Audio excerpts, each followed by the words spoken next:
Oh, imps. Oh, wait, that's the wrong one. Oh, imps. Hello, hello, hello, my lovely, lovely imps. How are you doing today? King Lyshu, Baphomet, Devious Chilster, Evie the Purple, Val9 Thou, Verminan, Skatefesh, Intentions Nasty, Rapti, Really Unfortunate, Fat Zebra, Thandria, Fun Bun, Luxander, Spinkle, Akira Danikel, Socialist Potato 123, Jessica Metal, Tungsten.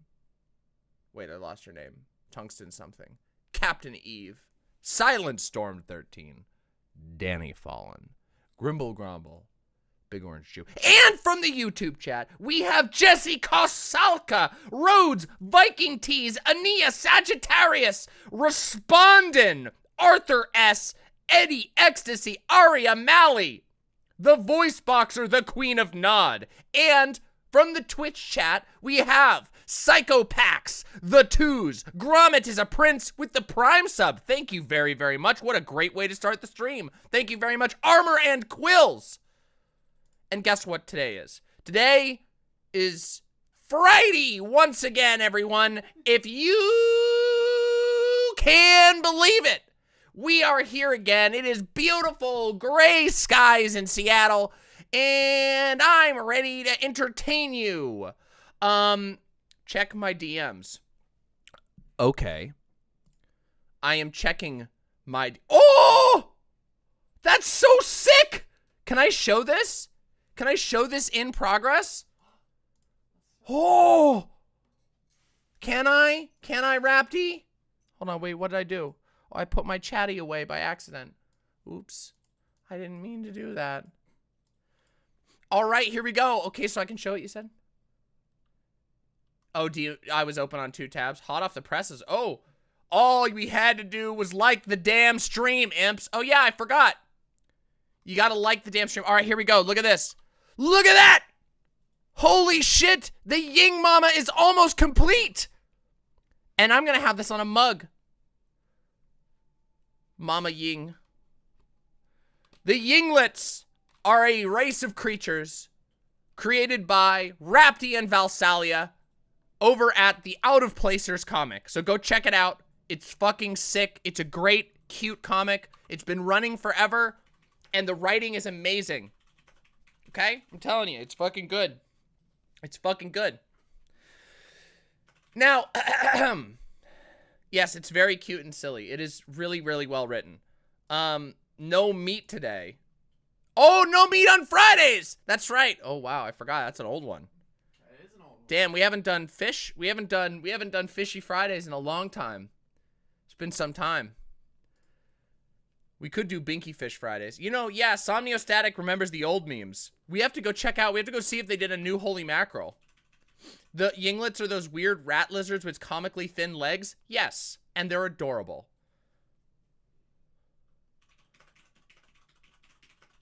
Wait, the part 4 isn't up yet? Oh, the part 4 should be up very soon, Lilith2. We should have all those up soon. I'll make sure that a playlist gets made. So everyone, oh, whoa, thank you so much, Melissa McDonald. Happiest of New Year's to you and yours. Indeed. Infamous is still going strong. We're probably gonna have to wrap up Infamous here relatively soon, but that's okay, because guess what? It's still Infamous. I have not declared the end of Infamous. Of course it's not the end of Infamous. It's only the 7th of January. Are you kidding me? Do you think anyone is recovered from the holidays yet? I'm not. I'm still tired as fuck. I'm gonna be tired as fuck until February, to be completely honest. But hold on. Because we have another holiday that is currently going on at the same time, which we must endure. Okay? Let's enjoy. Let's enjoy.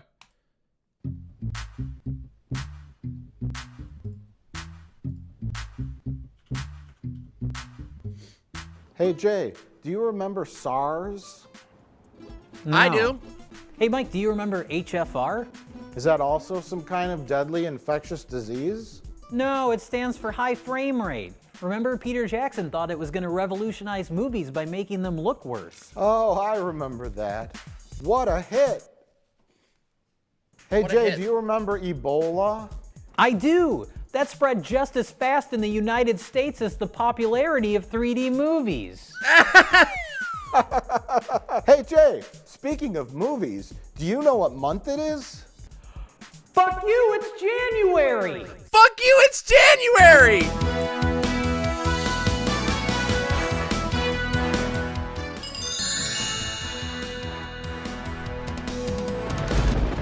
Oh, there's a storm cloud over your head. Oh, what the fuck? What the fuck did you do?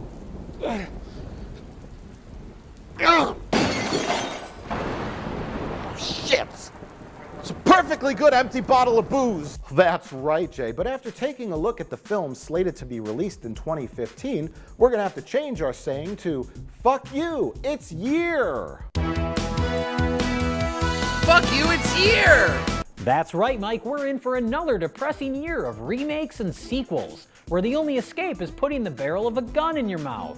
But wow! you have it aimed at your brain and not the back of your throat. I've made that mistake before.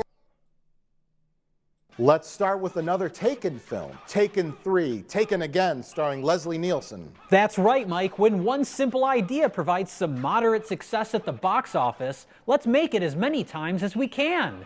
Or at least until Liam Neeson stops loving money. What other sequels can we look forward to, Jay? Paranormal Activity 9, The Ghost Dimension. Jurassic World. Great. Oh, great. Insidious Chapter 3. Why are they chapters? Doesn't it feel sad that this is literally a time portal to 7 years ago? And the movies that are coming out are the same movies that are coming out this year? This is from 2015. And yes, we're still getting Paranormal Activity, Mission Impossible, Jurassic X. Yeah, welcome. Congratulations. Fuck you, it's forever. Possible 5? Alvin and the Chipmunks 4. Seriously. Fast and the Furious 7. Family, family, family. We're all here, all of us here, as we all know, parts of the fucking Fast and the Furious family. Here, it's all about fucking respect and integrity and family. Here in the Doing a Live, we're doing a Fawn, get over here. Come on, get over here. We're doing a fucking live. We're doing a live for the Fast and the Furious family. Listen up. It's time. We got to welcome them in. Look, they mentioned it. We got to mention it. Fast and the Furious 12 coming out this summer. Listen, the number doesn't matter. Numbers don't matter. What matters is family. It does. And the number of money in your bank account. That's what matters, okay? Yeah. That's why you should like, subscribe, and donate. We got a dono in Yeah, YouTube. I already got that one, though. Okay, good. But thank you very much. Thank you again. Yeah. I love you. Wait. We're still doing a live. We're still doing a live. Oh. Hi, everybody. Hi, everybody. All right, okay, now we're not doing a live. We're We're done. The live. It's over. Live's over. Live's over, everybody. Packing it up. Family's canceled. Okay? Family. Mike, I think it's just called Furious 7 now. They dropped the Fast and the part because the target audience for those films can no longer read more than one word at a time. Oof. Well, that's okay, because Paul Walker can no longer read anything. What? The Hunger Games, Part 4, Mockingjay, Part 2 of 2.5. Isn't that the movie that caused Philip Seymour Hoffman to shoot himself up with a deadly dose of heroin? No, that was the Fast and the Furious 7. That doesn't make any sense. Now he's called Philip C. Les Hoffman. Whoa! Because he's dead. It's so much easier to make fun of dead celebrities. They can't do anything about it. But their lawyers sure can. Don't forget, Mike, 2015 also offers a wide variety of first sequels to some of your favorite films. That's right. If you love these films the first time, you're sure to love them again. When it's the same film, just with the 2 after it. I can't wait. What are these movies, Mike? Hot Tub Time Machine 2. Paul Blart Mall Blarp 2. Avengers 2. This time with the same amount of action. The Woman in Black 2. Was there a Woman in Black 1? Yes. Maze Runner 2. Why, that's awesome. Amazing would have been better? Why? Why would Amazing? Ted 2. Magic Mike 2. Sinister 2. Hotel Transylvania 2. Pitch Perfect 2. Pitch Perfect 2. Well, that's nothing to sing about. I don't get it. What are you, dumb? Is that it? Jay, do you mean to tell me that there are no remakes this whole year? Oh, you're silly. Is everybody laughing? Classic editing. Why is everyone laughing? What's everyone laughing at? Terminator remake. Mad Max remake. Point Hey, the Break Mad Max remake. remakes. Hey, the Mad Max. Poltergeist The Mad Max remake ended up being really good. The Mad Max remake ended up being fucking good. Okay, that's the only one. All the movies that they've said here sucked ass, except for that one. Remake. National Lampoon's Vacation remake with everyone's favorite Ed Helms. Also known as Box Office Cancer. Fantastic Four remake. Batman remake. Superman remake. Spider-Man remake starring Tobey Maguire. Abbott and Costello Meet the Wolfman remake. Catwoman remake starring Halle Berry. Hunger Games Part 2 remake. Very The Flintstones remake Very starring Lady cool. Gaga as Dino. Guardians of the Galaxy remake. The 1987 World Series remake. Mask remake. This time Cher plays Mask. Well, at least we can always count on new and exciting superhero movies from Marvel. They have their films planned out for the next 37 years, and I'm sure they'll never ever get stale. Movies like All of these have come out.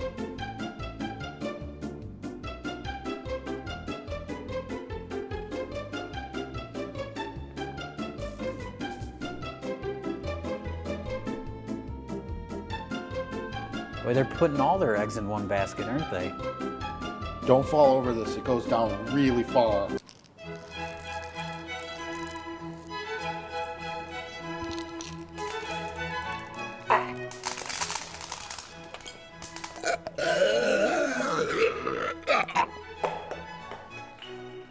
Absolutely. But Mike, you're forgetting about the most anticipated film of 2015.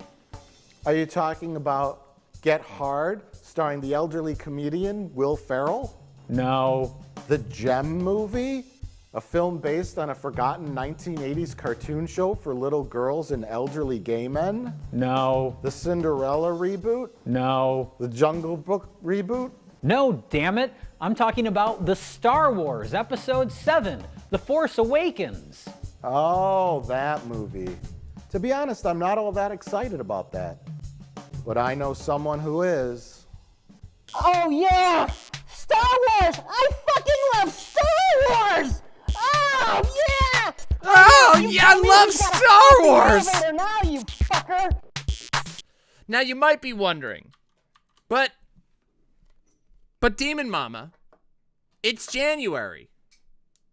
So why are you showing us Fuck You, It's January? And the answer is because it's January. You're an idiot. Hey, how's it gaming? It's gaming great, and I'm about to tell you some more stuff. Fuck you, it's January. So there's a reason why Fuck You, It's January is a type of holiday. And by holiday, I mean it's a time where we sit around and think about things like how much we hate that it's January. So there's a couple of reasons why I thought it would be important for us to look at this. And the first of them is because it's January. And the second of them is because fuck you. And the third of them is because didn't that video way back in 2015 have a whole lot of Walt Disney in it? Didn't that have a whole lot of Funko Pop worthy Walt Disney bullshit in it? Well, guess what?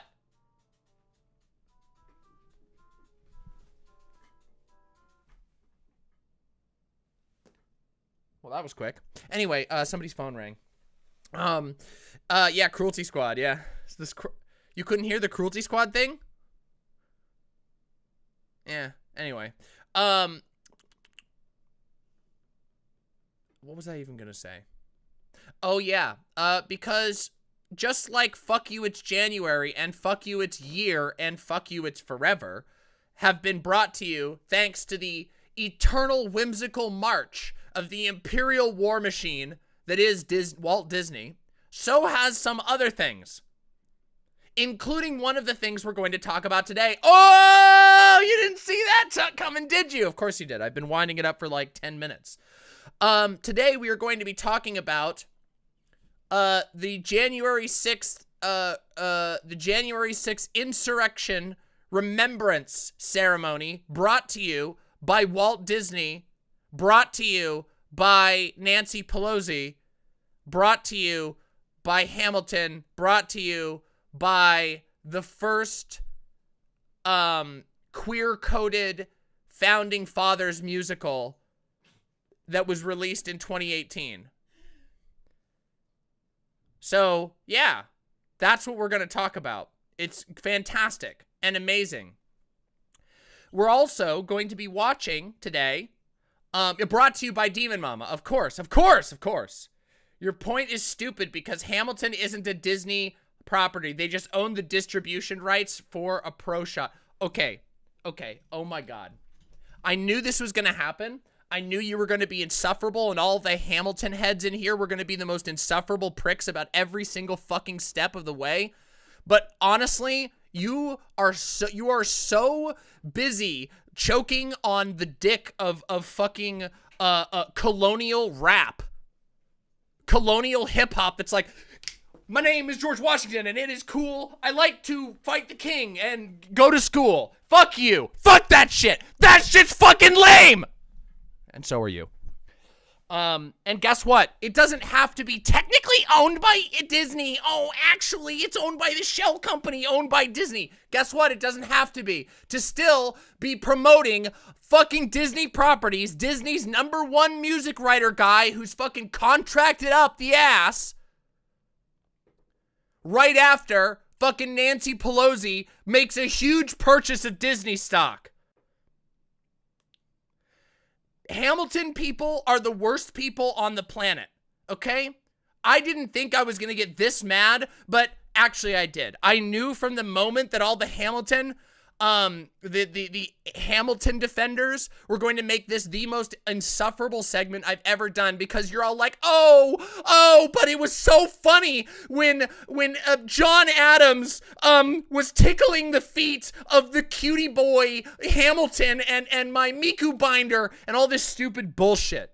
This fucking nonsense, lame bullshit where it's like, oh, what if the Founding Fathers had a rap battle? Oh, this is Gigacope? Oh, this is Gigacope? I'm sorry. You're sitting here in my chat standing a musical in which the Founding Fathers of America have a rap battle. I'm sorry. You want to play this game? I'll make you all sit through the entire epic rap battle series from the old days. Yeah, you want cringe? I can do cringe too. Steely McWheely, thank you very much for the $5. Thank you so much. Calm down. It's not that deep. It is that deep. Hello. Hi. Hamilton is shitty political fiction about what would have happened if America actually wasn't the racist, slave, colonial state that it is, and that's why it's bullshit. I don't give a shit about fucking raps. It's bullshit because it's stupid political fiction that, and I get the purpose of it for the people. It's supposed to tell the story that, hey, we're a part of America too. I get that, but it's also bullshit, and it hides the real problem. That's what's fucking bullshit about it, okay? That's what's really bullshit about it, that it is political fiction that wants to pretend like America isn't still, to this day, a white nationalist fucking state that wants to, that continues to, every day, imperialize the entire world. And of course, it's not the only one, so don't get me wrong, capitalism does it. Doesn't matter to the state, okay? Okay? That's the real problem. I'm sorry. Thank you. No, that was very wonderful. Thank you for the tag team attack out of nowhere. Epic rap battles of history liker over here. Yeah. Wait, me? Listen, I had my period, okay? But I also recognize the giga cringe that is liking epic rap battles of history at one point in your life. And unlike the Hamilton people, which, let's be real, Hamilton itself is giga cringe, is giga cope. Like, the actual entire work is just like, guys, we can't, what happened was, you know, wait, hold on. Let me make this make sense to all of you, okay? Let me just make this make sense to you, okay? Have you ever seen those posts where conservatives go on the internet and they're like, nobody will date me because of my Trump hat. Nobody will date me when I tell them that my favorite rapper is Tom McDonald and my favorite song is Cry More Snowflake. And that is the liberal equivalent of that is the Hamilton people. See, the Hamilton people went, oh my God, every time I go on a date and tell people that I just love, like, my favorite music genre is epic rap battles of history, specifically the Abraham Lincoln one, versus Abraham Lincoln versus Chuck Norris. You should play one. He should. Oh my God, he debated Chuck Norris. Can you believe that? Oh my God. Yeah, it's like fucking wild here, okay? They're like, oh my God, people keep breaking up with me when I tell them that I love the Chuck Norris joke in the epic rap battle of history. And what's this epic rap battle? Theodore Roosevelt versus Winston Churchill. No, you want to see? There's only one actually good one, okay? Actually, there are a few good ones. But I can't play any of them because guess what? These guys are cunts and they fucking copyright slap you if you play their music. But I can replicate what it is. It's like, Abraham Lincoln, you are dumb. When I cry, it makes everyone on the planet come. And then it goes, because I'm Chuck Norris. And then Abraham Lincoln goes, shut up, motherfucker. I freed the slaves. I've got rhymes for days. That's the entire fucking shit, okay? And that was Hamilton, a handful, like a sliver of epic rap battle fans were like, oh my God, if maybe we can legitimize liking epic rap battles of history so that women will date us again. And we can call it Hamilton. And that was the plan. The plan was to come up with an epic rap battle that was socially acceptable so that people could start having sex again. Am I wrong? Am I wrong? I literally didn't fuck a single time between a season of epic rap battles ending and Hamilton coming out. Exactly. Precisely. Thank you. You can criticize Hamilton's liberal shit, but when you mock its lyrical artistry, that's where I'm going to fight you. Its lyrical artistry being things like, hi, I'm Aaron Burr. I'm going to go and make you, and my rhymes are so cold, they'll make you go burr.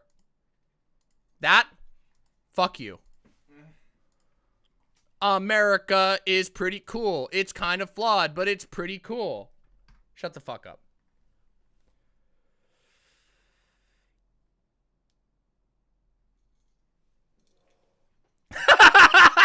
Silent. Demon Mama, you're wrong, but also fuck Gay Fesh.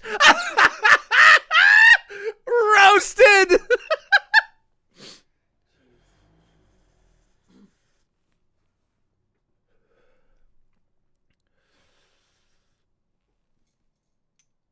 Thank you. Okay, that was great.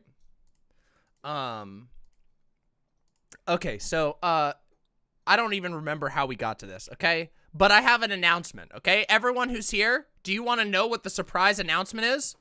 If you want to know what the surprise announcement is, you have to like the stream. Because we have well over 250 viewers, and we have only 140 likes on the YouTube video. So if I don't get any likes, I'm just going to end the stream right now.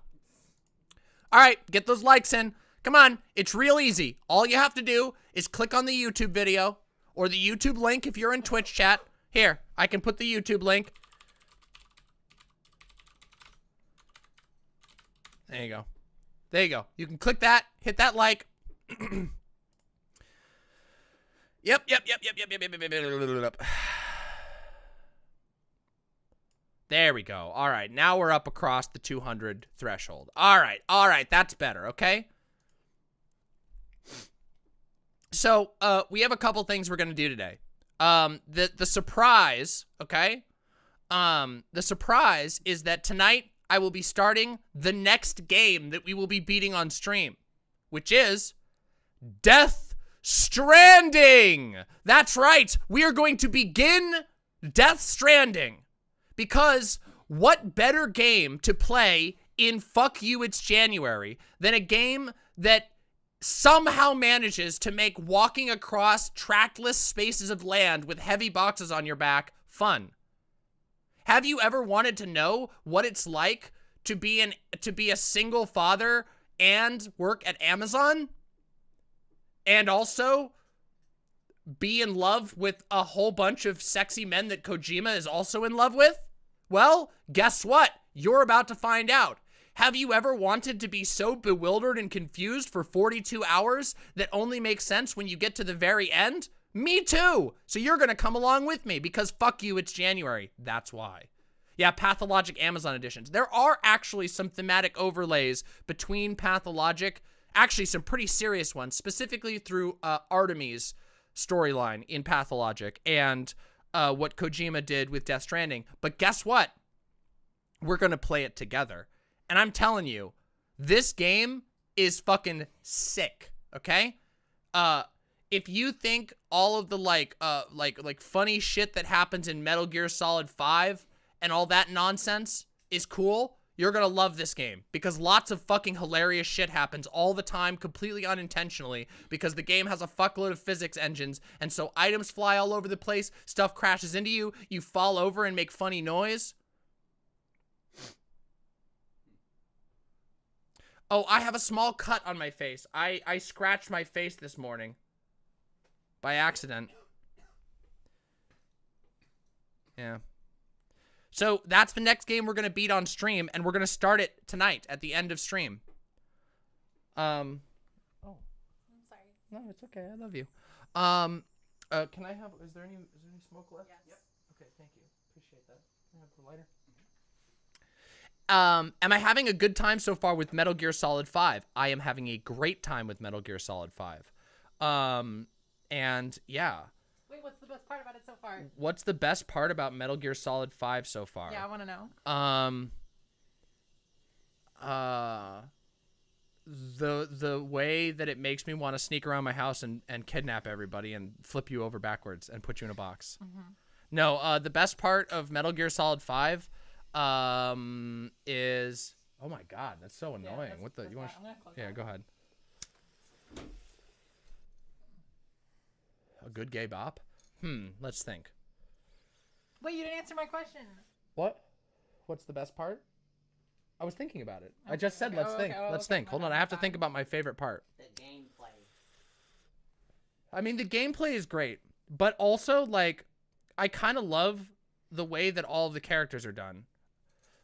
No, actually, honestly, okay, Quiet does have really nice tits, but the physics is very weird, and it makes me go like, Kojima, I can tell that you don't really care as much about the tits as you do about all the men. Okay, my favorite part about Metal Gear Solid 5, okay, is that it's a game fundamentally at its core, its true message is that it is awesome when clean men get dirty and dirty men get clean. That is the entirety of Metal Gear Solid 5. All of it. There's nothing more to the game. You can think about all of the commentary on politics. You can talk about the commentary on positive and negative masculinity. You could talk about the complexities of betrayal and losing limbs and suffering from war and all of these things. But at the end of the day, it's a game about dirty boys getting clean and clean boys getting dirty. That's what it's all about. It's literally all that it is. The clothes stay on in the shower. That's true, but that was because of technical limitations, and you will discover very soon when we play Death Stranding that Kojima's true masterwork comes out in Death Stranding, where the technology was developed to allow digital boys to take off their clothes. I'm not kidding you. You think I'm kidding. I'm not kidding you. That is, Death Stranding is more than anything else Kojima showing off what he can do with boys with digital technology. Are you fucking, I'm not kidding you. Like, okay, the first part about Metal Gear Solid was a little bit of a joke, but like with Death Stranding, that's not even a little joke. Like, that was a huge part of the project, was he was like, whoa, I can get Mads Mikkelsen and I can get fucking Guillermo del Toro to strip down and put little electrodes on them and capture their bodies to be forever in my mind, but also forever in my digital assets library, which I can use for anything. Do you want to know what goes on? I'm telling you right now, what you see of Death Stranding is what was made and put onto a disc. Let me ask you, all of those naked models of Kojima's close friends doing all of the things that Kojima likes, like him going, oh, we need a scene where you're covered in mud and smoking. Can I get you? Oh, actually, your shoes fell apart and you stepped on a rock, so your foot's all banged up, and you have a banged up foot, and you're covered in mud, and you're smoking, and you need a drink of Monster Energy. Okay, can we get that? Oh, sick. Perfect. All right, everybody, put that up to the server. And then they're like, okay, where are we going to put this in the game? And he goes, the game? Do you think that that Kojima had to tell people in the production team not to misuse the models the way that the Cyberpunk developers had to tell people to not make sex mods for Keanu Reeves? Oh my god. Cannot at all? Not even a little? Not even a little. That's because this one yells. What I am I? don't yell. What did I yell? Oh, but no, it's because of the mic limitation. You're like literally a solid 2.5 feet back from the mic that's basically set up to catch my voice right here. It's okay. You're all good. Sending Mads to the Wonder Bread aisle. Listen, you're going to see what I'm talking about. You're going to see what I'm talking about very shortly, okay? I'm just telling you. Yeah, this is all just an ad. All of this is literally all of this is just an ad so that you will hang out and watch me play this game, because I'm telling you, it is exactly what I just said to you. And if that sounds fun, yeah. Wait, that's Quiet in a different outfit. I like Quiet. I think Quiet's cute. She's in a dumpy outfit. She can't breathe. She can't breathe. Stop it. Where am I at in Metal Gear Solid 5? I'm at the part where a guy uses a robot to blow up another guy, and somebody pissed their pants, and then I picked up a robot, and I used the robot to blow up another robot, and then I got in a helicopter, and my dog liked me.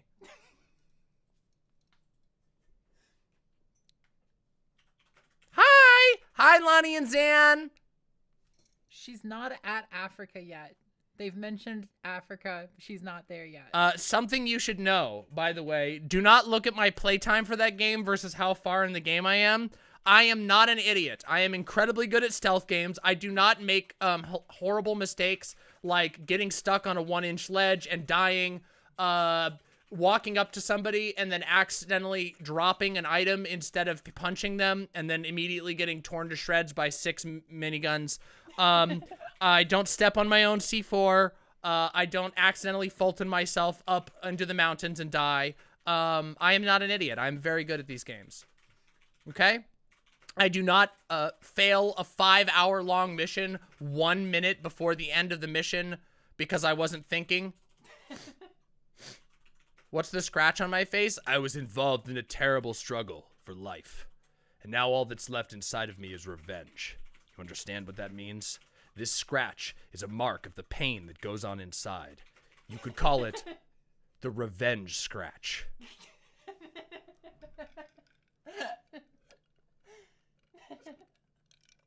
I will, but I also like to have games that I play off stream.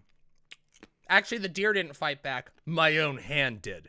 You see, sometimes you reach a point in life where the fundamental schizophrenia of your existence commands your body to do things that you didn't ask it to do, and it turns against it. Like a war inside yourself. Your own hand swings up and scratches your face, and you go, ow, why the fuck did that happen? I mean, you go, no, this is a representation, an analogy for my own existence and the way in which my body fails me. You're as good at using your own hands as you are at MGS. I'm significantly better at using my own hands. I just occasionally scratch myself, and you guys have nothing else to look at but what I put onto this box. And so you hyperfixate onto all the details like a bunch of Wikipedia editors. Whoa! Okay, actually, yeah, Fawn got me really good this morning by being like, why don't we have a gaseous snake? And I was like, that doesn't sound all that cool. And then Fawn goes, whoa! And I started laughing really hard. Okay. You gonna start Mamapedia? Okay, my only request, if you make Mamapedia, is that it has to be a comedy venture, okay? Mamapedia cannot be a factual venture. It has to be made, designed to be funny. Okay, that's my only request. I've had a really, really good time with Metal Gear Solid 5. I've had a really good time with Metal Gear Solid 5 so far. Fun feed appearances. Yeah, exactly. Has to have a gay aristocrats. Of course it does. What did Wikipedia editors do to me to earn hatred? They didn't do anything. They simply existed. Okay? A full transcript of the gay aristocrats. Speaking of Patrick, oh yes, we have a special gift to open up, everyone. Oh gosh. Okay, are you prepared to witness a special gift from PosadistJohn? I've been told that this has a visual element, so you're all gonna have to hang out with me. So it appears that I have been sent a can of cranberry sauce, which, as you all know, is terrible. But there's something else going wrong with this, and it confirms all of my suspicions, which is the only reason anybody likes canned cranberry sauce is to fuck it. Okay? Somebody sent me a cranberry sauce fucking fuckhole, and it was PosadistJohn. Yeah, I like the colors. It only shows up on camera. In real life, it looks like It looks bad. Disgusting. This looks disgusting. bad. This looks bad. I don't know if you made this yourself, but if you did, the can is interesting. it's made very, of, like, look at the details. Like, it does have ridges. So if you're a fan of the ridges, you know, Wait, this is actually a cranberry can that's been... It's been modified. Yeah, it's been I can modified. The edges have been like redone. So Yeah. it won't cut you. So we'll cut you while you're fucking it. Yeah. Thanks, I guess. Yes, thank you. You fucking absolutely ruined my It Christmas, does so not thanks. taste or smell anything like Thanks. cranberries. Yeah. It's, you know, whatever. Yeah, I know. Small hole, too. So the implication is that PosadistJohn thinks I have a small dick, which is, you know, a bit of an insult, honestly. But, you know, whatever. I get it. Thanks. Merry Christmas to you, too, you little fuck. The cran hole. Yeah, it's the cran hole. That's awful. Cranussy. A little pain with a little pleasure. Yeah. Crunty. The Chrissy. It stinks. Does it stink? I didn't smell it. It doesn't stink. It just smells like rubber. It just smells like rubber. Yeah. So, there we go. The Cranussy has been attained. Thank you, I should say, with the, you know, little thanks, PosadistJohn. Really appreciate that. I didn't make it. PosadistJohn sent it to me. I don't know if he made it or found it. I'm a little concerned I may have gotten an STD just from opening the can. I mean, do you, like... Yeah. It doesn't stink, it just smells. Well, I mean, yeah, obviously, right? That's kind of like a smell is a catch-all term, and a stink is a type of a smell. I feel like we're off to a rough start for this stream, okay? We're off to a rough start. You made it? Okay, good. So I don't got to worry about any, well, I most likely don't have to. Holy shit. Best of luck, Elac. Best of luck. Best of luck. That sounds fucking wild. But we have other things we're supposed to do today. So, the Death Stranding thing. Where is the review of Riley? Why I left the video, the left video. Oh, I will not review that video. It was stupid. And boring. And embarrassing. And sad. Cringe. Yeah, I don't care. So, a million people sent it to me, but I don't fucking care. We have other more fun things to watch. Because, Why should we comment on TikTok users with 2,000 followers? yeah, I don't care. I don't know why you all keep sending me this fucking weird ass TikToker who's got a weird predilection for feet and seems to be obsessed with sandal wearing and also has a weird predilection for self-accusing of pedophilia. It's very weird. It's just very, very weird. What there was something else I was going to say. So we're doing Death Stranding at the end of the stream, which you all should stick around for, because I'm telling you, it will be fun. If you thought my playthrough of Inscription was fun, you're going to fucking love my playthrough of Death Stranding, because I'm going all in, okay? Then, that's at the end. We have 2 other things to do first, okay? The first thing we're going to do is we're going to read something incredibly depressing. So I hope you're all ready to cry and be sad, because we have to do a little bit of politics first. So first, the first Strand type stream. Indeed, literally. So first we're going to read something fucking depressing and sad, and we're going to talk about it and get really angry about it. And then we're going to talk about something else pathetic and sad really briefly, because it's the Hamilton thing that you all freaked out about before I even talked about it. We're going to talk about that a little bit. Then we're going to watch Xanderhal versus a fascist, a white nationalist fascist, a ditzy white nationalist fascist. We're going to watch that because it was really fucking funny. And we're going to watch and react to that, and we're going to do some debate analysis. It was really good. Actually, the debate is really funny. So we're going to have a lot of fun with that. We haven't done like a debate review in a while. So we're going to do that. Well, no, she's not a left-wing host anymore. She converted to host. Do I mean the debate with Brittany from Politically Provoked? Yeah. B from PP. You saw it the night it was live? Yeah, it's really, really funny. So if you all want to see a white nationalist get blown out and us talk about some stuff like that, you're ready for it. She fell ass backwards into holding Nazi positions without Nazi morality. I don't know about that. I don't buy it. And I'll talk about this once we get into the actual debate itself. But first, we have to do something depressing. Are you ready? Do you want to know what we have to talk about? You want to know? Oh, you're about to catch it, Relayer. The depressing stuff. Are you ready? Because we got to talk.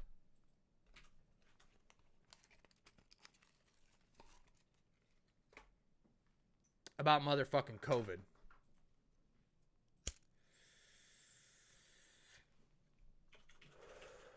So let's fucking talk, okay? Let's fucking have a little talk. Okay.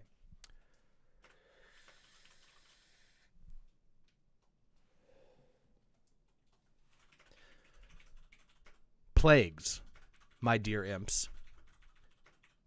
Plagues are a force of nature that humans really, really struggle to cope with collectively.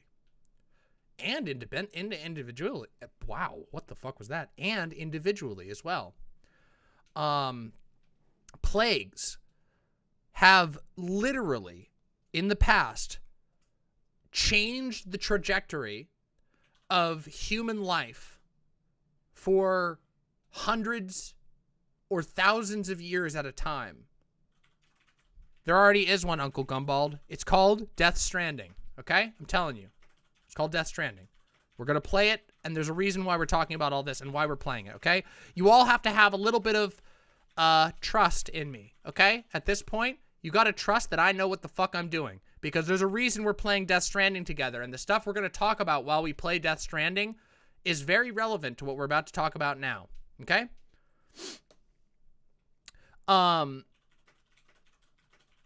Shit is bad out there right now with regard to the plague. It is actually dementingly bad.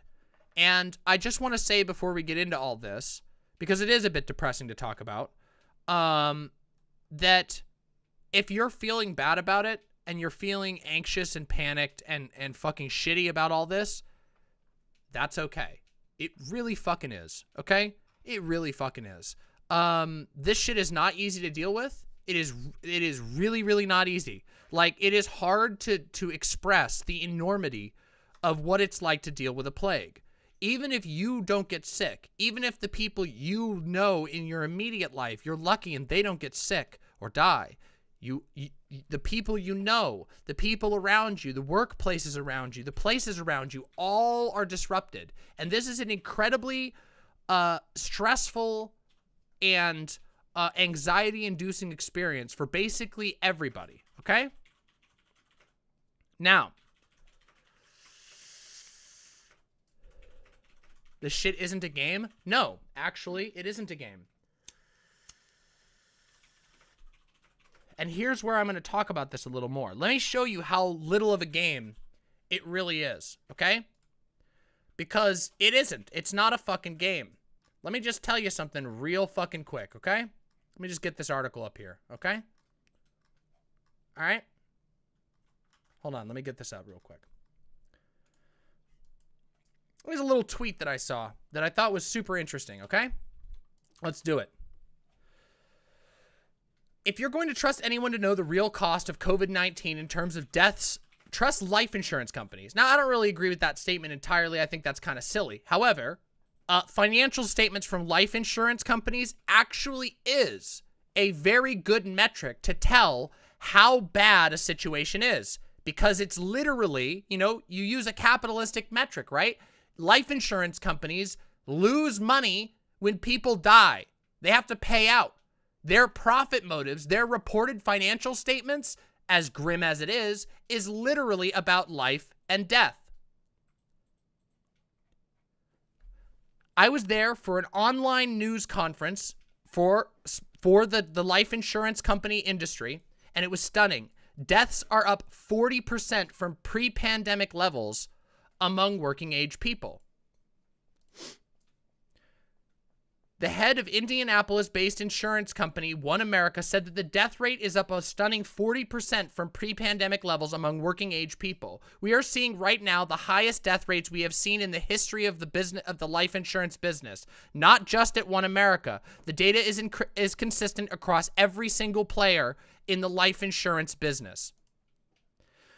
Davidson said the increase in deaths represent huge numbers, and that it's not elderly people who are dying, but primarily working age people 18 to 64, who are the employees of companies that have group life insurance plans through One America. What we saw in just the third quarter, what we're seeing continue into the fourth quarter, is that death rates are up by 40% over what they were pre-pandemic. Just to give you an idea, listen up closely, just to give you an idea of how bad that is, a 3 sigma, or 1 in 200-year catastrophe, would be a 10% increase. So 40% is just unheard of.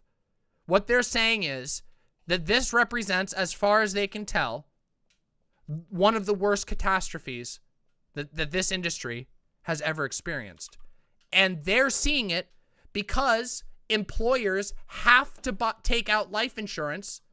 Well, not all employers, but many employers have to take out life insurance policies on their employees who are dying and collecting on those policies.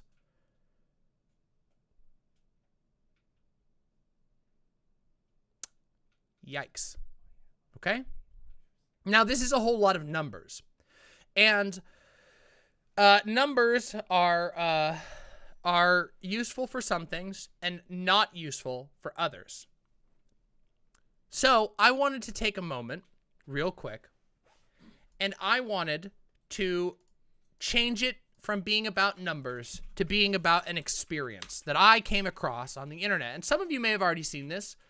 Others of you may not have seen it, but we're going to read it together. Okay? So bear with me, because this is going to hit you if the numbers aren't getting you. Some people are numbers minded. Other people's aren't. Many people aren't. If the numbers didn't get you, I think this might make it clear to you what we're dealing with right now as we enter the most severe spike in infections that has ever happened since the beginning of the pandemic. That's right. It's worse than it was when you were scared about it last time. Okay? I am a New York City public high school student. The situation is beyond control. This is by Josh Gordon's burner on the New York City subreddit on Reddit. Now, this has been upvoted quite a lot, and this is a student talking about his own experiences with school recently. Let's listen in, and let's hear what they have to talk about, okay? And don't worry, I don't just leave us hanging on doom or anything like that. But these sorts of tough stories are really fucking important for us to have in our brains so that we can actively analyze the world and the things that we need to do to stay well in the world. Okay? So let's fucking listen in, all right? Let's fucking do this. Hold on, let me get this over here. We'll go like this. Boop, boop. Okay? Let me stretch this out. Here we go. I'd like to preface this by stating that the remote learning was absolutely detrimental to the mental health of myself, my friends, and my peers at school. Despite this, the present conditions within schools necessitates a temporary return to remote learning, if not because of public health, then because of learning loss. A story of my day.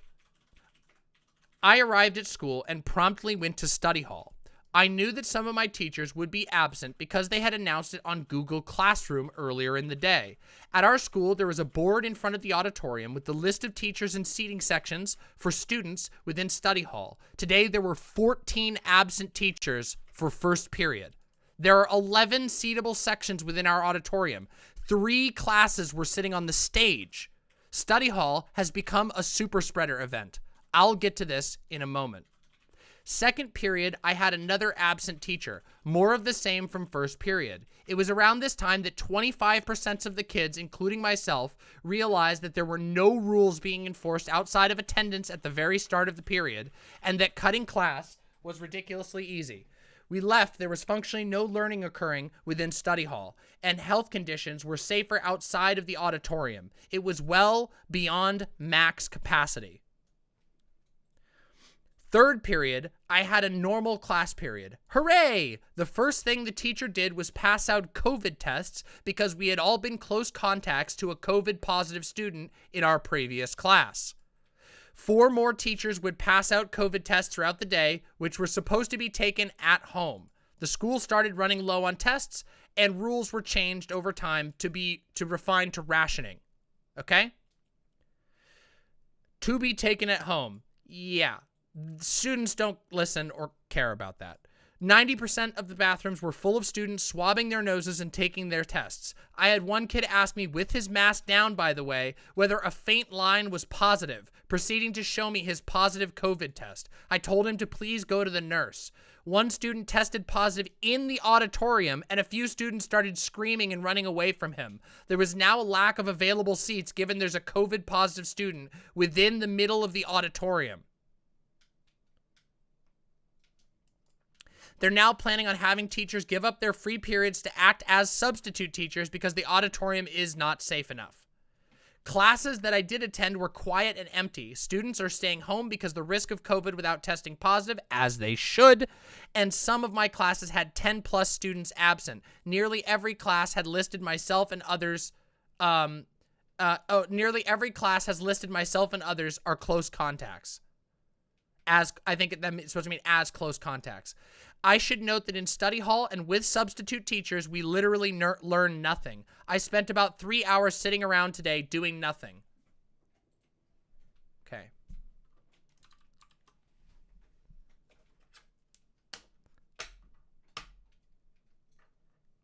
Damn, guys.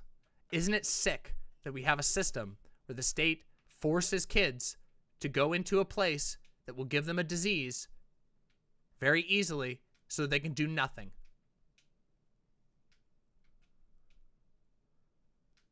Do you realize the level of societal change that is going on around us? Thank you very much, Joy Sins, for the tier 3 sub. Thank you very, very much. I appreciate that a lot. I wish this was a little bit of a better vibe segment, but don't worry, we'll get there eventually. Okay? So there's a lot that I could say about this at this point, but I do want to point that out.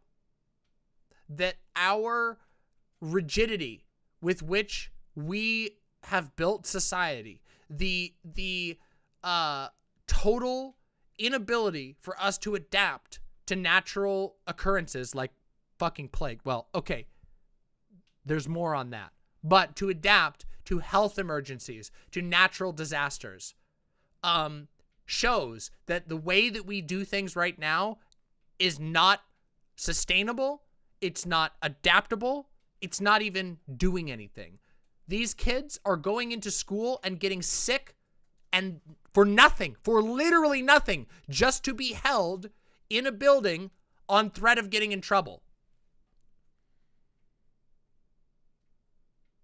Elak Kaval says, they didn't give a flying fuck when my classmates died of opioid overdoses in the ongoing opioid crisis over the course of our schooling system. Can't help, of course our schooling system can't fucking help with COVID pandemic. I know.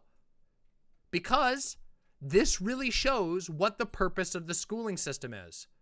A schooling system whose purpose was to educate students would acknowledge that students being dead is a pretty major blocker to them getting an education, isn't it? But a educational system whose job is mostly to contain students so that their parents can go work, well, I mean, what do we have right now, right? Students being filtered into disease holes. Why? Not to learn anything. They're not learning anything there. So their parents can go to work. Yep. Death daycare. Sounds terrifying, doesn't it? Well, welcome. Welcome to America. This is New York City, everybody. This is the biggest city in America. Sounds sick, doesn't it?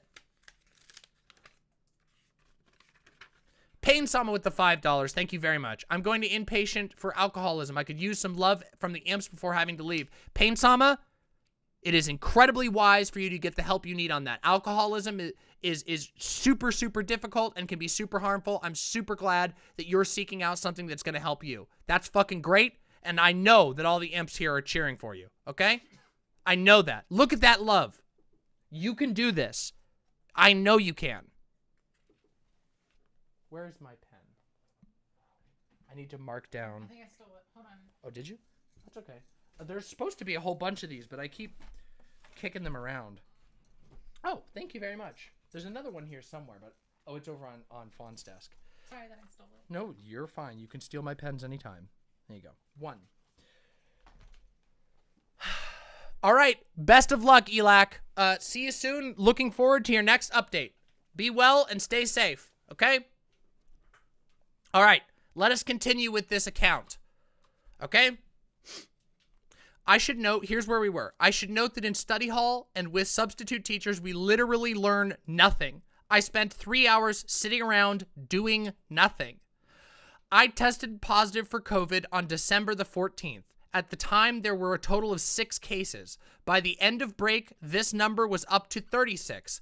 By January the 3rd, when we returned from break, the numbers were already up to 100 as listed on the Google Sheet. Okay? Today, there were 226. This is around 10% of my entire school. As of Monday, only 30 of whom were reported to the department, to the DOE, which I don't know what the DOE is.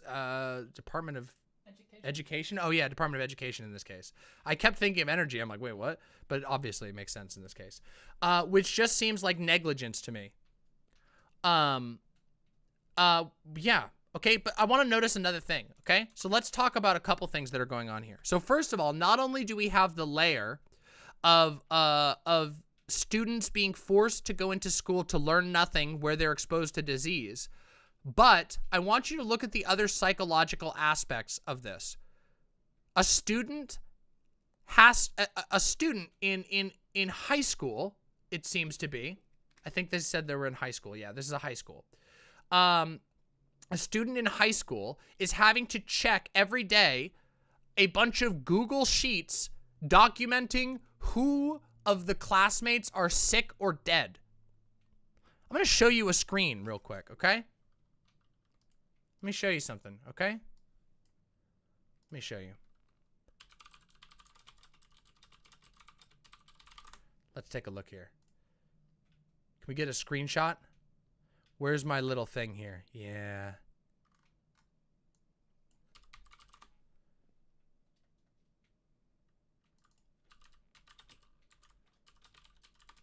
Let's see if I can find this little screenshot. Oh, damn. Yes, here we go. Here it is. Let's open this right up.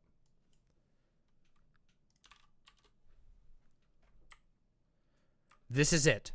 The trap is shut. Finish all your business before morning. A new pantomime is being rehearsed at the theater. Infected people over the past 24 hours, 434. Gone missing, 481. Committed suicide, 36 people. Overall death toll, 13,539 people.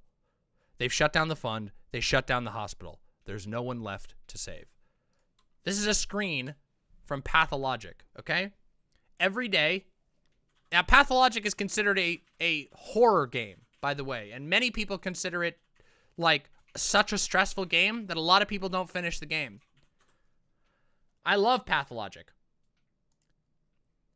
And I want to point out that every day before school, every student in this school is being encouraged to go check an end screen like in Pathologic. Here's how many of your fellow students are sick. Here's how many are dead. Here's you are currently at risk of this. Here's a bunch of things you have to stick in your nose. Why? Why?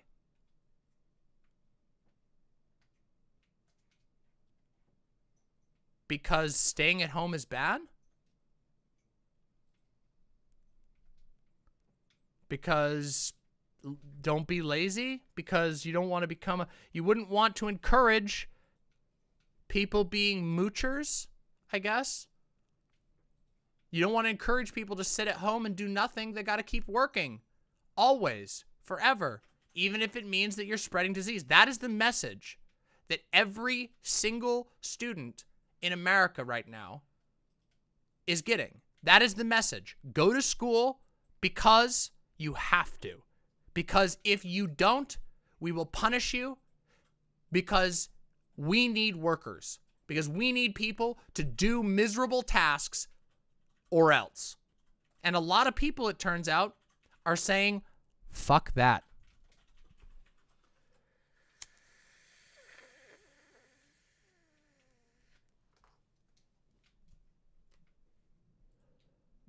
Which brings up a lot of questions, right? There's a fuckload of kids out there in the world skipping school, suffering in school, not learning anything at all. Who's going to help those kids? The government isn't doing anything. Churches don't even fucking exist in that way anymore. So who's going to take care of... These numbers alone is one high school. One fucking high school. Today, there were 226 students. That's 10% of my school. 10% of a school, that's 2,260 students. That's a lot of kids. And most of them are skipping class. They're not learning anyway. And this machine of public education is forcing them in, exposing them to the disease, and pumping the disease out all over the place.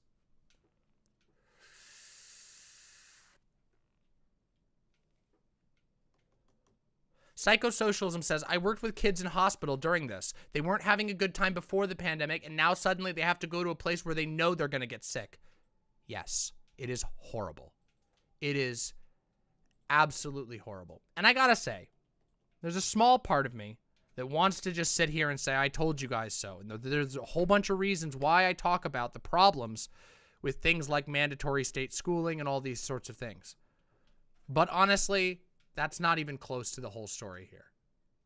That is a part of it. There's a lot more going on here than just how we force kids to go to school. Because what's going on here is a very blatant and obvious example that we have built a society that has no value for human life outside of being a cog at Amazon. And I don't know how you can look at this and come away with anything else. In fact, I think everyone sees that, right? I mean, this is just on Reddit alone, and this thing is fucking skyrocketing. People see this. People are coming to see that. How can you look at a school that is functioning like this while Joe Biden literally is saying, no, we're not going to provide any more relief. We are not going to let you go and sit at home. Yeah, that's right. The senior Biden representative went on the news yesterday to say, we don't think people should be sitting at home when they're immunized, even though the plague is worse than it's been. The government doesn't care about you, about the people you love, doesn't care about the kids in New York City. Where's that meme? That meme that says, I don't care about all the kids that starved under communism or the kids that ate under communism or whatever. That, except unironically, about America. The United States government does not care. We live in a state that is built around an economy. And that economy functions like a god. And that god has demanded child sacrifice and is getting child sacrifice in the form of a machine that should not be up and running right now, pumping, concentrating children into factory prison-like conditions, infecting them with disease, teaching them absolutely nothing except to be obedient, to walk into the disease hole if you're told to.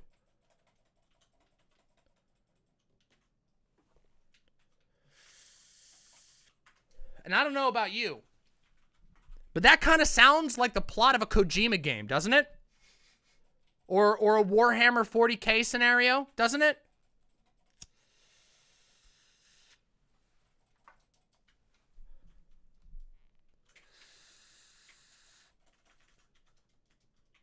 Brim says all the rich kids in private schools are all remote. Well, yeah, that's a thing. But there's a problem too, which is that rich people, money can't insulate you forever. It can't. It doesn't, and it won't. It can insulate you for a long time. Sometimes money can insulate you for long enough to ride out a small disaster. But what we're talking about is not a small disaster. This pandemic is not a small disaster by any means. We have been, I mean, I'm sure you all even see it in your daily lives. I know where I am, everything has changed. The stores are fucking falling apart. Half of them are going out of business. All the stuff's not stocked. Can't get shit anymore. Deliveries take 10 times as long. So all those things that you're supposed to have are all of a sudden disappearing very quickly.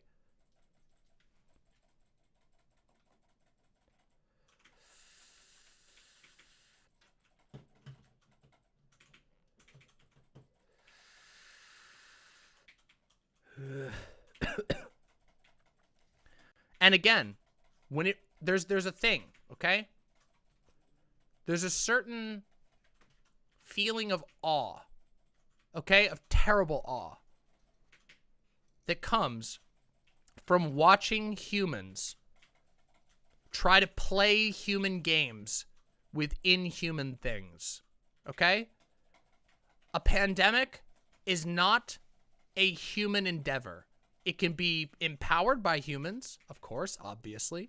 It transmits between humans, but it is a force that is larger than and more powerful than most human constructs. And what we are seeing is a imperialistic government that believes the only way to solve anything is through brute force and standing iron strong, never bending, never adapting, never yielding, coming up against a truly unstoppable force.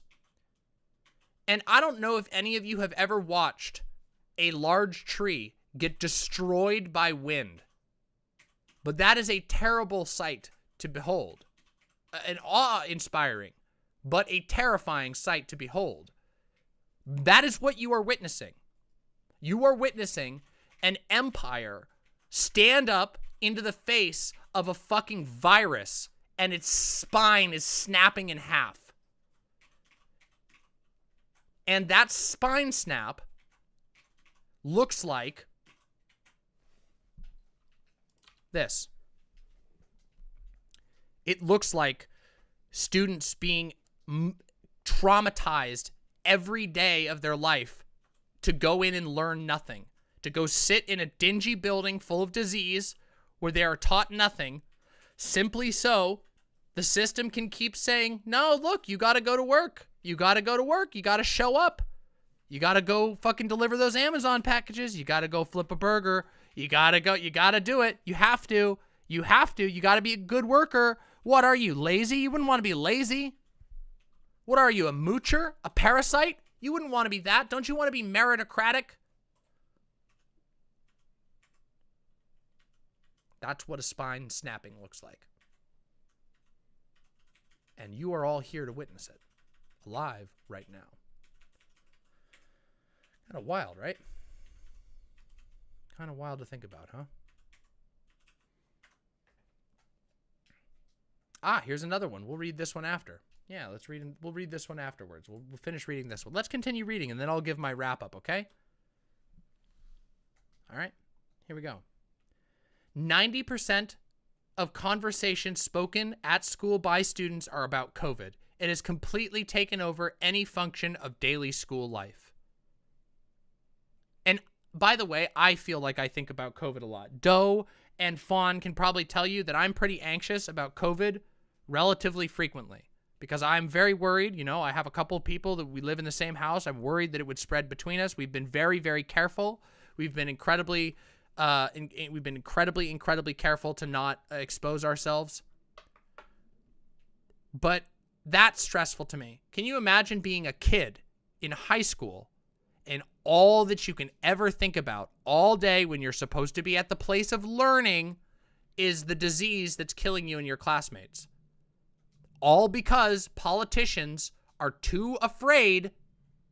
Not too afraid. That's not even correct. They're not even too afraid, but because they've made a decision to put the economy over you. Let's continue. One teacher flat out left his class 5 minutes into the lesson and didn't return because he was developing symptoms and didn't believe it would be safe because he was afraid to spread it to his class. I've been adamantly opposed to remote learning for a while and thought that it was overall an unmitigated disaster for the learning and mental health of students. At the present time, however, schools cannot teach and function well enough in person. We must go remote. I should note that I wrote this on Wednesday. It's now Friday. I've removed the name of my school as it made me uncomfortable sharing the information, but I'll say it's a specialized high school with 2,000 students, by the way. That's huge. This is occurring everywhere.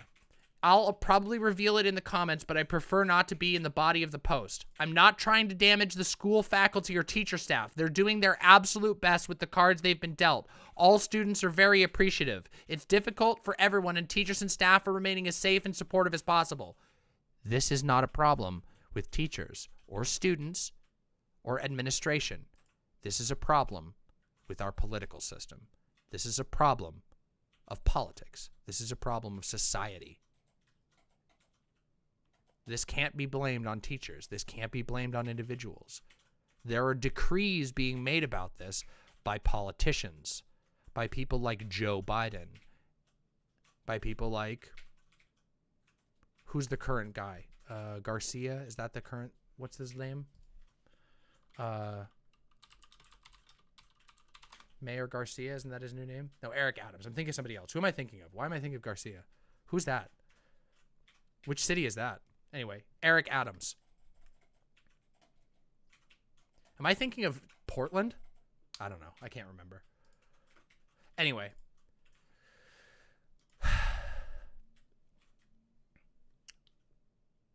Update. 40% of teachers are out today. This was updated today. 40% of the teachers are out today. They can't even take attendance because it's impossible to do attendance. You can sit anywhere in study hall, one chair apart. So what I want you to realize is that a New York specialty high school has essentially become a COVID detention center. Okay?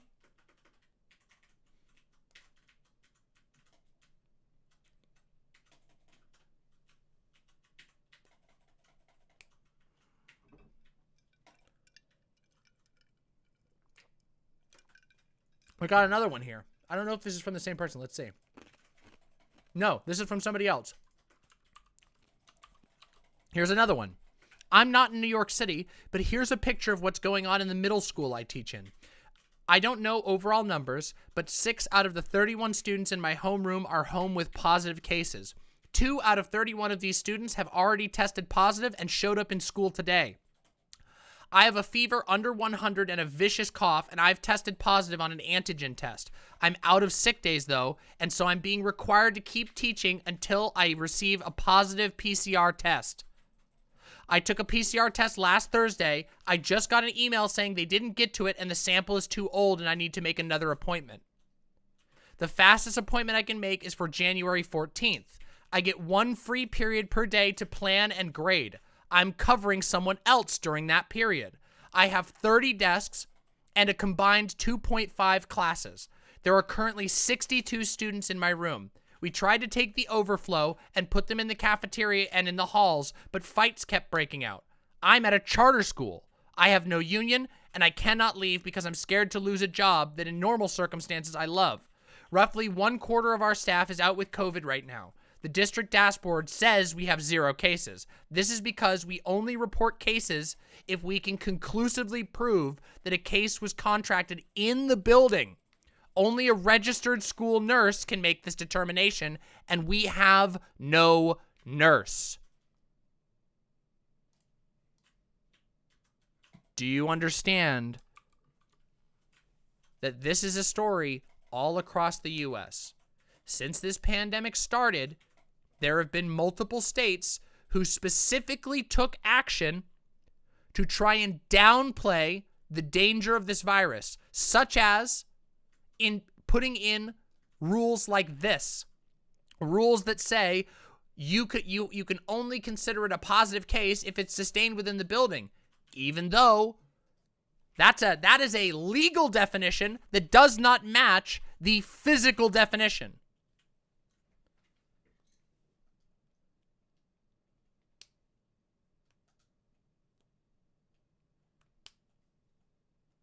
Pretty fucked, right? So this is proof that COVID is underreported in young demographics. Okay, let's talk about something here, okay? There are a lot of areas in which we don't have information because of stuff like this. Are they vaccinating kids in our country? There's no federal policy. It's all state-based. Some states are, other states aren't. So the answer is maybe. Maybe.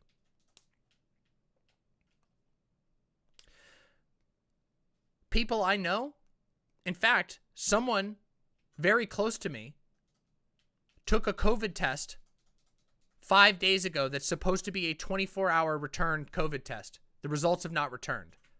Testing facilities, state-run testing facilities, can't get the tests done. They can't get all their tests done anymore.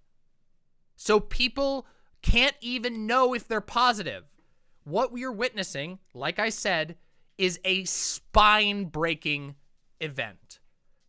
Okay?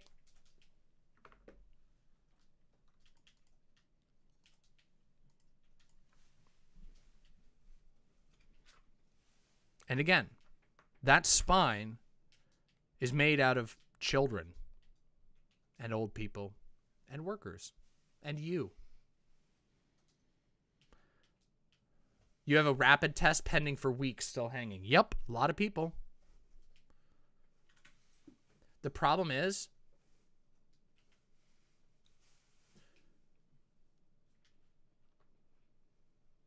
people have given up. Our state is in the middle of a surge and has just decided to not even bother going back into lockdown again.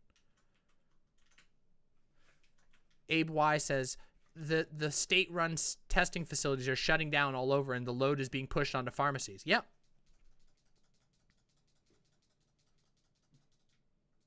Yep.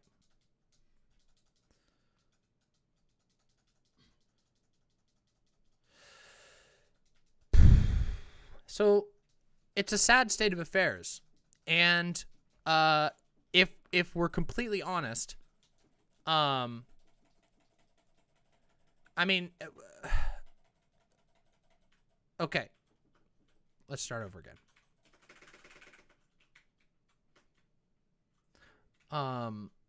Wait, check out the White House page, their statement regarding Omicron. We're making sure millions of tests are going out to every state. Just find out where to get them. I was mauling at it this morning and I'm still pissed. Yeah, exactly. No one can do it. The tests don't matter anymore. The processing capacity is completely fucked. There's so many people falling sick right now. And what this reveals, by the way, real quick, what this reveals is what forces actually perpetuate a society and communities. Who are the people that that society cannot function at all without? And as it turns out, it's not politicians. It's not politicians, that's for sure. Those motherfucking politicians have only made things worse, haven't they? It's not fucking administrators. It's not managers. It's not mayors.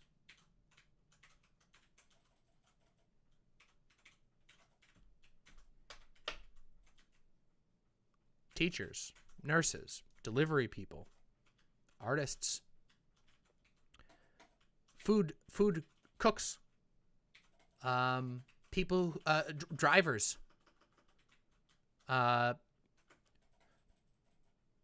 fucking people who go and do repairs, plumbers who can go fix a fucking pipe when a pipe breaks so that you can wash your fucking hands.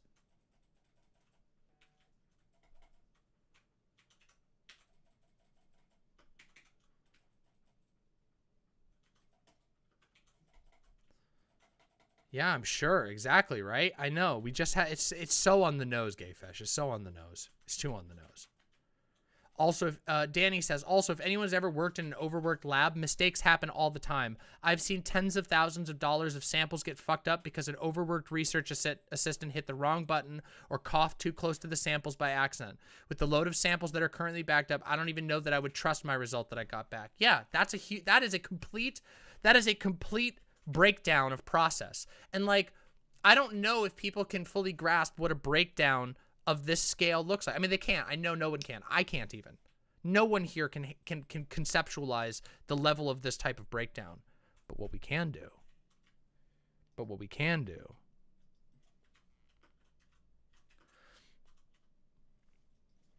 is take care of each other. 10-letter name. I lived in Queensland, Australia. We had 0 cases recorded in over 6 months, 7 deaths ever. Our border opened up the week before New Year's Eve, and we recorded 15,000 cases since then. We have a short supply of rapid antigen tests despite our state exporting them overseas. I thought things were getting fucked here, but this stream has blown my head clean off. I cannot compute what is happening for y'all. 10-letter name. The nation of the United States is being snapped in 2. And maybe more, maybe snapped in 4 or 6 or 12 or 100. The force with which COVID is barreling into our absolutely idiotic system is terrifying. And honestly, the only thing that really fucking bothers me about all of it is that the price is not paid by the people who built this shit. The price is paid by the people who are stuck in the machine that was built around them. The price is paid by the people who are already being squished, who are already being exploited. Human insulation for the politicians and the capitalists.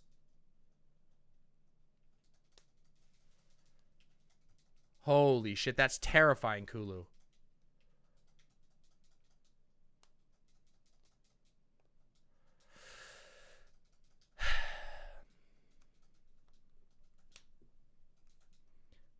So we're rapidly, you know how in the past I've talked about how in the past I've talked about like stuff like malicious compliance, withholding labor, refusing to do things that you're supposed to do, quote unquote, as told by X authority.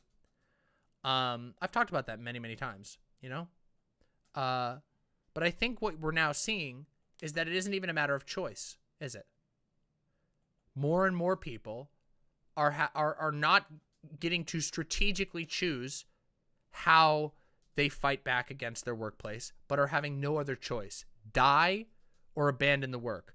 Die or lose your job. Die or get a bunch of demerits from your school that are going to ruin your career forever and almost guarantee that you end up in prison. That is a very fucked societal situation. That is a very fucked series of calculations that kids and workers have to make. Blackburn, thank you so much for the tier 1 sub. I appreciate it. Appreciate that a lot. My mom is an elementary school teacher. The principal is refusing to do anything about cafeteria workers going maskless and kids are getting COVID. Yep. I'm very sorry to hear that. Unfortunately, it's happening all over the country right now because, as it turns out, no human structure can deal with something like a virus of this level. Puerto Rican musician says, my friend had all the symptoms of COVID, vaxxed and boosted, works in a clinic, and everyone was getting sick. The test said negative, but everyone kept saying Omicron has disproportionate amounts of false negatives. Yes, that's true. Omicron does appear, at least right now, does appear to dodge certain types of tests. So, sucks.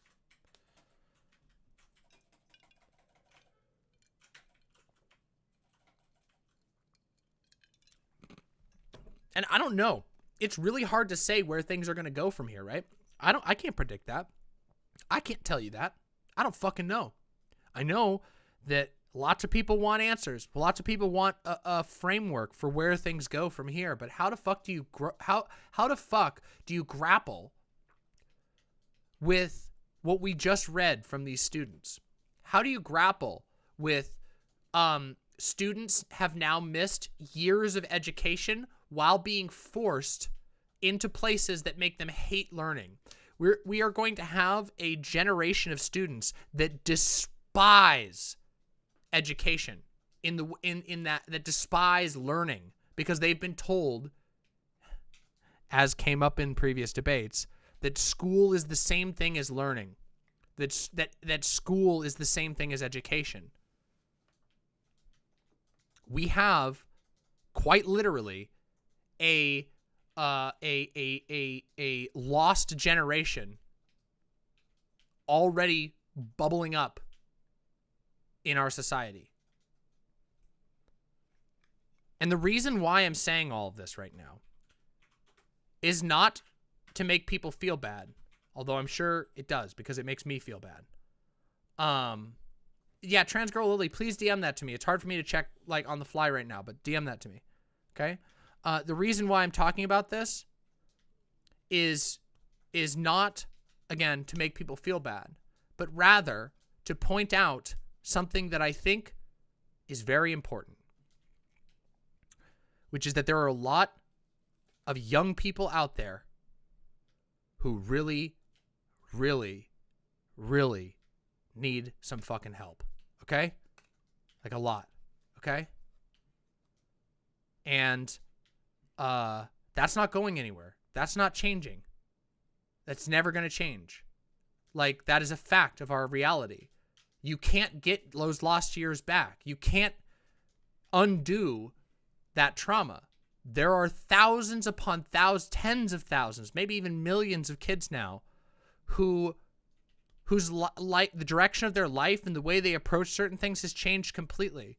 And I think it's going to be very important for those of us who didn't live through that particular struggle to think about how we can help those people be happy.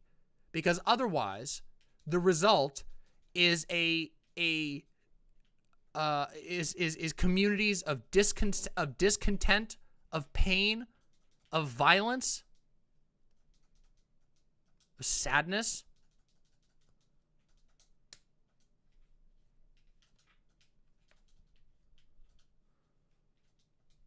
They're just going to be a quite sizable generation where they'll have a collective trauma, among other things, of piss poor school for like 2 or 3 years or however long this is going to go on. No, that's downplaying it, because it's not just school that's getting fucked. It's the entire economy. The entire economy is being restructured under the vision of Jeff Bezos and Elon Musk and a couple of other financier gamblers. Those are the biggest players now. All small businesses are closing. There's very few that are surviving. Restaurants are completely fucked. Even chain restaurants are fucked. McDonald's just put out a huge statement saying that they're in huge trouble because they can't find workers. And all of their older folks are dying, and even the youngest of the boomers are retiring now. So those McDonald's can't find people to do shit. It's more than just a traumatized generation. We're talking about a generation that is actively, like, multiple generations obviously are being fucked by this, but we're talking about an entire massive generation of people that are being turbo fucked by their schools. The only piece of hope I have is that this is going to mobilize younger generations to be more politically active. Yeah, some of them will. But guess what? Those of us who aren't in school now, those of us who are past that, those of us who've been through the school system, you don't get to just sit on your fucking laurels. Those people out there need your fucking help.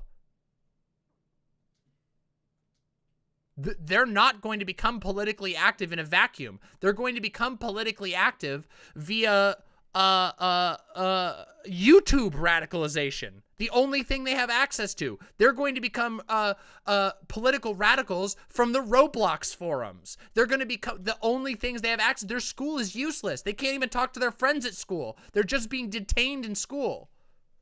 So if you care about the world, then you have to recognize that the Zoomers need fucking help. They need fucking good, loving and actual guidance that's not fucking tricking them into some multi-level marketing scheme or some other stupid business.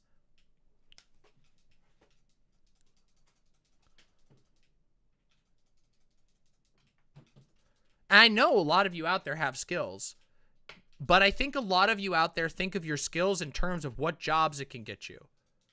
Still, even though there is no jobs market, the jobs market is literally has been nuked from orbit, okay? There's nothing left.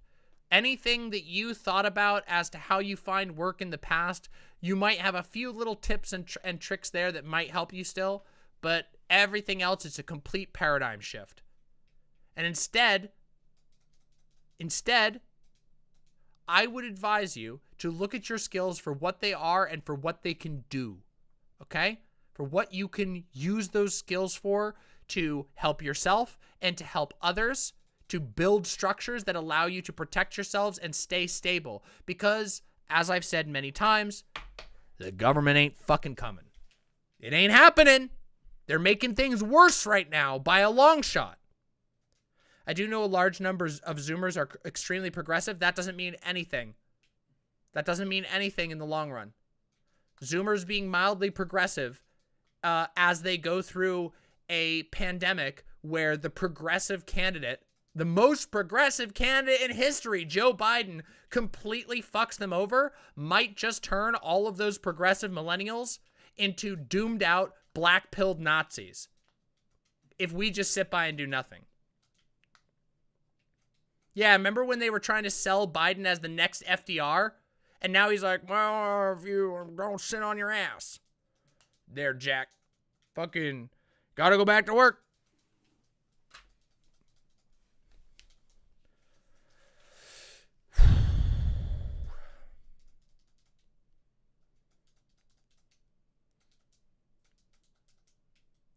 Forced vaccination won't fix the problem. Won't fix the problem. It literally won't fix the problem. It's too late. Vaccinations are important, but forced vaccination is not going to do anything. Because the people who aren't taking it still aren't going to take it. They don't care. Republicans already think that vaccinations are forced. It's not a little progressive. It's we literally talk about how capitalism is fucking us all over in class. That's good. Keep that up. We should keep that up. I want every single fucking student and Zoomer in America to know exactly who it was who fucked them over.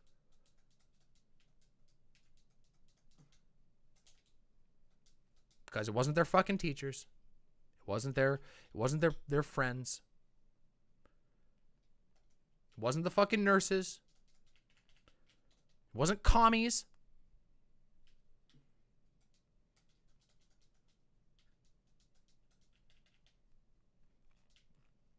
It was a system that worships the economy over anything else. It is a system that says that says at all times that you must become the ideal citizen. You must fit into the notch because that is for the greater good, because that is what you must do, because that's what makes you a patriot. That's what makes you a good person. That's how you know, is you go and you work real hard every day for the rest of your life. 60 hours, 80 hours, 100 hours a week, breaking your body for what? Because it's good to do? No. Because it lines the pockets of Jeff Bezos, because it lines the pockets of Donald Trump and Joe Biden and Nancy Pelosi and all of these fucking politicians, all of these capitalist politicians who've got their fucking fingers in every single deal they're cutting, who write laws that say, oh, yeah, no, it's okay. Even when there's a plague, there's nothing you can do about it. You got to keep working. That human capital stock, right? Don't focus on people here. It's the entire framework. Yes, it's the framework, but we cannot pretend that there aren't people actively perpetuating that framework. It is likewise a problem. Okay, it is bad to both hyper focus on an individual, like say that all the world's problems are caused by Donald Trump, like the libs do, which is obviously incorrect, as we can see. But it is also a mistake to become so abstract that you think there's nothing that can be done. We are agents moving around in a whole bunch of fucking mechanisms. And we can make decisions. We can choose to do things that we're not supposed to do. We can think about it. We can find reasoning. We can find tactics, strategies. We can identify who are the shakers and movers that have put us into this state? Who are the people who are making the rules that we have to follow? There are people who run these machines, and they have names and addresses. Yeah, that's true. They do. Isn't that interesting? There are people who build these machines, and they have names and addresses. Yeah. I'll take this hat off, actually. It's actually hurting my head.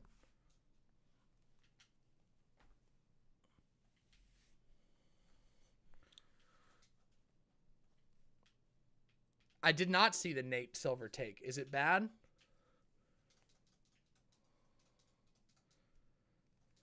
Before you referred to it as a god, but I believe this system isn't a god. You can denounce it and never practice a word of the god, but it's something more sinister. Well, yeah, but...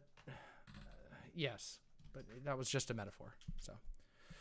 Are we having sound issues? Sound?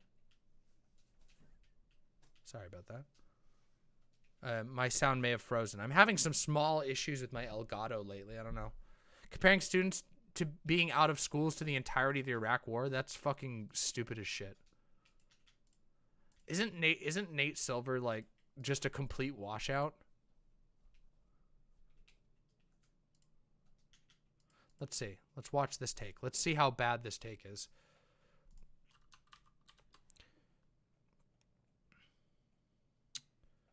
Suppose you think that school closures were a disastrous invasion of Iraq magnitude policy decision. Shouldn't that merit some further reflection? You think this was a policy decision, which of course is a totally decentralized one, equivalent to the deaths of 460,000 people and the destabilizing of an entire region? And do you think parents and educators have not been reflecting? Yeah, I think depriving tens of millions of school children of an in-person education for a year or longer is absolutely on that magnitude. No question. Okay. So Nate Silver is just an idiot. It's simple. so that's just the stupidest thing I've ever heard in my entire life. Like, how am I supposed to respond to that? That's like a debate bro tier. Like, well, yeah, actually, what? Like, I don't know. This sounds like a baby Hitler thing. Like, what the fuck? Abe Y with the $10. My teachers union thinks in-person is the best way forward, just for learning loss and misplaced community support, but it's really but that's really a lack from the NEA. What I feel is that unions alone aren't enough. Of course not. Of course unions aren't alone. Alone aren't enough. Not even close. PosadistJohn with the tier 1 gifted sub. Capitalism is the god of America. It's time to overthrow him. Also, white name genocide. Thank you very much for the white name genocide. Deeply appreciate that. We got to update this this little bar here. Let's update it. We got to put 3 more in there. We're at 29 out of 666 site subs. I don't know if we're gonna make it to 666 this month, guys, but we'll try our best, I think.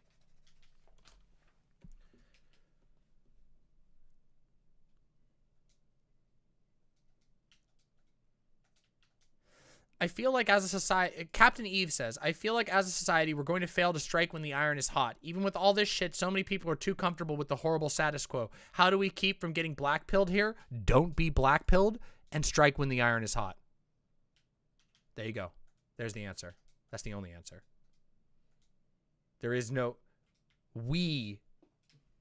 I mean, it depends on what you mean by we, but we don't do that. America is not going to do that. Only we, the small W, can do that.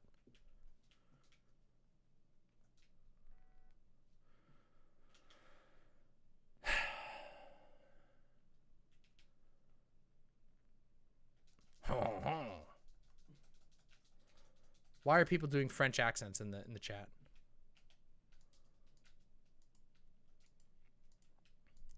Like, punish Bernie, not me, us. Well, yes, but I think that, again, in this particular case, we have to be careful about what we mean with we. When lots of people say we, they often mean, like, the government, or, like, you go and put your ballot box in and you did it. Nah, that's not happening. It's not fucking happening. That should be clear by now. For all of you, for fuck's sake. We have to look. We have to seek out answers. We have to seek out solutions. We have to be brave enough to reach out into the world and say, no, I am not going to stand for this. No, I am not going to let the people I care about fall ill. I am not going to let the people I care about be abandoned. I will provide for them. We will provide for ourselves. Whatever we have to do to resist this idea that you can be written off. Because that's what it boils down to. You. Yeah, you. That's right. I'm talking to you. This is the most parasocial I'm ever going to be. Right now, I am talking literally to you.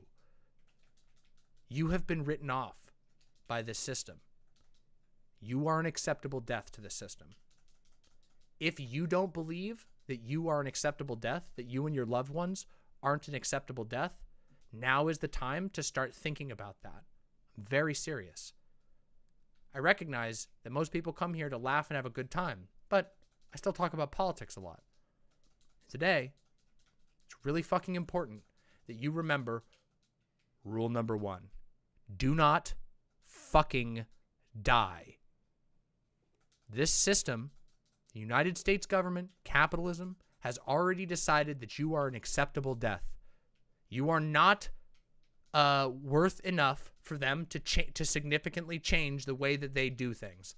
But the reality is the way they do things is not sustainable. It can't go forever. And if you're not okay with being written off as an acceptable death, then you have to accept that they are wrong, that the capitalists, the politicians are incorrect, that their value judgments are worthless.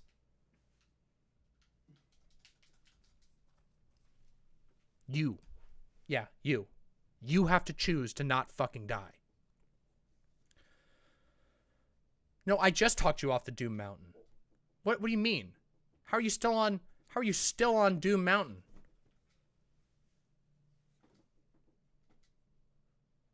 Shit's tough. Fucking pick up shit and do something. We have to do this shit together. Talk to a friend. Come up with ideas. Build things. Put your skills to use. Stop job searching and instead purpose search. Or something like that. I don't know. Something where you say, wow, I can do this cool thing. Maybe there are people who would really like it if I did this cool thing for them, and maybe they have cool things they'll do for me.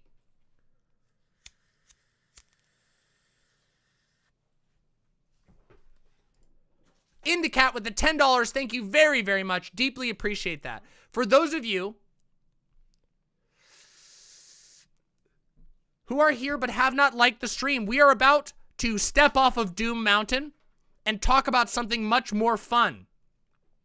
The likes are what we seek every single stream, because more likes brings more viewers, and I want more people hanging out because this is a cool-ass zone. We have a lot of fun over here. We talk about serious issues, and we have a good time usually talking about them.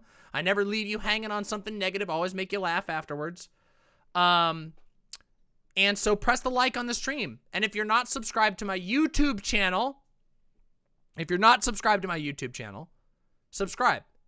youtube.com/C/Demon And finally, I haven't said this frequently at all. I've mostly been harking on likes, but this show is entirely supported by the viewers. I don't have any sponsors. I pay my team, and I put most of my own money into this show. So if you want to support me, toss a few bucks my way. You can do so through Patreon or through the website or through YouTube. Although the website and Patreon are most appreciated because they take the smallest shares. So if you want to help me out, also Prime subs are free. So thank you. There we go. This show is always free, always viewer supported. I believe that political edutainment should be available to everyone. It's what I believe in, and so it will always be free. But if I don't get money, then I can't keep doing it. That's how it goes. And I also support a couple people, so, you know, help me. It's great. Sick. It's win-win. Acelaces, thank you so much for the $5. Putting the moo in Optimumer. Optimumer? Alrighty, Optimumer. Here we go. Nuts, we are the Demon Mama.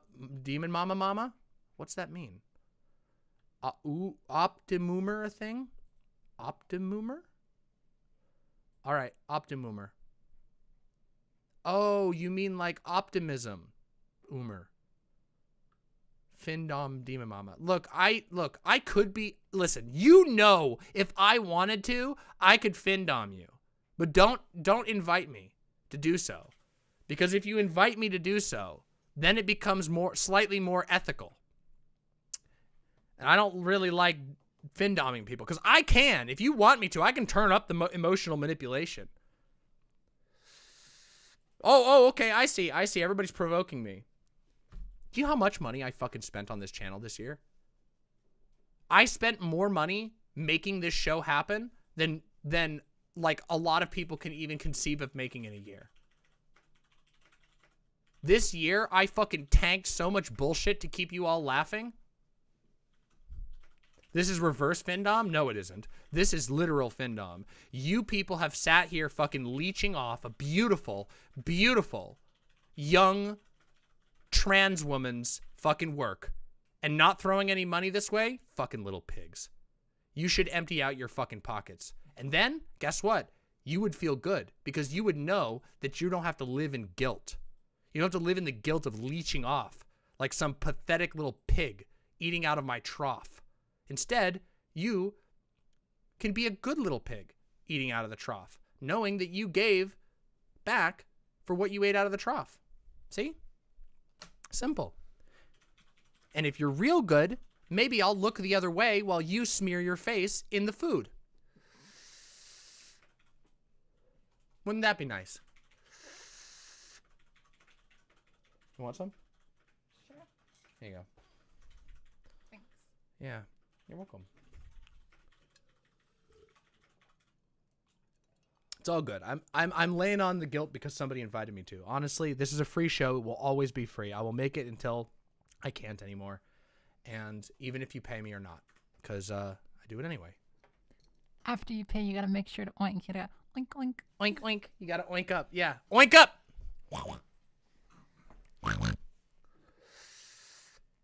Look, I know I could learn from the best. You know, I could learn from fucking Bad Bunny. Bad Bunny's the best of that shit. You know what? Bad Bunny got me to pay for a golden piggy because it's so cute. Jade Monkey with the 3 gifted tier 1 subs. Thank you so very much, sis. Reparation straight from the trough. Good little piggy. Yeah, that's right, good little piggy. Oink oink. You get a free little oink. Super Mike with the $5. Thank you so much for doing your part. You get a free little oink on me, all right? So thank you very, very much. God, I fucking love your streams. This is A+ content. Oh, this is S++ content. A lot of people just don't know what they're missing, but we got way over 300 viewers right now because people know where it's at. You see, there's a buzz generating around hell in 2022. And that's because at the end of 2021, all of my enemies simultaneously shit their pants. GF, thank you very much for the oink oink and the $5. Oink oink indeed. Good little piggy. Good little piggy.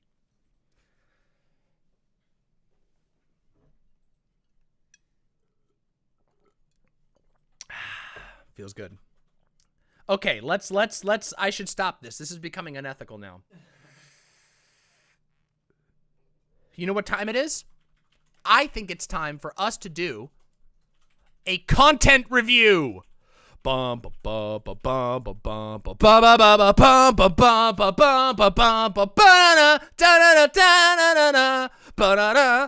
time for the Demon Mama debate reviews.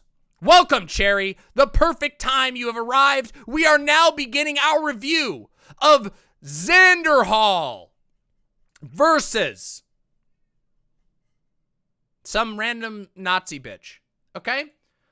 So we're gonna watch that, but it is really good. Some of you may know of a little streamer who's bigger than me named Xanderhal.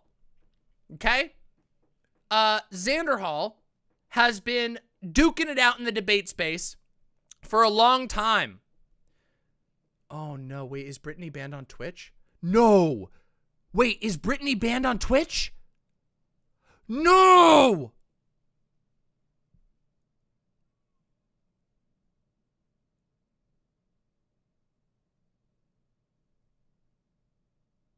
I need confirmation.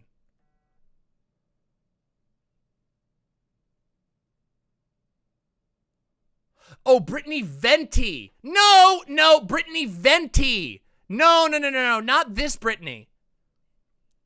Not this Brittany. It's a different Brittany. It's Brittany Venti. It's not that Brittany. It's the other Nazi Brittany. Oh, that's such a relief. Nope. Well, they should come to, the Twitch viewers should come to site chat because it's better on site chat. But,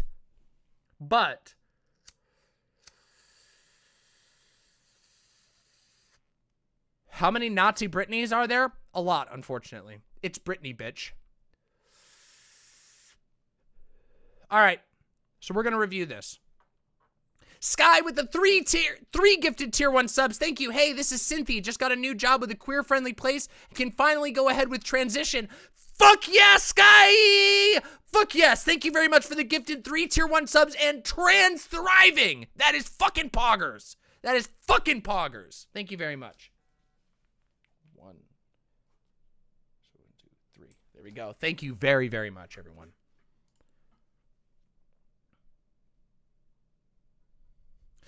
Breadwave has donated $5. This little piggy is Poggies for debate reviews. Debate reviews are really, really fun. And this debate review, I'm telling you right now, is going to be super motherfucking fun. Okay? It is going to be super motherfucking fun. Okay? And all I'm going to say is let's fucking do it. Okay? So, Xanderhal, y'all know Xanderhal. But Xanderhal went up against a woman named Brittany, who previously... Yo, Xanderhal, happy to see ya. Oh, Chudlogic just had Brittany on his stream. Okay. Good to see you, Xanderhal. Thanks for coming by. So Xanderhal went up against this lady named Brittany. Brittany used to be the so-called left-wing host of a show called Politically Provoked, okay? Now, when I say left-wing host, that is extremely, like, I put that with, like, a lot of quotes. Some of you may remember that I once did one debate on Politically Provoked. When they first sort of started their channel, they invited me to debate against a fascist named Big Papa Fascist. It was hilarious. It was absolutely hilarious. And unfortunately, while the debate was very funny, the post-debate portion was very weird, okay? Their audience was all Nazis, and all of the super chats were extremely fucked up things to say. For example, one of the super chats that they allowed through and asked me was, what age were you molested by your father? Wow. Sounds like they're running a great show over there, everyone, right? Yeah. Sounds fucking sick, right? Yeah, it was pretty bad. It's real bad. So I didn't go back, oddly enough. What a surprise, right? Because keep in mind, that wasn't from the fascist I was debating. That was from their audience that they went forward to you know, they approved that and then read that to me. Yeah, it's fucked. Yeah. So I don't know. I don't think very highly. Turns out their server was a Nazi den, like literally just crawling with Nazis. It was crawling with so many Nazis that in fact, Big Papa Fascist denounced them because they were too Nazi. A guy whose name is Big Papa Fascist denounced Politically Provoked for being too fascist, which is a little bit wild.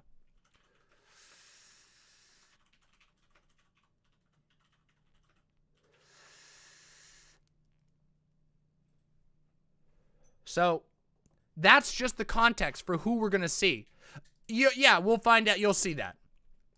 Their Discord literally got nuked by Discord twice because it was full of Nazis. Yes. Not kidding you. That's actually what happened. So let's do this. Let's do this. Okay? Let's go watch this Xanderhal debate, okay? We're going to watch it right here. Here we go. We got it, everybody. This right here is Xanderhal. No, it's not Eminem. I recommend 1.5 speed. No, we're doing it raw. We're doing it fucking raw. You understand? Raw. Okay? I'm not fucking backing off.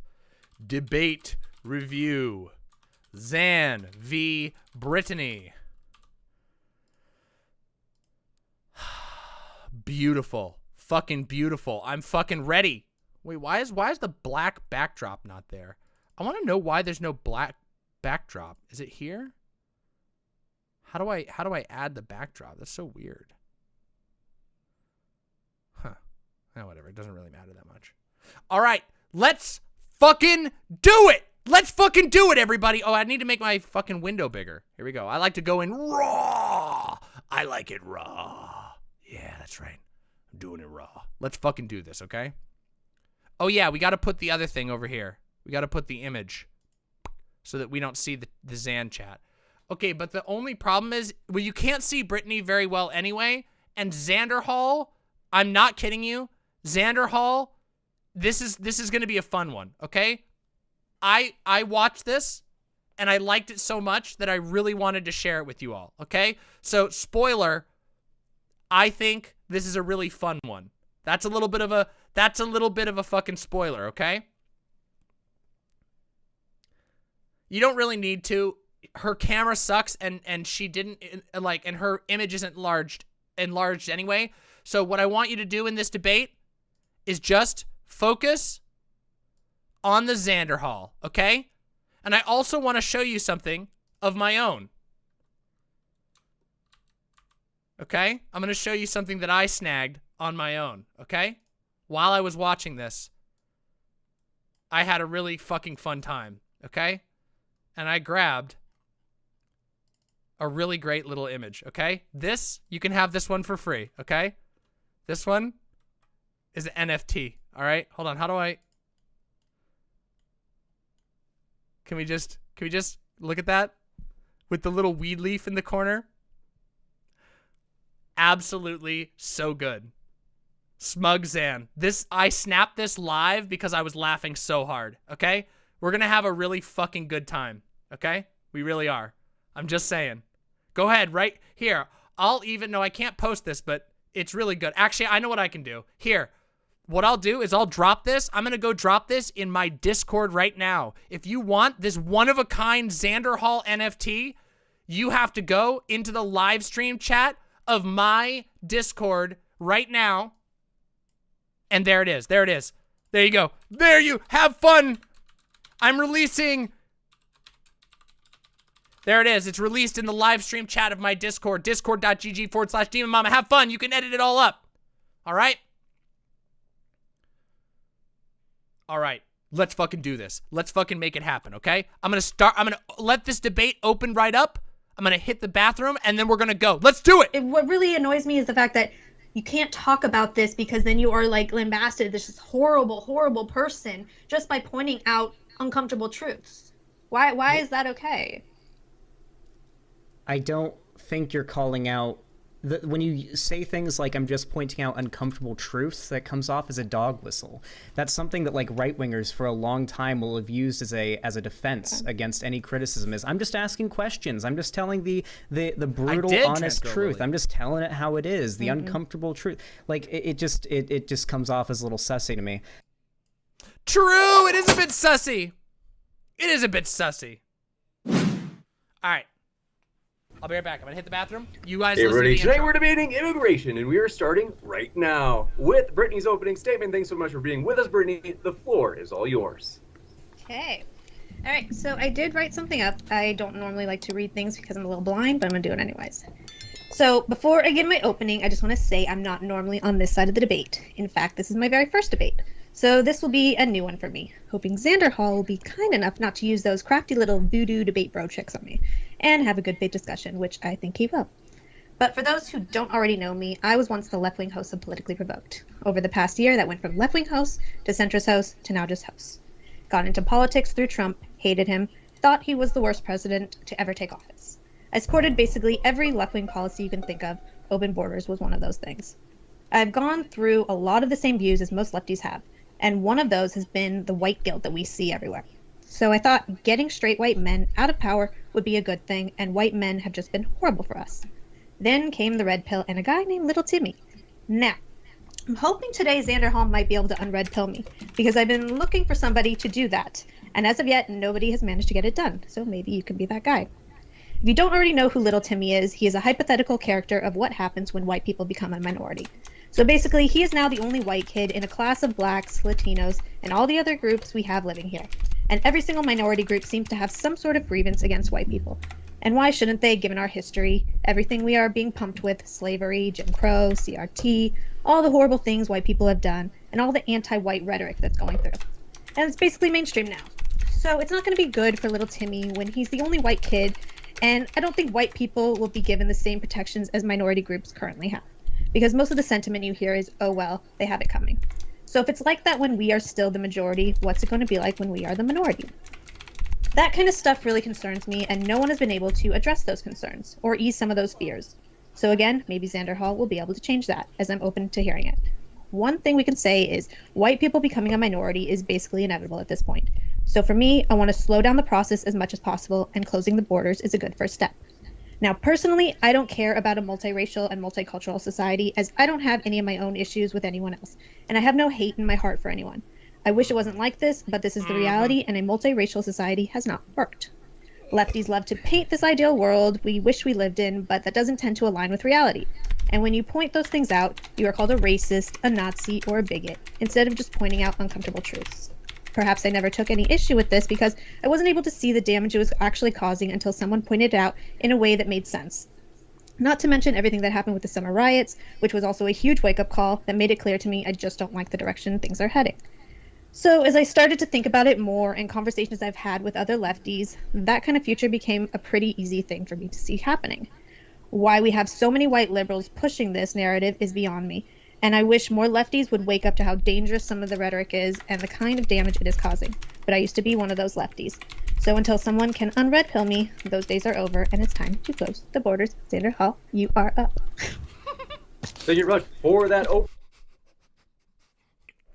Unread pill. Of course I had to eat food right as it gets into it. We'll keep going. Brittany, and want to let you know, folks, if it's your first time here at Modern Day Debate, we are a neutral platform hosting debates on science, religion, and politics. We hope you feel welcome no matter what walk of life you are from. Thrilled to have you here. And don't forget to hit that subscribe button for many juicy debates coming up. For example, does Islam require the domination of, or I should say, does liberalism require the domination of Islam? I love that Zan hears that question and just looks at the camera with concern. Does Islam require Wait a second. And then he's just like, Nations between Destiny and Daniel Hikachu coming up at our in-person conference this month. It's going to be juicy, and you don't want to miss it. So with that, we're going to jump into Xander's opening statement. Thanks so much for being with us. The floor is all yours. Yeah, I guess I don't really have much in the way of opening statements. When it comes to a situation like this, as Brittany said, the influx of obviously non-white people into this country and many other white countries is going to continue to happen just naturally. This is the way that humanity has acted for a long time. We're going to integrate. We're going to intermarry, intermingle, and what. That's literally what humans do. That's what we've done for all history. There's... Like, this fucking idea of ethnostates is fucking stupid. It's never been a part of history except for out of, like, small chance issues and Nazis attempting and failing, by the way. No, it's just something that's going... Small Dog Party, thank you so much for the gifted tier 1 sub. I'm going to update the list. I'm going to update the numbers soon. To inevitably happen. I think the main issue that I have with Brittany's entire argument is that the onus is on her to prove that this is a real problem that's actually happening. The reason why I struggle to create an opening statement, I guess, is because there's not much that I feel like I have to argue. Wolfgar69, thank you very much for the $10. Deeply appreciate that. Thank you so very much. From the get-go, right? Yeah, happy to have you out of work. It's good for the economy. Seems that exposure to people of different races and ethnicities is good to prevent racism. Seems to help our society. You mentioned that multiracial societies haven't worked. I'm not sure if you're aware, but America is the most successful country on the planet and is quite multiracial. Yeah, that's really all there is to say. We can go back and forth if you want. I wrote down some of your points, and I guess if you want to, we can go one by one. Sure. Yeah. We'll jump into an open conversation then. Did you want to address something in specific I said, or do you want me to? Yeah, sure. Okay. Do you want to start with the little Timmy question? Sure. Yeah, so the funny thing about the little Timmy question or the little Timmy hypothetical is it's not even really a hypothetical. Stuff like that happens on both sides today. There are black students who are made fun of in majority white schools or whatever, and there are white students in majority black schools that get made fun of for being white. I don't know why you use this hypothetical or this little Timmy question as an example of how racial animus in this country could just suddenly flip sides and we could see an anti-white society. It just doesn't really seem like we're heading down that road. That kind of thing happens now. This seems like if you want to prevent a problem like this, the solution is exposure. People who are exposed to people of other races more often tend to be less racist. What you're advocating for, a shutdown on immigration, a slowing down of the integration of different races and ethnicities into our society, is only going to result in more racially based tribalism. It's only going to result in more of that racial animosity. Things like Jim Crow and things like segregation only increased the amount of tension between the races. It didn't make things better. So right here, okay, imps, we can move on to the next segment. We can move on. Xanderhal just won the debate. It was that easy. It was that easy clap. Can we get some easy claps in chat? Can we get some fucking easy claps? That is, Xanderhal literally won the debate right there. There is nowhere that this can go from here except exactly where it goes, which is the cope zone. So what you are about to witness for the rest of this is, and we are going to watch the rest. I'm just kidding. We're not stopping right there. We're actually going to watch the rest, of course, because it's really fucking funny. But I just want you to know that right there, 5 minutes into the debate, there is no actual more debate to be had. What Xanderhal said is completely true. all of history, societies, ethnic, racial, gender, we've all melded together and we solve our problems actually relatively well. Usually, it's when hyper hierarchical supremacists of some form or another take power that we end up seeing societies start to become racially or ethnically, and or when we start to see societies fill with racial or ethnic animosity. And Xanderhal points out all of this. All of the arguments he's made are backed up not just by data, but also by history. And there's nothing more to be said. But what you will see now is a Nazi crying and coping and making emotional arguments and incredibly cringe jokes for the rest of this entire show. Thank you very much, Zale's song. It says a lot about these people that they cannot see two people with slightly different tints to their corporeal flesh bags function in a relationship where one is not subjugated by the other. True! Also, Taliesin Oberlander, I used to mod MDD's chat. These debates made me stop. I can imagine. These debates are, with Nazis and shit, get really toxic. And in fact, Xanderhal will call this out as we go on.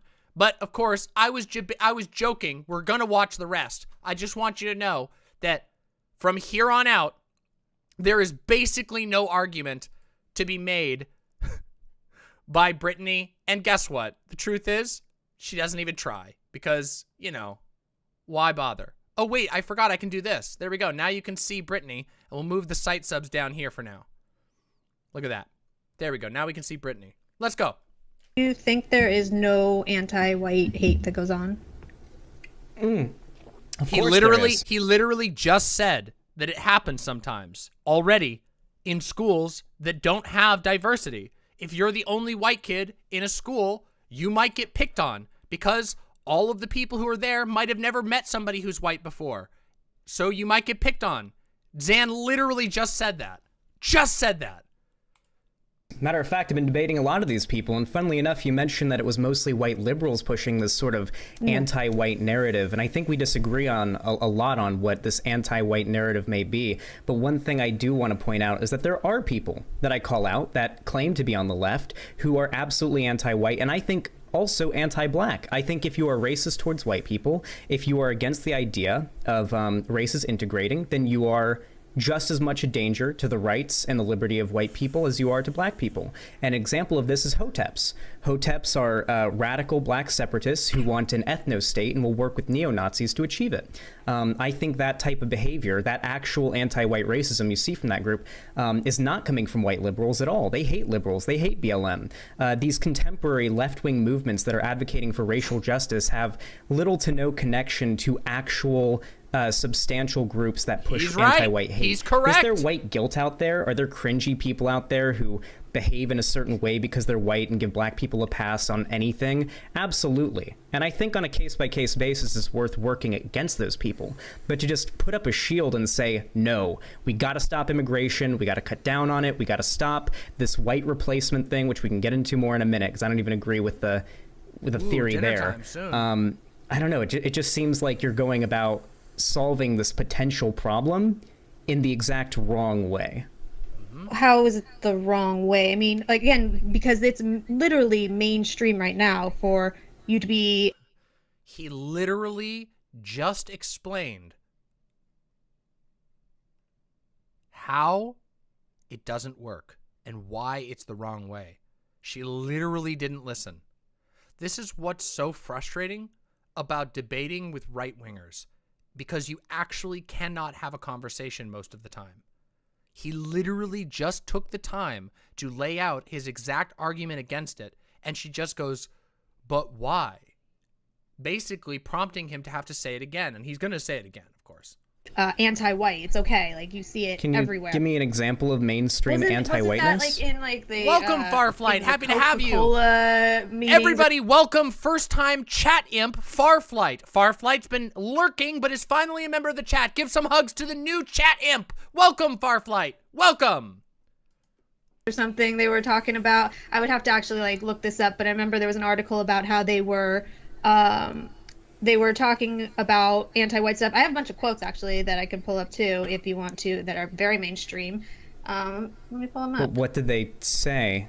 I mean, you can Yeah, I'll show criticize you. any individual case. That, like, I'm fine with that. The problem is that you're broadening this to be a massive issue at the it left. is. Like, the entire idea behind at least what I advocate for is a rising tide raises all ships. We're not trying to take white people out of power and replace them with black people in power. Do you We're want not me to give trying you to some take examples? white people out of the country and replace them. I'm sure you've got plenty of examples of people on the left being No, either but I mean- So, okay, really funny. This is actually, it's really funny. The rising tide lifting all boats is actually a neoliberal byline. However, I actually don't care, believe it or not. I know some people will get mad that excuse me, it's a JFK line, actually. It is a pretty solidly neoliberal line. However, I think in this case, it is perfectly workable. I think it accomplishes to say what he's trying to say. He's saying that if we allow people to live together and become familiar with each other in harmony, that everyone will be better off. And I think in this case, in this particular context, it's fine. Enabling anti-white racism or even perpetuating it. Why not call those instances out individually? Let me just show you a few examples of like how mainstream it is and how okay it is. So you had, let's see here, we got from the Don Lemon saying white men are a domestic terror threat. Anderson Cooper, whites becoming minority is an exciting transformation for our country. True, Van Jones, it is. Even the most liberal. So wait, let's go through these one by one. The first one, Don Lemon saying that white men are a domestic terror threat. Guess what?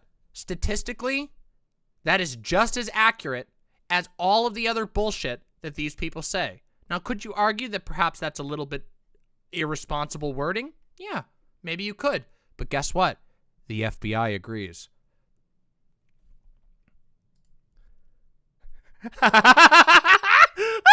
This is amazing! What the hell? This is so good! This is so good, Danny! This is fine. That is so dope! Danny, that's so fucking dope. I will retweet that if that goes on Twitter. That is so sick. Brim15 with the tier 1 sub. Enjoy the free month of being purged from the depth of the white names, new chatter, and some free emotes. Yeah, welcome and thank you. I'll put that on the list. We'll update the bar soon. Let us, and then, okay. So, first one was Don Lemon saying that white men are a domestic terrorist threat, which is just true. Yeah, it's a little prejudice, I guess. But I don't think that counts as racist or anti-white. I think that's ridiculous. The second one, what was the second one she said?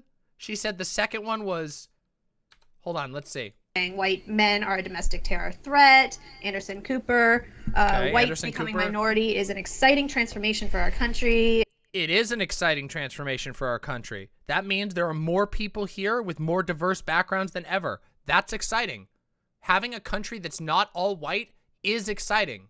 As somebody who doesn't only like white people, that is an exciting venture.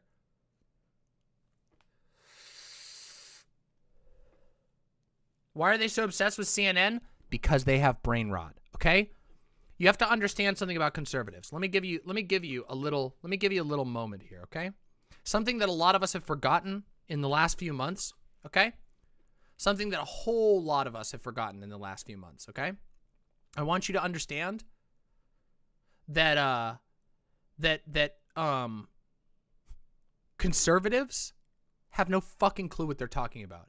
They repeat the same lines that they're given because that's how hierarchy works. When you believe in a hierarchical worldview, your superiors tell you what to think. You repeat those things. That's how it goes. That's how it goes for all of them. Every conservative is exactly like this. Now, sometimes there's squabbles. Sometimes there's inconsistencies. Sometimes conservatives make bad decisions. But that's how their ideology works. You listen to the people who are rightfully above you. You want to look at what the core tenets of right-wing thought are? It's a belief that hierarchies are natural and good. Okay? So it should make sense why they fixate on the same things that their intellectual leaders tell them to fixate on. And they always do. So there you go.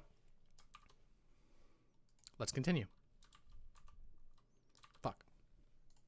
Van Jones. Even the most liberal, well-intentioned white person has a racist virus in his or her brain that can be... So who is this guy again? Van Jones? Isn't that another guy? Isn't that another CNN guy?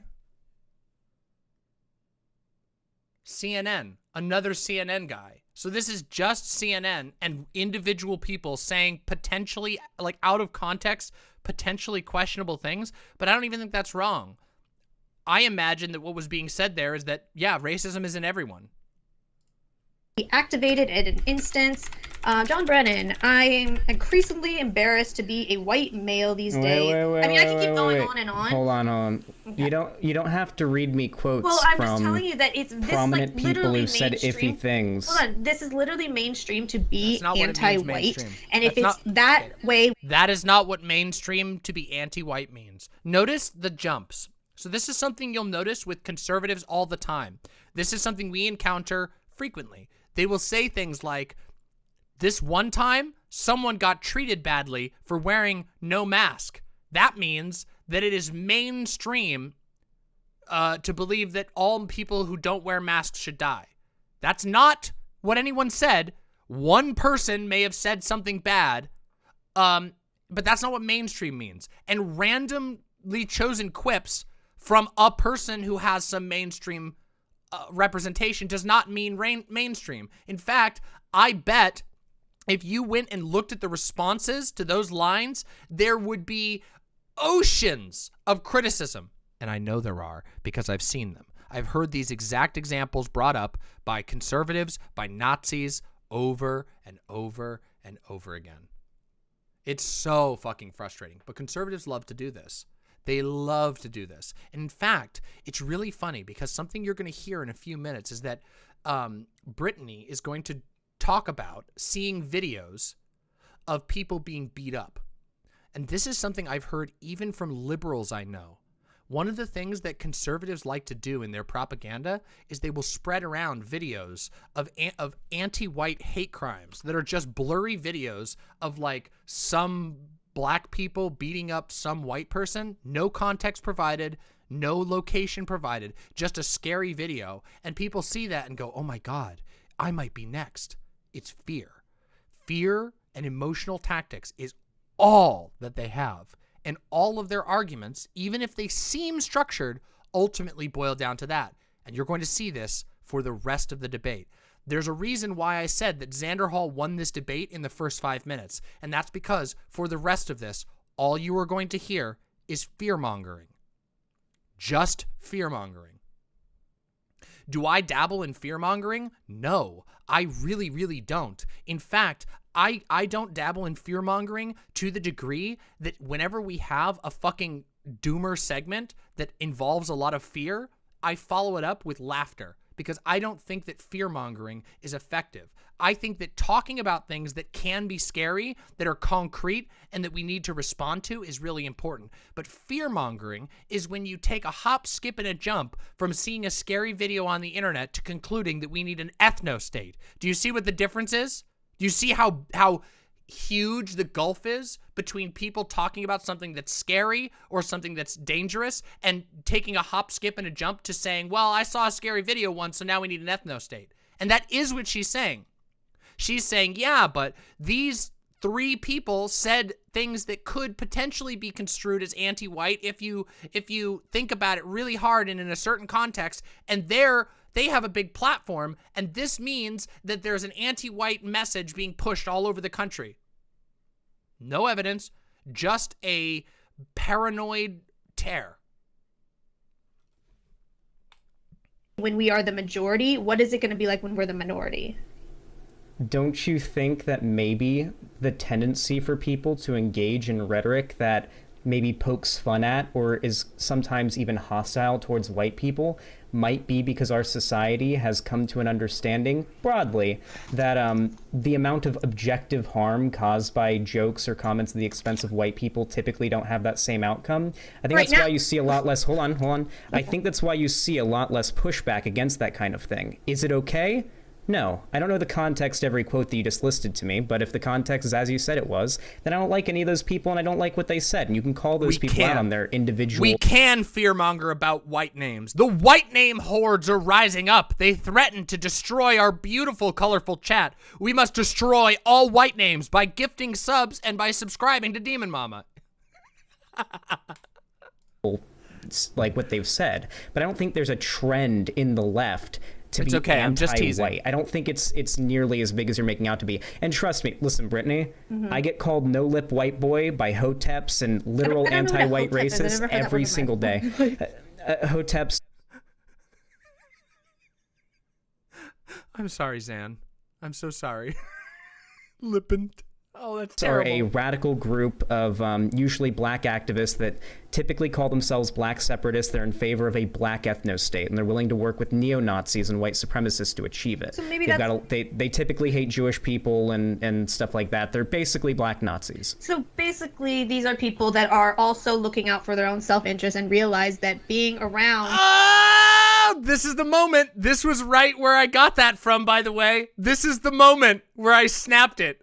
Because he knew! He got her! He fucking got her! He fucking got her! She's like, wait, they actually sound like they're just looking out for their self-interest. She just said 2 seconds ago she didn't even know what they were. This is a what you're witnessing here is an advanced Alden, okay, maneuver. This is an advanced Alden maneuver. By the way, Capo, thank you very much for the gifted tier 1 sub. Thank you. This is an advanced Alden maneuver. Zan could have said anything here. He could have made up a word. He could have said the Blotsies, okay? And said they were the black Nazis. He could have called them the Blotsies. And she would have been like, well, it kind of sounds like they're looking out for their own self-interest because she's in a position where she has to defend ethnostaters no matter who they are.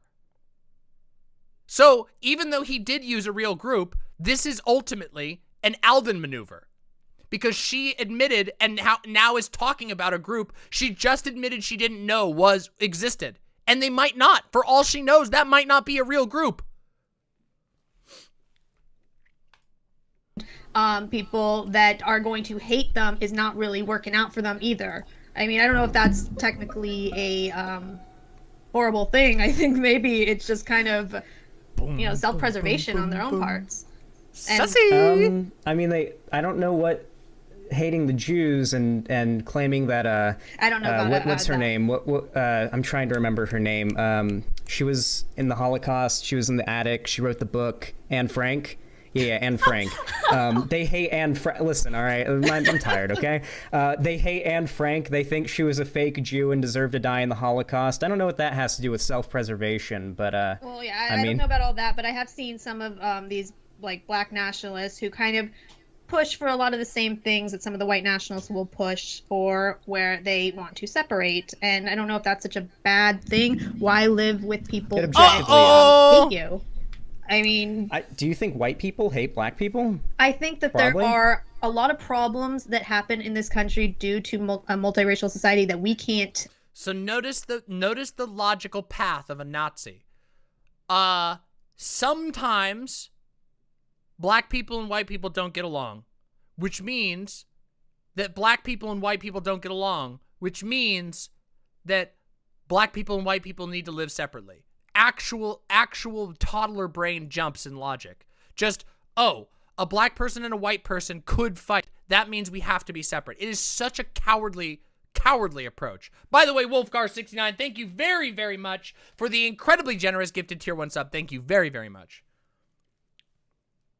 Also, I gotta update this. Let's update this fucking list. Address, because there's so much infighting. I was looking up, actually, for this debate, I was looking up what the 10 happiest countries are. You want to know what they are? Can I give them to you? I'm gonna give them to you anyways. Here we go. All right. Pretty sure they're like This is Scandinavian really fucking countries, ridiculous. right? I'm gonna do it, European Xander. countries. So, number 1, Switzerland. Number 2, Iceland. Number 3, Denmark, Norway, Canada, Finland, Netherlands, Sweden, New Zealand, Australia. Did you sense a theme there?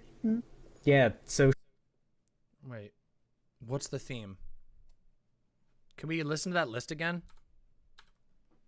Switzerland. Number 2 countries are. You want to know what they are? Can I give them to you? I'm gonna give them to you anyway. Yo, Fat Zebra with the incredibly generous 10 gifted tier 1 subs. I've probably been gifted like 6 subs by now. Paying it forward, chat. Fat Zebra, thank you so very much for the 10 gifted tier 1 subs. Let me get those in there real quick. Bam! We got to get that up. Thank you very, very much. We can update that right away. We're up to 49 out of 666 site subs. Thank you very, very much. We'll update the bar even just a tiny bit.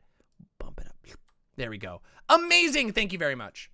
All I'm right. pretty sure they're like Scandinavian countries, right? I'm gonna do it, European Xander. countries. So, number 1, Switzerland. Number 2, Iceland. Number 3, Denmark.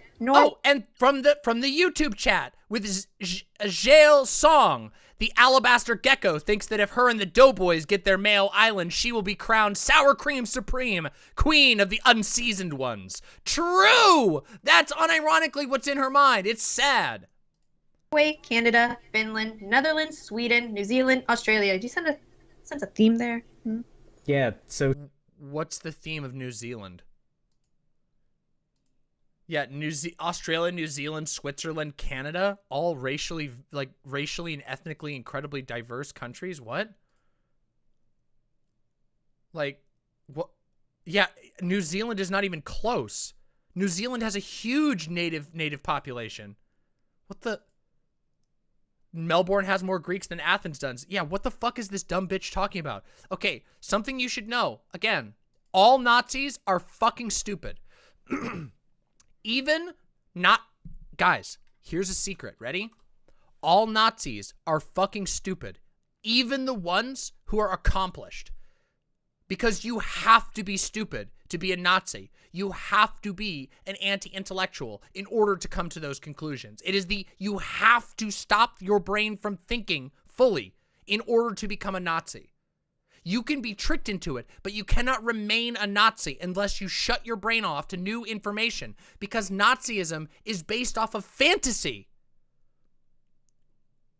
Yes, but that's what I'm talking about, nuts. To be groomed into being a Nazi is to be denied all kinds of conflicting information. It collapses very easily because there are all kinds of holes in Nazi narratives.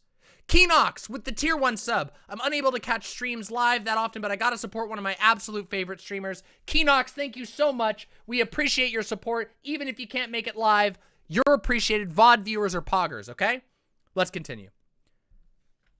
You could also be a grifter, yeah, but that's, okay, we'll talk about that, okay? Most of them are social. Viet Palm says her take is brain dead. Switzerland is made up of 3 very distinct groups, German, French, Italian. Yeah, I know. Democracies with a lot of but maybe they are like that because they're also social safety nets countries that are able to address a lot of those issues. Do you know there's studies that show when you are scared, you become more conservative. When you are liberal, you're going to become when yes, you and people are afraid of the unknown, and what you're advocating for is to make brown people more unknown to white people, and vice versa. What you're advocating for, all the data and everything that we've collected having to do with exposure to other races has shown that contact with people who aren't the same race as you, it just explicitly, just massively decreases the likelihood of you being racist or holding racist ideas. Like what you're advocating for right now will only make different races more afraid of other races because they're going to be more unknown. Or less familiar. I mean, I see, like, I get that at this point there's nothing we could really technically do about this. I'm not somebody who's saying, oh, let's go round up all the people that are different races or whatever and send them back. I'm not. I'm really. Sal Kitty says literally all of Europe, including almost every Scandinavian country, is a part of the Schengen Agreement. it's open borders throughout Europe. But no, they think Europe is just one race, don't they? Literally every country is a distinct culture and people. They all intermingle. Fuck, Europe might be more or as diverse as America. Nazis are racists. They're racist even to their own people. They box their own people, quote unquote, into terrible boxes. So yeah, they do not understand history, because if they looked into history, they would realize that Nazism is a childish worldview inspired entirely by fear of the unknown of people who are different than you. And they're different than you on fictional pretexts. It's completely ridiculous. So yeah, they don't know anything.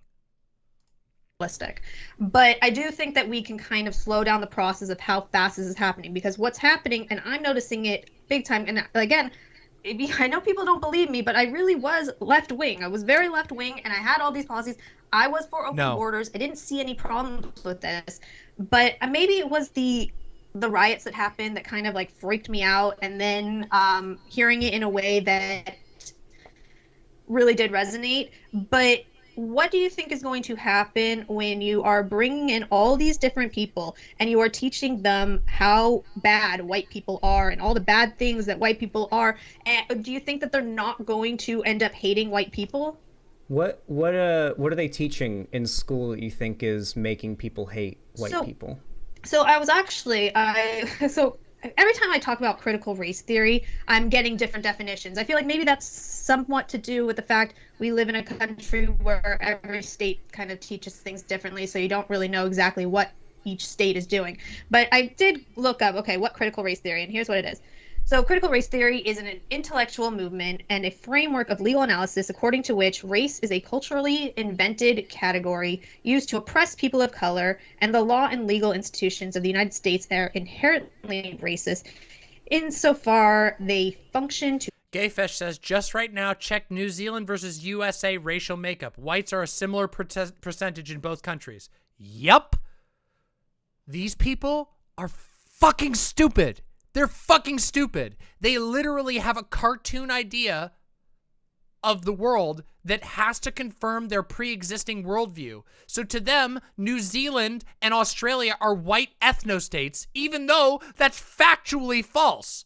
They have to believe that because it backs up their previously existing prejudice. Create and maintain social, political, and economic inequalities between white people and non-whites. And then, hold on.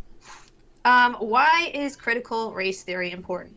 Critical race theory is important because it potentially provides a more realistic understanding of white racism in the U.S. as not merely a set of negative attitudes toward other racial groups, but also a body of law and legal practices whose real-world effect is the oppression of people of color, especially African Americans. These things being taught, these things being taught in our schools, showing how bad white people are and all these horrible things that white people are doing, and all They're not teaching this in schools. The things that are getting taught in schools, the things these Republican politicians are trying to clamp down on and ban in our schools, are things like reading about Ruby Bridges and MLK. That's legitimately what they're trying to ban. They don't want slavery to be taught. They don't want Jim Crow or segregation to be taught. What you're advocating for, what you're saying right now, and I know you won't say it, but it's what you mean. You believe that teaching students the actual history of this country, a history that unfortunately does involve white people doing a lot of really bad, horrible, racist shit. I'm sorry, but that's just the history of our country, and that's the history of a lot of countries out there. If teaching the truth results in having this outcome, then we need to engage in different types of rhetoric to help combat whatever white guilt or anti-white sentiment that you may think is becoming a huge problem. And there is people out there that are like that, and like I said, argue against them individually. But what you're arguing right now, at least it seems to me, is that teaching kids the reality of what this country has been and what has happened is going to result in people becoming more anti-white, and thus we need to either not teach that or just keep non-white people out of the country, or find some way to slow down the influx of non-white people into the country, because God knows what happens if they learn that white people did slavery. You know, they might go out there, and this reminds me, like, I'm sorry, and I don't mean to be like condescending or mean or anything, but this reminds me, I was in 4th grade. Okay, everyone, all imps, all imps, I want you to pay close attention to what is about to happen. What you are about to witness is one of the most epic dunks I have ever seen in this debate space. So pay close attention, okay? I'm gonna rewind just a tiny bit. I want you to pay close attention. This is fucking great, okay? And I'll explain why after, but you'll understand. It's fucking sick. Here we go. Let's do it. Slow down the influx of non-white people into the country, because God knows what happens if they learn that white people did slavery. You know, they might go out there, and this reminds me, like, I'm sorry, and I don't mean to be like condescending or mean or anything, but this reminds me, I was in 4th grade, and I was like, I think I was 9 years old. It was 2008. And Obama had just gotten elected. It was the day after the election. You know, Obama that morning had been announced, like, yep, Obama's new president. And we were on the playground, 4th grade, and there's this girl that I went to school with named Eden sitting on a bench on the playground crying. And I walk up to her and I ask her, why are you crying? And she says she's scared that Obama is going to bring back slavery, but for white people, and it's going to force white people to become slaves as payback for, like, slavery. And she was crying her eyes out. She fully believed this. And this is what this reminds me of. That thought process is what this reminds me of. Do you believe that, like, the minority groups in this country are going to try to take revenge on white people? Can we just take a second? Can we just fucking take a second and acknowledge how insanely orbital, how insanely good that orbital strike of a fucking dunk was? Okay, so I just listened to you talk about all these things that you're fear-mongering. You know, it really reminded me of an experience. I remember it like it was yesterday. I was in 4th grade. It was a Wednesday, in fact, a bright Wednesday morning, and the fog was rolling in. And there was a 4-year-old on a stool who was crying. And she said, and I walked up and said, what's wrong? What's wrong, little girl? And she said, Obama's gonna turn all white people into slaves. And Brittany has nothing. It's just boom. I'm sorry. I don't mean to be condescending, but you remind me of a 4-year-old I met in 4th grade. Absolutely motherfucking incredible. Yes, this is literally the image. Okay, Cherry, this image right here, I was screaming for this image to come up on the screen.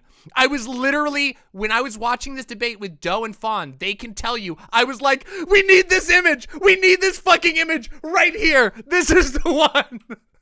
This is the image that was absolutely necessary during this debate. And there it is. There we have it. Fucking beautiful. Just fucking perfect. Zan's orbital strike resulting in the alternate future. Wait, I'm sorry. Can you say the last part again? You said that a white person was worried that Obama. Wait, I'm sorry. When I was she couldn't even. Oh, that is the sound right there. That floundering is the sound of somebody. Okay, have you ever seen, like in a boxing match, have you ever seen someone get stunned from a punch? Have you ever seen that happen? Like, if you're ever watching boxing and somebody gets hit and they go, and they're literally stunned.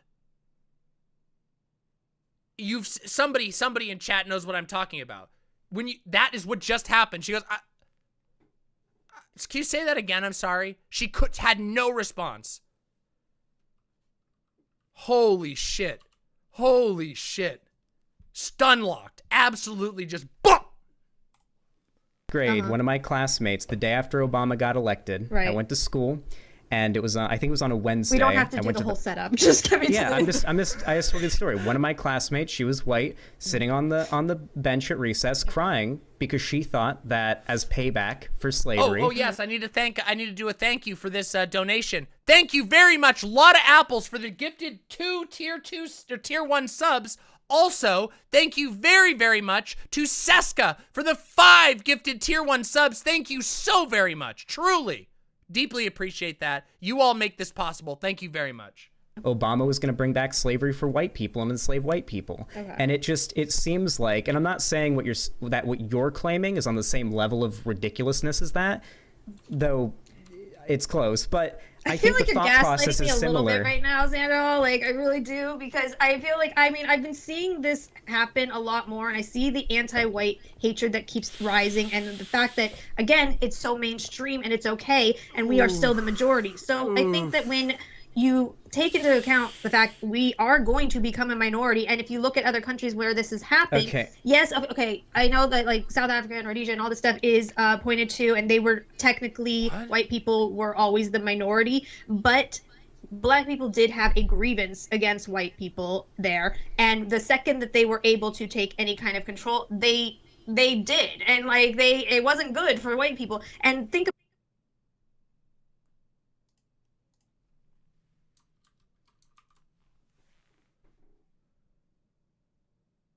I just want you to imagine the level of fucking white fragility you have to be on to fucking look at South Africa and go, well, yeah, but the real problem was that when apartheid ended, there were angry Black people.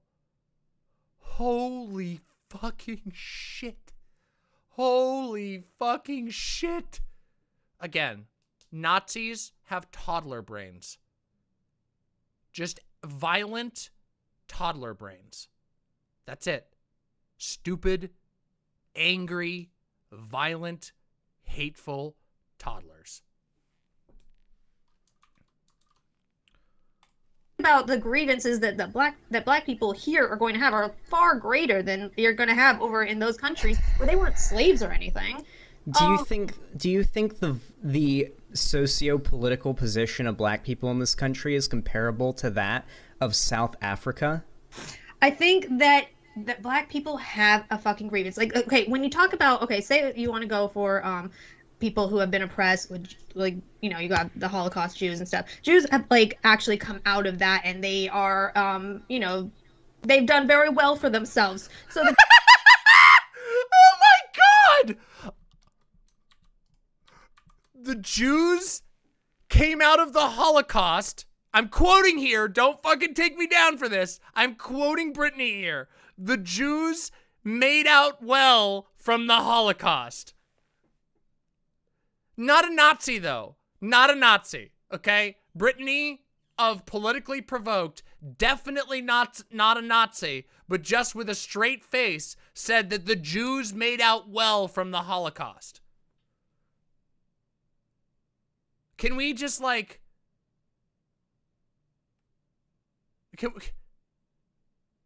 I don't even know. How am I supposed to respond to something so stupid?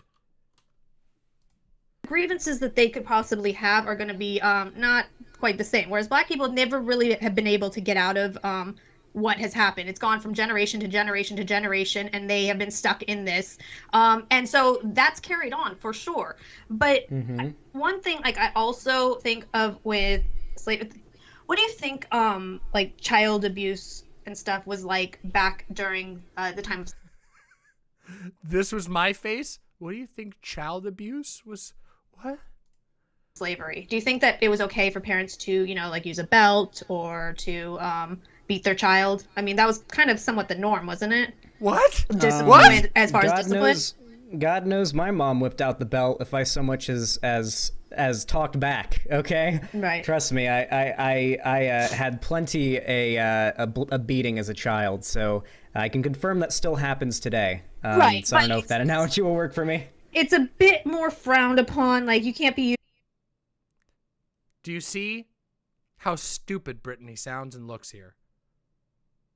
I'm really sorry about that, Zan. I'm glad you're in a better place. Fuck that shit. That fucking beatings are child abuse. That's fucking terrible.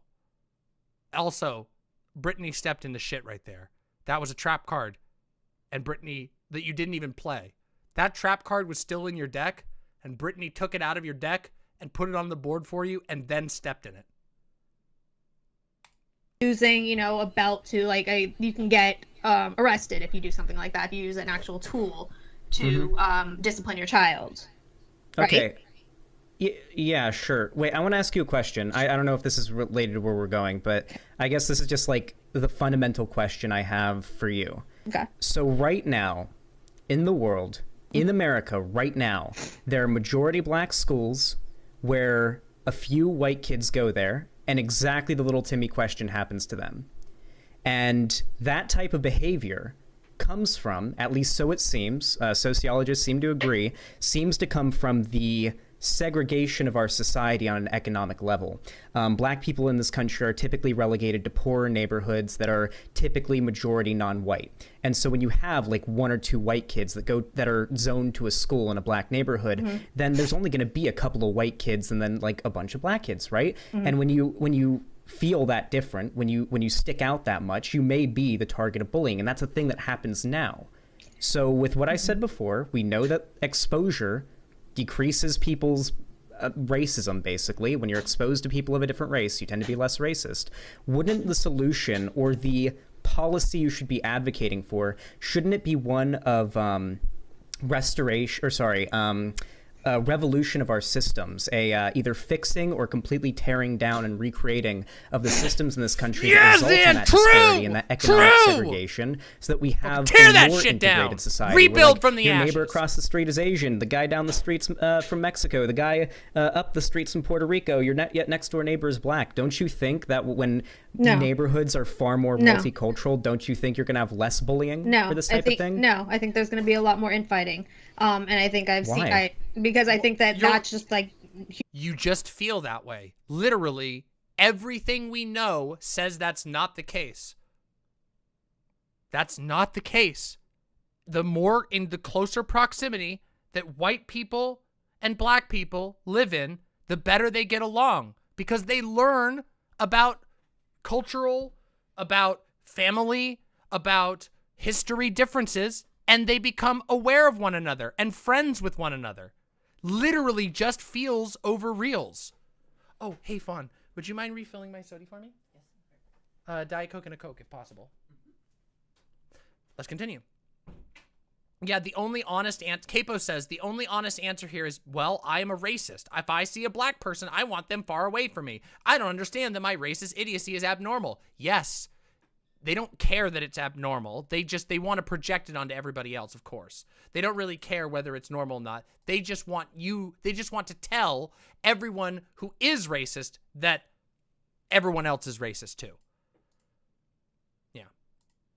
Human nature that you're going to have those you're going to be wanting self-preservation, you are going to have infighting, and this is exactly what we're seeing in America in general. We are unable to address this just isn't borne out in the data. This is just not true. It is not true. There have been some local spikes in racial animosity towards Asian people because Donald Trump kept specifically saying that COVID was caused by China, and American racists are fucking stupid. But that is Brittany's style of doing things, leading to that animus. On all other fronts, we know that animus is down. Racial animus is on a downtrend, a big downtrend, and it spikes back up only when racists use their position of power to put in racist policy and stoke racial animus. Weird how that works, right? Weird. Almost like if you have a faction of the world that is hyper-hierarchical and believes that you just have to worship the God Emperor Trump, and God Emperor Trump is a racist fuck, they'll be racist fucks too. Weird how that works. No, but it's literally, are you kidding me? There's so many problems we cannot address because we are constantly infighting over stupid shit. Like the poor people have less racial tension and racism when they live together. Xander, all right, one sec. Just to let Brittany talk. Let Brittany talk. Okay. Otherwise, let's get into 2-minute segments. Fail. Yes, okay, so yeah, no, we have as far as like black and white people, poor people, they probably have a lot of economic. By the way, condescension like that only works if you're winning. If you're losing, condescension sounds like cope. Condescension morphs into cope if you're losing, and she's losing hard, and everybody can see it. In common, a lot of economic issues in common, and yet they are completely on the opposite ends. A lot of white people in general are willing. Is there any policy actually that you would be willing to sacrifice economic gains to achieve? How do I think about it? A policy that would sacrifice economic gains to achieve? Yeah. Honestly, like I said before, the policies I advocate for are ones that are like a rising tide that raises all ships, right? Like one of the biggest examples that I brought up just on stream recently is a way that black people are kept down, and a policy that would help both black people and white people and people of every race is the current federal criminalization of marijuana. Means that states where dispensaries are allowed to exist and you can sell marijuana legally, unfortunately, as long as it's federally legal, banks will not loan to people who need a loan to start a business, which means that the marijuana industry, marijuana being a drug that black people in this country have been disproportionately policed and arrested and really good incarcerated point, for, by the way. despite not using it more than white people for a very long time. You would think that like in these states where you have dispensaries and weed being legal, that like the black community in these areas could possibly see some level of recovery because of that. But unfortunately, due to its federal criminalization, you can't get loans. You have to have the capital at your expenditure already to be able to start a dispensary, and you can only operate in cash, and there's just a lot of roadblocks in the way. Just federally legalizing weed and making it so that like anybody could go get a loan to start a dispensary like they could any other business is just, that would literally help everybody and black people. These are the types of policies that I advocate for. None of the policies you're going to see me pushing for are going to be about taking white people out of power and putting black people in their place. This is, in my opinion, an incredibly good segment of this debate for Xanderhal. Okay, like one of the strongest. Xanderhal laid out right there what I would call a perfect elevator pitch for legalization from a critical race analysis. I know he didn't call it that, but that's what it was. He took critical race analysis, looked at the issue of drug legalization, and then synthesized that on the spot into the perfect elevator pitch for why the fuck we should push for federal decriminalization and federal legalization. What, just a masterful move. I think that was very good. And there was nothing Brittany could say to that because it was delivered well and it was informed, and it's very, very difficult to make arguments against these things which are borne out in data. Well done, Xanderhal. That was a really good hit there. That's not what anybody who's sane on the left is advocating for. No, I wouldn't think that would be anything that you would advocate for, of course. But I'm just saying, like, I'm sure there are policies. I mean, I don't know if technically that was one of them, but I know there are policies that people would be willing to sacrifice some economic gains to achieve. A lot of people are willing to do that when it comes, to immigration. Yeah, I guess you could say that in the short term, immigration is an economic gain for the country, but some people... Wrong. It's an economic gain in the short term and the long term. Like, a lot. Like a huge gain. As in, you literally, in a country like America, you need immigration. You need it. She's just stupid. She's just this entire conversation, from the moment that I paused this 5 minutes in and said that Xan won, has just been feels over reals and cope. There is not a single fact-based or even rationality-based argument going on here at all. Just feelings. People are also going to be pushing the fact that we don't want to become a minority in our own country. When people tell you, oh, okay, well, why don't you just go move to one of these like white countries or whatever? It's kind of, I mean, isn't that like exactly the point? We're being run out of our own country. Jesus, can you hear the dryer? Is it loud? The way, yeah, I can hear it a little bit, but it's Okay, not too. I might It's want to barely in the turn background. it off because, hold on a second, maybe not. All right, sorry. All right. I think Yeah, you said we are being run out of our own country. Nobody's being run out. This is actually, I think now's a good time to tackle this. The idea of replacement.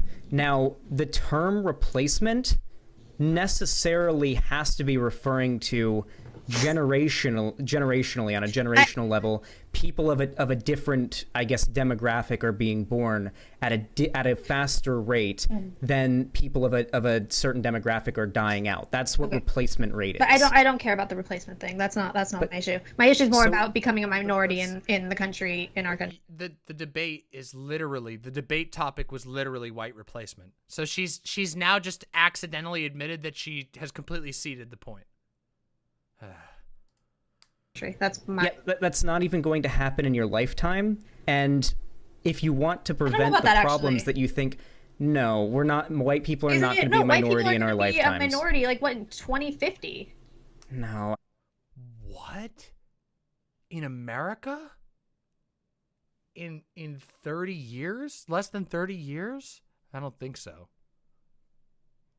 And also, who cares? Who cares? White people are already a minority in the world, and they will always be a minority because being white is a construct. There is no such thing as a white person. There is barely even such a thing as an American or a Hungarian or a Czech or a Slovak or a Slav. There's no fucking, it's all fucking made up bullshit. It's all based on lines drawn by states, and it has nothing to do with your actual relations to other people. Okay, I have I have next to no ties to the country that my family originally came from. None. I've never been there. Don't speak the language. Never have been. Probably never will be there. Maybe I will. I kind of want to go visit all my Slovak and Czech friends and stuff like that. Maybe someday I'll go there just to meet them, not for any like family reason. But that's where my family my family's from Slovakia. And that's like where my main ancestry comes from. I have no fucking connection to any of that. I don't even barely have a connection to America. I have a connection to my partners who are a mix of from completely different countries. Yeah, I want to visit Prague. I do. Anyway, it's really this whole viewpoint is just fucking stupid. The idea that like people actually have any bonds based on these like national, let alone racial histories it's childish. You wouldn't even, if you were put into a room with a bunch of people and told to work on things outside of accents, you probably could never even know where those people were from. If you couldn't place their accent, you would have no fucking clue where they were from. They could be from your neighborhood. It's so stupid.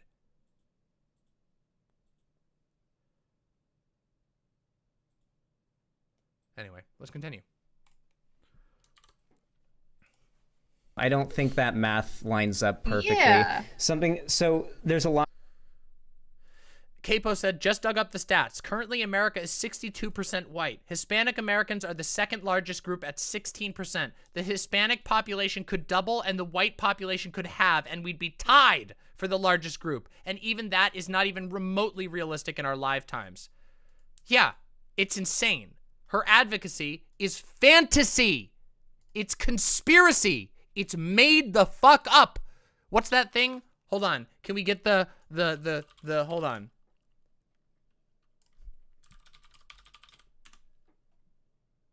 What's that fucking thing? Hold on. I know it's here. Hold on. Here we go. It's false. No way. Not this time. We created it. Not this time. No, not this time. It's totally made up. Pure fiction. It's fiction. It's fiction. We made it up. We made this one up. It's a made-up tale. It's a total fabrication. It never happened. It never happened. This one was invented by a writer. Not. There you go. This one was invented by a writer. We made it up. Total fiction. That is this entire debate. Literally just made up a new definition for gaslight. Just so fucking stupid. So the birth rates of millennials in this country and of Zoomers, well, Zoomers aren't exactly birthing age yet, but if the birth rates of millennials continue with the same track for Zoomers, for Generation Z, then yes, you can make that argument. But right now, at least when I've read about it, the low millennial, just broadly, the low millennial birth rate has more to do with economic issues and just I issues gotta with turn this off. finances. Hold on one second. I'm so sorry. Okay. In the meantime, want to let you know, folks, we are absolutely thrilled. In less then 10 days or so, Modern Day Debate's first ever in-person conference, DebateCon, is going to be huge. In fact, Xander himself is going to be there among... Xander, this is the moment. I hope Xanderhal is still listening right now. Xander, please, seriously reconsider going to that goddamn convention. For the love of motherfucking God. By the way, thank you, Super Mike, for the $5. Thank you very much. Thank you so much. Okay. So, let me give you a quick case, the quick rundown for why I think you shouldn't go to this convention. I know you want to make money from it. I know it would be good for you. I know it would be great to get in a room with all those people. However, it is a debate convention which a lot of conservative, anti-masker, anti-vaxxers are going to be going to. It is likely to be the most dangerous fucking place that you have been to in your life. You are almost guaranteed to catch COVID, and that makes me very sad. You're vaccine boosted, but Omicron, but vaccine boosted doesn't make you immune. Not even close, especially to Omicron. Please be careful. Just I want to tell you not to go.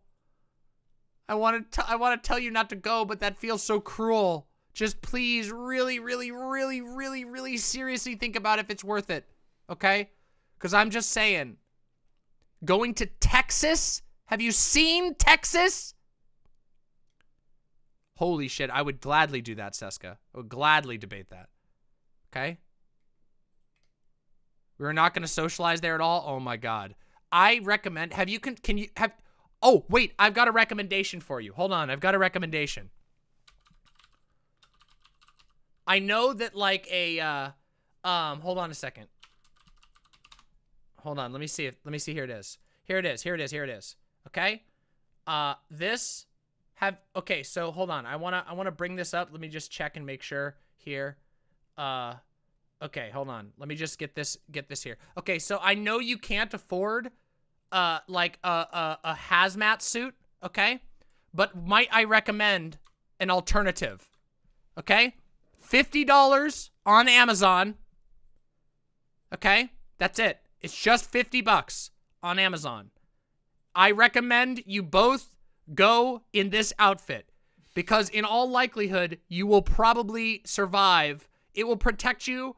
Look, it even zips up. The armholes zip up. So yeah, it's not going to be perfect. It won't be as good as a hazmat, but it should reduce your chances. And because it's an inflatable suit, you could put a filter over the little air intake and it'll get most of the bacteria. So, you know. Yeah, consider it. It's only $60. Yeah, oh yeah, you could just, oh yeah, if you wanted, Lonnie, you could just blow weed smoke into the little pipe that fills it up because it's an inflatable costume. Which would be sick, right? Capo says the current 7-day new case average for the US is 600,000. 1 in 13 of those daily are in Texas. 1 out of every 13 of the daily 600,000 new people are in Texas. Texas is so fucking dangerous. Be careful. Dying for conservatives is not worth it. Just be careful. Will this review go on YouTube as a segment? You know it will. This is a fucking sick-ass review. Now. Wait a second. Why is my computer lagging? No, it's gonna. Now, let's continue this debate review. Many others, for example, at the bottom right of your screen, you can see there, Destiny and Infrared are going to debate Biden on trial. That's going to be a juicy one, and so that is linked in the description. I have to pee. Fawn, cover the debate. Cover the debate. Fawn is bringing Fawn-tent. Fawn's going to keep covering the debate while I go pee. Fawn-tent time. Here, Fawn. They're arguing about racism. Don't worry. There's nothing of stake. You can say basically whatever you want outside of any slurs and you'll be fine. Okay. No cusses. Just go ahead and press play. No cussing. Hello. Hold on. I gotta pop them cans. There you go. Play. description box, so you can get in-person tickets for that event in Dallas, and the crowdfund is in the description box as well. That way you can watch all the debates live, as some of the debates will be live to the public, and some of them you have to be either a Patreon supporter or throw into the crowdfund for. So with that, we'll jump back into open conversation. Okay, I'm so sorry about that. I'm like ADD. So, all right. So what do you mean? What do you mean when you say that white people are being run out of America? I'm saying that's one of the arguments that you hear when we talk about these things is, okay, we'll go move to one of those white countries, which there are not very many left, and every single one is kind of experiencing like mass migration that's happening into their countries, and there's no real place for white people to go anymore. There really isn't. Wait. What do you mean no place for white people? Are white people trying to escape the brown people? For people who might not want to become a minority, people who might not want to experience any kind of racial revenge that could possibly emerge, where do they go if that was to happen? Where are they supposed to go? The moon. That's Why where don't white we just people belong. not the fucking moon. encourage racism and fight against it? Yeah, let's not have racial revenge. I would like that. I would very much like that. I don't think we're heading in the direction of a race war right now. It doesn't seem like that's the way that we're going. BLM is like an example of this. Granted, like general support for it has gone down since Biden got elected, but like BLM had massive amounts of support among both black, white, Hispanic, so on Americans. Like it seems like we're seeing a massive increase in multiracial cooperation to fight for rights. It doesn't seem like we're having this like do you think like that one, it's like that one image where it's like MLK's ghost in the sky and the two white guys picking cotton and the black guy with the belt whipping them while they're picking the cotton? Like I just don't think that's the future we're heading towards. Okay, you haven't like obviously like I've gone down these rabbit holes since this whole red pill. I don't think you probably have. I've seen a lot of some scary freaking shit. Some of it where you'll see groups of black people like scattered out, telling them to go get every white person you see. I've seen a lot of this anti-white stuff where they are just like literally beating people up for being white. This stuff is kind of scary. Again, we are still in the majority and this is happening. Like what the fuck is going to happen when we are the minority? The majority Tell of me what? something to ease my fears, and I would love to not have power? these fucking fears. Like I would absolutely love it. So please tell me something. If white people are meant to be a minority by 2050, I hope, for one, let's say that does happen. Okay. What line of events do you think has to occur in the bunny hole for us to reach the point that you're afraid of? Let's work through that first. Xander. It's already happening. It's not already happening. Yes, it is.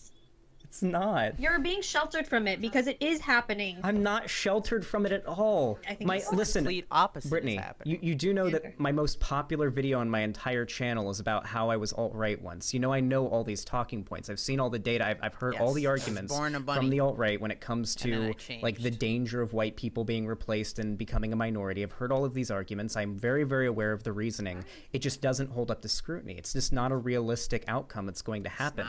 If you want to prevent this future, engaging in tribalism is only going to make the problem worse. What you're advocating for is the very same racial separation that will only cause the problem to get worse. Like you said, humans are naturally afraid of reality of her own makeup. See, there's a couple of things. We're going to talk about this. We're going to talk about this in a minute. We're going to do an overall take at the end of this. Whew.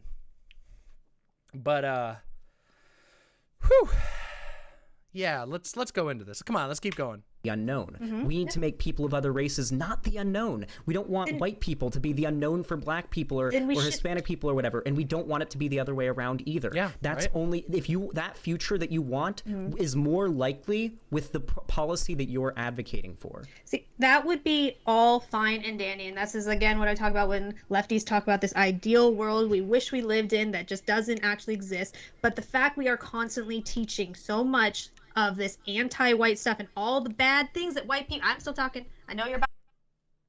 He's right. There hasn't been a single meaningful example. Her example of white people being treated badly in the mainstream is one CNN guy saying one iffy statement and two other CNN guys saying completely uncontroversial statements. Brittany lives in a world of paranoid delusion. like most conservatives, honestly. Not to do it. Don't do it. All the bad things that white people have done, what do you think is going to do? It's literally going to cause people to hate. I mean, white people hate white people. That's how much this propaganda is. What are you fucking talking working. about? I was one of those white people that hated white people. So what the fuck? I love white people. Literally the only response to that is to just be like, well, I don't hate white people, so... Yeah, literal white guilt Andy. You could tell she's fucking making up. I don't think this bitch has ever hated white people. I think this bitch has always loved white people a little too much, if you know what I'm saying. You know, she might have a little bit of a thing for the whiteys. I saw excuse me, I saw your Omegle. That guy was a Nazi who was screaming the N-word. I was screaming over him yelling the N-word, okay? True! No, but I guess... You're doing the thing. Like, do you think that minorities want to take revenge on white people? I do. I do. I think that is something. I'm not every single one, obviously, but I do think there is this anti-white hatred that's going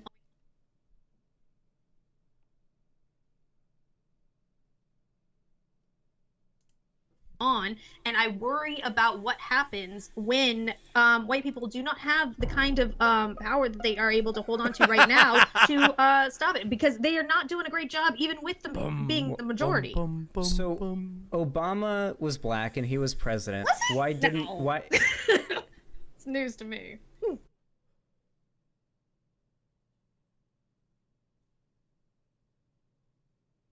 Cringe. God. So we had a black president. Oh, have you noticed that over the last like 3 or 4 minutes she started smuckling? So I've talked about this in the past, how the smuckle is a typical Nazi tactic. It is mostly Nazis that do the smuckle. Other people do smuckle, but the smuckle is a core Nazi tactic. Once they realize how bad they've been owned, and it always comes late. They never realize that they're being owned until it's too late. But once they realize it, you can almost see the fear in their eyes, and then they start to do the smuckle. The smuckle's where they go, yeah, you would think that, wouldn't you, liberal? That's what they do. It looks like that. It looks just like what Brittany just did. Yeah, smuckle reminds me of being smug. That's what it means. It's the smug chuckle. That's what smuckle means. It's the smug chuckle. There you go.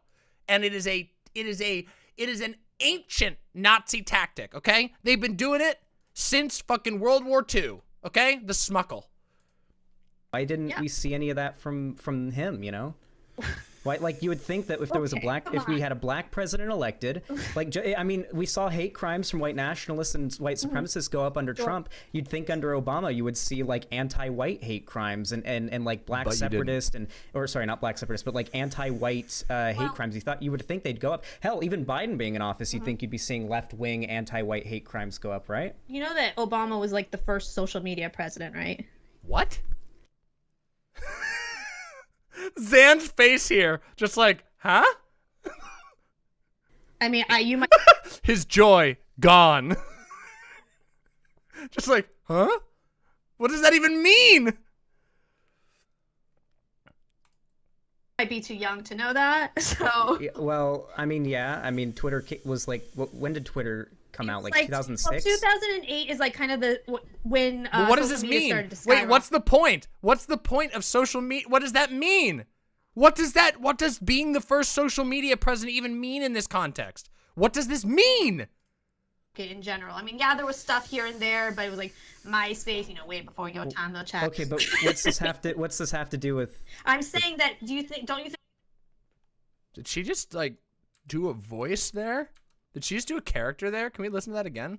When did Twitter come out? Like 2006? Well, 2008 is like kind of when social media started to skyrocket in general. I mean, yeah, there was stuff here and there, but it was like MySpace, you know, way before your time, they'll check. Okay, but way before your time there, chat. What was that? What does that mean? Is she trying to? Was that like?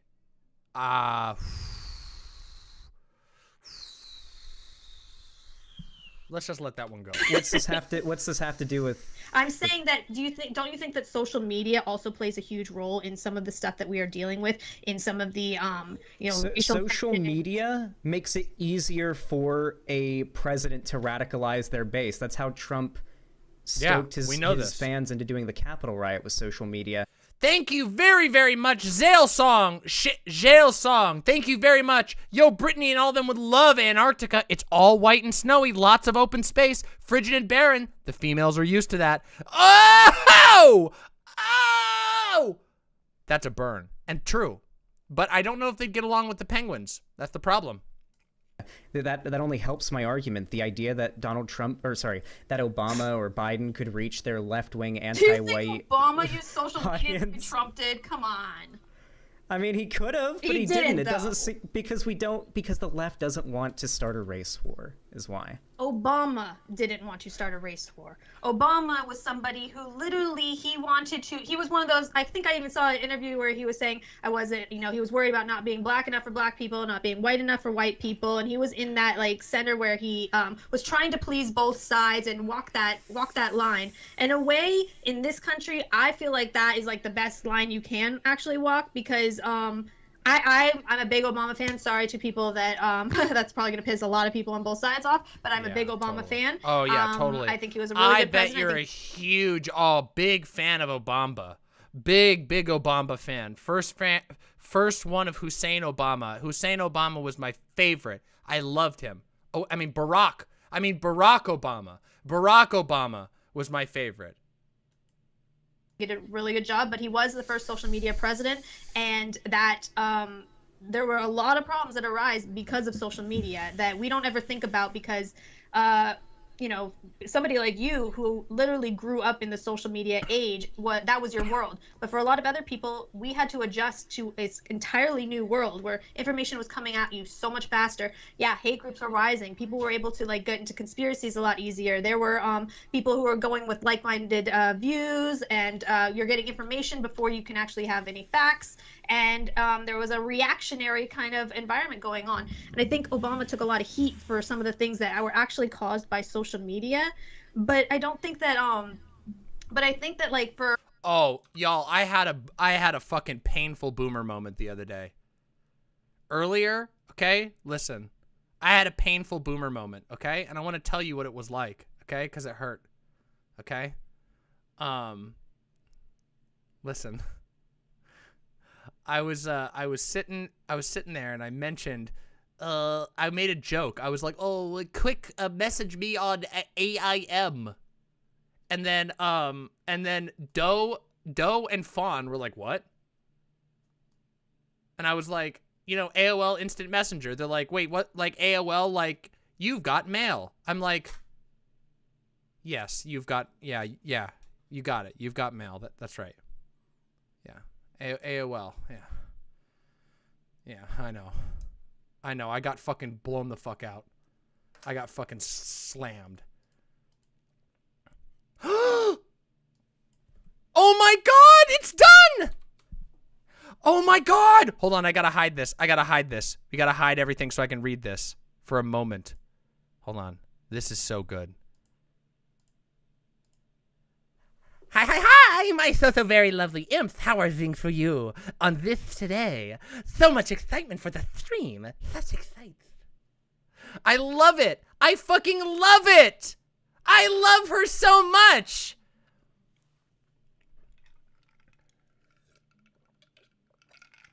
Did we get another YouTube dono?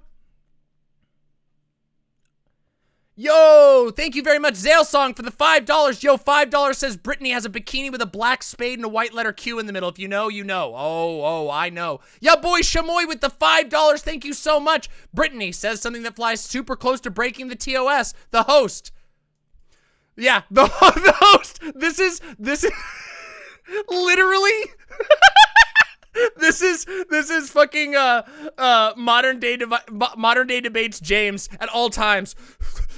With his, I don't know how, he only broadcasts on YouTube as far as I know. So I guess he's probably not as worried as most of us are on Twitch. Poor James. Get that man a towel. Get that man a towel. By the way, absolutely fucking incredible. I love this image, and I am beyond flattered. Thatchik. I love it so much. You know what's cool? You know what's funny about Yinglets? So, Yinglets can't make sounds very easily. They can't make Yinglets can't make TH sounds because they have a big tooth up front. Look, I also struggle with TH sounds.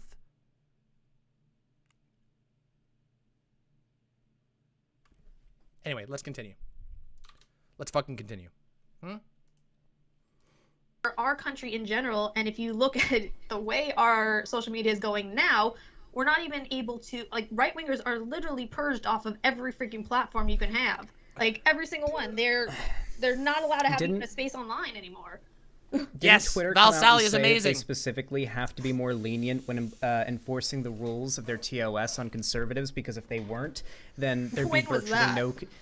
it was a few years, or 2 years ago, I think, maybe a year ago, they came out and they said they had to be more easy on conservative politicians and public figures when it came to, like, upholding their TOS, because if they enacted their TOS as they would anybody else, basically every conservative politician would be banned off of Twitter, so they have to, like... This is a concept that I have mentioned on here many times. It's called conservative affirmative action.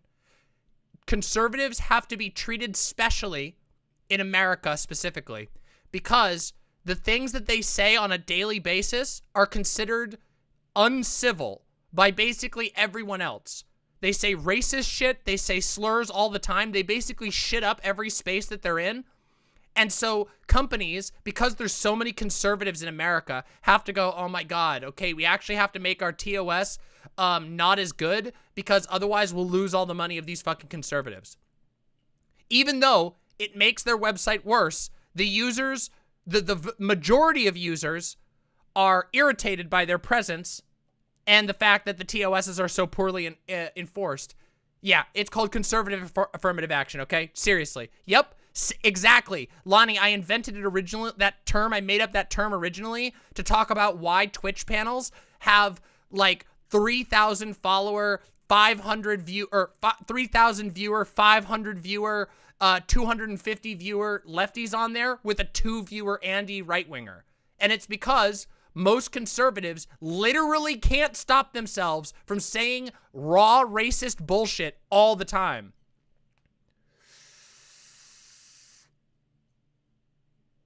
Anyway, let's continue. Let's fucking continue. Let's keep going. Kinda play it easy there. They've admitted they had to do that. They gave Trump so many chances. You should meet the new CEO. I literally got banned off of Twitter for following somebody, like, on the right. Doubt. Dun, dun, dun, dun. Fucking doubt. Doubt! That, I'm not even kidding. I didn't break any TOS. Somebody I was following had a Twitter space, and everybody that was in that Twitter space got banned. Suspended completely. No warning, no nothing, just banned. What was the Twitter space about? It was... Story changed real quick there. Went from following someone. Here we go. Get ready for the reveal. All right. Okay, everybody, we're gonna do a little exercise here. Okay, hold on. Watch. I got a thing here.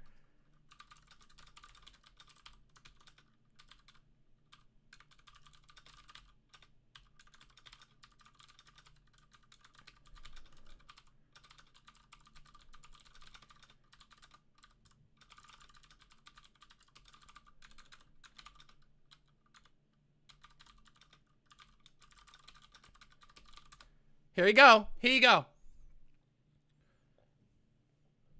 Was it following someone? 2, saying a racial slur? Or 3, participating in a Twitter space that was organized by ban-evading Nazis?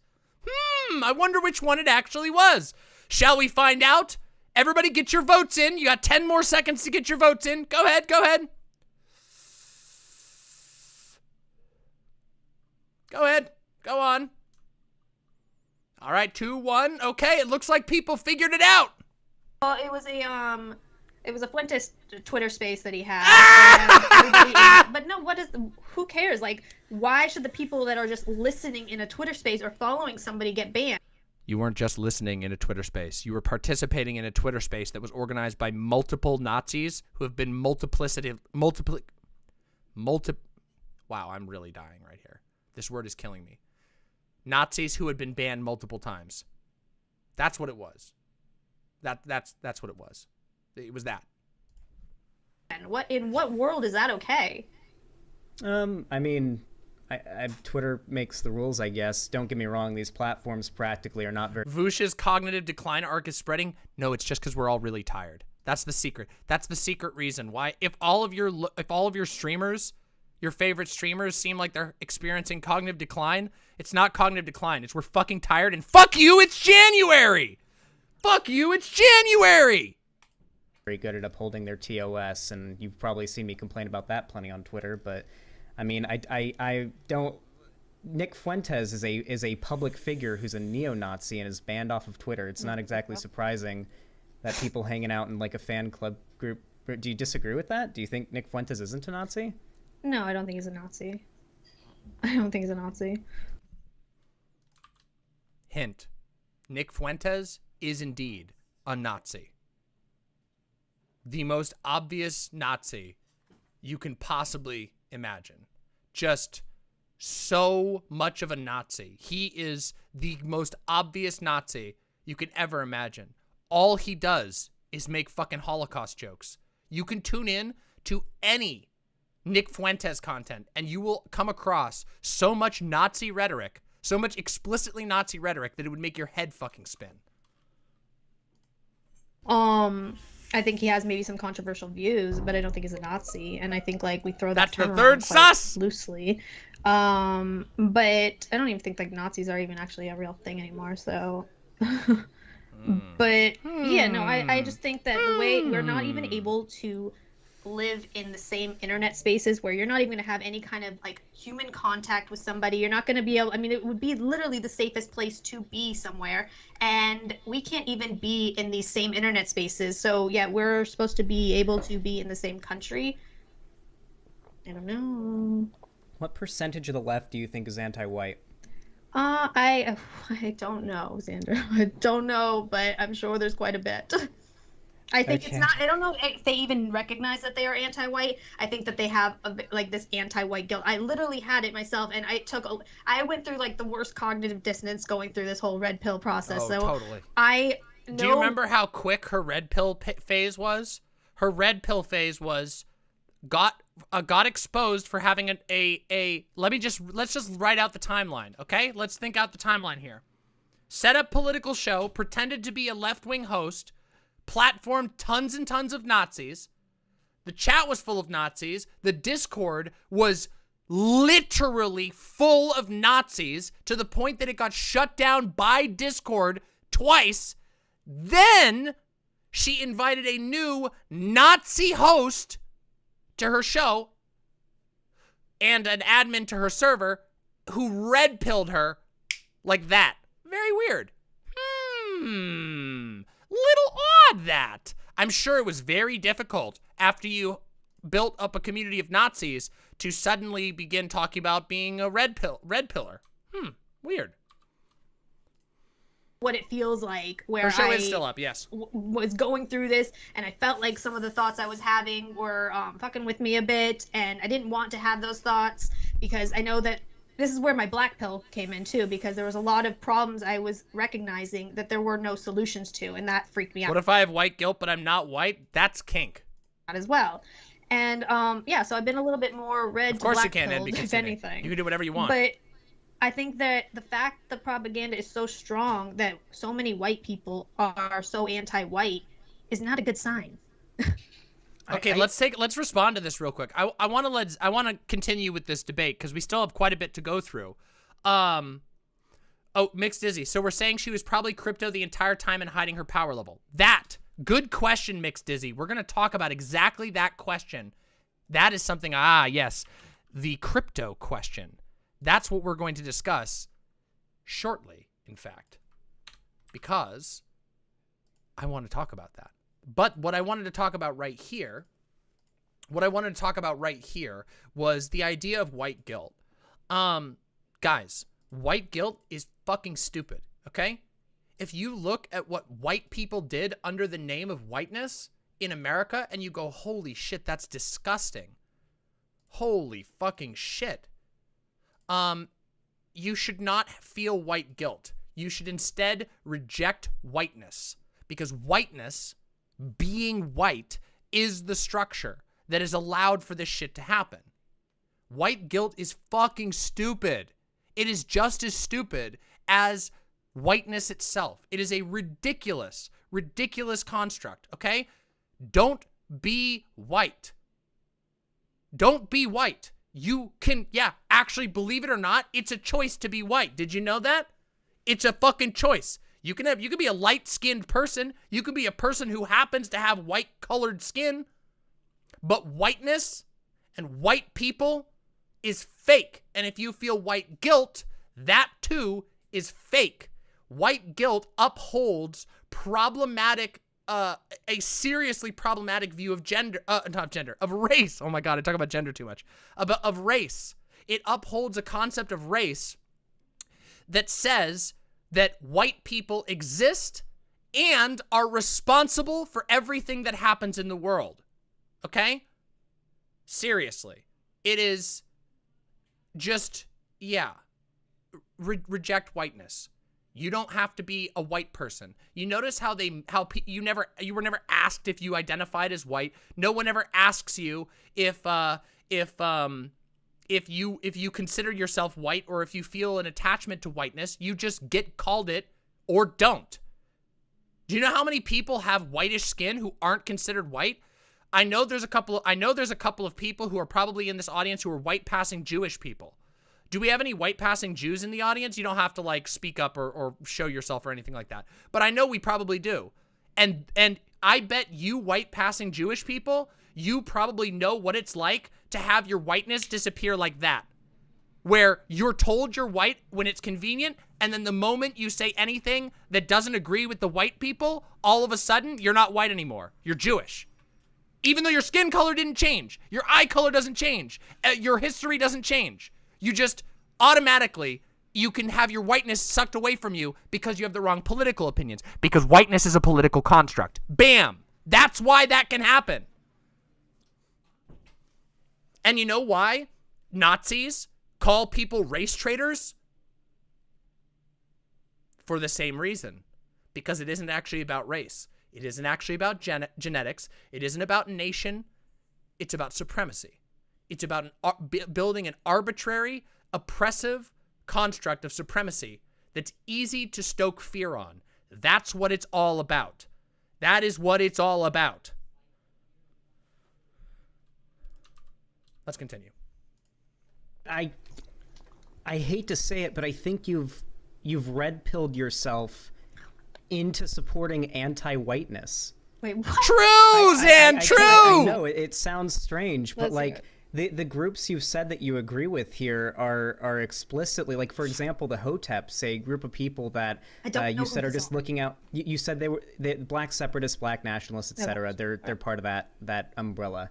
Those are the groups that I see who at least claim to be on the left that put out the most virulent anti-white racism and anti-white hatred, and Holy they're shit, allying with the types really like America First, Nick Fuentes, the Proud Boys, all of that, and they're very anti-white. The only reason these groups are coming together is because they both want segregation, and your virtue signaling support for this type of initiative. And it's ironic because these are the types of people where I'm seeing all the, like, every bit of anti-white rhetoric I see from the left are people enabling and supporting these like black separatists, black nationalists, or Hotep types, and you're signaling support for those people who are the types I've heard the most anti-white racism from on the left. But So let me talk about something real quick, okay?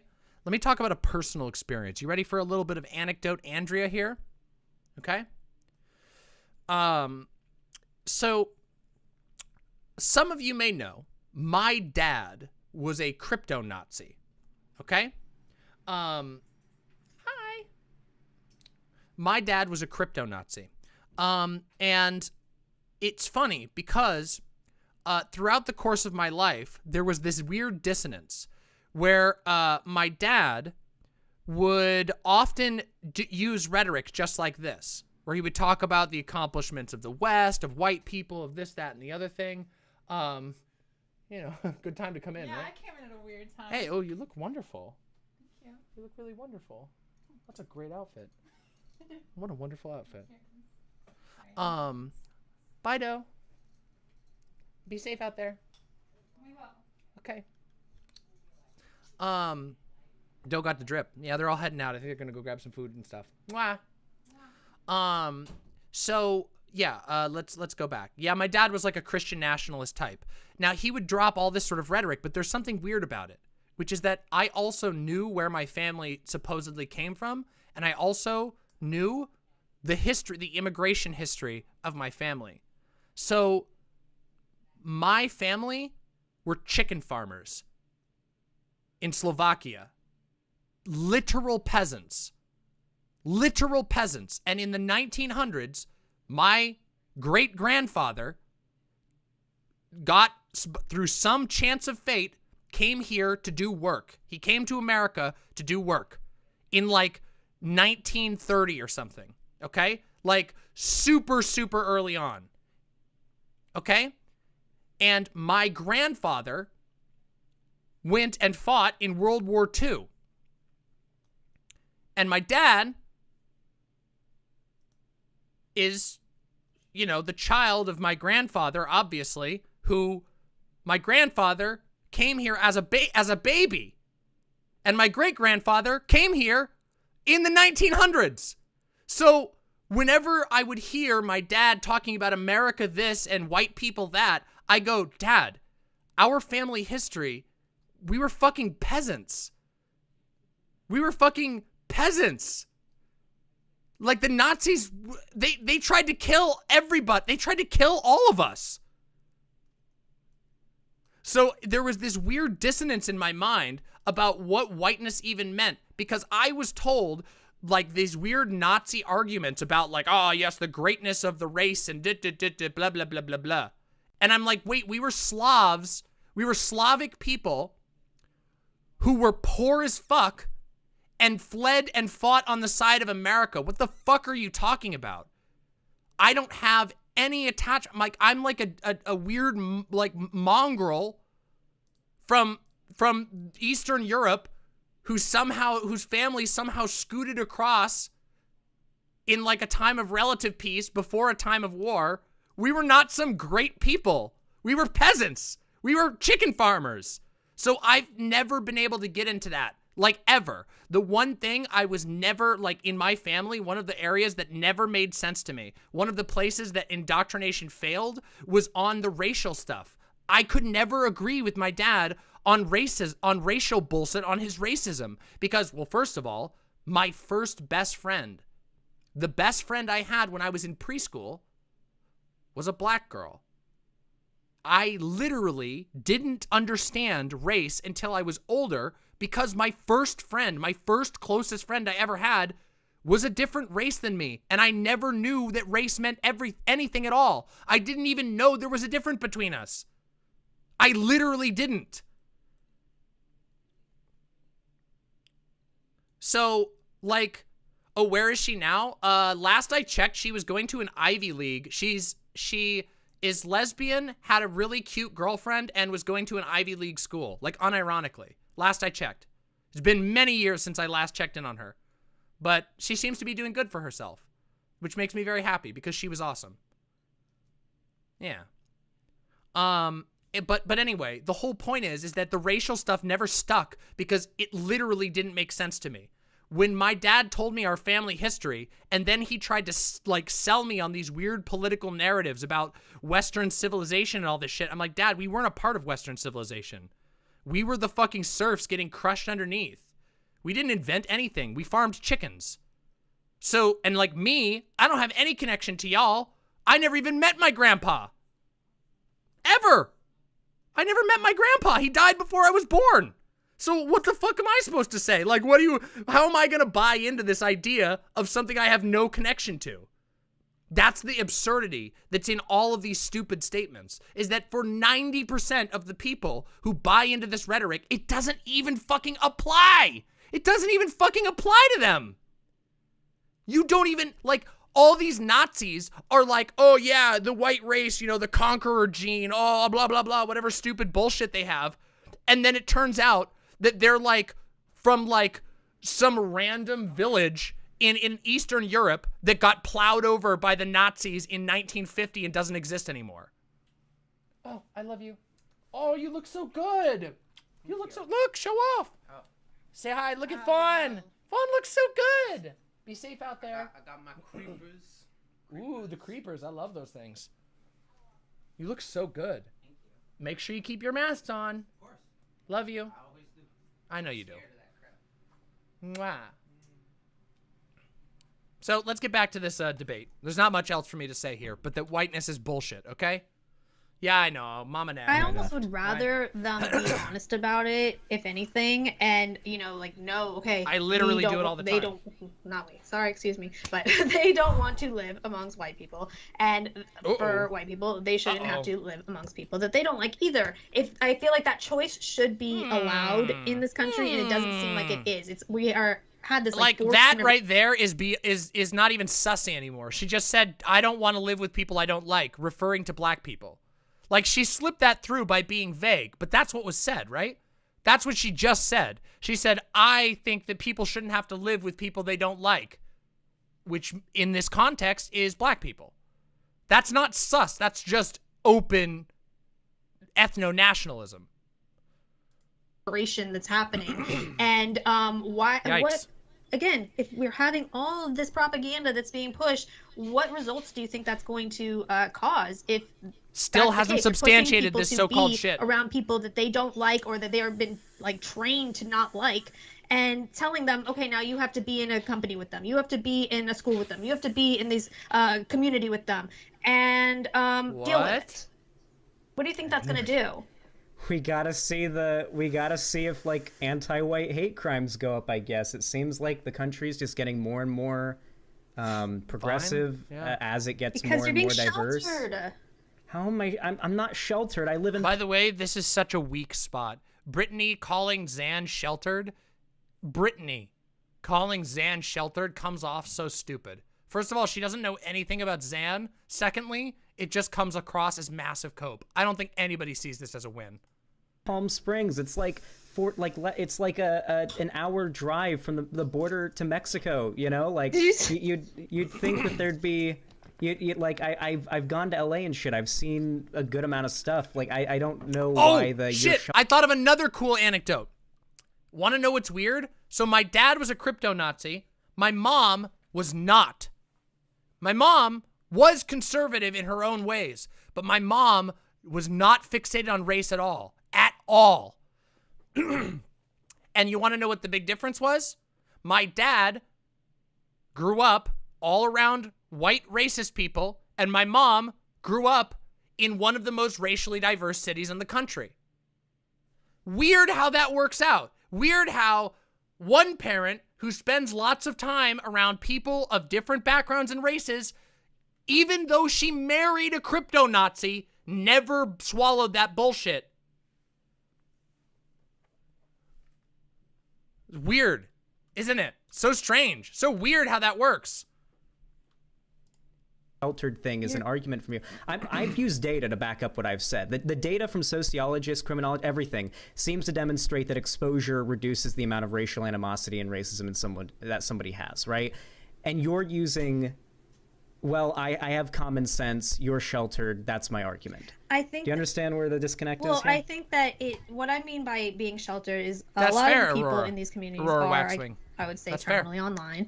I'm probably one of those as well. But when you have, like I said earlier, that all these right-wingers are being pushed off of the internet completely, it's a lot easier for left-wingers to get their messages out than it is for right-wingers. Like, no, it isn't. Left-wingers can kind of push whatever freaking message they want. Incoming massive fail whenever they want, on wherever Brittany's they part. want. Right-wingers are not able to do that. They are kicked off of everything, so they are not able to counter any of this stuff. They can't even talk about half of these things because it's against TOS.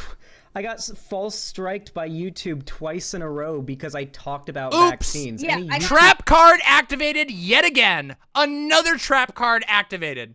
Anyone who talks about COVID or anything that's a controversial topic at all might get the strike on YouTube or Twitch or whatever.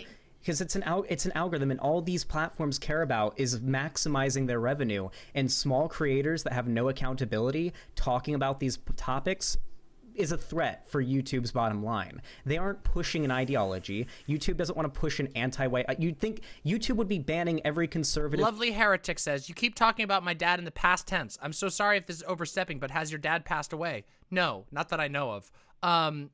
He did get COVID, though.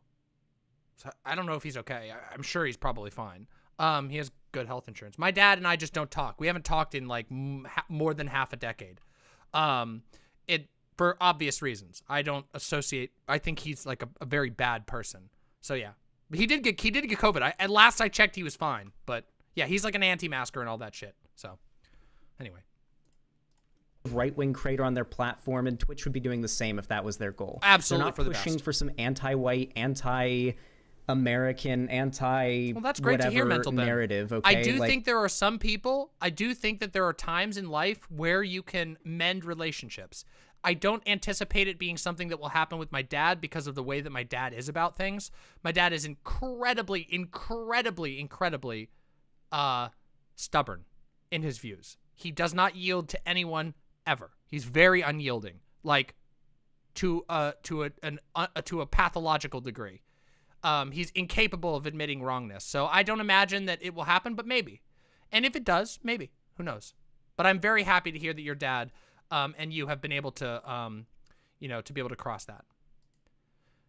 I don't even know what that would sound like, Kiesel. That would be funny, though. But it would never happen. I don't think he would never do that sort of thing. I'm actually curious. This is a question that I have. What about whiteness? Is it a question you have or your chat has?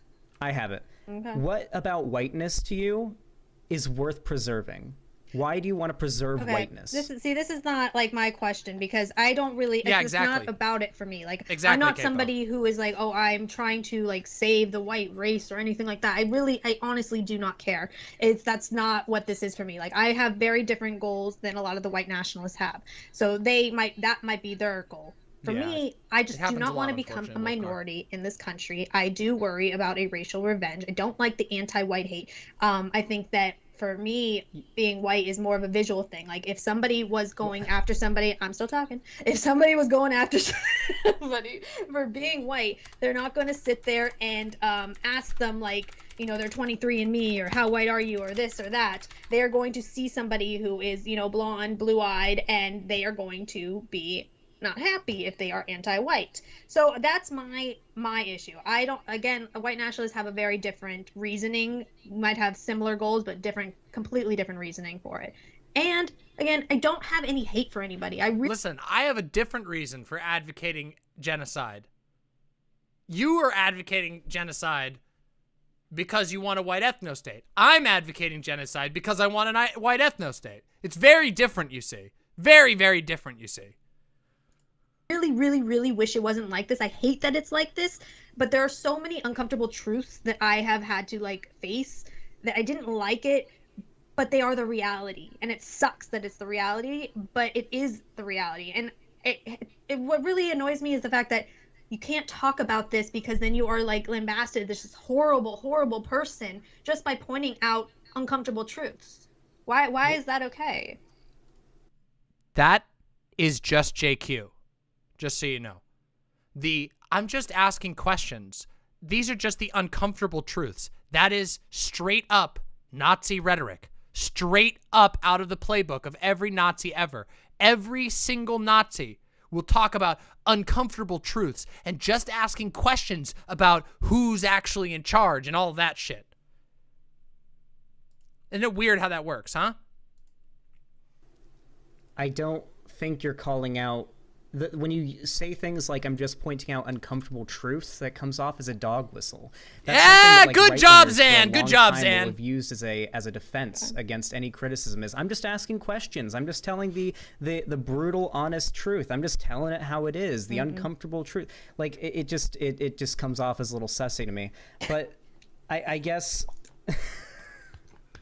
I'm sorry. My chat said something funny. Stop looking at your chat. See, I don't have a chat that I'm gonna be able to look at, so you can't look at your. They're just spamming emotes and jokes, okay? They're not backing me up or anything. They never back me up. I got a spy in there that's seeing if you're gonna be stealing notes.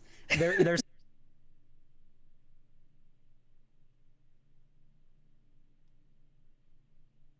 Yeah, it's turbo cringe.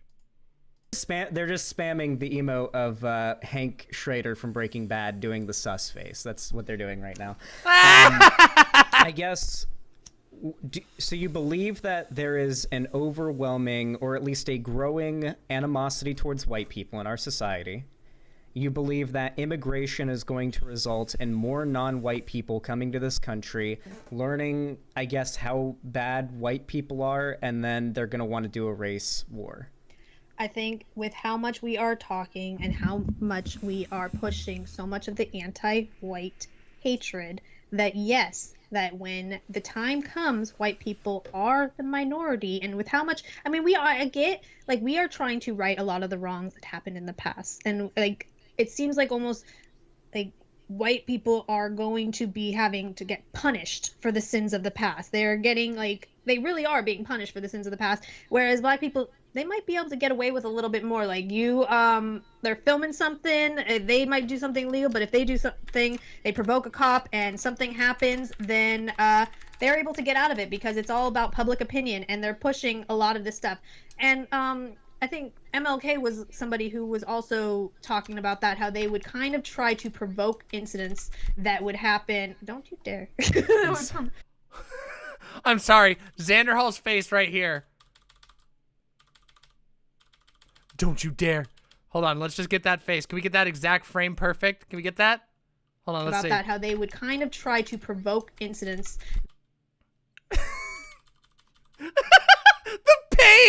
The pain here. Oh, she's accusing MLK of being an outside agitator. Oh, it's beautiful. Just running down the Nazi checklist. That would happen. Don't you dare. would provoke things to show people how bad some of the police were and to get a reaction from the public. It's all about public opinion. And with social media, it makes it a lot easier for them to do. But I think for white people, there's no sympathy for any white person for anything. They get no wiggle room for anything. One little screw up and like the mob is coming for them. And I don't know. I think that's just it's just kind of little things like that that keep building up and happening. Should worry you. Do you ever plan on having kids? Probably not. I think I'll probably adopt a kid black when baby? when I'm at a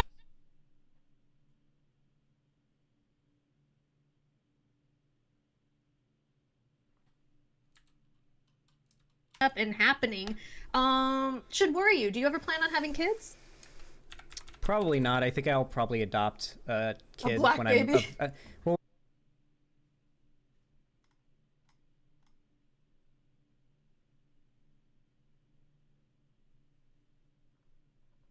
Devious Chilster with the $5. Thank you very much.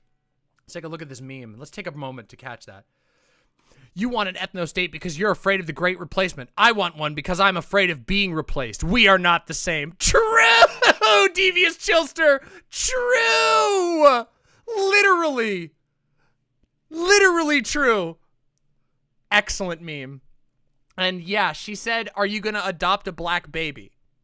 Which is a weird thing to say. I don't really know what's implied there. What's supposed to be set? What's being implied there? Does anybody understand, like, what's being... There's not actually anything explicit being implied there. That is what we call a dog whistle. It doesn't mean anything to anybody else, but if you're in the know, what she's saying is that Xanderhal is a cuck and is going to adopt a black baby. See? See? That's what the whistle is supposed to say. When I'm at a certain point where I've got, like, the financial means and everything, Yeah. I'll probably adopt a kid that already needs a home. I think that, like... There's a lot of kids out there in the foster system who are ending up in really shitty situations. A really close friend of mine was in one of those situations, and she was sexually assaulted by one of her foster parents. Mm-hmm. And I just hope I that agree. if I have By the the money for way, it one day, if I'm going... My family, for all of our problems, the best thing my family ever did, we adopted two of my siblings. Two of my siblings were adopted. And when I was young, it was one of the most fulfilling things that my family ever did. It was awesome. Adoption is amazing. And it is the one part of my family, all of the hard things I had with my family, us adopting 2 of my siblings was easily one of the best things ever.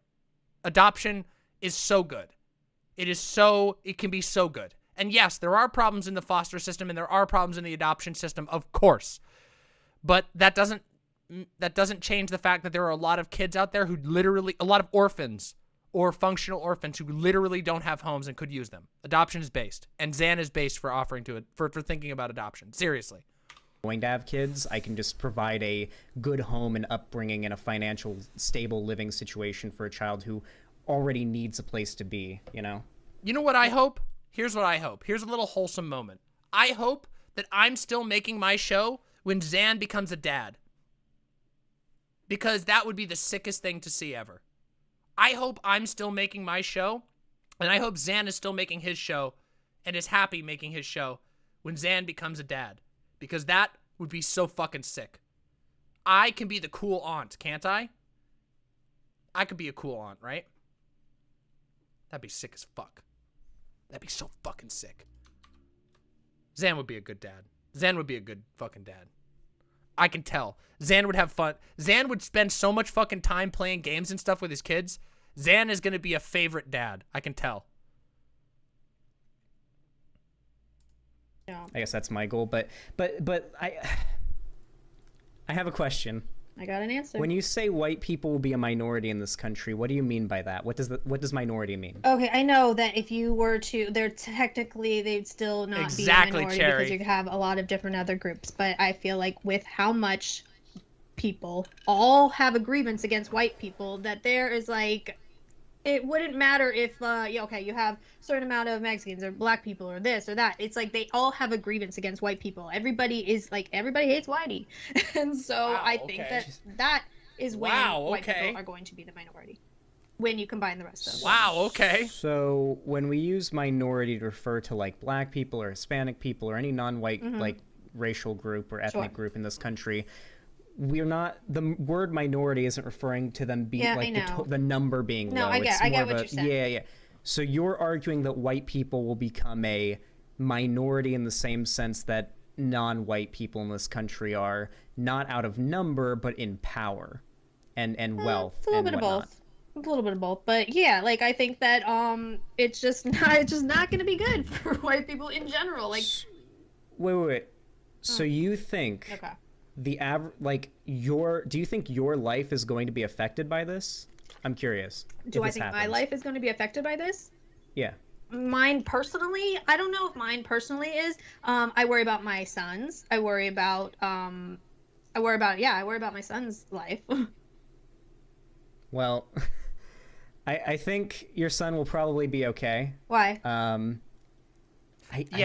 don't think... Devious Chillster, you've brought up a great point. And I was going to talk about this because it is blatantly obvious. But her argument boils down to, what do you mean white people will become a minority? I think white people will be treated like we treat black people, and we just don't want that. That is what's being said. It's being said in so many words. But yes, that is what's being said. It's being said, I can't imagine a world. It would be horrible if we lived in a world where people treated us like we treat them. And so, let's keep the world the way it is so that I'm on top and you're not. Of course she said that before. Of course. We're going to talk about that more. Let's keep going. The race war is coming. I'm going to be honest. If anything, if there's going to be any type of race war or massive, violent, racially motivated outbreak, it's way more likely going to be like white right-wingers going against like a multiracial protest of black, Hispanic, and white people's way more likely. Okay. I mean, that seems literally like it's true. way we just like the Wait, that's literally true. Like, she rolled her eyes at that, but I want you to remember, we have reviewed on this channel, all of you, my lovely viewers, we have reviewed multiple videos by right-wing channels, by popular right-wing channels, that literally say constantly, a race war is coming, a race war is coming, you better be ready, a race war is coming. Even fucking Tim Pool does that shit. Even Tim Pool does that shit. It is right-wingers who are constantly agitating this shit. Constantly. It is not fucking other races doing this. It is white nationalists. It is Nazis. It is far-righters. But following the Capitol riot, Christchurch shooting, I mean, we can even look at the terrorism rate, the politically motivated rates for terror, it just across the world and in this country. It's overwhelmingly right-wing. Virtually no. Hold on a second. Sure. I think actually I might bring this up for when she gets back. It just might be worth referencing. We will keep that. Put a pin in it. I promise we'll come right back to it, Xander. I've got to let you know, folks.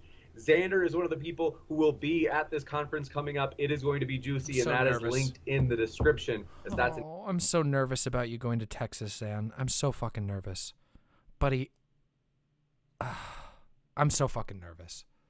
I know I'm being a naggy mom type here. I know I'm being the mama part of Demon Mama. But like 1 out of every 13 new cases is in Texas. Please fucking be careful. Like seriously, get the Amogus outfit. Please. Get the Amogus outfit. Dallas, Texas, January 15th and 16th. We'll jump back into it. Okay. Yeah, no, it like every bit of data. I mean, I could DM you on Discord if you want to see some of it, but it looks like left-wing political. Zan, definitely wear an N95 under your other one, okay?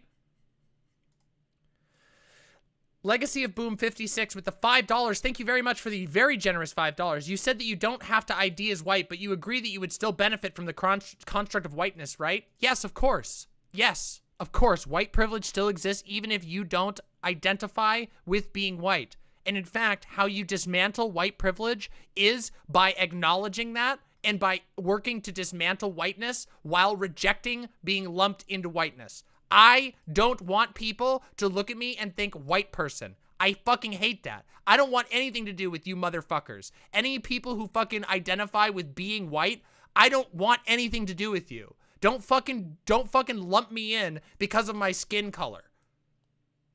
Because you didn't in the past, and you won't in the future. And I know that being trans automatically turns off my whiteness anyway. Not fully. Not from the little things for where people just do a quick eyeball check, but from everything else.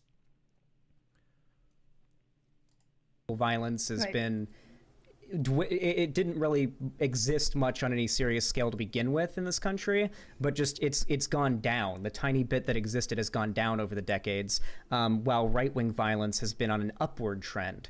It just doesn't seem like, if we look at the current trends, the direction this country is heading in, it seems like those that are advocating for more progressive policy and more equality are the same that are trying to fight against the concept of racism. I mean, you even listed, when you talked about critical race theory, the main idea behind it is that in reality, the conceptions we have of race are totally bunk. They were invented in order to help support racism. The idea that the people you're claiming are anti-white are pushing is to abolish the idea of race. There's not supposed to be a concept Welcome of back, white Lonnie. and black and... Lonnie, make sure that Zan has a nice N95 mask that he can wear under his nice fashionable mask.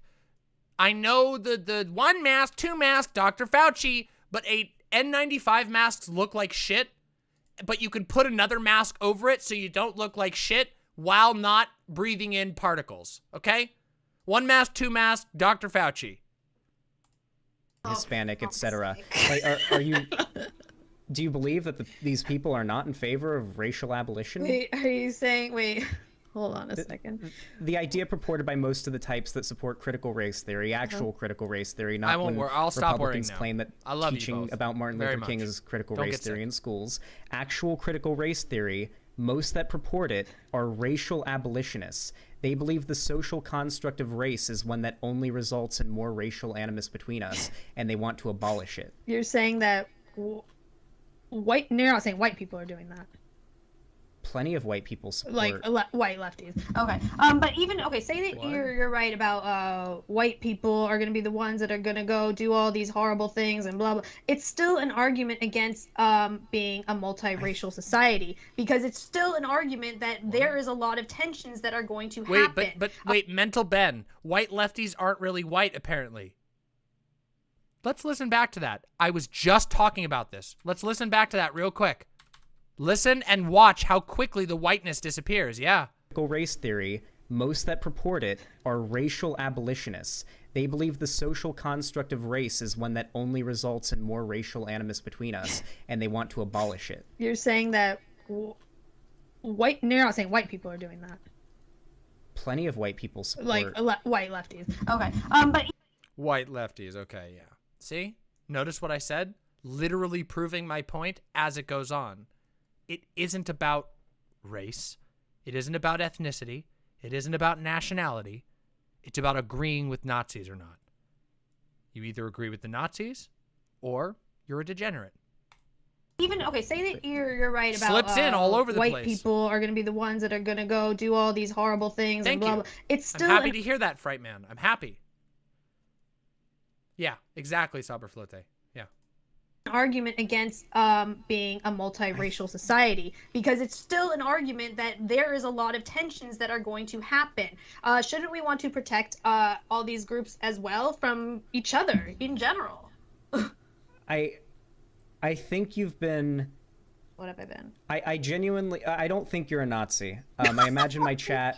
Okay, hold on, wait. I think my chat's going to get really mad when I say this. I don't think you're a Nazi. I think you are extremely into the white moderate pill, I think is what's happened. I don't want to gish gallop for too much, but I'd like to read a quote from MLK's letter from Birmingham jail, because I think this quote perfectly applies to what you're saying here. Okay. Let me take a nice drink of water first.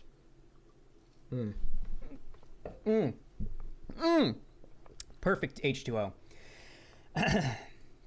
All right, this is from Martin Luther King's letter from Birmingham jail. I must make two honest confessions to you, my Christian and Jewish brothers. First, I must confess that over the past few years, I've become gravely disappointed with the white moderate.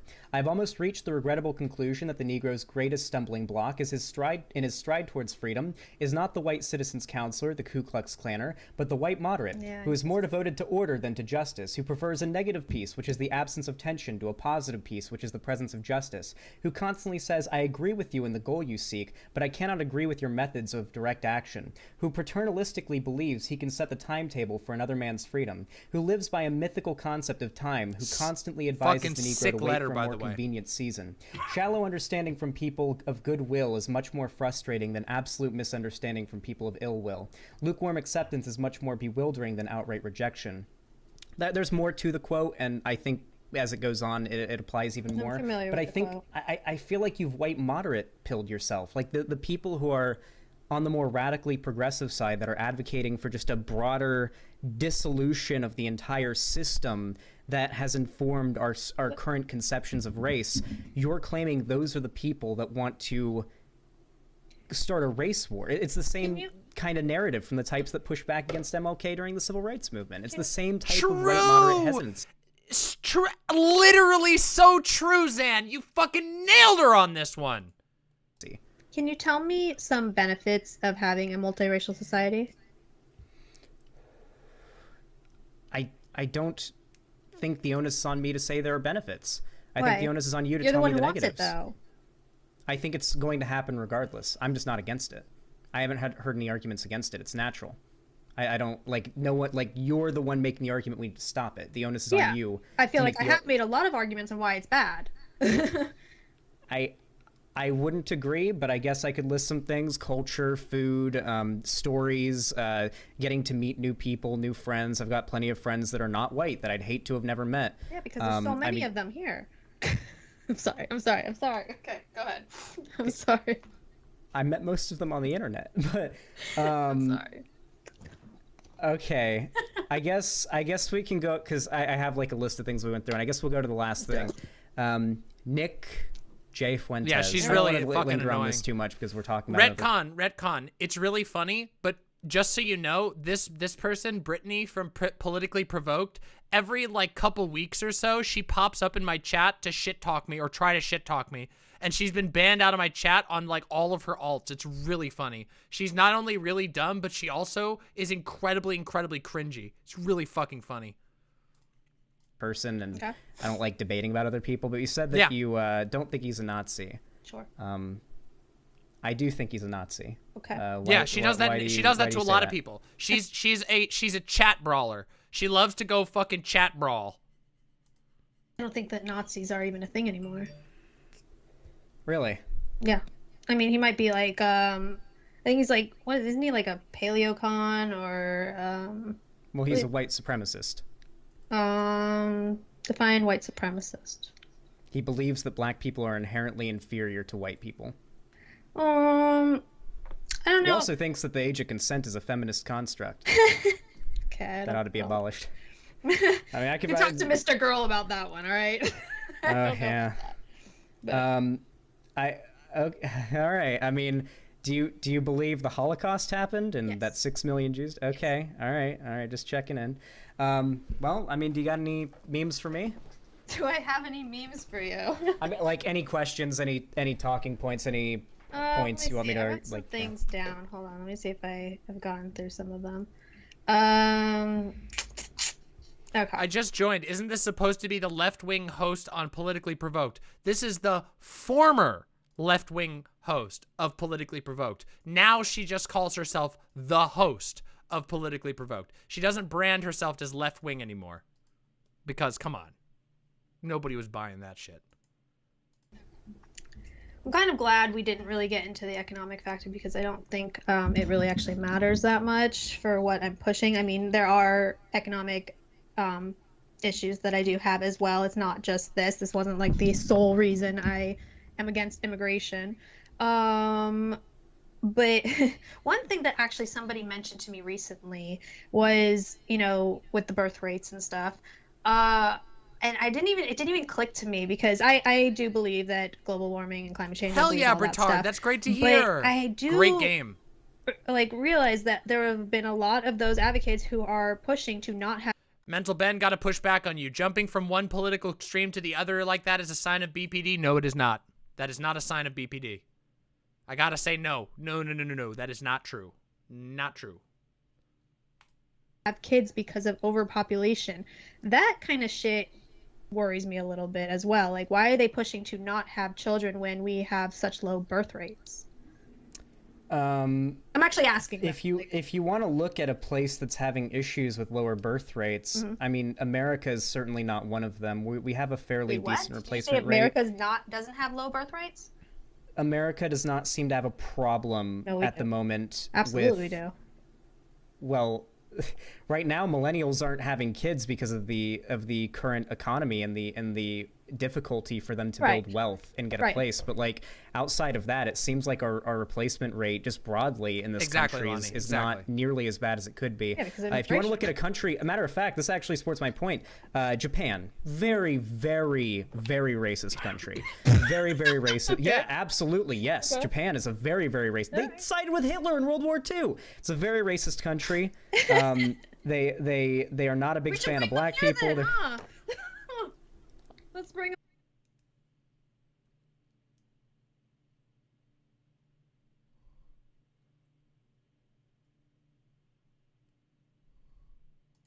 come on over.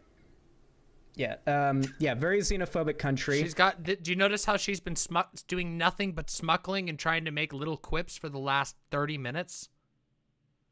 Yeah, just go ahead. Like we can just listen to this. This is just cope. Very, very racist country. Very, very racist. Okay. Yeah, absolutely. Yes. Okay. Japan is a very, very racist. They sided with Hitler in World War II. It's a very racist country. They are not a big fan of black people. Then, Let's bring them on over. Yeah. Very xenophobic country. And because of this, they take in like no immigration. They've got very tight immigration. Their birth rates their birth rates are so low, I think more people are committing suicide. Like, I think their suicide rates are, like, starting to catch up with the birth rates in Japan right now or something like that.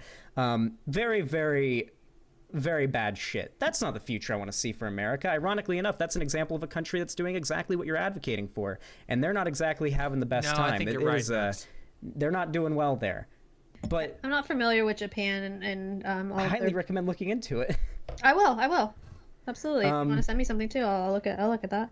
No problem. Like I said, I'm open to being unred pilled. I would love to be unred pilled. This has been nothing but like, it's not been good for me. I mean, I've gotten a lot of shit because of all these views. I didn't want to have these views, but the red pill is just acknowledging. I didn't want to be a Nazi. It was just all those non-white people.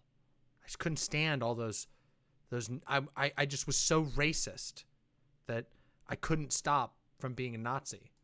Issues that exist, blaming it on the wrong groups, and then advocating for the wrong solutions. That's all the red pill is. It cut out that first part. Say that again. All the red pill is acknowledging the same issues, blaming it on the wrong groups, then purporting the wrong possible solutions. That's more or less my experience of the red pill. Perhaps. All right, and I was right wing. Okay, I believe some shit. Afterwards, okay, that is what the red pill was to me. What made you get blue pilled then? Hearing that the arguments these right-wingers were making weren't true. Whenever someone made a lot of arguments that I've heard on the right will point out actual issues in our society. The arguments that convinced me when I was younger were real issues in our society, whether it be the anti-feminist content that pointed out that like men have disproportionately higher suicide rates than women, or content that made claims like black people commit more crime than white people for socioeconomically related reasons.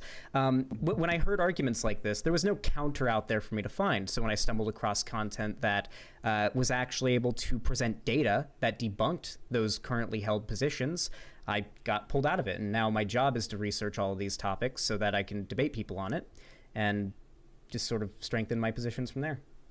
Was there one particular issue that like got you into the alt-right, and then one particular issue that maybe got you out of it?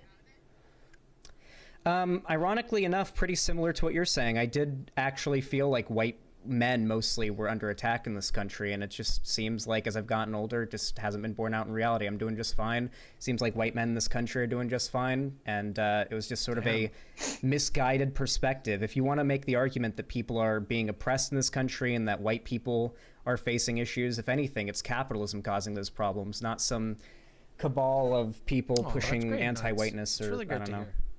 Okay. Yeah, I don't know. I don't know if you guys want to go into the Q&A. We can. We're good to go. Let's jump into it. All right. Want to let you know, folks, both of our guests are linked in the description. So if you want to hear more, you certainly can. And that includes if you're listening via the podcast, as we put our guest links in the description box for the podcast as well. But let's jump right into it. First question, probably certain, says, Jim Crow and slavery is not CRT. That's true. Yeah. Yeah, it seems more of like a statement than a question. Right. We do read statements. Yeah, as well. yeah. I'm just not exactly sure who okay. Next up. Yeah, let's watch the Q&A. Says, Brittany, I'm enjoying this. Why does being a minority scare you? Because of how you're treated? You're perpetuating a form of separation. Why not focus on treating minorities better? Then you wouldn't have to worry which side you're on. No, I think that we should do both. I think we should treat people a lot better. I think we should do both. Let's treat minorities better and treat minorities worse. Genius! Truly, we are engaging on the highest level of ideas here. Oh my God! What an absolute bargain basement brain we got over here. We got a fucking true soup brain. As well, but I do think it's no secret. Yo, that a lot of minorities, apples. No Thank you very much you for the tier 1 sub. Deeply appreciate that. Well, they're going to be treated like second-class citizens. But the difference here is the history. The minorities have a history where they've been like really fucked over, and it's not good. So a lot of people are trying to right the wrongs. But when white people become the minority, there's not going to be that same sympathy for white people that there is for other minorities who have suffered. So all right, Vivian, chill the fuck out.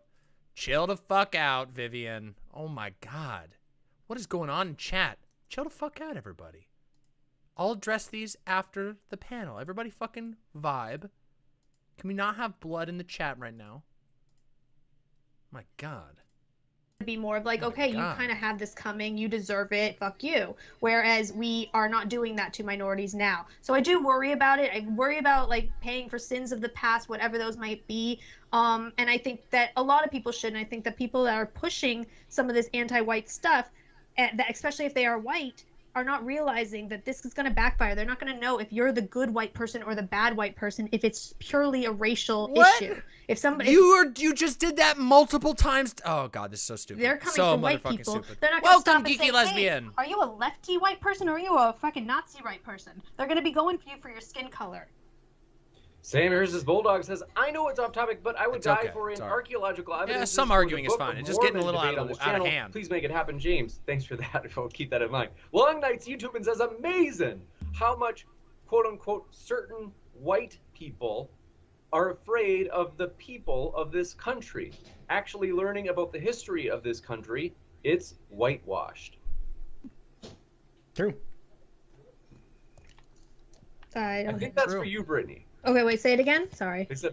They said amazing how much certain white people are afraid of the people of this country while actually learning about the history of this country. It's whitewashed. Certain white people are afraid of the people of this country, and it's whitewashed? I think there's a contrast where, especially, they're saying if you read the history of the United States, it's especially surprising, to put it charitably, that they're saying it's surprising that some white people are afraid of themselves getting attacked. Yeah. I don't know why it's surprising, though. I feel like... Well, I think they're trying to imply that the history of the U.S. has, in actuality, been the reverse. Namely, they're trying to suggest that the history would suggest that it's minorities, if anybody, that should be. Which, well, I'm worried about us becoming a minority. So. This one from Mr. Literally stupid brain. Just genuinely stubborn and stupid. Monster says anti-white hate is an illusion. Ugh. I don't think that, actually. I actually disagree with that. I think there is unironic anti-white hate, but I think it's coming from the black separatist types that claim to be on the left but are literally allying with types like the Proud Boys. I think that at the end of the day, any racial segregationist policy is only going to result in hurting both groups that are affected by it. I don't think that racial segregation helps society. Do you think that James is platforming Nazis? Good question. I'll put that into the questions to answer section. Oh, yeah, that's true. That is very weird, isn't it? Isn't that very weird, Rhodes? I agree with you. It's very fucked. It's unfortunate. At all. Amazing. This one coming in from Sunflower says, X, a.k.a. Xander, adult liberals had the exact same reaction as the sobbing fourth grader when Trump got elected. Colleges implemented new programs to aid the trauma. I don't know what that is referring to. I became a right-winger when Trump got elected.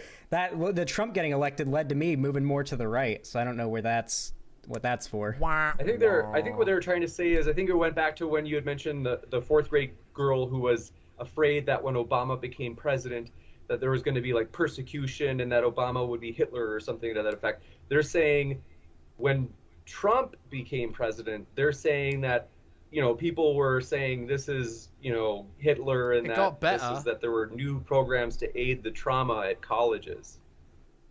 Well, yeah, he got me, I guess, or they got me. That is true, I imagine. Maybe. Probably happened. This one from Elusive Viper. That's a great way to handle it. The second largest and largest growing demographic isn't blacks, it's Latinos.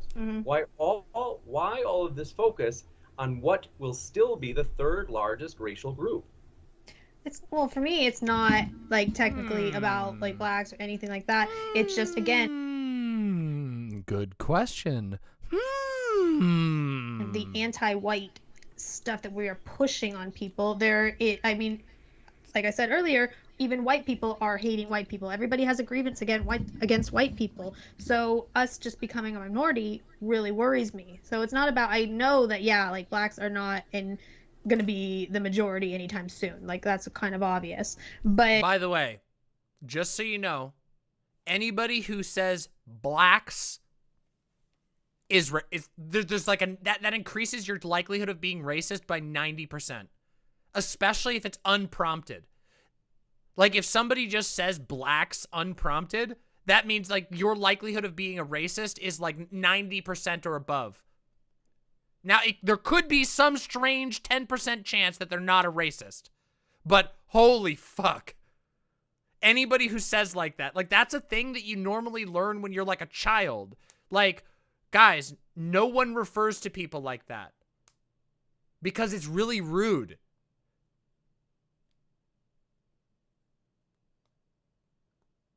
Yeah, obviously when they say the blacks. Yeah, because they're making black people into a monolith.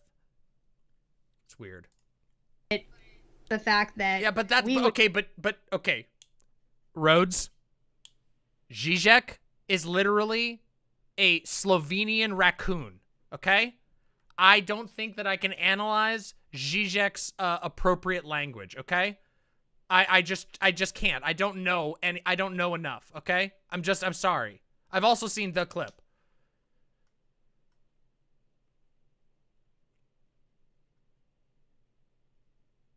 All right, everybody quit the fucking fighting. Chill. Everybody stop fighting. It's all good. Just stop fighting. I'll talk about all these things at the end. I'm doing a debate review. We got to get to the end of it so I can review it. To become the minority is more my concern. This one coming in from Chas. They embraced me and told me you can call me gamer. Yeah, I know, nuts. I know what you're talking about. 119 says debate title. Let's see. Okay. Oh, not reading that. Rashad Abdul Salam says, Xander, if you're pro-integration, then do you disagree with blacks who want majority black neighborhoods with black schools, black banks, and stores, etc.? If not, why can't whites openly desire the same? Yeah, no, I don't believe in that. No, I don't believe in, like, black-only neighborhoods and black majority schools and all that. No, I'm not in favor of that, and I don't think white people should be in favor of it either. I think that full-on integration is the way that we defeat racism. It seems like it's borne out in the data, and that's what I'm following. True, Devious Chilster. Brittany, if you convince everyone to treat racial minorities the way you want to be treated, then as a minority, you would be treated well. Do you disagree, and why? I wish it was like that. I really, really do wish it was like that. It would make everything a lot easier. But again, this is one of those like fantasy worlds where, okay, we want something to be a certain way, but I think that the damage is kind of almost already done. No matter if we all changed our tune, if we all did all. Remember, she literally has not given a single example of white people being persecuted outside of some random guy on CNN saying there are a fuckload of white nationalist terrorists. All this crazy, like, amazing stuff. I don't think it would matter. I think we would still deal with some of this racial revenge that's going to happen. And I really do think it's going to happen. You got it, Mr. White Male says, anti-white stats don't go up because they don't get classified as hate crimes. I think they're saying they don't go up. That's called cope. Especially during, I think this came in when people, when they talked about when Trump got into office. Yeah, that's just not true. If you throw a rock at someone's head and scream "fuck you, whitey," be right back. I'm pretty sure that's a hate crime. Maybe I'm wrong. Maybe crimes against white people for their race aren't considered hate crimes in this country. I doubt it, though. This one from Snake was right. Said America is the greatest country on earth and the most multi-ethnic.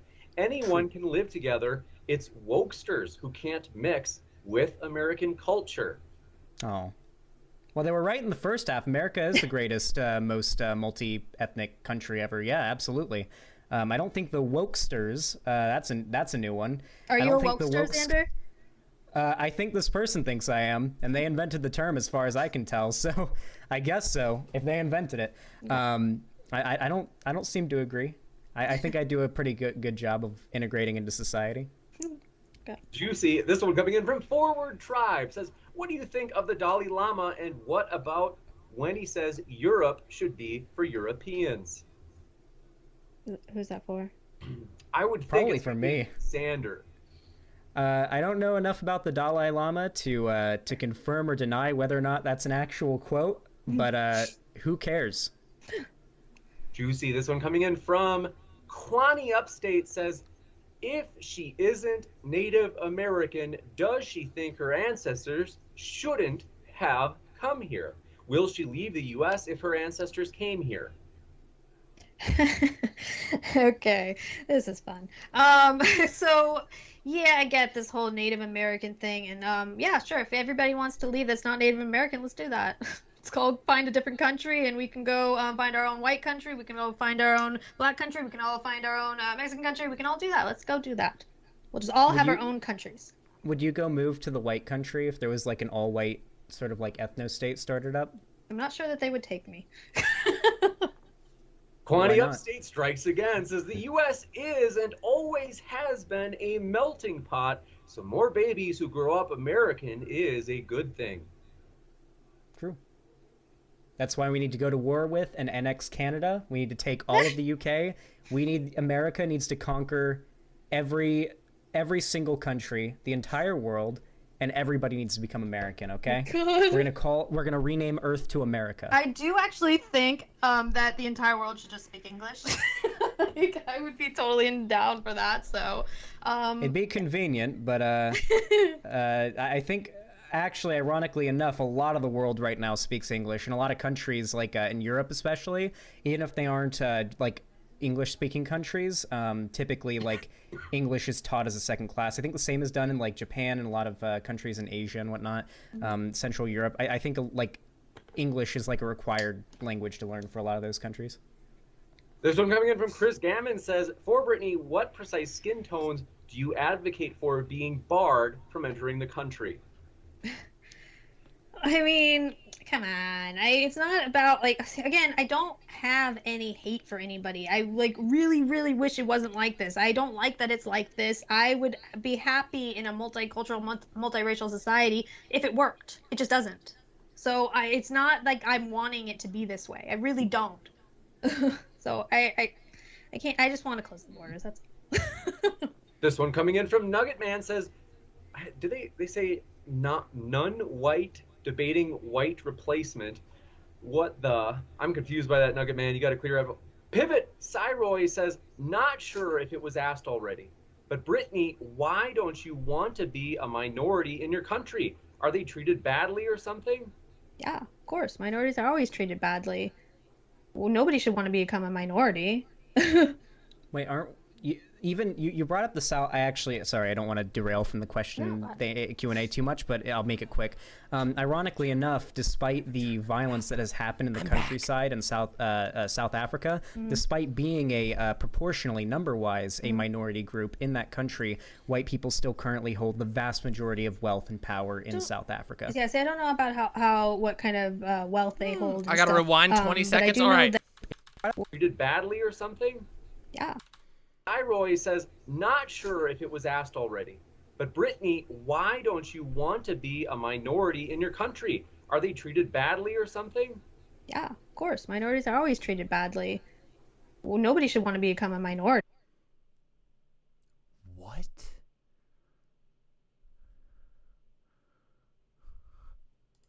Wait, aren't you brought up the South? Sorry, I don't want to derail from the question, the Q&A too much, but I'll make it quick. Ironically enough, despite the violence that has happened in the countryside in South Africa, despite being a proportionally, number-wise, a minority group in that country, white people still currently hold the vast majority of wealth and power in South Africa. Yes, I don't know about what kind of wealth they hold and stuff, but I do know that they were able to hold on to a lot of power because they were suppressing media. They were doing a lot of stuff where they were not able to kind of get any access, and that was kind of holding it under control. Once it happened, it did not do well. What? She's literally bullshitting. Just making shit up. Yeah, the white people were like, they couldn't do things on TV. For white people, they were taking their land, there were a lot of killings going on, there's all kinds of crazy shit. Killing, yeah, she doesn't know what she's talking about. She's making shit up. This is an ass pull. Just straight up an ass pull. That was happening. There was a lot of revenge, and I don't want that to happen here. Well, South Africa went from an apartheid state to not through like a revolutionary action. Yeah, literally Cherry X. A couple decades ago. Okay. Obviously, like there was violence compared. We fought a war over ending slavery, and that's more or less the equivalent that was happening They over weren't there. slaves, though. Not slaves, but there was a highly, highly racist society in which black people were considered lesser than white people. It's somewhat comparable to a modern day civil war. You could make the argument. The closest. What do you mean? Do you hear this? Okay, this is why I think right now we can kind of stop and go to the I think we've got the point, okay? Can we what's going on here? There we go. All right. I think we've had enough Q&A questions for the time being, okay? I want to talk about a couple of things going on here, okay? A couple of things I want to talk about, okay? So,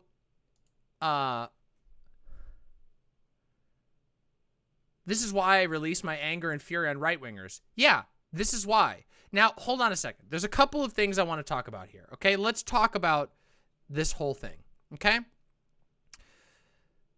The obvious question, the elephant in the room, is, was Xanderhal correct in saying that he thinks that Brittany is not a Nazi? Personally, I think Xan is being too kind, but I understand why he's being charitable. But let me explain what my position on Brittany is, okay? I think Brittany is a crypto-Nazi. And what that means is somebody who, which is most Nazis, by the way. Most Nazis are crypto-Nazis, okay? Most Nazis will not admit that they're a Nazi because they know that Nazis are disgusting and abhorrent. They know their view is disgusting and violent and people don't like it. And that's why they put on their little masks. They do this thing. They do the little nose taps. They do the little wink, wink, nudge, nudge. They've always done this. It's part of their tactic. It's literally pushed by their main magazines. The Daily fucking Stormer constantly talks about hiding your power level. Don't let people know how racist you really are. Just keep it to yourself until the time is right. And the reason why they're like that is because Nazis are cowards, first of all. Nazis are deeply, deeply cowardly people, as is visible in this entire conversation. Brittany has been whining and crying and quivering in her boots, which works very well if you're a white woman who's crying about how the big scary black people are going to come get you, or the big scary Asian people are going to come get you, or the big scary Spanish people are going to come get you. But that's the entire debate. The entire conversation was Brittany, from politically provoked, quivering in her boots about how scared she is that black people exist and are having children on their own. It's a very weird position, but the truth is that Nazis are always cowards. How can you live your entire life quivering at the existence of people who look slightly different than you and not be a complete coward? The truth is that Nazis are terrified of everything that they don't already know. They are terrified of new ideas. They are terrified of being inferior to everyone else around them. They are deeply insecure people. They are deeply hierarchical people. And they believe that brute violence and manipulation is the way that you feel better. But you don't. Ever. Because it doesn't work. And also, because you're a fucking coward who's afraid of phantoms. And what we see throughout this whole thing is Brittany literally making things up to justify that fear. Not informing the fear, not inquiring or inquisiting the fear, not finding out if the fear is valid, but instead literally inventing up fake things to further justify the fear. This is why I call it fear-mongering. Now, when I say that I think Brittany is a crypto-Nazi, there are reasons for it, okay? Now, does this mean I'm going to go around calling Brittany a Nazi? Yes, actually, it does.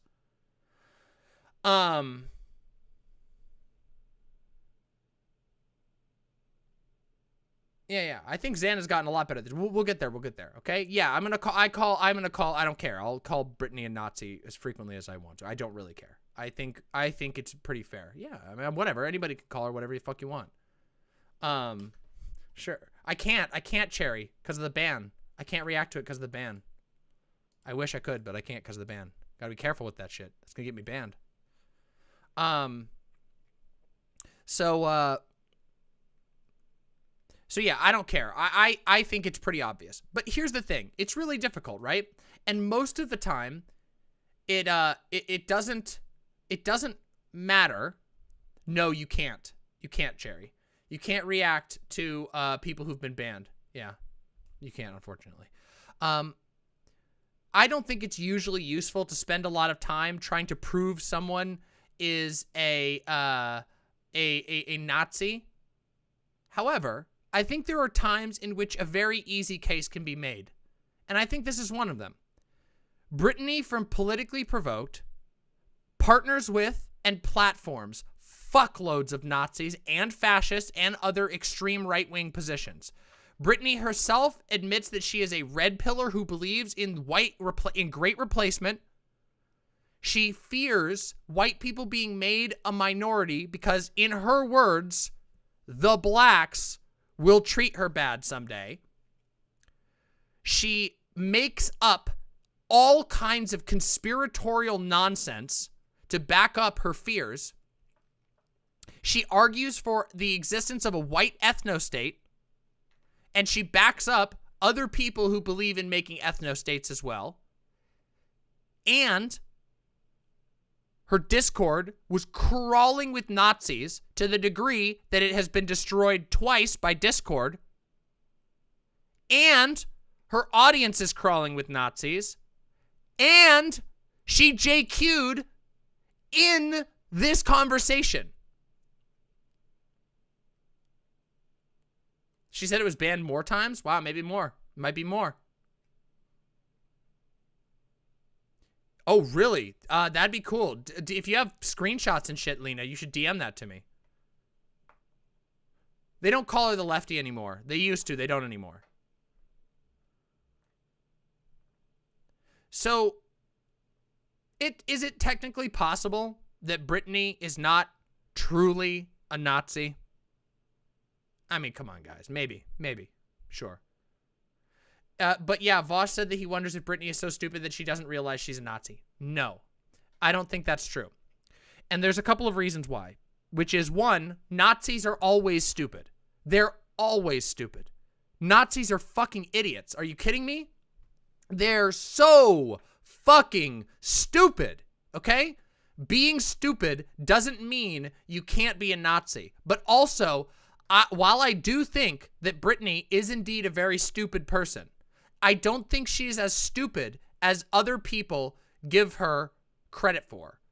I think the fact that she has set up and platformed a fuckload of Nazis, that she basically enacted a fucking scripted How I Left the Left on as a part of a PR ploy, and that she plays very dumb and uses lots of dog whistles, indicates that she is probably not as stupid as some people say she is. I do think she's still very stupid. But again, I think all Nazis are pretty stupid. I think she doesn't care whether she's whether it's of great harm. I think she's just a racist. I wish I was there for Chud Logic's talk with Mr. Girl. Was it good? I don't know. Maybe I really hate this Mr. Girl shit. I really fucking hate that shit. Anyway, it's neither here nor there. We can talk about that after.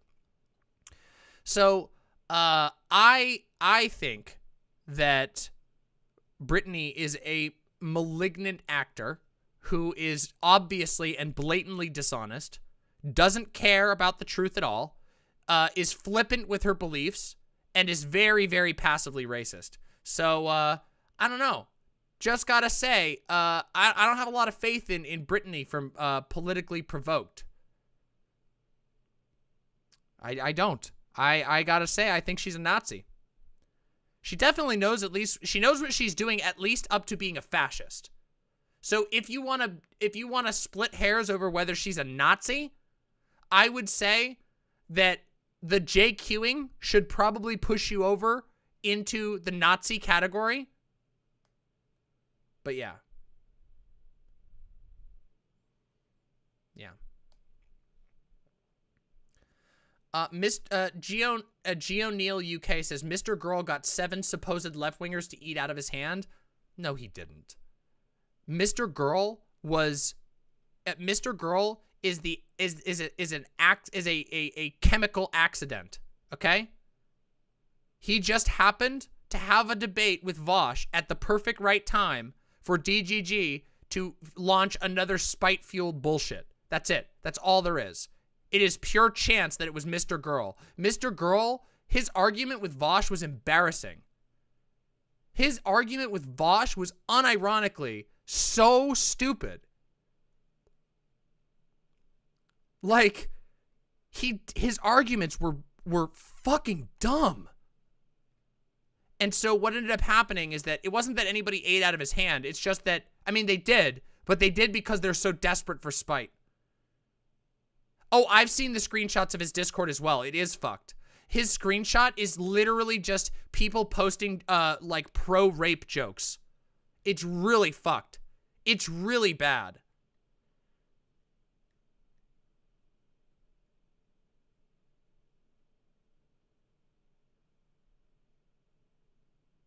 Yeah, I'll be careful. Anyway. There were a couple of other little comments that I wanted to read from the chat. So I answered Mixed Dizzy. Mixed Dizzy said, so we're saying she was probably crypto the entire time and hiding her power level. I think so, personally. That is my theory. My theory is that Brittany has always been a crypto.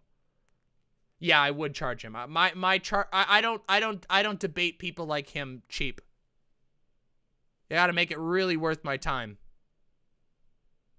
Saber Flote says, do you have any theory about why Brittany is so keen on insisting she's ready to be reconvinced of leftism? Is this posturing to make rightoids seem so super logical and strong? Yes, that is all they do. That's why every right-winger that we talk about had a video titled Why I Left the Left. It is essential.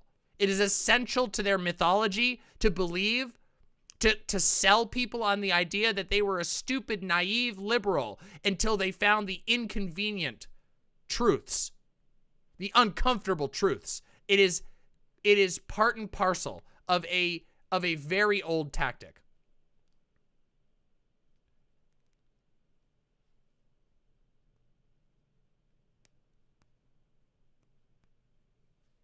Yeah.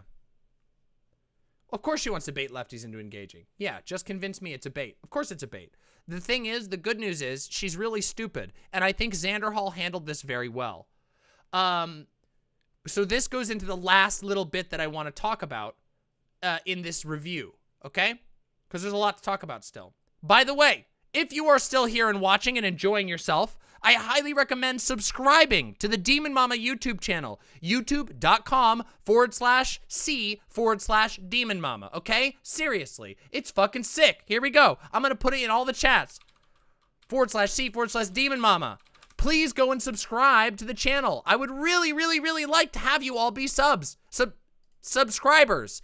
And if you could smack the like button while you're there, that would be fantastic. Yeah, fuck Twitch politics. I don't give a shit anymore. I've been done with them for a while, but I'm just very unconvinced that there's anything worth fighting for there. Twitch politics is a cesspit. It's a joke. Anyway. Or the puppy gets the laser eyes.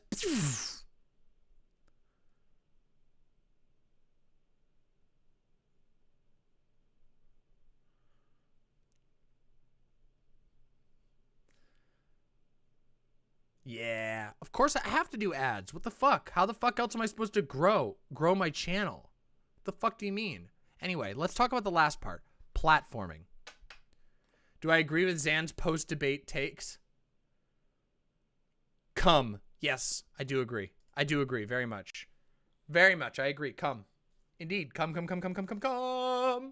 Okay, so, okay, cool. I'll go over those and we'll talk about it maybe in the future. I can't really...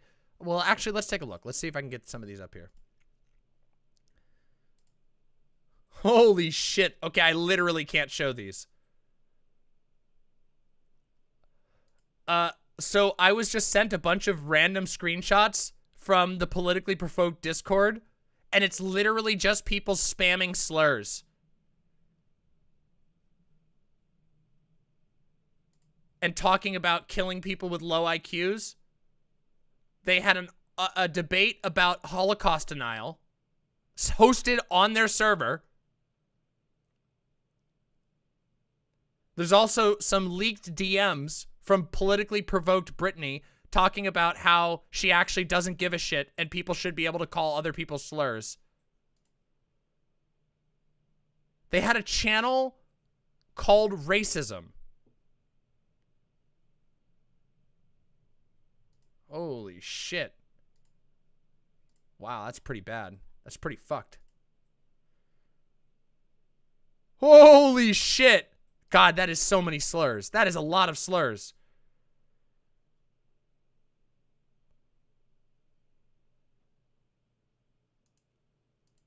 Wow. Incredible. Yeah, the shit they do on D-Live is just insane Nazi shit. Yep. Kitty eat the pizza? Maybe I'll take a look. Kitty eat the cheesy. Kitty eat cheesy. Kitty eat cheesy. Cute. Kitty eat cheesy. Incredible. So let's talk about the platforming aspect, okay? So I had a question from Pros Renegade. Do you think that James is platforming Nazis? And of course, the following question would be, do you think Xan is platforming Nazis? Do I think that James platformed Nazis? Obviously. Yes. Obviously. There's no way around that. There is no way around the fact that James is platforming Nazis. His channel, his chat is full of Nazis. It's unfortunate. I don't really know why he does the thing that he does. Maybe I'm sure he makes a decent amount of money. But you know, okay. There have been a million debate shows. There have been a million neutral debate shows that do all kinds of topics. I haven't been on modern day debates in a while because, personally, I don't know. I got tired of debating my existence as a trans person. Yeah. Modern day debates, I didn't want to do them anymore because I just kept getting invites to just be like, oh, can you go up against this Nazi that says trans people are mentally ill? I got like 3 invites for that. And so I just didn't want to do it anymore. Because I know you guys don't want to see it. I don't want to do it. So, yeah. As for Xan, nah.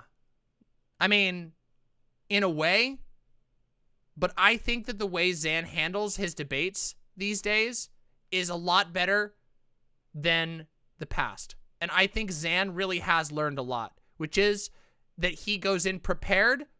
He goes in with the audience in mind, and he prepares for his debates, and also that he argues with the goal of deflating fear-mongering, which I think is really, really important.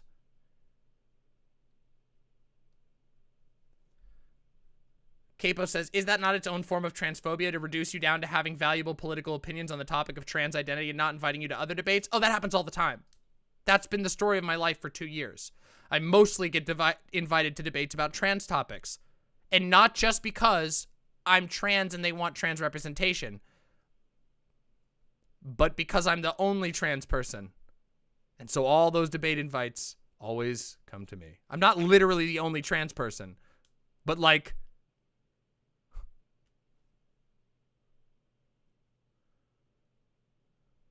yeah.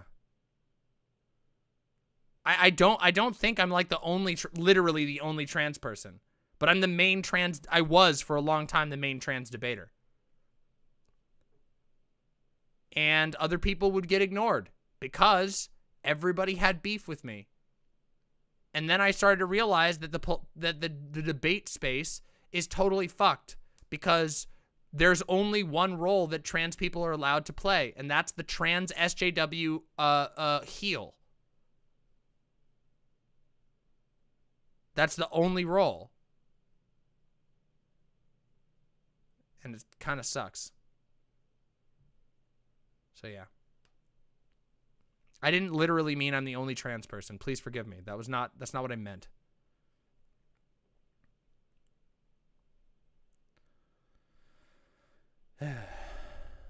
Anyway. Well, yeah, but that's how it works, right, with Otro? Anyway, oh, that sounds awesome, Britar. So let's talk about the platforming thing. One of my things that I think is, like, I don't think that we can just ignore all Nazis. I think that debates have to happen, that debates can be valuable. Obviously, I'm a debater. I believe very much in the value of debate. But I think one of the problems that has happened in the past is that people took a spectacle-first approach as opposed to thinking about what the effect of the debate would be and how it plays out. I think that Xan is in a unique position. And it's funny. I got to give credit to Xan for this, okay? Because Xanderhal is somebody who even I have personally advised Xanderhal to consider moving away from debate because he's got a lot of other talents. But Xanderhal instead, and this is perfectly fine, obviously, I'm just saying what my personal advice to him has instead chosen to learn how to do debate really well. And I think Xan has gotten really fucking good.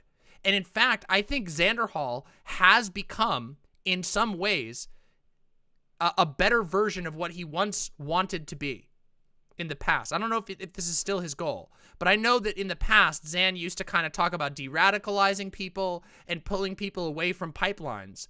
And I think he's actually getting to a position where he can do that, where he is a gamer, a relatively normie gamer who is able to go and have these conversations from a very non-pretentious, non-confrontational perspective, like not immediately confrontational, but say, hey, we're going to talk about these topics. I disagree with you, but I'm not contentious to the audience. And I think that's pretty good. I think it's hard to strike that balance. Piftle Cakes, thank you so very much for the 3 tier 1 gifted subs. Deeply appreciated. You make this show possible. Thank you very much.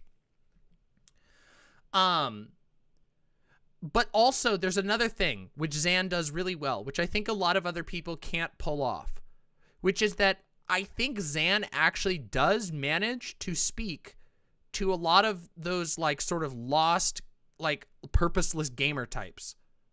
And I think he does so very effectively by deflating the fears, because keep in mind that a lot of people are scared right now.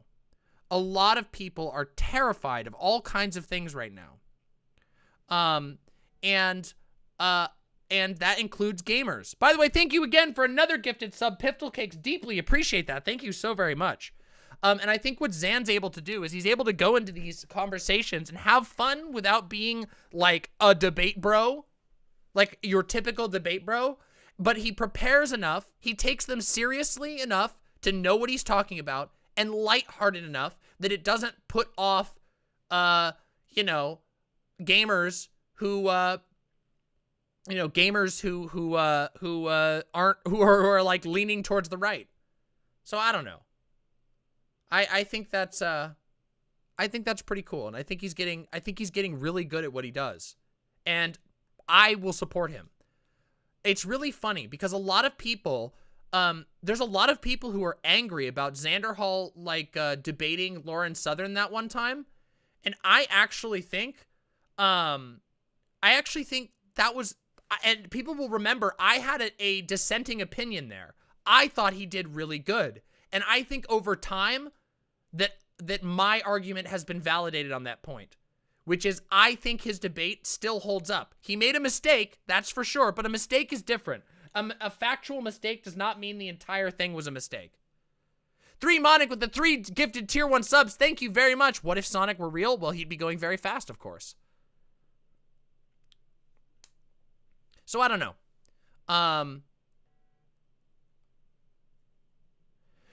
Okay, here's the funny thing, Wolfgar. I actually think Vosh is better at the aggression, okay? Vosh, okay, how do I describe this, okay? There is not a single tactic that works well for debate. You understand? Just like there, okay, y'all ever watch Dragon Ball Z? Y'all ever watch Dragon fucking Ball Z? In Dragon Ball Z, there's a bunch of different characters who have different abilities.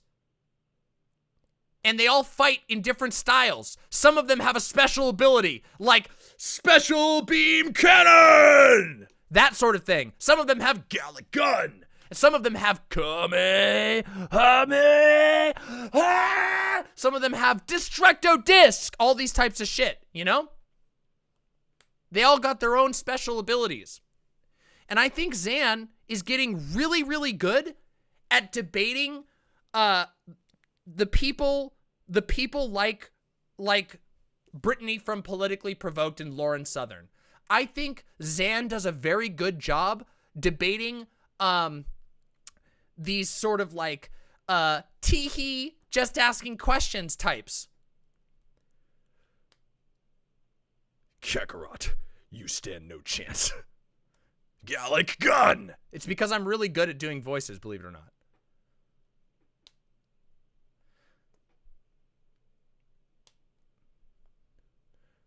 Anyway. Vosh is, Vosh is a very good Bloodsport debater. I am also a very good Bloodsport debater. Here's the thing. Oh, absolutely, Weeberry. Absolutely. I think that Xan does really good against crypto types, and I think Vosh is a gladiator, okay? Vosh is a real fucking good gladiator, okay? I'm just saying that. And by the way, just so you know, we've been like over Christmas, we like watched like a fuckload of, while I was playing games and stuff, I went and watched a fuckload of old debates. I watched old Xan debates, I watched old me debates, I watched old Vosh debates, I watched old Chud Logic debates, we watched a whole bunch of old debates. Because I was just like, hey, it'll be interesting to go and take a walk through memory lane and see how everybody's styles have changed over time. And, you know, Vosh is still fucking really, like, Vosh's old debates where he blows the fuck out of a Nazi are still really fucking good. True, Vivian. True, Vivian. Vosh is very good at debate in general. But I actually think that debates, like the free form, like blowing out random people debates, are where Vosh shines the most. When Vosh goes up against like hooligan Nazis who are like, yeah, 1488. And I think like he's really fucking good, like super fucking good at those types of debates, to the point where like I've been watching a lot of his video game stream debates. Oh, the kill stream. We watched the kill stream one, actually. We watched his old kill stream one, the one with the tactical N-word. Yes, I will admit that. Rodog, yes. When I used to debate with people on like before I was even on the internet, my style is an aggressive style. I have an aggressive style. I like going up against people who I can expose. Whereas I think what Xan is very good at is that Xan is very good at deflating fearmongerers and reaching into the audience of people who are scared and could be pulled into like a pipeline and going, guys, just come play Minecraft and learn some shit about the world with me. I think it would be super cool. I don't know. I think it would be super cool to see Xan like do a whole lot of like cool political education stuff while he games. Because imagine all these people who are coming from these debates and then going into his chat and him being able to teach them shit while they're playing games together. I think that'd be fucking sick. Yeah. Absolutely. Absolutely, Rodog. There are different styles. I think it's good, though. Pros Renegade. I still think that's important. I think a lot of people got tired over the last year. Something that's really unfortunate about the debate space over the last year is that, like, all of the conservatives have completely and utterly retreated because they got trounced so hard. The truth is, making fun of Nazis is super effective. Embarrassing Nazis destroys them. Do you know how many Nazis have had literal mental breakdowns after losing a public debate where they got completely and utterly embarrassed? Like, holy fucking shit. They do. They have, like, Milo, oh my god, there's so many fucking dudes. There's so many, it's like a tale as old as time. Hypocrite is a great example. Ethan Ralph, like, people have, like, there are so many of these people who have complete derangement. They literally unhinge their lives. Because remember, being a Nazi, being a fascist, is about assuaging a deep, deep insecurity. All Nazis are super, super insecure. There's a whole lot we could talk about with this. We could talk about how racial violence is always fixated on people being emasculated. So I actually think emasculating Nazis can be very, very effective. Who's the methodical trap-setting debater who springs it when the enemy least expects it?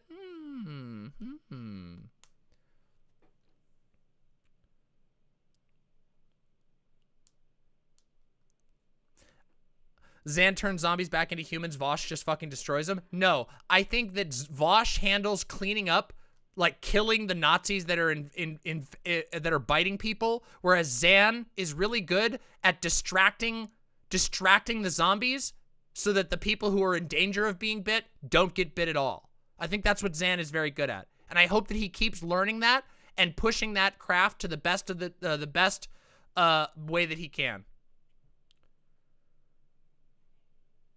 Do I ever plan on playing Kenshi on stream? Yes, I would really, really like to play Kenshi on stream. I've been playing so many hours of Kenshi over the last few months.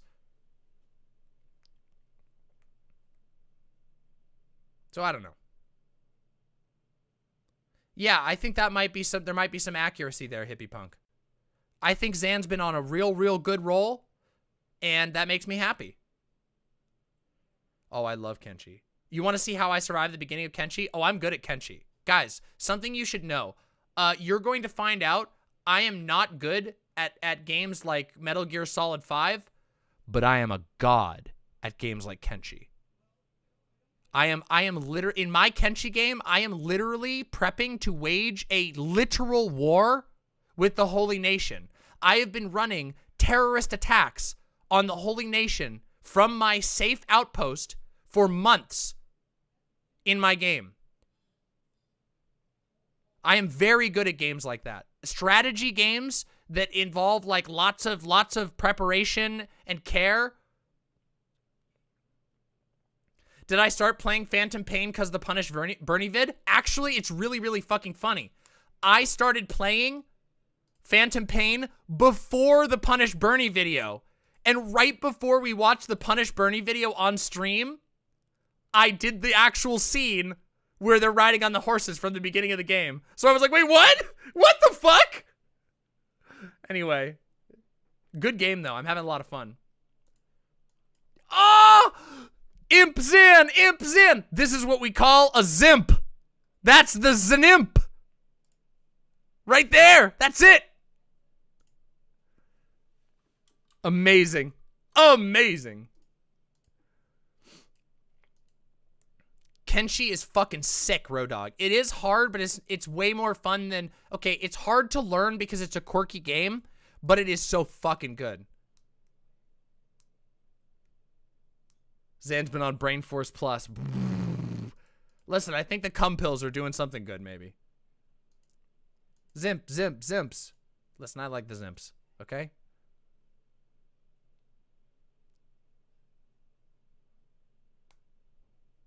It's unforgiving. Yeah, a little bit. A little bit, yeah.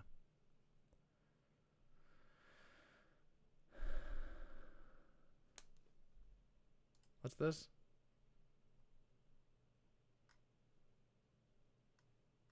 I'll have to check this out.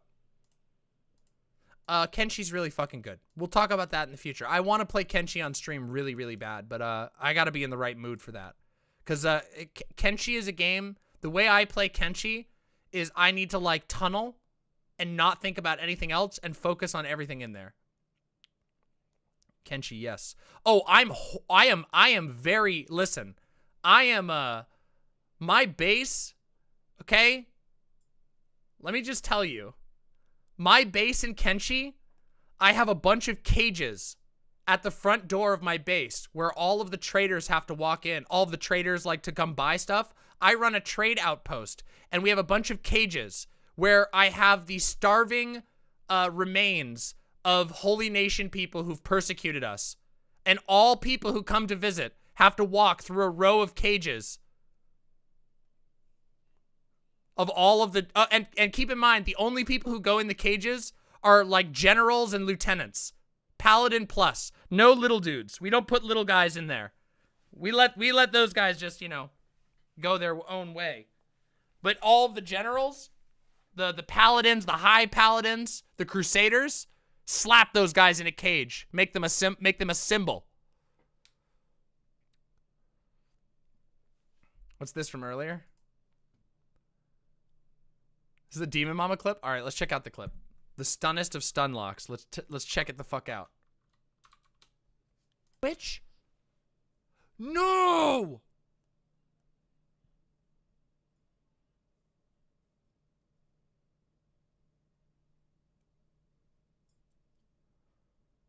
I need confirmation. I did get stun locked. Bitch. No! Duh. Just brain empty for a couple minutes. Yeah, that was scary. I thought my content was done. I thought the thing I'd planned on doing wasn't going to be able to be watched, but it was. It fucking was. It was fine, in fact. It was fucking just fine, actually. Is there a base building mechanic? Yeah, there's a city building mechanic in Kenshi. It's fucking sick. Absolutely motherfucking sick. Mama's transphobia? Uh-oh. Why do I have what's my transphobia? Oh, is this me saying that I'm the only trans person? But because I'm the only trans person. And so But because I'm the only trans person. And so keep in mind that Brittany said in the debate that PP doesn't stream on Twitch specifically because she knows she'll get banned. Wow. Wow. That's sad. That's fucking pathetic. Context? No. You don't get it. You don't get any context. That's fucking nasty. But of course, it makes sense, right? That's how Nazis do it. I've told you this. The Nazi tactic is not to like win anything. Goodbye for now, Pain Sama. Stay safe. Stay well, and remember, we'll still be here when you return. It's important for you. Focus on that. And remember, everybody is sending their love to you. We know you can do it. Trans people? You mean Demon Mama? For some people, it is like that. For some people, they really do think it's that.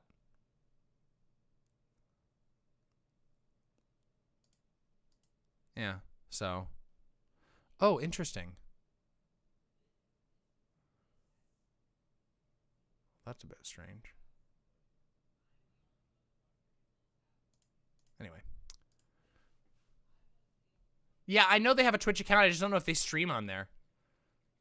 I want rights for all trans people, from Demon Mama to Demon Mama. True! From C to Shining C. What that means is I am the Alpha and the Omega. That's right. What you are looking at right now is the weapon to surpass Metal Gear. A trans person.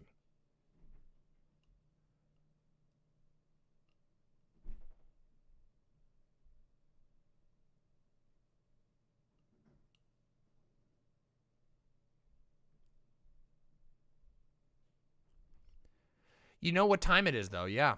I think it's Death Stranding time. Whoa! Seska says, did you watch RGR's stupid video? It's so Omega Brainlet. I did watch it. It was embarrassing. It was so embarrassing. Like, I don't even have anything to say. It was literally just the same shit of the a year of repeated nonsense. Nothing new with cringy editing. Very embarrassing. Just truly embarrassing. That's all. That's it. Did I watch it during a stream? No, and I won't. That's embarrassing.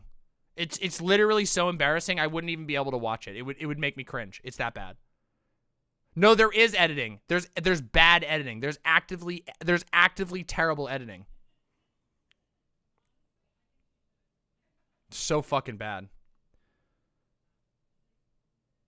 Oh yeah, totally. Yeah, Gay Fesh. Remember everybody who was like, "Oh my god." Yeah, it is that bad. It's really bad. You can go watch it if you really want to, but I'm not kidding you. It is boring. It's a 50-minute video of just this, okay? I am going to repeat the opinions that I have said and then edit in a random DGG meme. It's so fucking bad. There's a whole bunch of clicking every cut. It's just really bad. Oh my gosh, so fucking bad. Oh god, it's so embarrassing. It's not entertaining. It's actually bad. Other trans people are very small. When they form like Voltron, they create Demon Mama. That's true. I am not a person. I am just an avatar.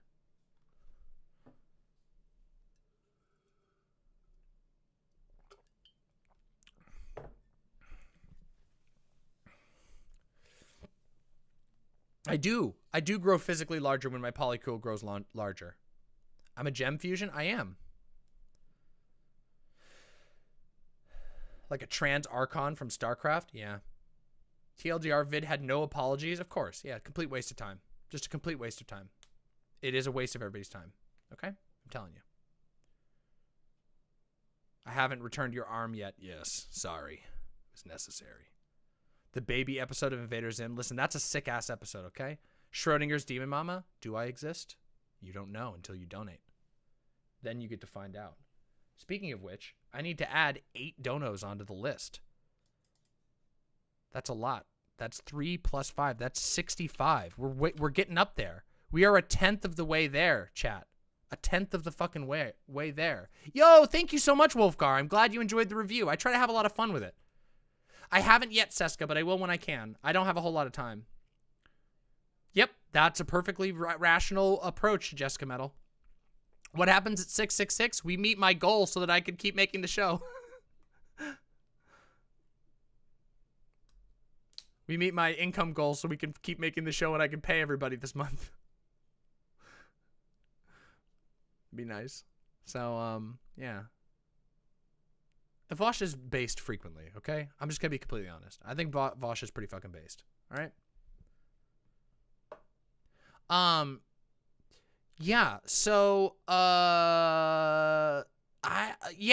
okay, we talked about all the stuff. Do we want to do some fucking video games, everybody? Do you want to play some, okay, so, wait, before anybody fucking clicks off the stream because I said the word video games, wait a minute, listen the fuck up. The game I'm about to play is a very, very political game. It's also very funny. And extremely good music, and lots of politics. So I want you to stay around and consider watching my playthrough of Death Stranding, which begins tonight. Okay? I'm telling you, it's super, super fucking fun. All right? Oh, we're going to discuss politics. We're playing Death Stranding. We're beginning the full playthrough tonight. What's this one? What's this Twitter thing? Huh?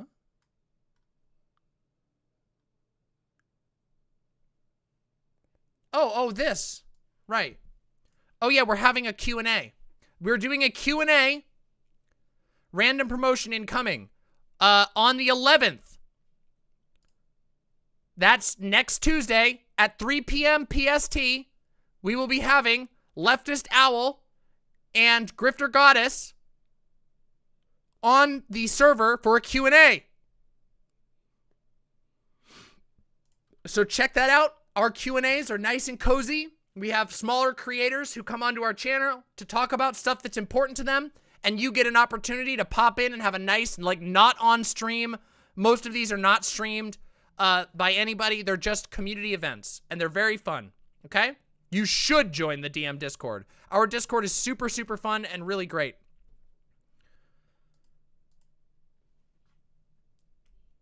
Yeah, we do smaller creators. Yep.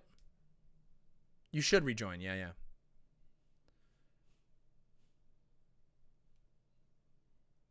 Yeah, Demon Court is good. Mama's Little Inn. It's a cozy place where we can all hang out and get to know each other. So yeah. All right, if you're here, subscribe to my channel, even if you don't stick around for the video games, though you should, because I'm telling you, it's fucking sick. This game is just dripping with modern, relevant politics, and it's a vibe and a half. I'll probably be doing debates and stuff maybe during this. We'll be talking about all kinds of different topics. There's all kinds of hijinks to get up to. Yeah? Sick as fuck.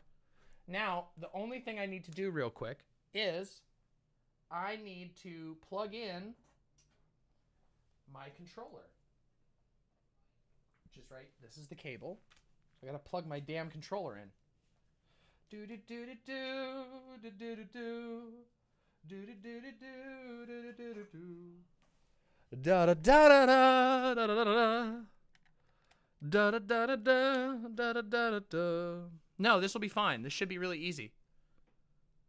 I mean, it could. The game could kill me. We'll see. Wait a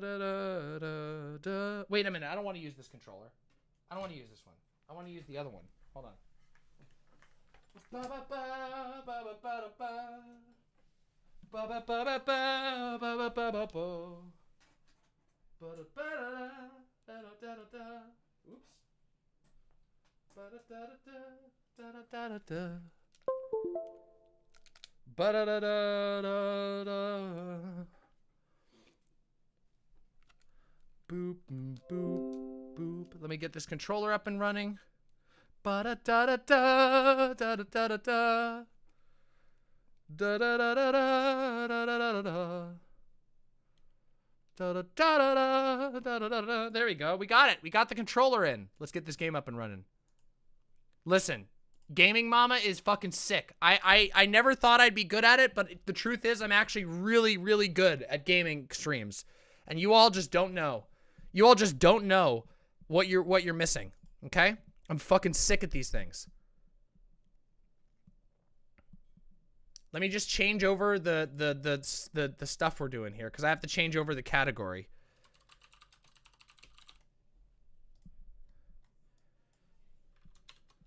Open for debates. Wait, Death Stranding.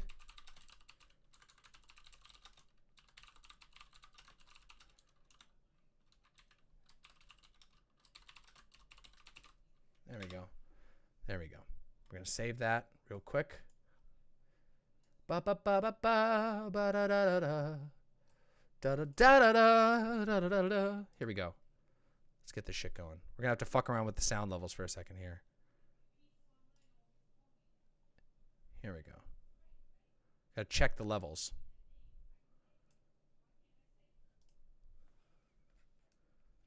Let's see if it plays properly.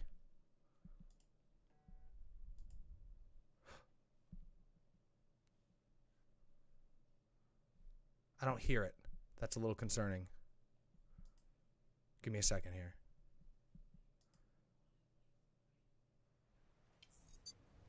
There we go.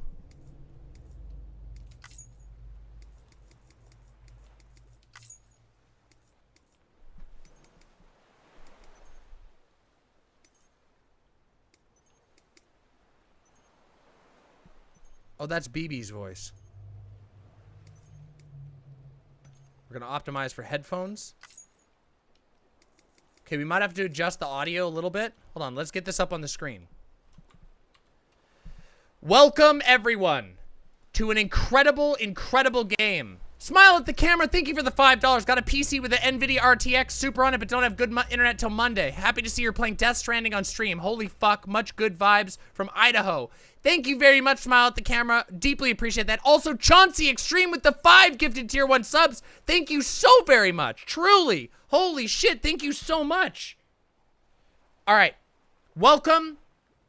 Welcome to Death Stranding.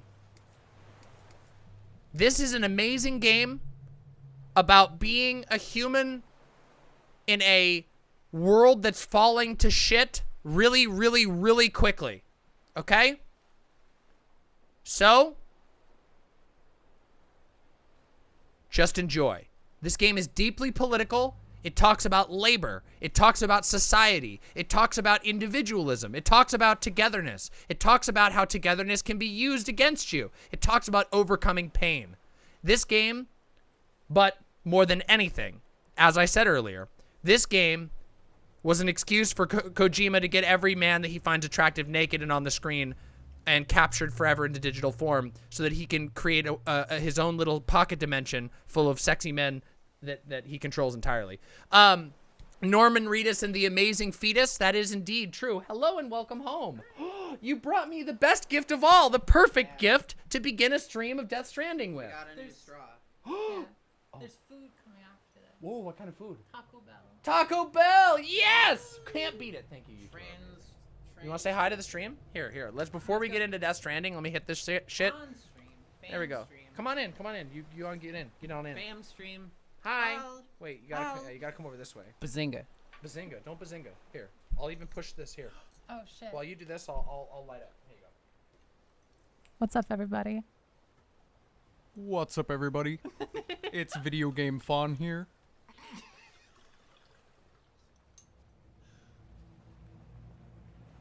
Well, yeah, people that's it, really? Come on, prompt these two. People don't know about the secret. No. Just keep spamming emotes. Make sure we don't have to say anything. Make our life really easy. Did I have fun? We had fun. We just went to grocery store, get some. We went to some shops. Stuff. Yeah. This bong is sick. I mean, this vase. Hoodoo? This vase. Nice vase. It's a nice bubbly vase. Oh yeah, we got a box for. We got an incense box. So we don't have to use my goofy ass setup anymore. That's fucking incredible. Legal vase. Smelling a vase. You tell me you've never smelled a vase before? Very good. What are you, a loser? Smells very good to me. Can I smell it? Right here. Let me smell it with my mouth. Take a nice deep smell, real quick.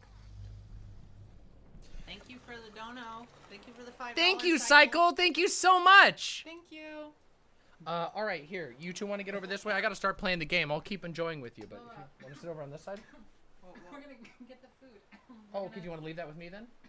We're gonna go pass this round and probably bring another one. All right. You want another tip before we go? Yeah. Hit me. Let me hit it one more time. It'll probably die when we bring back in here. Oh, we also need a lighter. I'm gonna steal this one. Yes, it smells good. It smells amazing. It smells like flowers. Smells fucking amazing. I got this one. Thank you. Okay. All right. Love you both very much. Love you. Mwah. All right. Let's get to Death Stranding, everybody. That was cute. That was fun. But we have packages to deliver. Okay. The main mechanic of this game is delivering packages. Yo, thank you so much, Cream Bun Mommy. Thank you for the 100 bits. Deeply appreciate that. Loving Doe's new hairstyle. Thank you. I cut it myself. Yeah. Did you know that? I cut Doe's hair. Literally. That was I came up with that haircut and executed that haircut. Not kidding. Dead serious. I actually did. I am not a hair cutter. I just thought about it a whole bunch. It was really cool. I delayed for like 3 days, much to the ire of Doe, who wanted a haircut real bad. And I was like, all right, fine. I thought about it enough. So, this game is fucking amazing.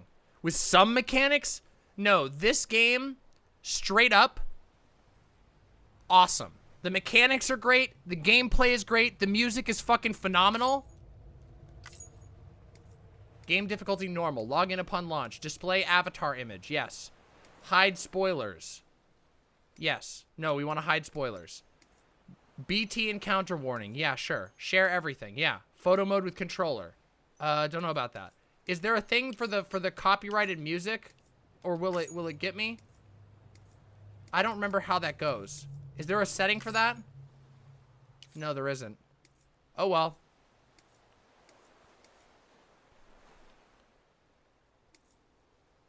Wait, did I? Oops. Hide spoilers. There we go. Hide spoilers. Sorry about that. Sorry about that. I did set it wrong. Honestly, it's really hard, though. It's really hard to catch any of them. Welcome back, Xanderhal. We're about to play Death Stranding, an incredible game. Now let's see how the audio goes.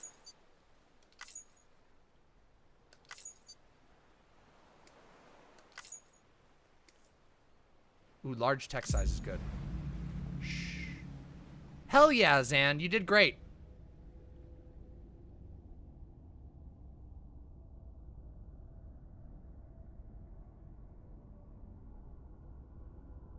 I'm playing this on PC right now. Crab? Crab.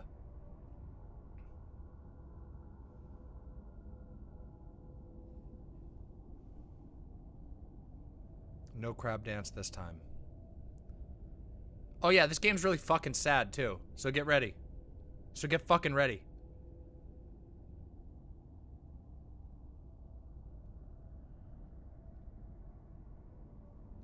There's gonna be some loading early on. Because, you know, the game's assets have to load.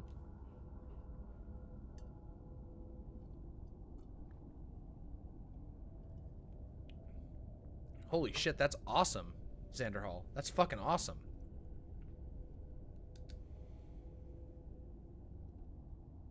Oh, that's cool. Have I tried this game off stream? I've beaten this game. I beat this game into an absolute pulp off stream. On my main game, my entire pant leg is made out of stars. Okay? That's my one on the PS5. Because I played this on the PS4 originally. I'm just saying.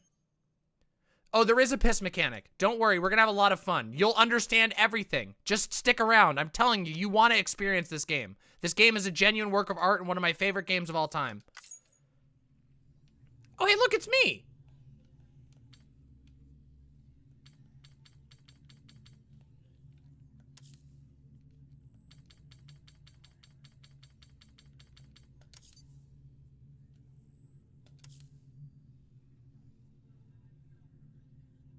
Yeah, it should have been in... Yeah, it absolutely should have been in MGS3. Well, thank you. Higher levels of Doom's abilities have been observed in those born under constellations such as Cancer, Pisces, Cetus, Delphinius, and Gygus. That's odd.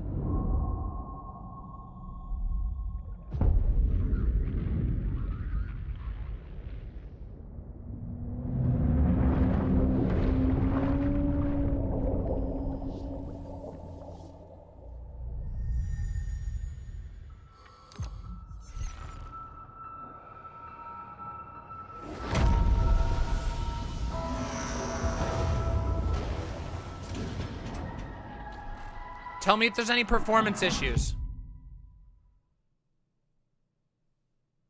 The rope, along with the stick, are two of mankind's oldest tools. The stick to keep the bad away, the rope used to bring the good towards us. They were first our friends of our own invention. Wherever there were people, there were the rope and the stick. Once there was an explosion.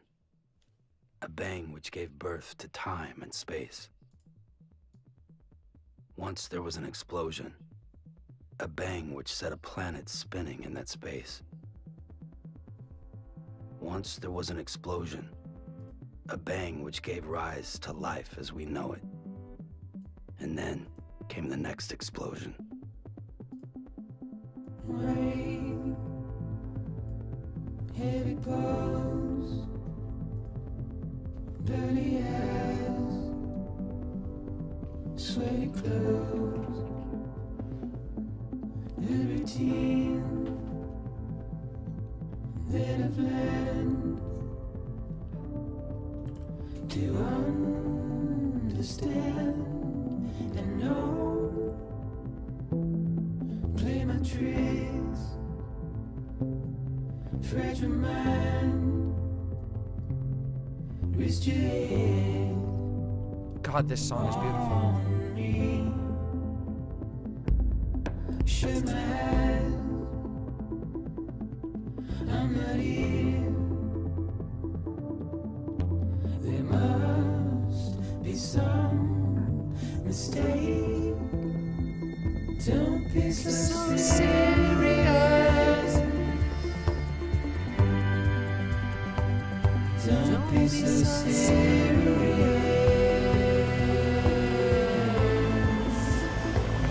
Don't be so I might cry during this game.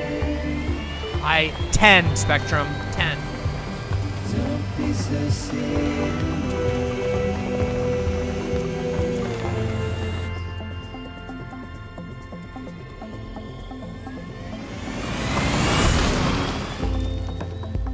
Death Stranding is the game. We need a game command. We're gonna be playing this for a while. This game is beautiful. I'm telling you.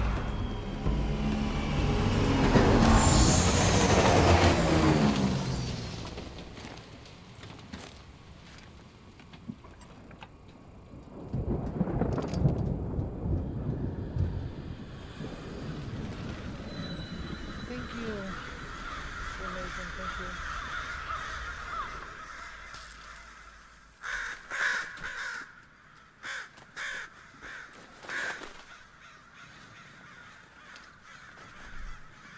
Norman Reedus is, I love Norman Reedus, okay? I really love Norman Reedus. No, this game is amazing. I will tell you and show you why this game is amazing.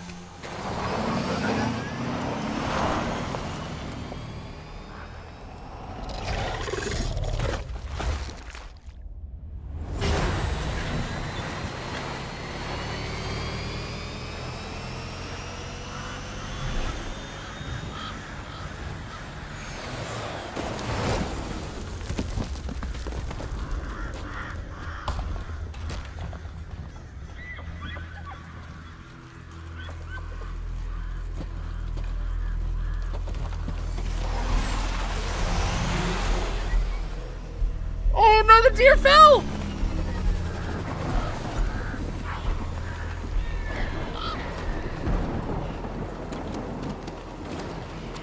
Yo, thank you so much, Ass Blaster. Thank you so very much.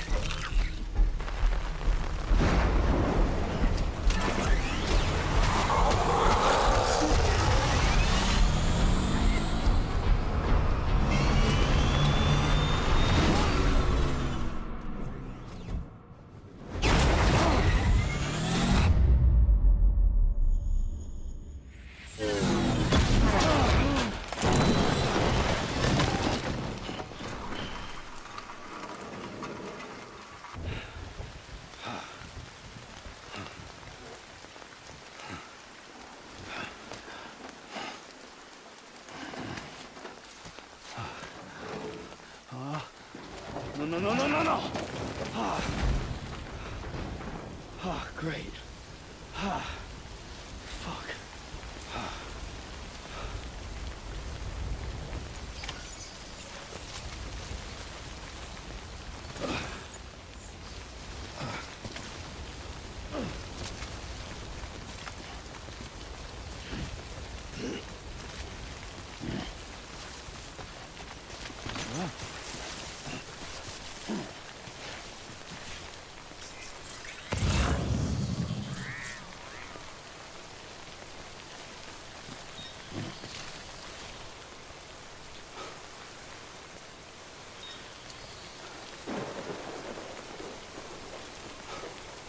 Just holding both triggers down is meta. You won't slip and you will hold balance. Xanderhal, I don't think you understand.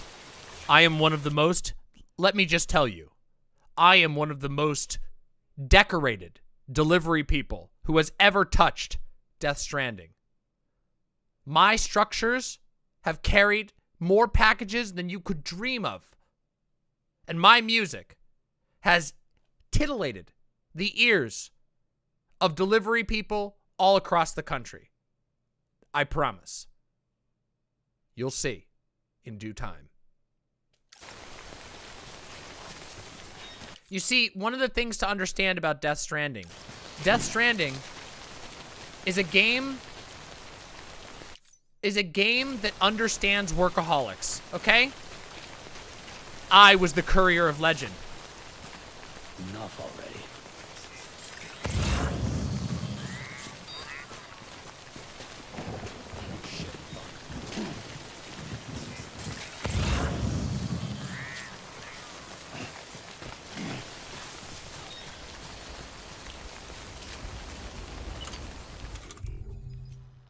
Let's piss. It's pissing time. Pissing time, pissing time, pissing time. Wait, where's my pissing? I don't remember the commands. Here we go.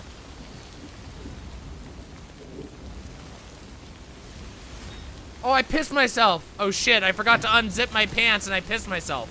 Okay, shut up. I didn't just, shut up. I never played this game on PC. Shut the fuck up.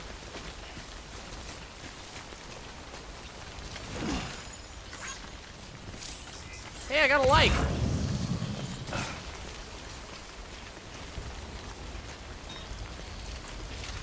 Why is there a piss command? You will understand in time why there is a piss command, okay? There's a reason for a piss command, okay? And that reason is you'll understand soon enough. Again. Whoa, hey, watch the mud.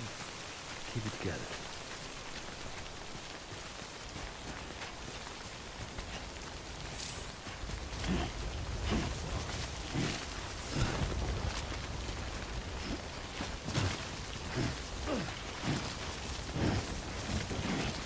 So, this game has a very complicated, or I should say not complicated, but a very intricate movement system, okay? Very intricate movement system. Good way out the rain over there. Alright, I'll go over there. No, I'm playing with a controller. I really like this game with a controller. Oh, this game's super comfy. It is a sad game, but it is super comfy. Sam. Our boy Sam. Is pissing part of the movement system? No, the combat system.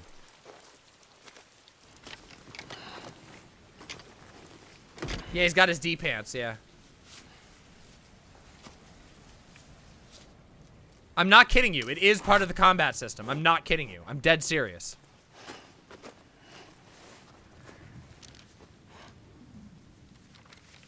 He's got hand marks all over him. No solid loafs.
Talk about that, PosadistJohn.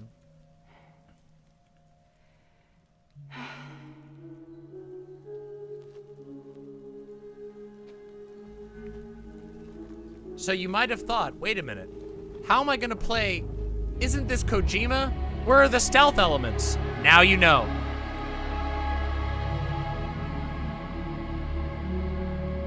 There are human shapes in the sky.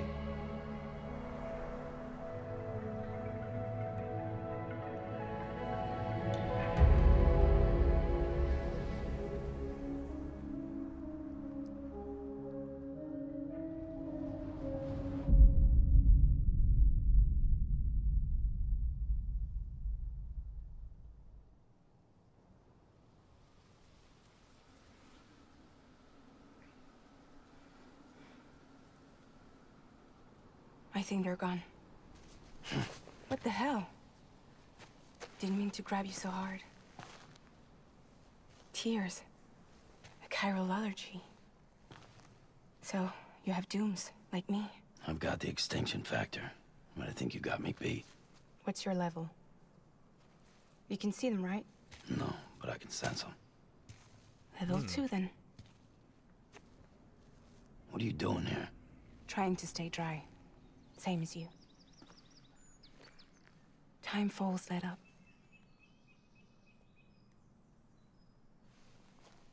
My name is Fragile. Yeah, I've heard of you. That right? Sam Porter Bridges. The man who delivers.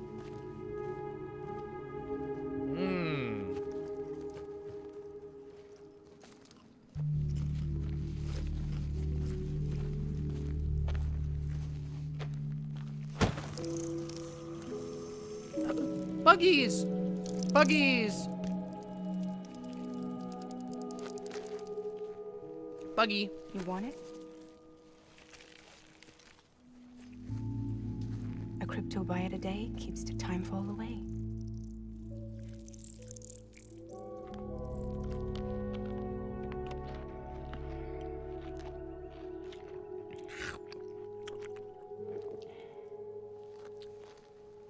Wanna come work for me? Must be tough out here on your own. Yeah, they're tardigrades. I love them. I love water bears. Fragile Express had plenty of people. Plenty of traders. Fragile Express. Not much left of us now, save for a few honest folks. And on top of that, not much left of me either. Got soaked from neck to toe. I can't help you with that. I make deliveries. That's all. This is Bridges Central Dispatch. Freelance contractor Sam Porter Bridges. Receiver is standing by for drop.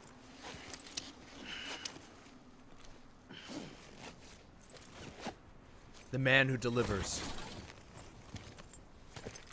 This game is so badass. I can't wait for y'all to see this. Watch yourself. Those things never stay gone for long.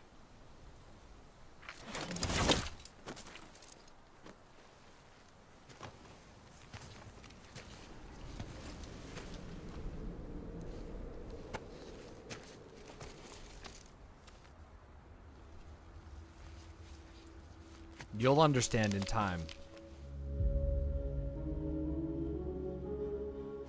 The time full fast forwards whatever it touches. But it can't wash everything away. The past just won't let go.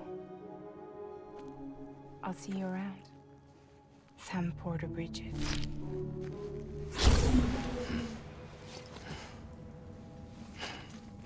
Oh. You can't drink Monster anymore. They removed Monster from the game. It's not Monster anymore. It's some other energy drink. Last I checked, yeah. Yeah. The blood and stamina gauge.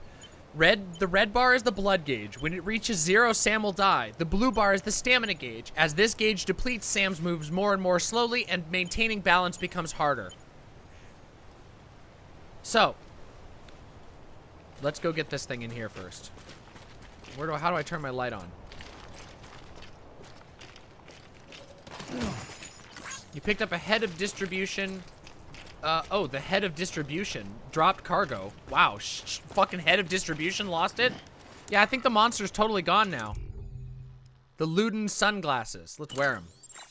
Yeah, we got sick-ass sunglasses now. Oh, look at our cool sunglasses. This game is fucking... This game is more amazing than it looks. Honestly, if I'm completely honest, I think this game is underrated. A lot, like, this game had a small bump, but people have, like, failed to go revisit it, and I really think they should. Homo Ludens? Homo Ludens? No. That, Homo Ludens is a Kojima thing. Kojima basically says that humans need to become, Homo Ludens, that we're becoming a new race, that we understand the world through games, and that we need to get better about that. That's something that Kojima's talked about. You should go look into his whole thing. But anyway. I think some people bounce off it, but I think they miss out on a lot of really good stuff. And I'm telling you, we'll get there. It's really fucking good game. Anyway, let's keep going.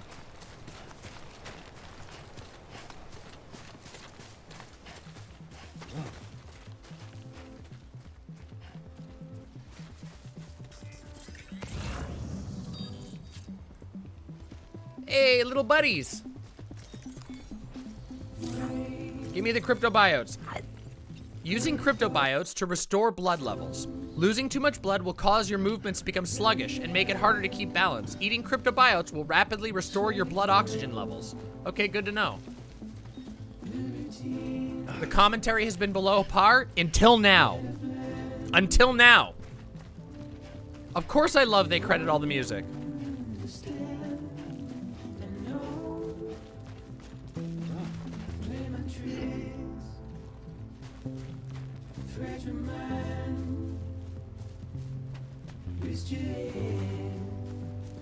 On me.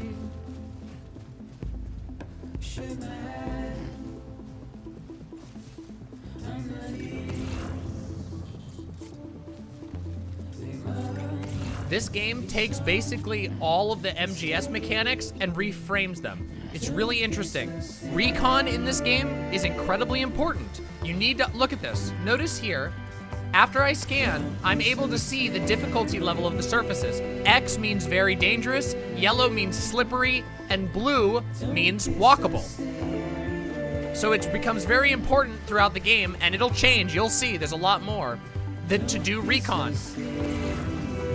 Ah, see, we can only see a little bit into the water. Let's see. All right, we can see it's nice and shallow here.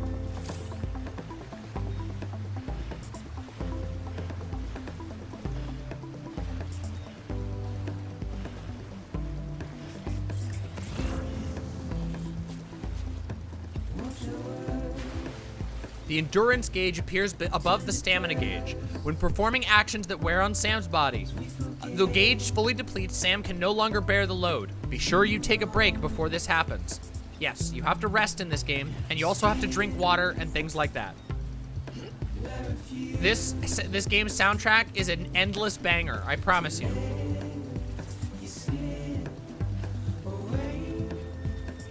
And you generate piss.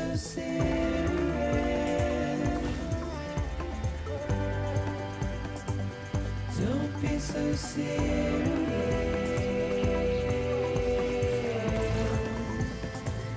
Don't be so serious.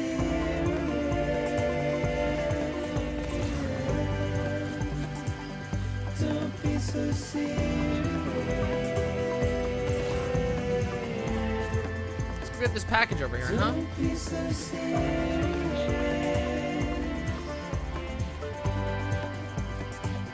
Don't be so serious.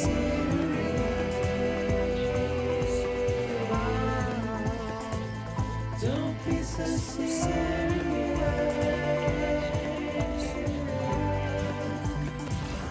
Don't be so serious. Buggies.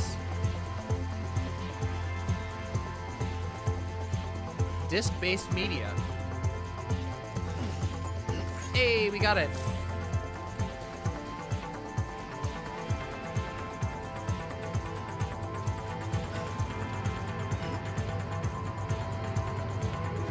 Look at our backpack. We're so strong. Grr. Central Knot City. Yes, that's right.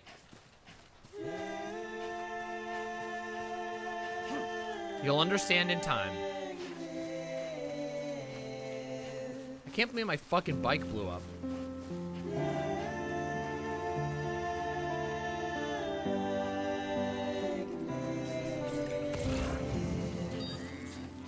Oh, by the way, this game has a huge mechanic, just like Metal Gear Solid 5 does, for researching and unlocking vehicles and unlocking weapons. There's a huge, like, mechanic, just like MGS has. Super sick. Oh yeah, this game's not gonna be this. Okay, that's another thing. We'll keep going. I'll tell you. This game is a vibe game, big time. It's you're supposed to feel all the emotions, so just be along for the ride. There are a lot of weapons in this game, Windleby. Not the same level, but there's quite a lot. How the fuck are we gonna get that thing? Ah, shit. So this place takes place in New Zealand? No, this takes place in the United States of America. However, a lot of it was filmed in Iceland, so a lot of the land in some areas looked like Icelandic. No, this game takes place in America. However, the time period is hard to tell exactly. Ah, no spoilers, anybody. No spoilers, okay?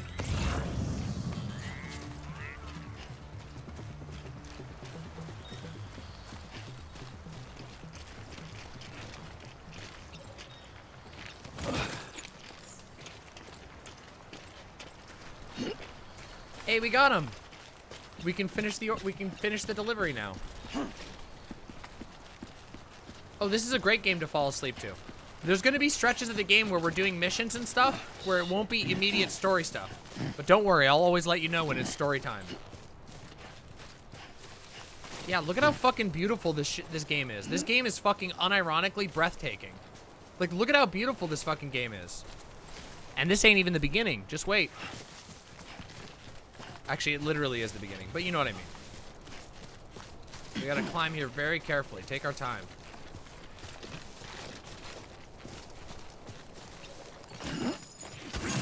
Oh, it's fucking getting heavy.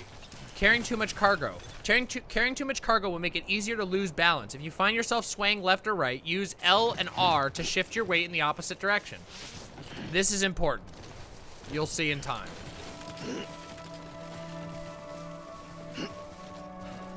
Beginning scan. Cargo verified. Thank you.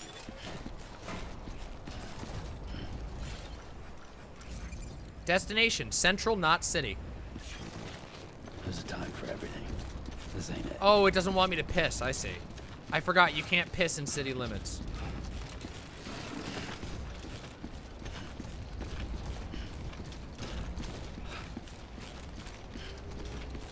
We got some more story stuff coming on. Offloading cargo. Try using Y to offload it from your back. No. I'm getting strong.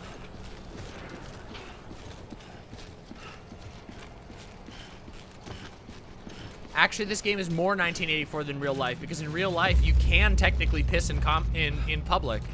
You just might get caught and get in trouble. God damn it.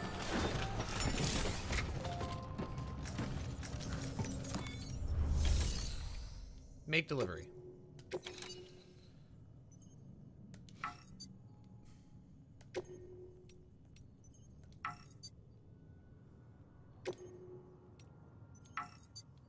Okay, so down here, these are other people's... Okay, so let me explain something real quick.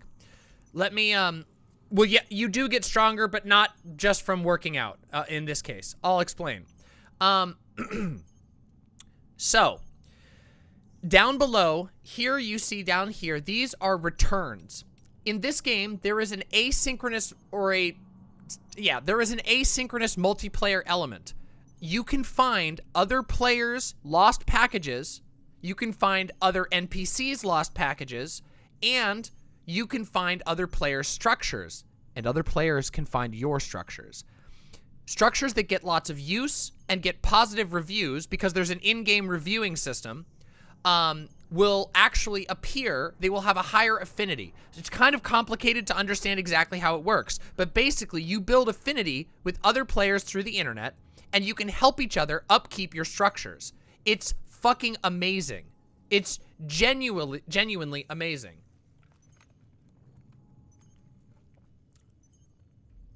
I think so, yes.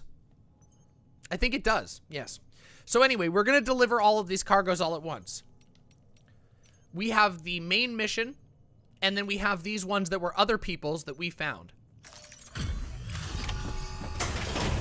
When you lose cargo because you fail a mission or whatever, other people can find and return your stuff. And if they find and return your stuff, you get part of the rewards as well. So do they, but so do you.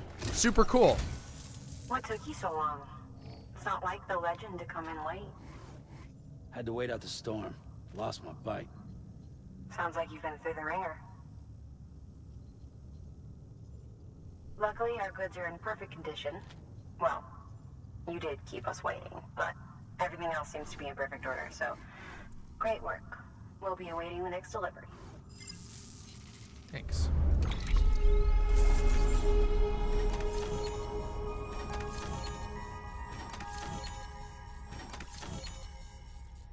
Now, like, you're gonna love this shit. One of the things that you have to get in this game is likes. One of the main currencies in this future is likes. And there's actually a lore reason for this. There's actually a lore reason for this. As it turns out, in the future, scientists discover that there is a drug in the human body called lycotocin. And when people like something you do, your body releases lycotocin. So, in the future, everything tells you if people like it so that you can get your lycotocin. Literally, yes. Unironically, that is canon. It's absolutely incredible. There is no negative. You can give away as much likes as you want. You have an infinite supply of likes. You can spam like things if you want to. And there's basically no way to give dislikes.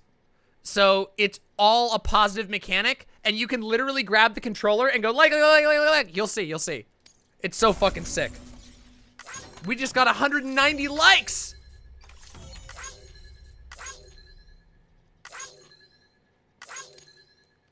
Now we're just, this is all just how many points we got from bringing them back, so.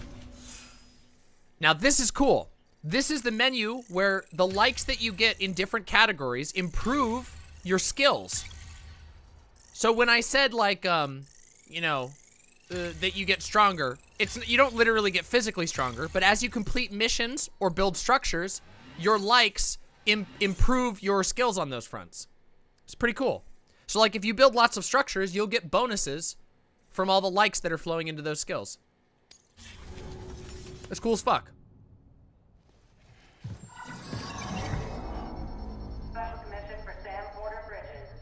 You should exactly like the stream to give me lycotocin.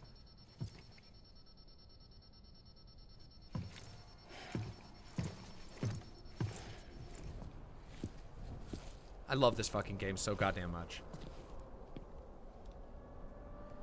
There's our boy Hideo Kojima.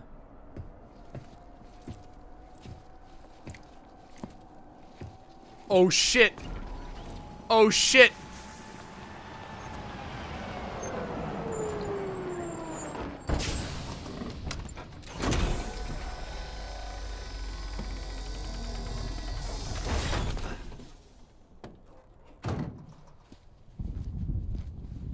Igor, Bridges Corpse Disposal. Sam Porter, I presume? Right. Not the touchy-feely type. Takuma said you had some kind of phobia. Bridges Corpse Disposal? What happened? Look, Gotta get a move on. I'll explain as we go. Oh, here we go. Strap in, folks. It's about to get fucking crazy.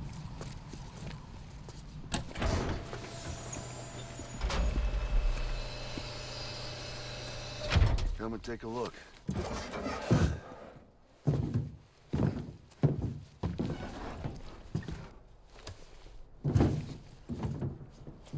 He's got a date with the incinerator. How long since he flatlined? We don't know the exact TOD, but I'd say it's been upwards of 40 hours. Oof. He wasn't quarantined. Not sick. This is a suicide. Oh, Jesus. We're just lucky we found him at all. Got him on ice ASAP, but who knows when he'll go necro. Where are you taking him? Closest incinerator's to the north. You're gonna find out Crawling soon. with BTs. Just chill around. I wish I could, but there's no time.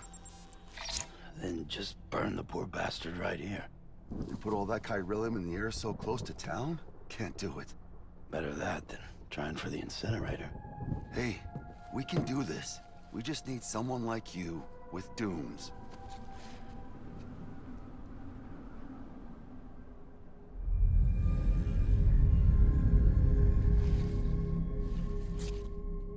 Well, he's already in the first stages of necrosis. If we don't hurry, this place is a crater. So how about it? Can we count on you? Okay.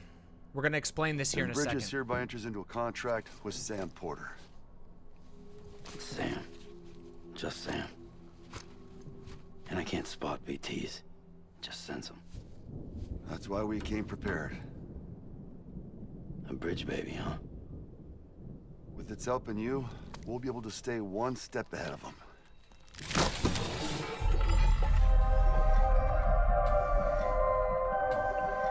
Thanks for the Feel like $5. shit every time. Well, you are plugging into the other side. Freaks me out too.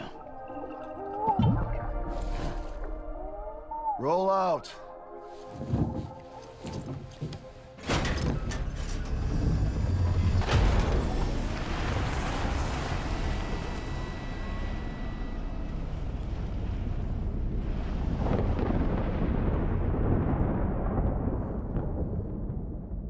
Oh, here we go. Oh, I'm so fucking hype.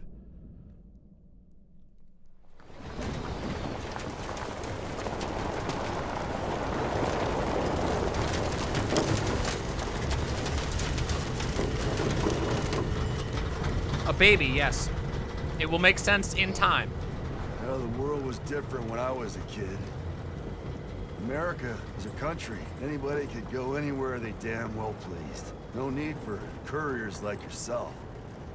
We had highways, airplanes. Hell, you could even visit other countries.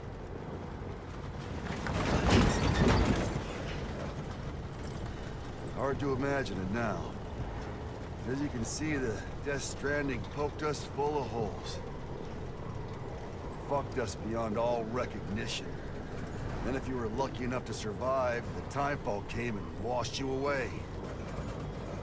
Then those freaks from the beach showed up. Worlds of the living and the dead all mixed together. And that's when folks started holing up in the cities. Couriers like yourself got put up on a pedestal.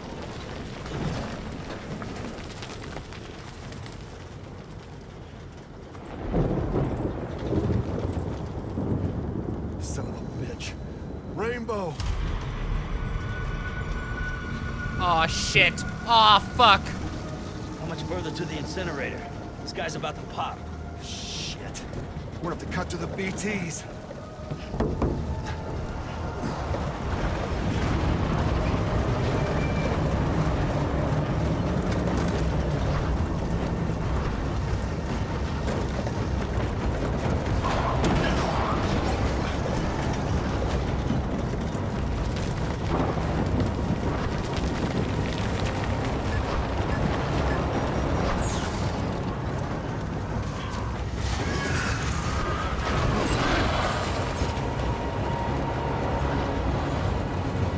Yes, this is exactly why it's very important that you do not fucking die.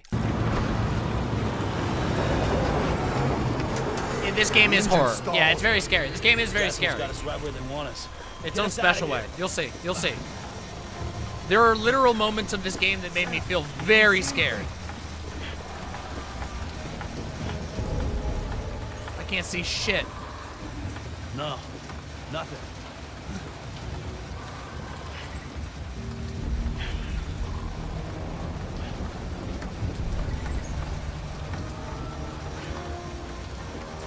This BB must be busted or something.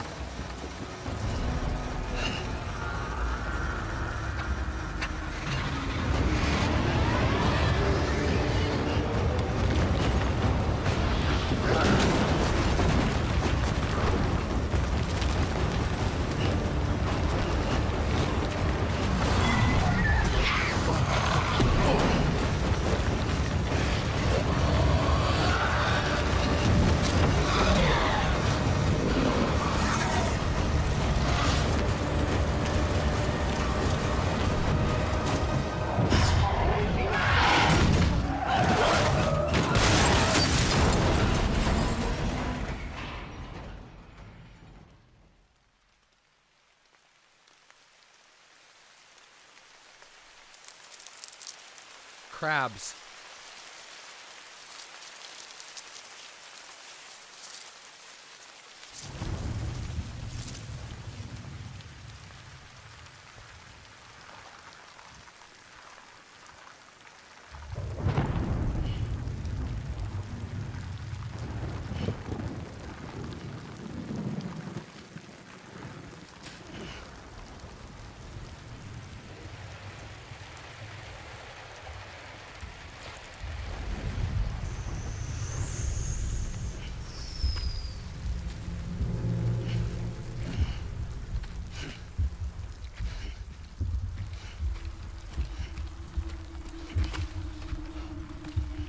Shit.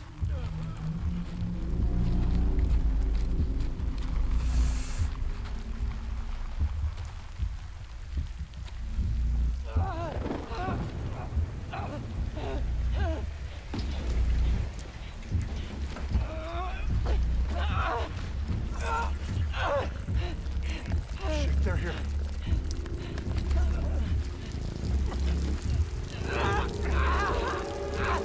I can't get you out!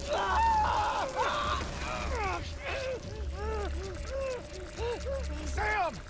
Shut up. Don't even breathe.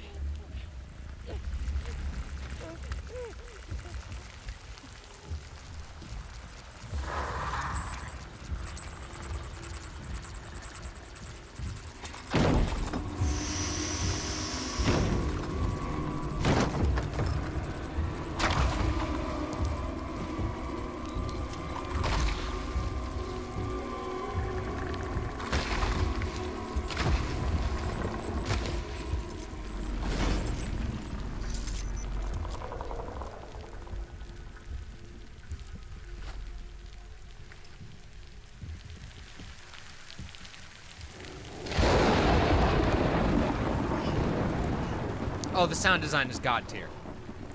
This game's sound design is unmatched.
We must be brave for baby once again.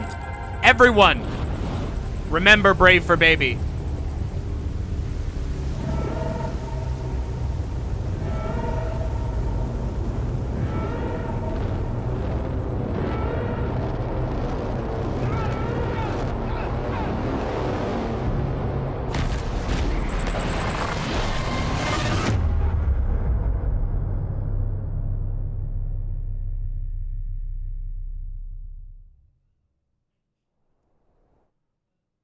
Good intentions, nasty. You have no idea what's coming. Oh, intentions, nasty. The monsters in this game are going to be right up your alley. I'm telling you right now. Just get ready. I'm telling you, you're going to love it. Just wait.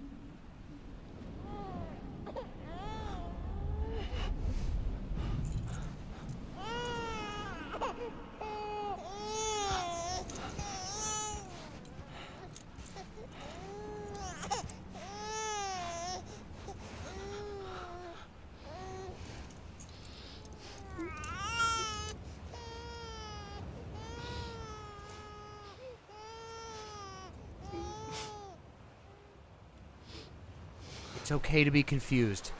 Just keep going. You'll understand in time.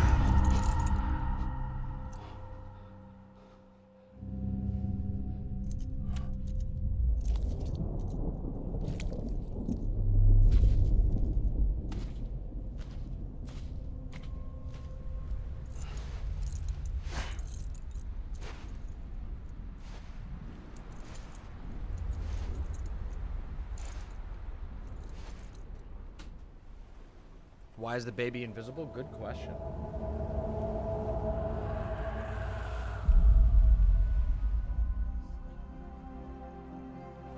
Brave for baby, everybody.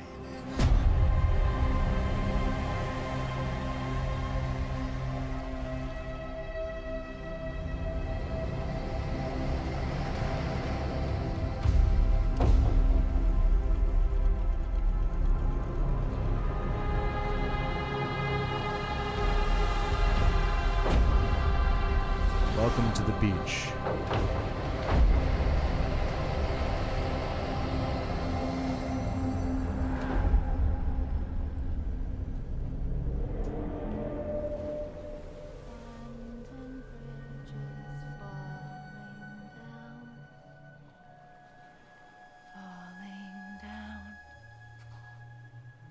Falling down, land and bridges falling down, my fair lady.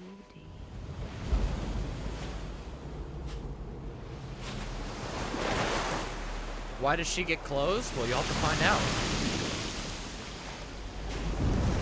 It appears that we've each arrived at the beach, but did we arrive here by the same way?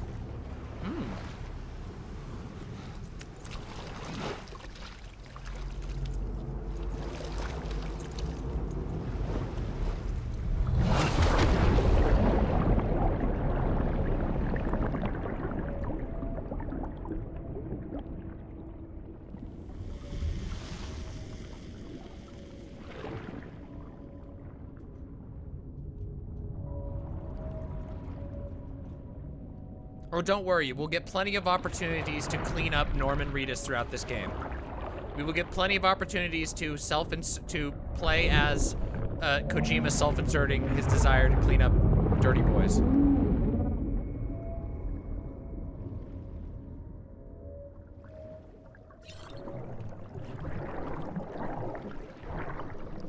Sam is a repatriate, meaning that he can return to life from the place known as the Seam when killed.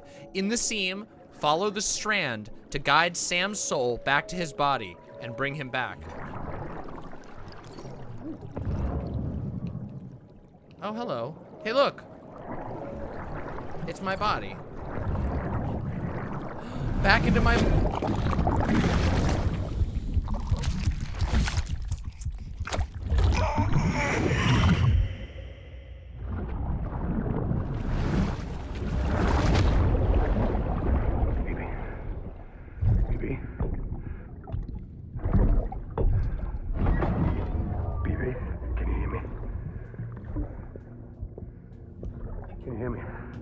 Steady.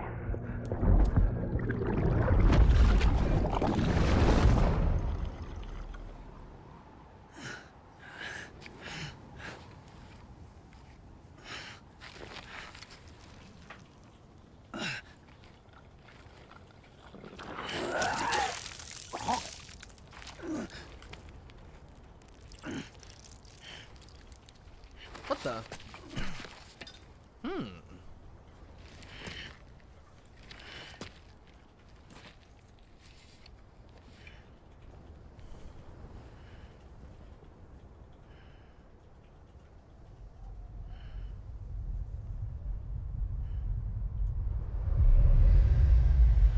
Fuck. Once there was an explosion. A bang which gave rise to life as we know it. And then came the next explosion. There is, yes, Goddess Trans Girl. We'll understand in time. That will be our last.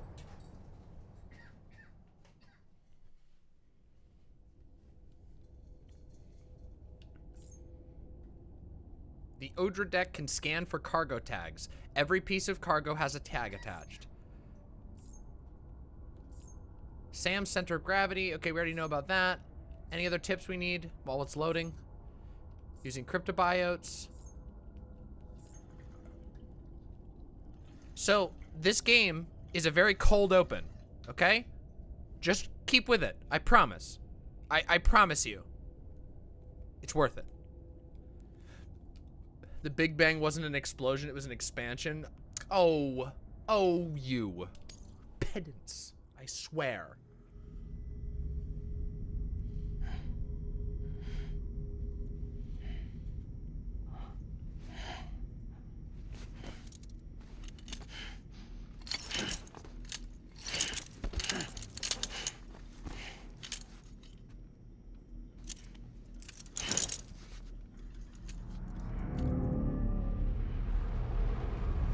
You're gonna understand why that is.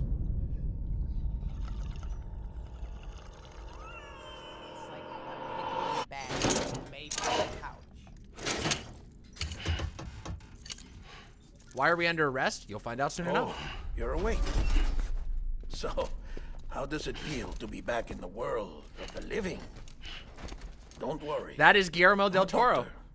Well, a coroner, originally.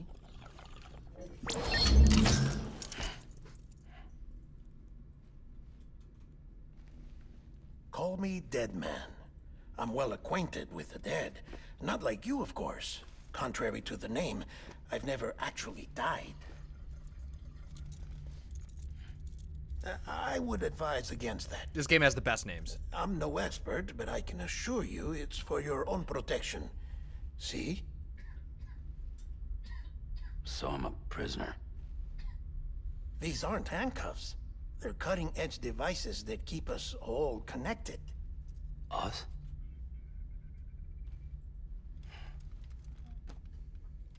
Oh, us. Yup. Bridges. Humanity's best hope for the future. Or avoiding extinction, if you prefer. Right. Where am I? What time is it? Watch me. Try pressing it against your skin, like this.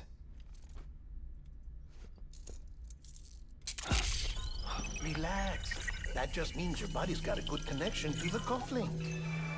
Look, look. Ooh, it's vibrating. The cuffs will watch over you 24 hours a day. That is to say, we will. We're here to help. Thank goodness. Thank goodness these guys are here to help. During that time, we took the liberty of collecting fluid samples from you. You're a repatriate. That makes you very special. What happened to the CD guys? Central Knot was obliterated in the Annihilation. Game over, man. Place is a crater. The only ones to get it. You're not gonna get spoiled, don't worry. Were you, for obvious reasons, and your broken bridge baby. Is it all right? It's been marked for disposal. Didn't work anymore. Why keep it? We lost everyone. The baby. They got rid of it. Or they're going corpse to. disposal. My team. HQ. All of Redefort. Every soul in Central Knot City. We're at our base.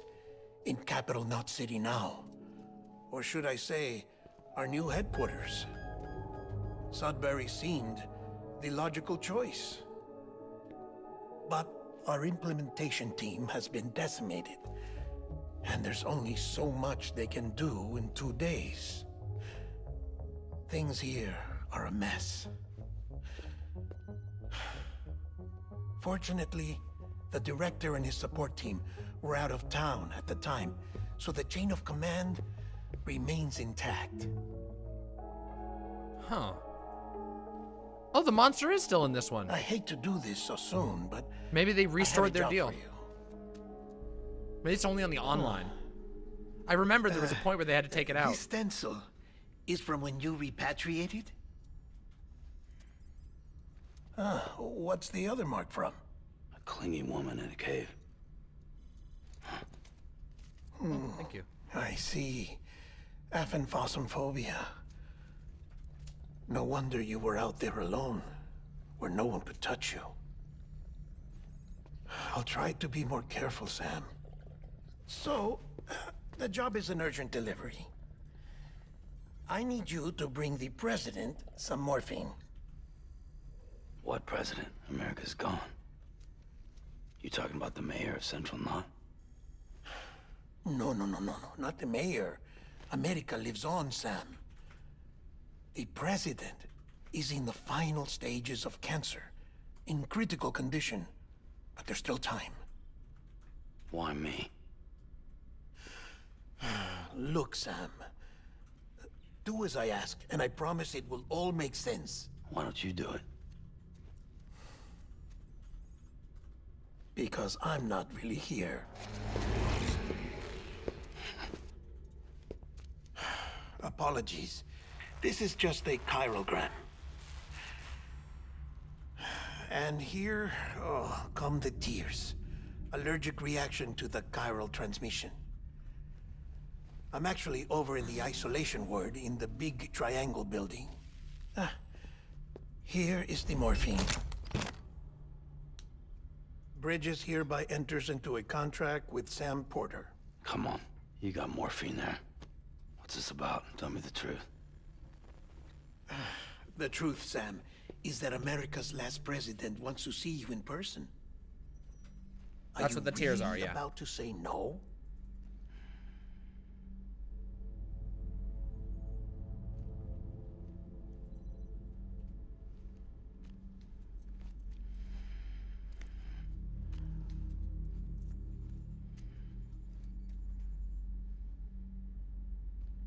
No chiral tears, not morphine.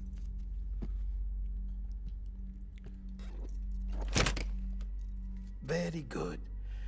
I'll see you in the isolation ward.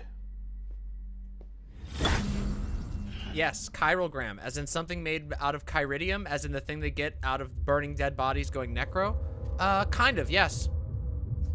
We're gonna learn more about chiral matter soon. And that's from the general stuff.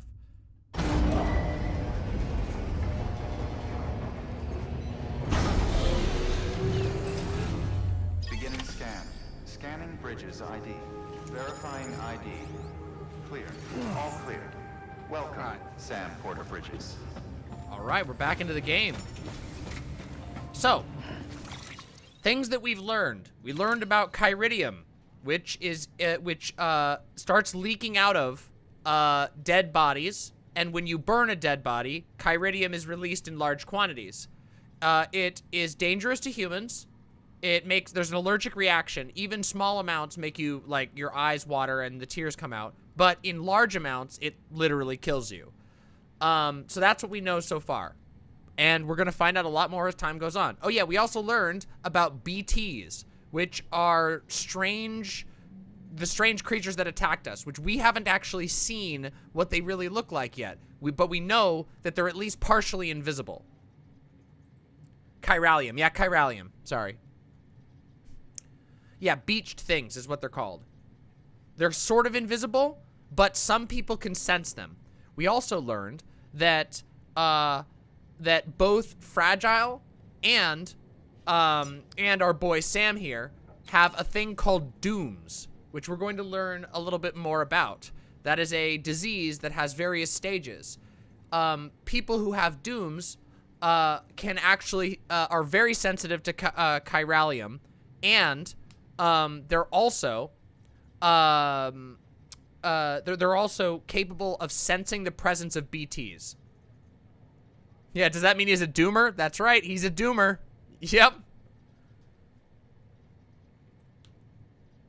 If you have an infection called dooms, you can see them. You can't see them, but you can sense them. Some people with dooms, like advanced stages of dooms, can see them. There's a lot of layers, and don't worry, we're going to go through all of them together. That's why this is going to be so much fun. Just like when I played through the last game where I had to be brave for baby, which was Resident Evil. This game is fucking sick, and we're going to get to explore the lore. I'll be able to answer lore questions as the game goes on, and I won't spoil anything, all right? I'll try not to. Let's do this. Oh, shit, my bladder's getting full. Delivery order for Sam Porter Bridges. Request transport of morphine to isolation ward for immediate administration to the president. Yeah, Brave for Baby started with RE8. But in this game, as you'll soon see, we get to carry the baby, which is more fun than just chasing a baby across the map. On your cufflinks if you're lost, Sam. The isolation word should be pretty obvious. If you're not sure how to get there, you can set markers and draw routes too. Try it out and you'll see what I mean. By the way, Poggers feature. Watch this. Wait, wrong button. Here we go. Okay, listen to this. You can fucking plot routes in this game. You can draw your own fucking maps. Every single video game that has an intricate map needs to let you draw on the map. Do you understand? You need to be able to do this. This should be capable in any game that has a fucking map. Jesus. How do I get rid of all these now? It's silly. It seems so silly, but drawing on a map is literally a primordial thing, and somehow video game makers completely forgot that it's a thing that people do. That literally every map in the world has fucking drawings on it, so it can be relevant to what you're doing. Can I draw maps with P? No. You can P, and you can draw on the map. I guess you could draw a map with P if you really wanted to. I don't recommend it, okay? So anyway, excellent feature. Also, another cool feature, you can yell. There's a yell button. If I press select, watch this, ready? Don't mind me. I'm using the yell button. Name's Sam. Don't mind me. Can you write your name in the snow? Yes, you can. You actually can piss patterns into the snow later on in the game. Unironically. And you want to know what's even better? You want to know what's even better? Listen to this. Get this.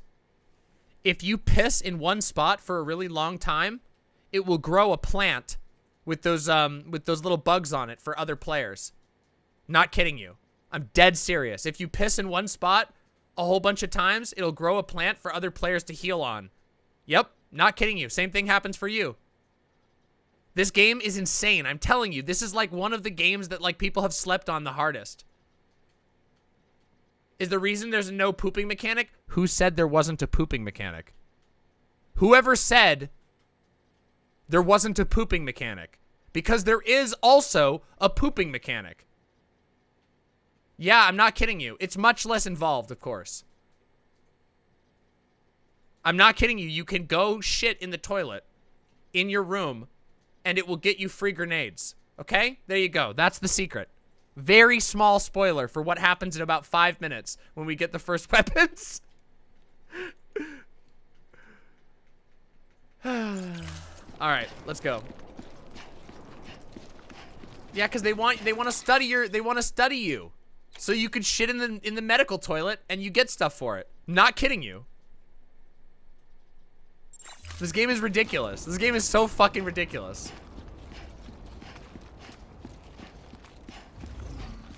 Wait, where am I going again? I am lost now. Ah, there it is. I should have done what he told me to do. Why can't the government pay me for my poops? Well, to be fair, it's the government and a private corporation, so. If you want that, I guess. Check your compass. It'll never steer you wrong. Provided you have a destination, that is. There's a time for everything. Yep. This ain't it.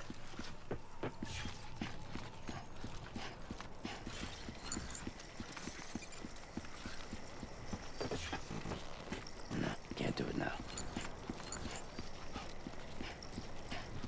The bridges buildings, yeah, they're pretty cool. Everything, I think the design of most of the stuff in this game is pretty sick. It's really weird. I really like this area because it's like, I don't know. It feels like you're in like a playset city because literally nobody has been living here. Like nobody lives in these buildings and nobody goes outside anymore. I mean, there's people in some of the buildings, but nobody goes outside anymore, it was ever. also the seat of the Reconstructionist movement. If the president hadn't required special treatment, she would have never left. And if she hadn't, we wouldn't have either. Sounds a little like today. Yeah, I know. There's a reason why I chose to start playing this game today of all days. They have underground tunnels. You'll find out in time. You'll find out.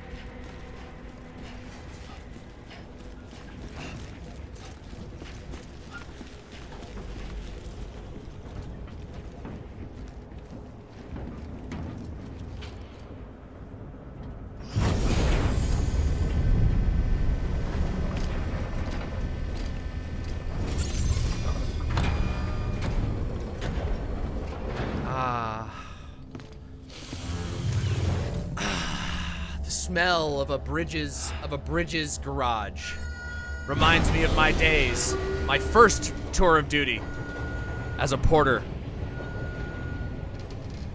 The days were long, endless hours of driving packages from place to place.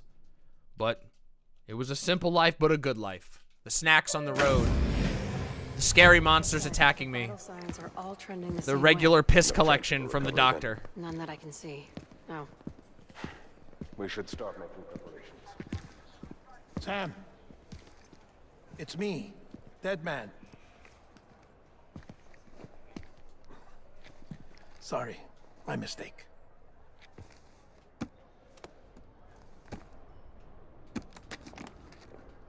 I'm afraid the president's condition has deteriorated. Thank you. This will help to ease the pain. And allow her to speak with you in these final moments.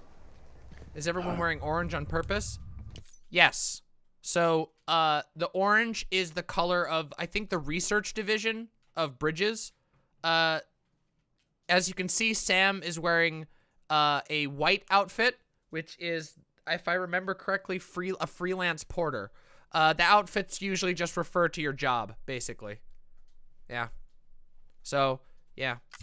The first and last female president of the United States. Surely you remember her.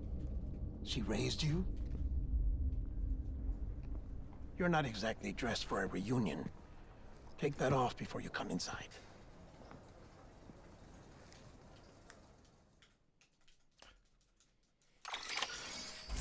I assure you, what you think is bad writing is you not being prepared for the rest of this game. There is no bad writing in this game. This entire game is literally perfect. Yeah, I mean, okay. Hillary Clinton, just saying, everybody says that. There's a reason for that, okay? Everybody says that. Kind of a direct reference, a little bit.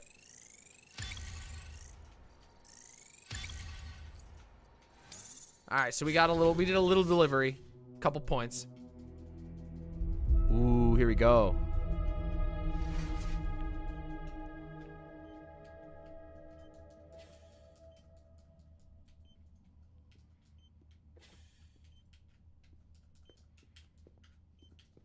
That's the president's right-hand man, the director of bridges. Die Hard Man? Oh, you were with Bridges 1? So, I guess no introductions are necessary. Surely you remember the thing that only the audience wouldn't know that you didn't comment on? I don't know, dude, Mama. It could be a column A and a column B at best. Maybe there's a reason for that. Maybe there's a reason that Norman Reedus seems so fucking bewildered for every second of this entire game. Do you think we might find out that reason? I think if we keep playing the game, you might find out that reason.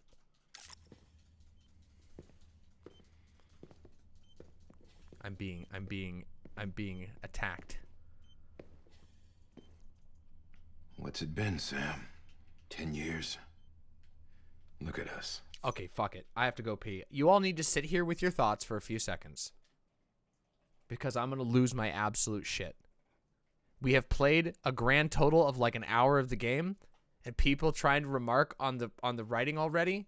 Straight up, I'm going to lose my fucking mind. I'm going to tell you in advance, you won't enjoy it if you view Shut- it through a cringe lens. Okay, good. Never mind. Oh, I thought you were gonna join their side. I'm really sorry. not. See, this is why I need to go take a piss. Hold on. My chiral matter is building up. I'll be back. Here, you talk to them. Fawn? Yeah, Fawn, you do it. Video game. I can't handle the imps right now. They're driving me insane. Hey imps, what's up? You remember me, Fawn? It's we're playing this game. It's called Die Hard Man. It's Adventures in Cairo Land. Use the IRLP mechanic. Oh yeah. Hi Doe. Hi. This game is actually cool because it's one of 3 games that have a dedicated pissing mechanic. There is Death Stranding, well, that I know of at least. Death Stranding, Postal 2, and Crypt Worlds.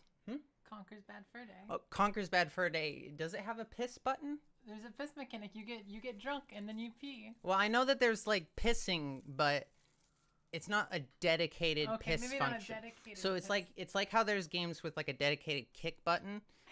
It's the same kind of thing. It has to be a button you press to activate pee mode. I love how in Postal 2, after you beat the game and you get the new game plus, you can like piss blood and vomit and gasoline. It's pretty cool. It's a cool game. Cool game. It's very reactionary. Don't actually play it if you're a Zoomer. You'll go there and you'll be like, this game is awful, because it is. But it's very fun. Those pipes, they're not connected. But sometimes they get, one goes in the other.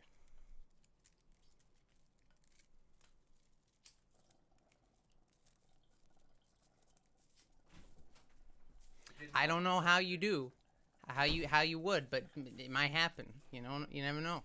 That is scary. That is scary. Yeah, that'd be great. Sure. All right, let me back in here. I gotta yell at these idiots. Okay. It's time for the abusive to chat arc. Cairo Land. Fucking abusive to chat arc. All right, listen up. You motherfuckers would walk into like a fucking Shakespeare play and be like, nah, that's a bit of an exposition dump. It's called In Media Res. Have you ever heard of it? Have you ever fucking heard of it? Oh, wait. No, you haven't, because I forgot. We live in an apocalypse and children don't learn anything anymore. So, and they never really did to begin with. In media res. Understand and learn, imps. In media res means in the middle of things, okay? What this is, it is a literary... I'm not throwing Latin and it's... Is it even... Yeah, it is Latin. Oh, my God. Okay, listen. Listen. In media res means in the middle of things. It is a way of introducing, it is a writing technique, an ancient writing technique, okay, that starts a story in the middle of things, and you are disoriented because you don't know exactly what's going on and who's who, and it gets you interested because you go, wait a minute, well, that was cool, but I don't understand that, so you look a little deeper. What you're experiencing right now is called media that lasts more than 10 minutes. I know in the era of fucking streaming and TikTok that anything that's more than 20 seconds long, you're like, wow, that's an exposition dump. I'm just gonna go read it on Wikipedia. Oh, don't you have any Funkos that could tell this thing faster? Anyway, I'm just gonna go back to a universe that's more comfortable to me. Like the Mickey Mouse expanded universe. Sorry. I'm sorry. I'm losing my cool.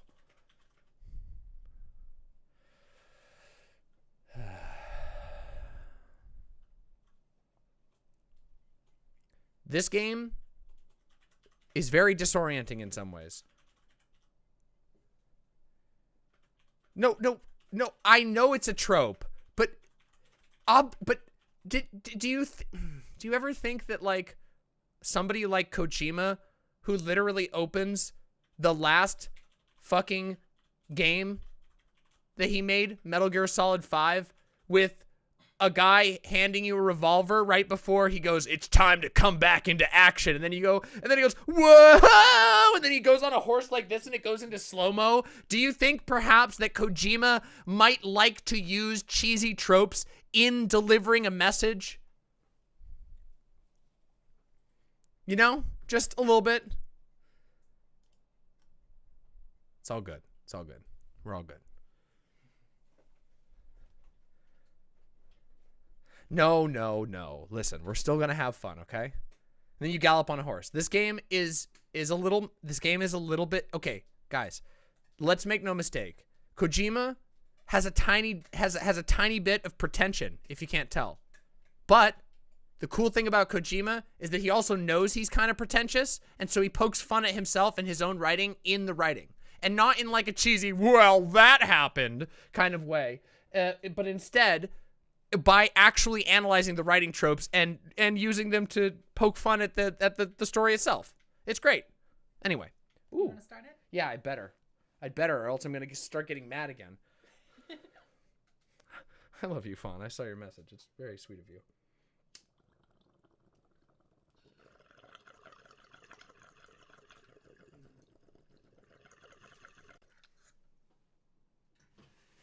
Lamau. Okay, we need to probably change that fucking command.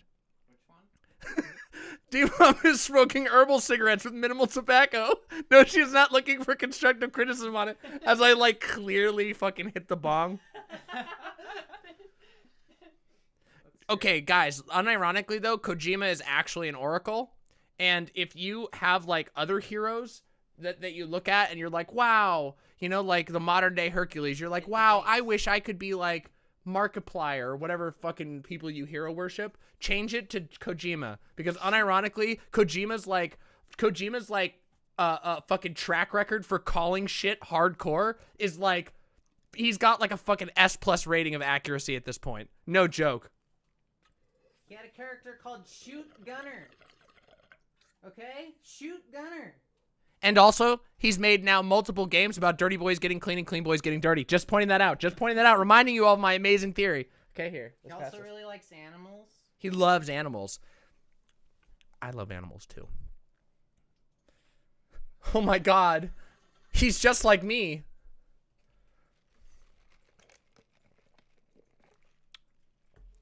David Cage pretentious is just pretension. That's it.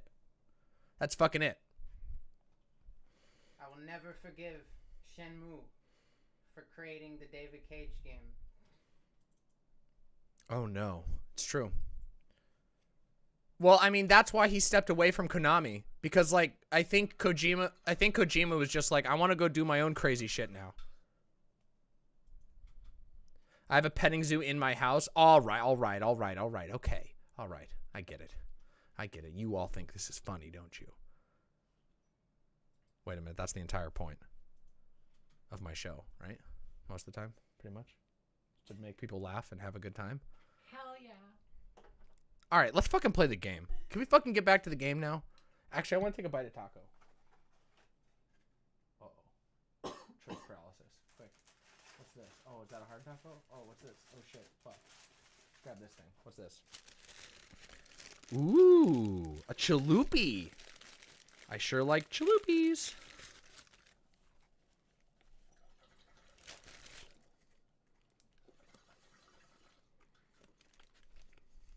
I should yell at you more? Okay. What do you want me to yell at you more about?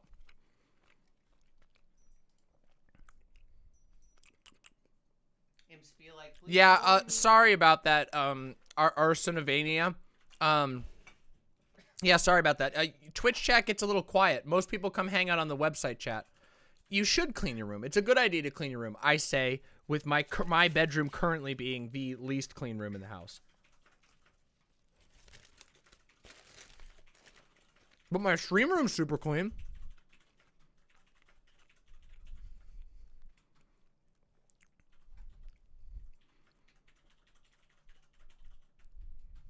Oh, Hartman's great. I love Hartman.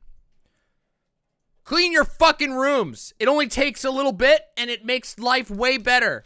Okay? There you go.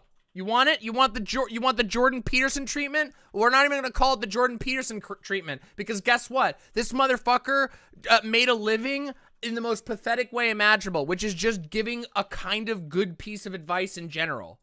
How stupid. How desperate. Does it not speak to the state of our age? That you can become some kind of, like, future guru by just being like, well, if you don't clean your room, the dragon of chaos will bite you.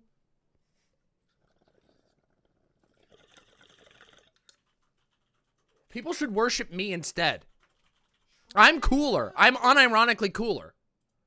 Right? Yeah. Now, there you have it. Hey, Polly Tacos, thank you so much for the raid. Welcome, all newcomers. Come on in. Get comfy. We're happy to have you.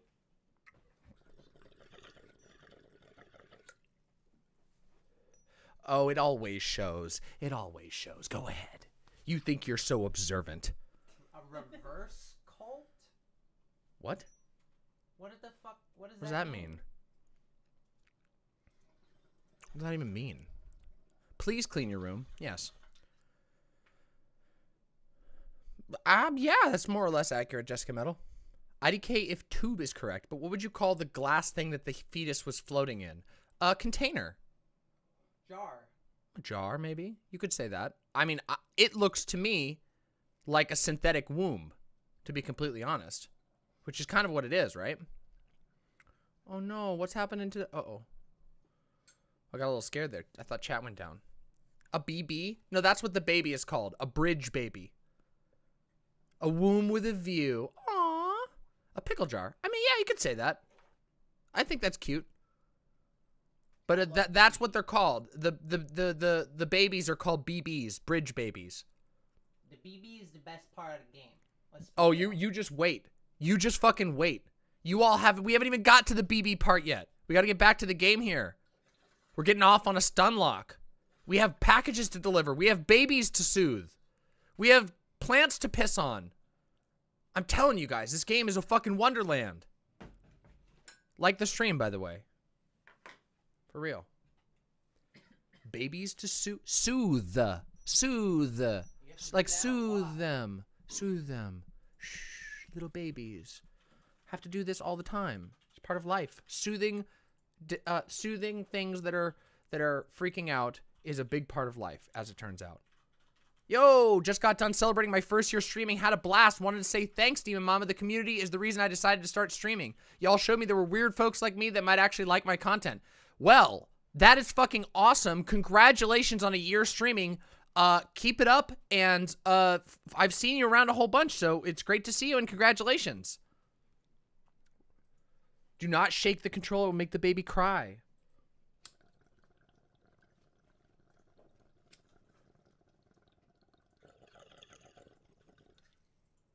Also, I'm going to show you guys a minor secret in this game that is so good.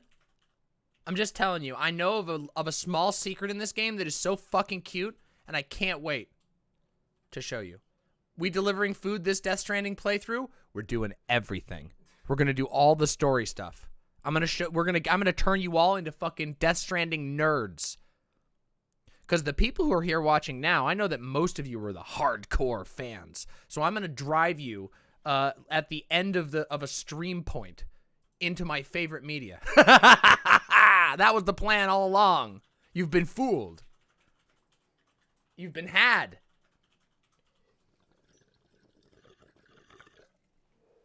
All right, I think it's dead. Okay. I'll have more food. It's time, everybody. We need to return to the game. It's time. Let us resume. For those who may have forgotten, we just walked into the room with President Hillary Clinton and Die Hardman, this guy whose face is on the screen right now. He is also somebody who can't die or doesn't die, kind of like the character we're playing right now. And we're about to find out a little bit more information. Let's go. A bunch of deathless freaks meeting like this. Yeah, well, good to see you two. President's waiting.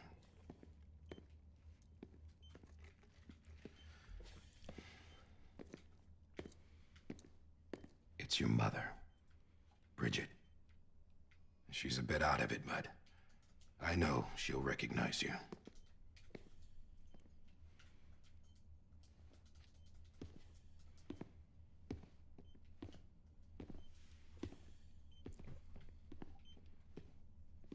Madam President, we've brought Sam.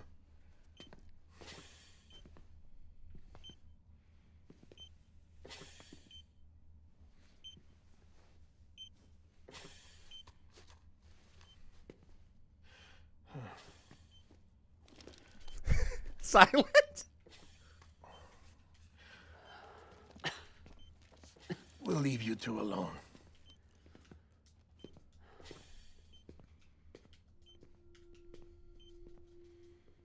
Sam, I knew you'd come back.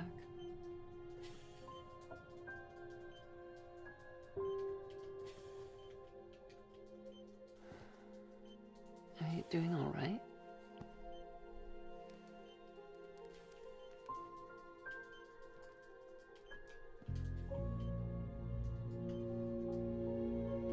Yeah, I know you hate me.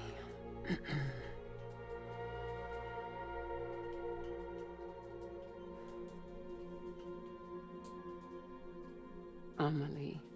Amelie? You remember Amelie went west. Took her 3 years to cross. She's trying to rebuild the country. Still going on about that, huh? You're the one I wanted to send, Sam. Time's running out. Help Amelie. She needs you.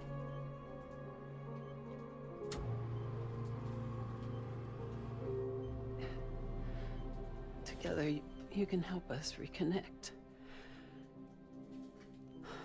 You can make America whole. Sam, if we don't all come together again, humanity will not survive. We don't need a country. Not anymore. We do. Alone, we have no future. No, America's finished. Bridget, you're the president of jack shit. Sam, listen to me. Please.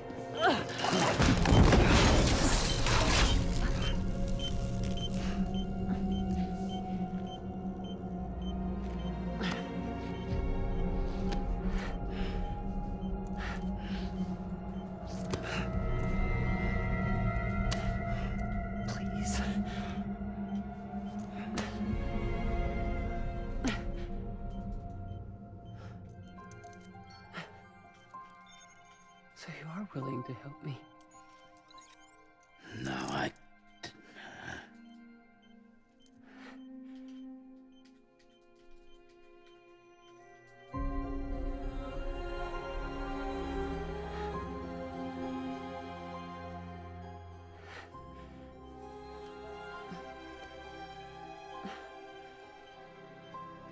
I love you, Sam. I'll be waiting for you on the beach.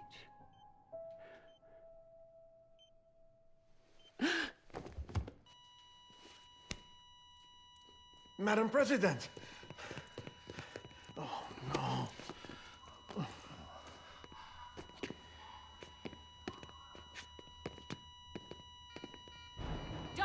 We need your help. All hands on deck here. She's gonna be good. Give me 150 cc's. She's not responding. Stay with me. Madam President. This is dropping. Hold on. We're losing her.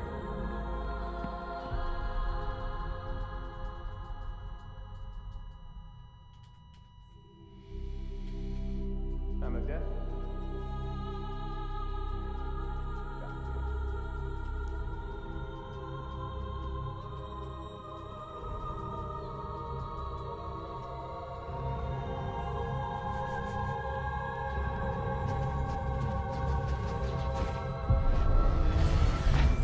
Now it makes a little more sense.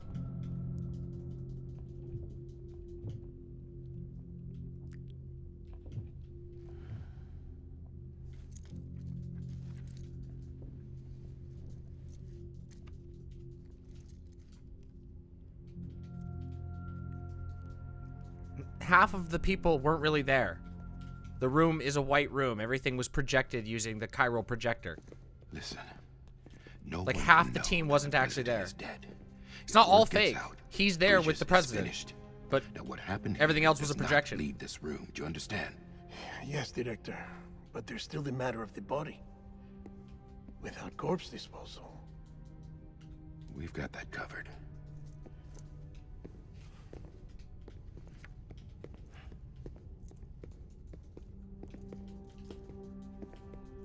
You'll see. Is this the metaverse Zuckerberg promised? Maybe. Sam. I mean, yeah. Before she died, the yeah, president right? made a It contract is. with you. Kind of. What are you talking about? As a member of Bridges, you're gonna work with the rest of us to rebuild America. You think you can recruit me? Like she tried to? Well, she succeeded. Look at your wrist. If that's not symbolic, I don't know what is. Director, the cancer spread throughout her entire body. Harvesting organs is out of the question, and there is no need for an autopsy. Her body needs to be cremated before she necrotizes. And if we don't, this place will turn into another crater. What do you want me to do? We don't have any porters right now. And the CD team you went into the field with are dead. But the president's body has to be burned. The road from Capital Knot City to the incinerator was compromised in the void out. Now, the only way there is on foot, through the mountains. But the chiral density there is off the chart. It's gotta be BTs. This job has requirements. Tombs. Repatriate. So me. Why? Sam, you're already on the clock. Now get it done, Sam Porter Bridges. Damn. Damn. We chose, we made a contract, guys. Don't you feel great? Doesn't that feel fucking sick, everybody? How much decisions we got to make? All right, time to go carry mom, I guess.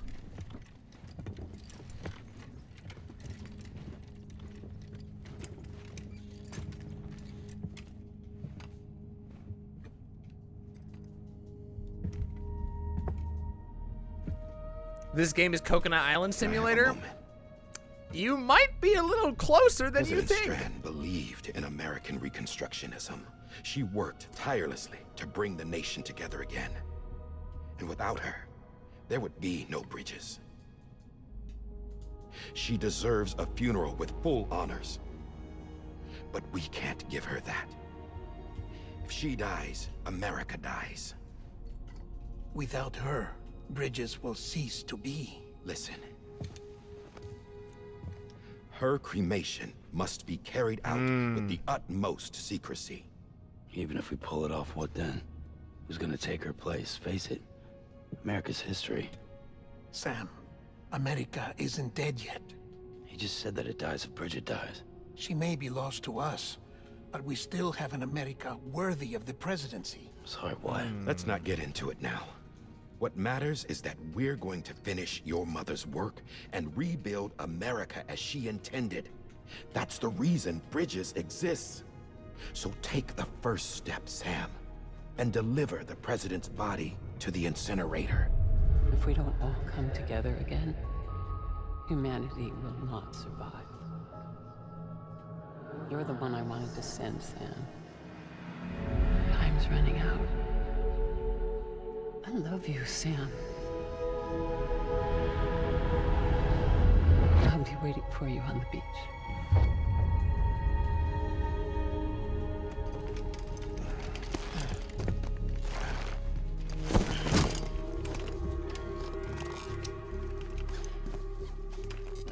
The facilities to the southwest. Remember that you'll be passing through BT territory. We built the incinerator way up in the mountains so that the chiral matter in the smoke wouldn't reach the city. It won't be easy carrying a body up there.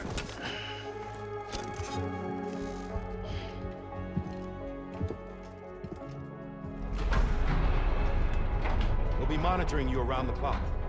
If anything comes up, Thanks. We'll offer you support via the cufflinks. Thanks. Don't worry, we'll be watching you every moment of every day, just in case you need any help. You know, if you need help. Our helpline is in your brain at all times.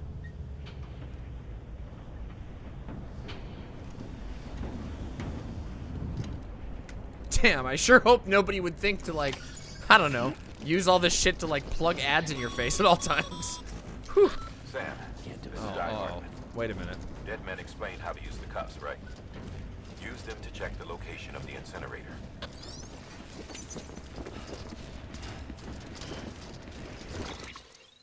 All right, so let's take a look here. Now, no matter how angry we are at the circumstances or confused or bewildered, we have to deliver this thing to this place.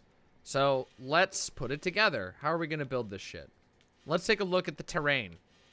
Now, something you might know about a lot of Kojima games is there's a lot of, like, preparation is usually a pretty important part of the games. And that is very true about this game as well. So this water could be a big problem. This is definitely going to be a problem. We're going to need to cross over here and then cross up this side and down the hill. So let's make let's make a crossing here.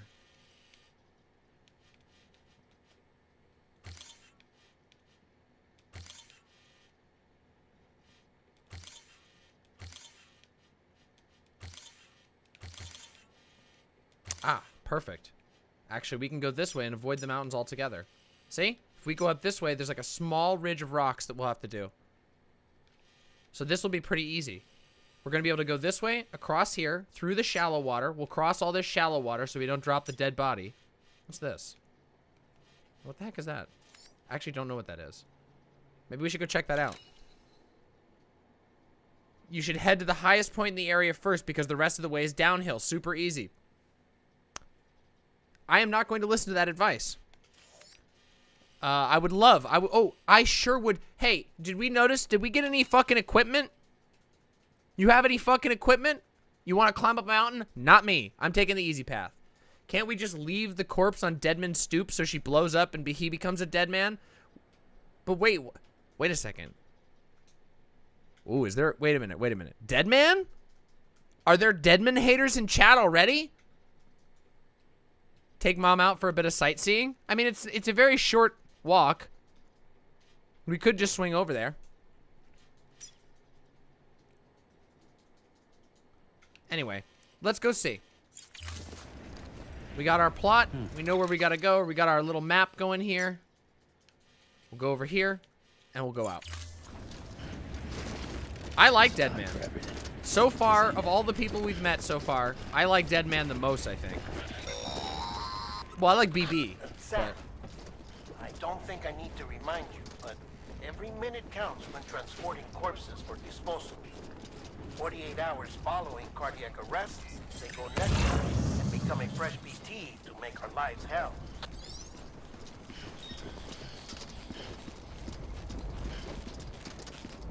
Oh, I'm super interested to see, wait, Deadman is Guillermo del Toro's character. You might be thinking of Die Hard Man. Don't get Hard Man and Dead Man mixed up. Or, well, we haven't met any of them yet, so we'll wait. Corpses are more liable to sway from side to side than regular cargo. If you begin to lose your balance, use LT and RT to try and steady yourself. That will happen.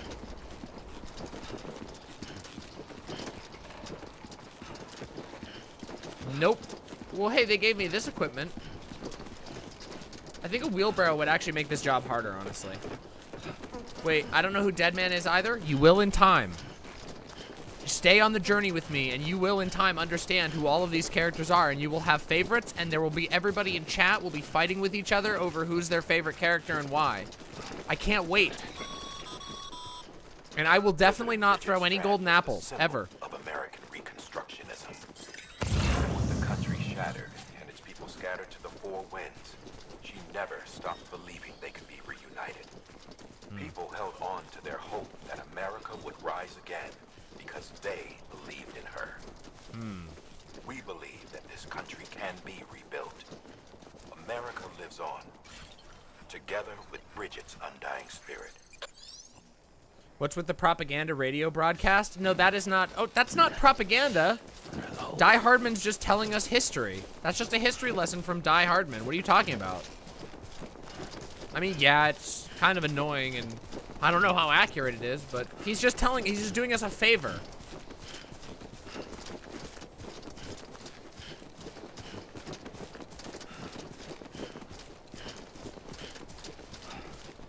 Yeah, exactly. Yeah, the undying spirit with the literal corpse on his back. Yeah. All right. Well, we're about to leave the city. You can see the little border here. And unfortunately, oh hey, oh god damn it! I gotta go over here. Shit, I have to go over this way. Oh god damn it! Oh, I forgot there's that extra security on the first place. Alright, we'll get there. Just give me a second here. Oh, shit.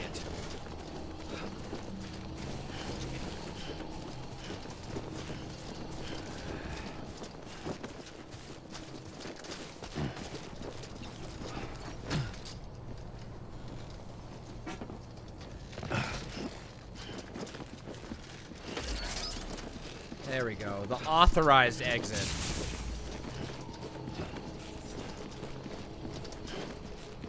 I know every minute counts. I know. Listen, I assure you, I'll make up for my mistake with everything else. Wait a minute.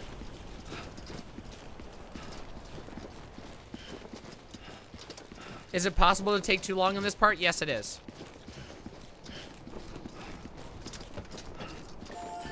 Oh yeah, something you all should know. Something really unique about this game. This game's map is, first of all, fucking huge. And second of all, dynamic. Not only are the structures you put on the map there, stick around, but damage, disasters, failed missions, exploded vehicles.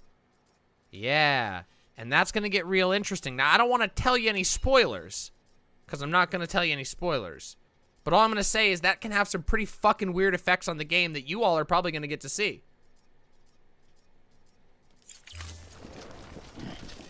And yes, you can fail this mission. And yes, it can have consequences. Yeah. Just like...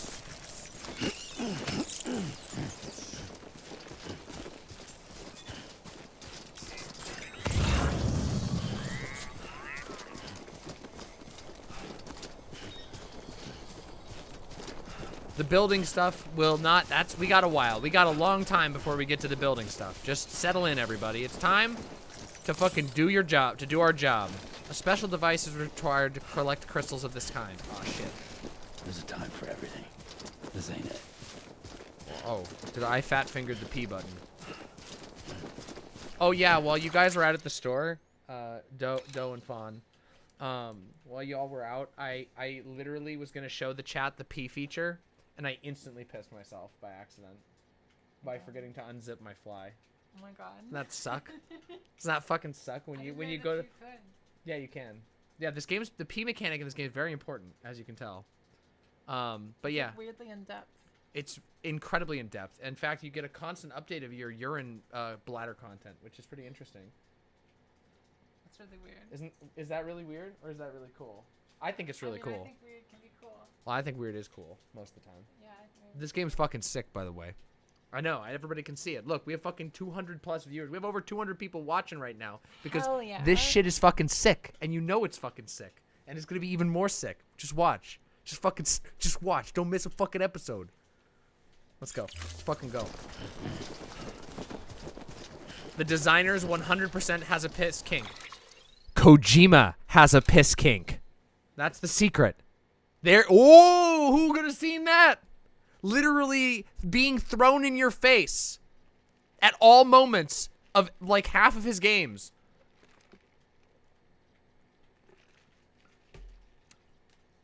And you'll find out all of his other kinks too. It's sick as fuck. I love how bold he is. I love how he's just like, I can't spoil. Oh. All right, this song's great. Now we gotta be quiet and listen. It's vibing time. Your body is away with me, but I'm exactly where I wanna be. But I'm a long way from home.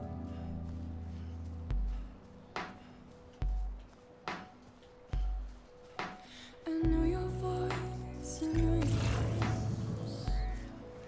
This is something I can never refuse. Give me hope and give me doubt. Okay, we're gonna go really slow through here, or else we might Well, I fall. loved you then, but I don't love you now. I'm a long way from home. 'Cause we're a long Take your way time from and it's worth it. home. Look at that. See, we made it right through. That was yellow and we made it right through. Nice and easy. Oh, this is tricky here.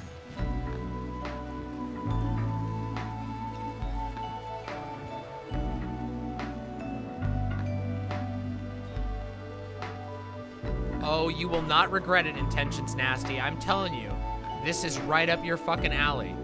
You know I know your art. You know we share a lot of shared interests. This game is gonna hit you right in the fucking cock.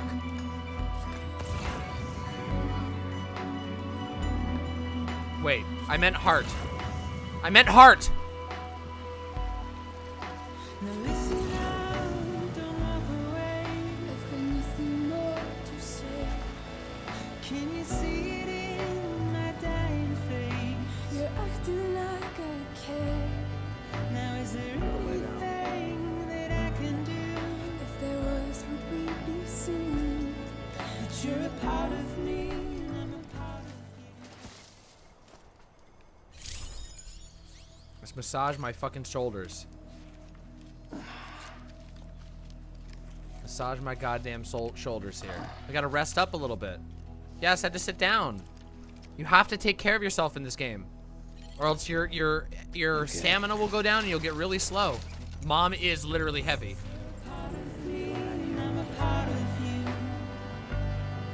There we go. Look at our speeds right back up. Just need to take a 30-second one. A little quick break. I will not massage Hillary Clinton's shoulders. No. Hillary Clinton is no longer alive in this timeline, and I will not be massaging any shoulders of Hillary Clinton in this timeline or in any others.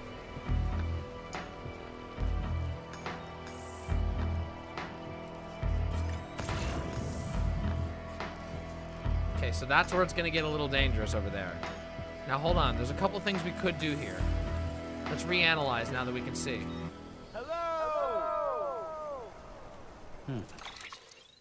Okay, so let's take a look here. This might actually be easier, but I'm a little worried about this ravine. You see that? That looks fucking treacherous. This here looks a little treacherous, but if I'm not mistaken, this looks like a bottom of a dry riverbed with a bunch of stones, which we can probably walk around. Whereas this, wait, where was I looking over here? What was I looking at over here? Oh, well, this right here looks like a jagged, like, cliff. What about the weird thing on the map? Oh, it's right up there. I don't think we should take the time to do it right now. Let's come back. Let's come back to it. We'll have time afterwards, right? We must. Can you tilt the map to see the elevation? Oh, yeah, you can. That's right. I forgot. Oh, shit. Look at that. Oh, wait a second. No, we can totally do this. We can totally do this. Remove this one. Remove this one. We're going over here. Wait, how do I connect back to here? Hold on. Ah, here we go. Wait, what? God damn it. Ah, here we go. Okay, that just... I had to clean that up. I kind of did that messy, but whatever. Okay. So if we go this way over here, we can tilt that, and you can see that's actually like... that's just a tiny cliff. We can cross that, and then we can go right up this way. Sick. Fuck. I forgot about that feature. That's so fucking helpful. Look at that shit. Alright, let's do this. What the fuck is wrong with you, Sam? Doing that here would be a bad idea. The fuck is wrong with you, Sam? Why am I swearing at myself?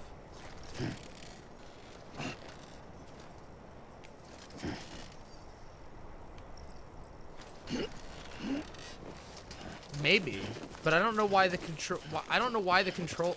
I might have to rebind things. Hey! Hey! Hey! See, you have a yell button. Isn't that sick? Look, we can walk right around this fucking thing. Wait, this isn't the one. It's the next one. The swear at yourself button is apparently the... Oh, it's probably because it's trying to target the piss. But I don't know why. Because that's also my... That's also my stabilize button. I might have to mess with the little things here. Keep on keeping on, Sammy boy. Oh, shit. That is terrifying. Oh, wait. That is way more severe than I thought it was. What the fuck?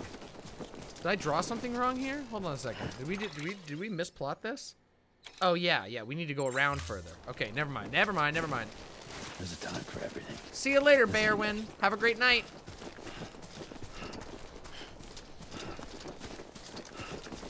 Anyone? I promise, there's basically swearing buttons. All kinds of things you can do. Yeah, we just gotta go up this hill right here. There's all kinds of things you can do that will make Sam mad. He's quite a great character, and there's a fuckload of lines for him. Oh boy, here we go. This is gonna suck. But thankfully, it's only gonna suck for a little bit.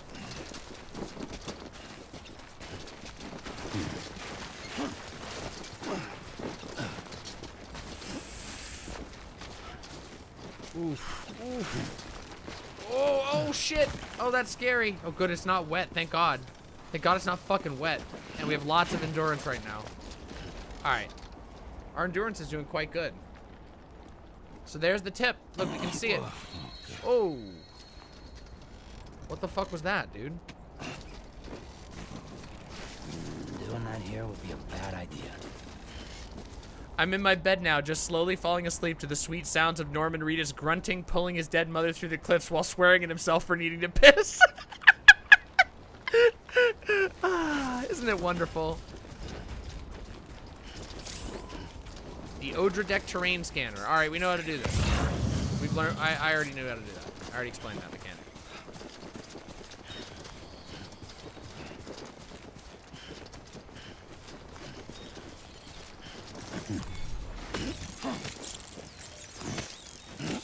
We gathered them all. Fuck yeah. We can just walk right through this little gully. This isn't so bad. This isn't so bad.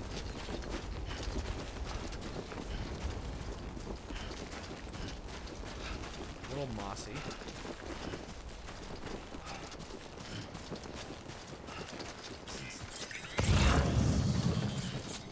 So wait, where's the fucking thing?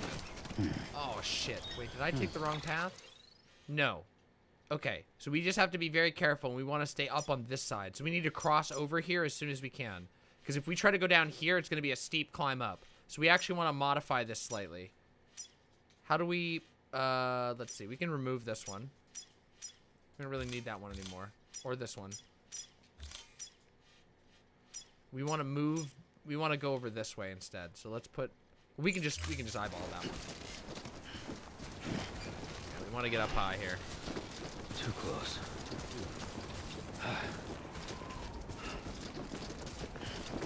Just a bit further now. Yeah, just a little bit. Not too bad.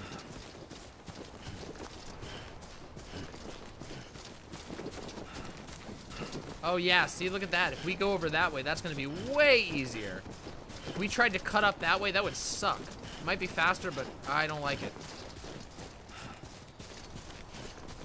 Hey, good to see you, Rezel. No, we're doing a longer stream today because I wanted to start this game really bad, and people are pretty hyped for it because it's a fucking hype-ass game. So, yeah. Oh, what the fuck is that? Oh, never mind, nothing. It's just a twig. So the world is just peat, moss, and rock. This particular area that we've walked in is peat, moss, and rock.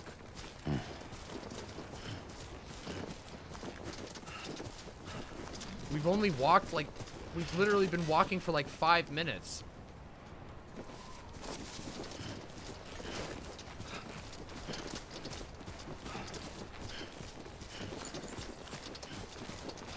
Plus there's all the, oh, there's so much shit you don't even know about. Mod check BTs, yeah, anybody? Got any? Oh, hey, look, what's that over there? Oh, there's a ladder over there. I didn't see that before. Oh, there's a ladder over there too. How convenient.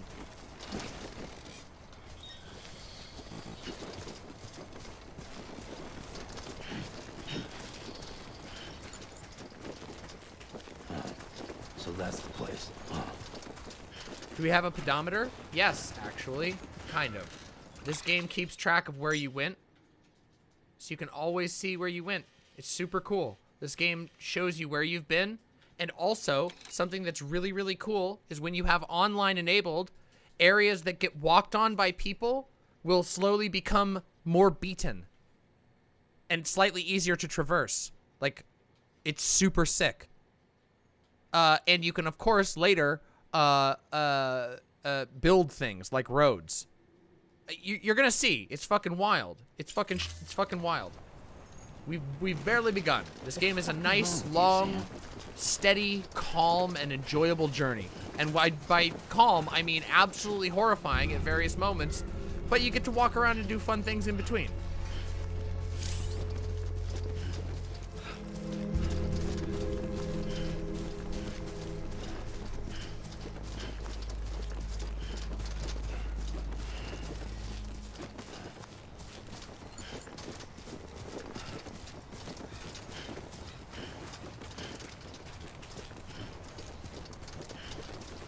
Kinda, Joysins. You'll see.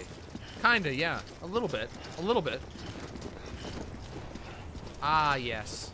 What a welcoming facility. The Corpse Disposal Incinerator Building. The Bridges Corporation Official Corpse Incinerator Building. Brought to you by the United Cities of America. Yes, we do. That is my sub count. Yes, indeed.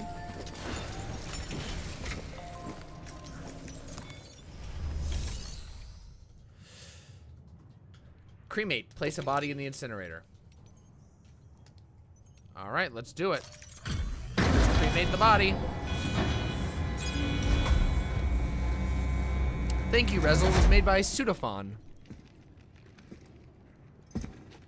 AKA Fawn. AKA Fawn.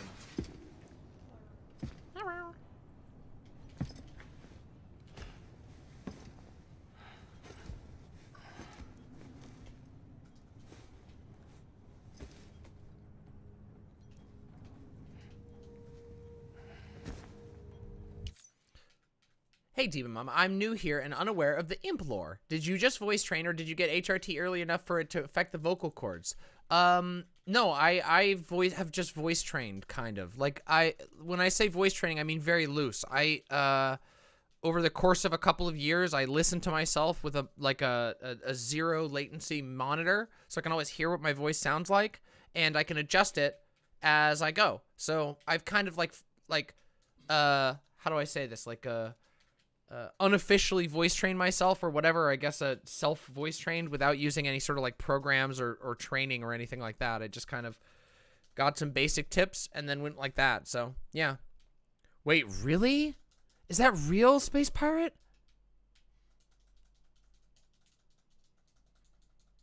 Yeah, I started HRT like in full in my like mid-20s. So yeah. Why is that happening? Oh God! All right, let's just fucking focus on the game, okay? Thanks, great question though, seriously, and welcome.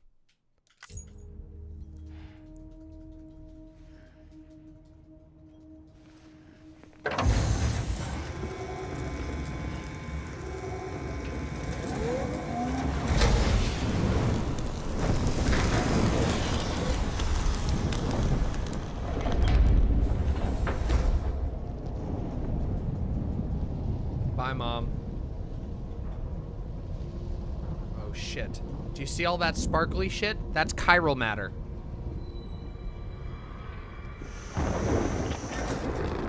Chiralium density in the area is climbing rapidly. Heavy timefall is imminent. Get back here, now. Sam, burn the other cargo while you're there. Oh boy, here we go.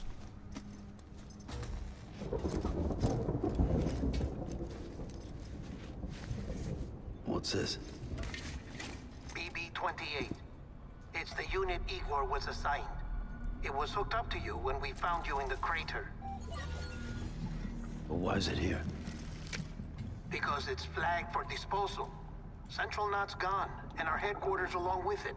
Because that thing didn't do its job. It's all in Igor's logs. But it's still alive. It can't be repaired, and it can't survive outside the pod. Pity it if you want, but the decision has been made. It has to go. The director approved the order.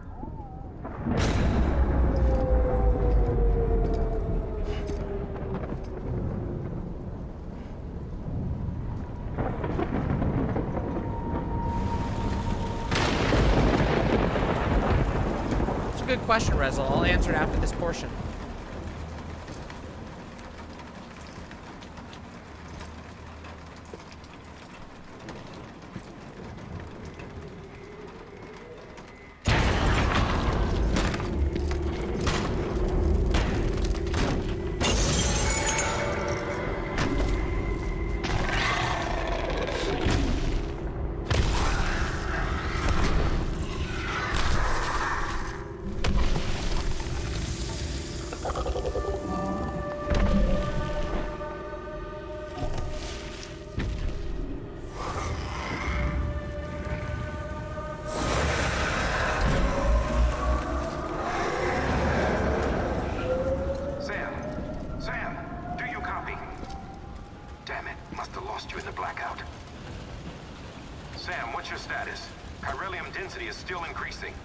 Status is fucked.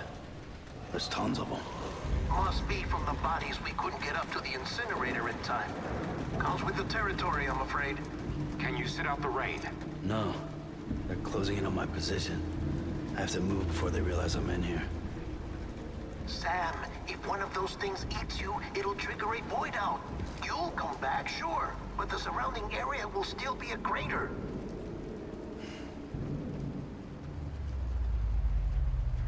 I got an idea.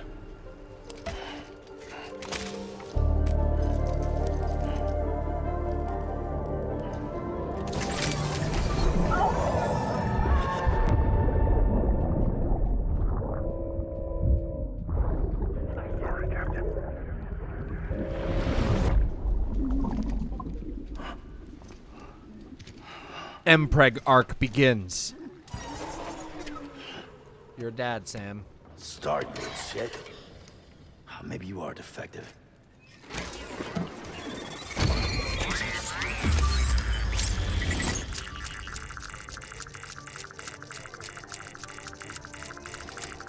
That's it. Swamp Cat, you might be onto something.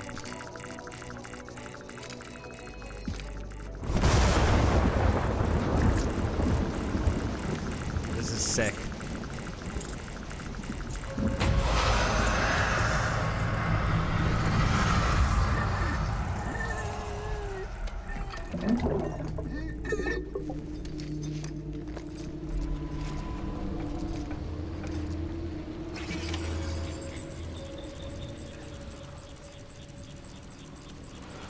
Keep low. Move cautiously.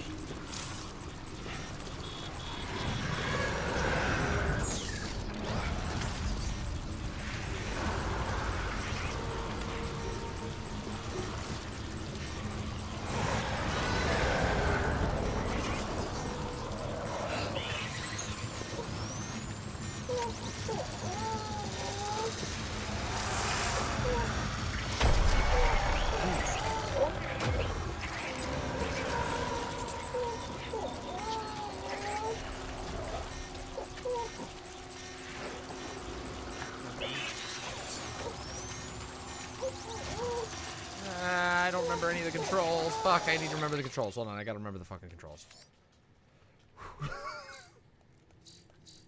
How do I get to the controls?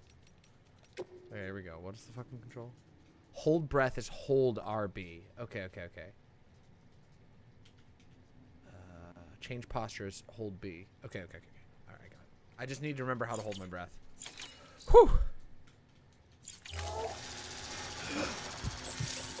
No, wait, I do have a crying controller. Yo, Falgaia with the 3 gifted tier 1 subs. Thank you so much. Meant to do this during the last inscription stream, but had to miss. So now the real imps watching Death Stranding and chill. Get them instead. Fuck yeah. Thank you so much, Falgaia. Deeply appreciate that. Thank you so very much. No, I could have the crying controller. I turned it off because it would get picked up by the mic. But, you can have a crying controller on the PC version. This game, you can choose to have BB contact you through your controller speaker, and it'll cry at you, and it vibrates in a whole bunch of different ways. And if you're playing on the PS5 or whatever with all the advanced haptics, there's all kinds of silly shit. Anyway, I don't have that turned on. I have it turned on so you all can hear the crying and stuff. But yeah, the vibration is certainly on. It's cool as fuck. Oh, this game is really fucking uncomfortable at times. I'm just telling you that. It's gonna get weird at certain points. I'm just telling you. And yes, having a baby cry at you through a controller so that you can soothe it is a little bit of a weird experience, I will say.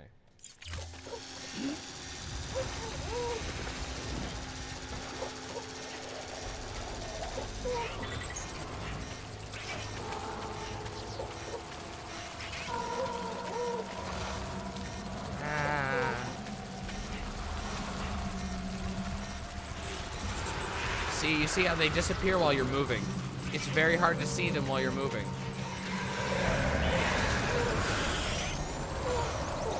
Shit, fuck, shit.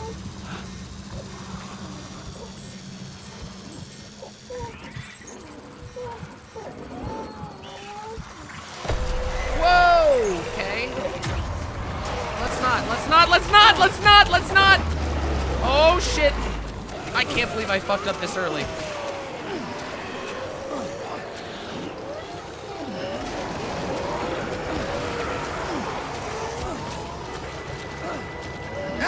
Get me out!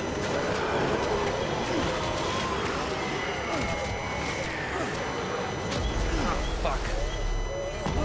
Ah, here we go. Alright, here we fucking go.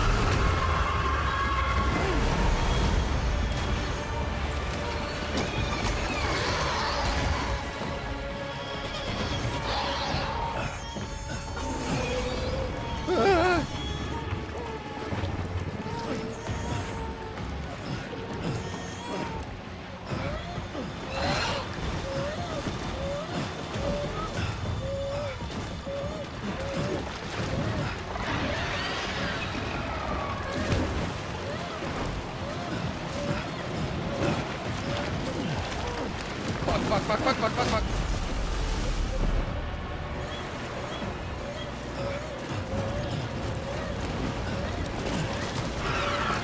This is literally why they didn't want me to do this.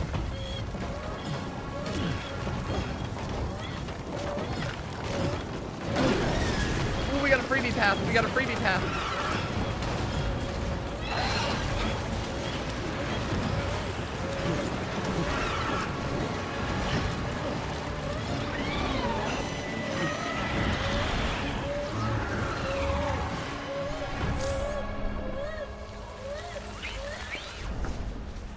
fuck.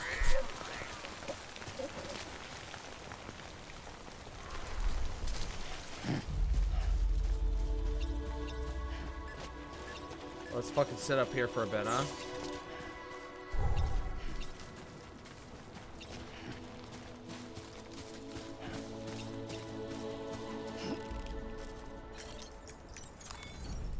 Oh, that's right. Let's just sit here for a second and meditate. We could sleep. Oh, we got the canteen now. Wait, oh, well, let me select the canteen. I mean, listen, that's how life is sometimes, you know? Hey, there's our canteen. A stamina restoring energy drink, Monster Energy. Any timefall or other water that comes into contact with this canteen is absorbed, filtered, and mixed with the energy particles inside. The canteen has also been treated with antifreeze technology. That's right, you get free antifreeze filled instant Monster Energy, brought to you by piss, water, blood, rain, oil, whatever. Fucking sick. Let's drink. Drink up, everybody. Baja Blast. Your canteen is automatically refilled by any timefall or other water. That means piss too. I don't think it's actually oil, but... Well, no one says he doesn't have kidney stones. He just... Remember, he's a repatriate. If he dies, he just comes back again. Stretch our legs here.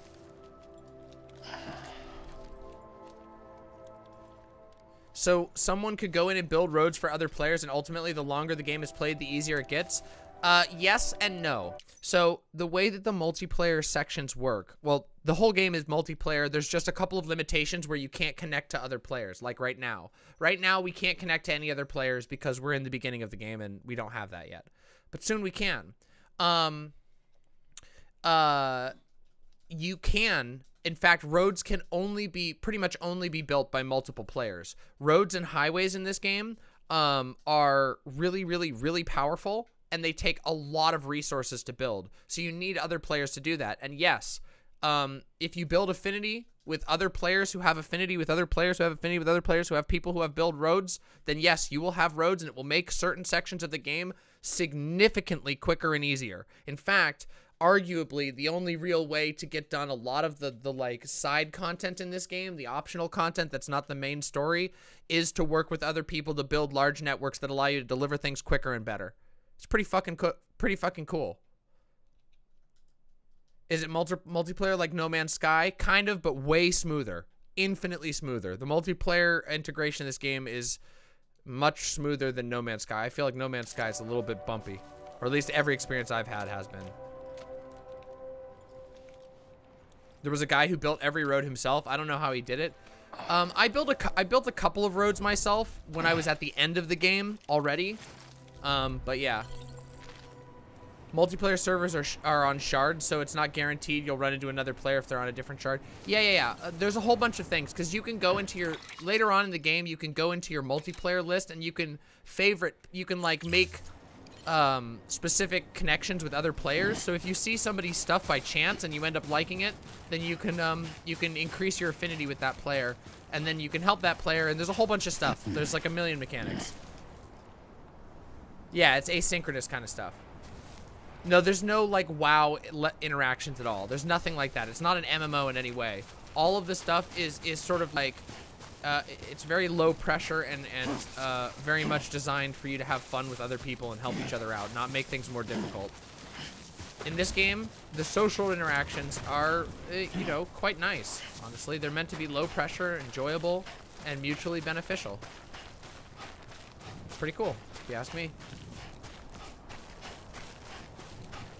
Okay, someone says, so Joyson says, what are the repercussions of what just happened with those BTs? Okay, so what happened there was the burning of a body, the burning of that body released a whole bunch of chiralium into the air. Chiralium, like, can basically make it, like, attracts BTs. And there's already a bunch of BTs there because BTs come from dead bodies.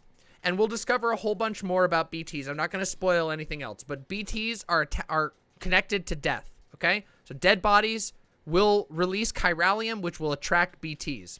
What happened there was I got caught by one of the patrolling BTs, and I couldn't escape from its range, so it pulled me down. And once it pulled me down, it was able to, like, once they get you like that, it will attract other BTs to the area, which you saw them all coming around and the oil flooding up. And once a bunch of BTs are in an area, larger BTs can appear. So what we were attacked by was a much larger BT that was attracted because another BT grabbed onto me and I couldn't get away. You're not the only one that noticed BTs have dark black energy umbilical cords. No, you are not. That is an important part of the game, but it's a good observation. Do we know what BT stands for? Yes, we already know. They stand for beached things. Yeah. So that is, like, the first time I played this, I didn't get attacked there at this part. That's not like an automatic thing. That's something that you deal with for the rest of the game. And there's a bunch of different types of BTs you can be attacked by. There's a bunch of different, situations you'll see as the game goes on. So yeah, there's the little rundown of what we saw happen there. And now we're trying to get back. So you notice they talked about a void out, right? What a void out is, if a BT consumes a living person, it will create, like, basically it creates an incredible release of energy, and it's basically like a nuclear bomb. Is if like a BT eats somebody who's still alive. So when that guy was like floating upwards and he kept stabbing himself, he was trying to kill himself before the BTs ate him so that he wouldn't trigger a void out. But as we know, he triggered a void out. The void out is like an annihilation event. Yeah, it's like a nuclear event. It's basically a huge explosion that creates a fuckload of BTs. It releases a fuckload of chiralium, which is very poisonous to humans. It's basically a nuke. Yeah. Yeah. It creates the big craters that we've seen. Yep. And there's small void outs, like, you know, there's little tiny ones, like, I don't know, like if somebody, like, but anyway, actually not really. There's not even small ones. There's like middle sized to large ones. There's like things from the size of like a tactical warhead to like a fucking full-on atomic bomb. Yeah. It's a contagious nuke. Yeah, kind of. Yep. It's a contagious nuke that gets worse the more chiralium's in the area. Yeah. So, anyway, let's continue, shall we? So you returned and the BB also returned. The BB didn't die. So okay, it's kind of complicated. BBs are, we're going to discover a whole bunch about BBs, but BBs are basically an anomaly. BBs can't be hurt by or at least don't seem to be able to be hurt by beach things. And so, like, they just don't touch them at all. So when we, and BBs can also be carried with repatriates. So functionally, when we got attacked, we were holding on to the BB and it came with us. But you'll have to find out why. Yeah. The Demon Core? Oh, yeah, you all learned about the Demon Core. That thing's fucking scary. They love the Demon Core memes, these Zoomers. Yeah, exactly.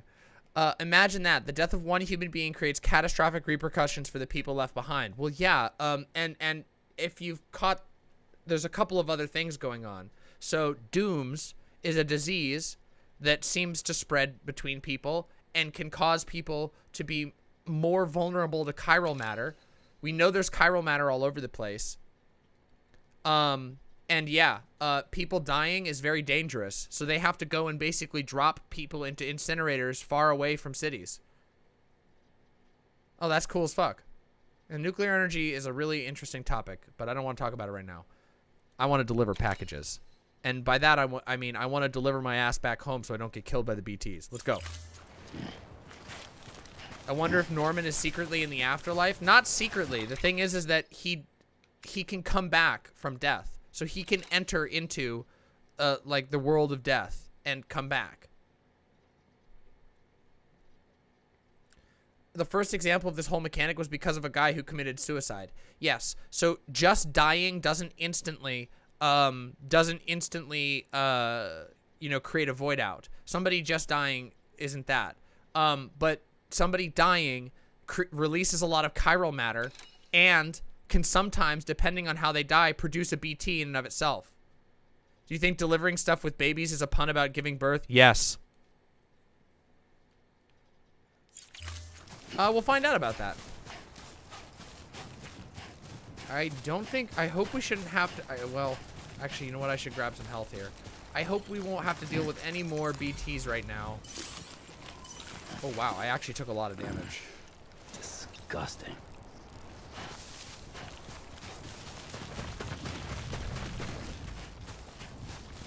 Yeah. I'm starting to piece this together. Not yet, you haven't. You just wait.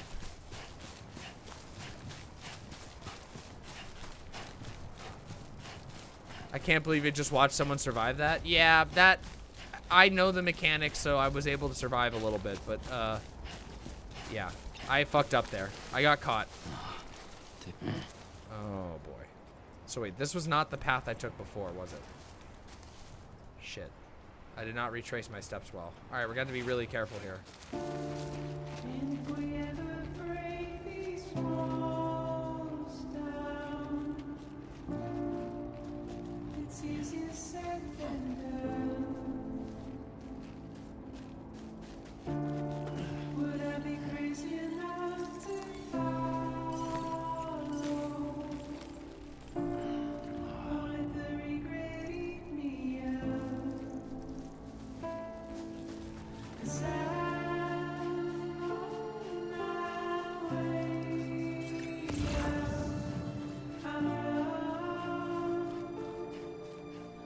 Hey, there's our footprints.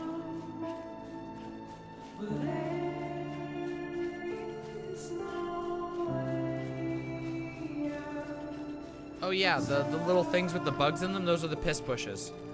But we can't get access to those yet because we're not connected. We're not connected to any other players. We're still all by ourselves. So those are just naturally occurring piss bushes. We could piss on it. But I don't think we need to right now. We got plenty of space. Oh yeah, the point of interest. Let's go see it. It's a good idea.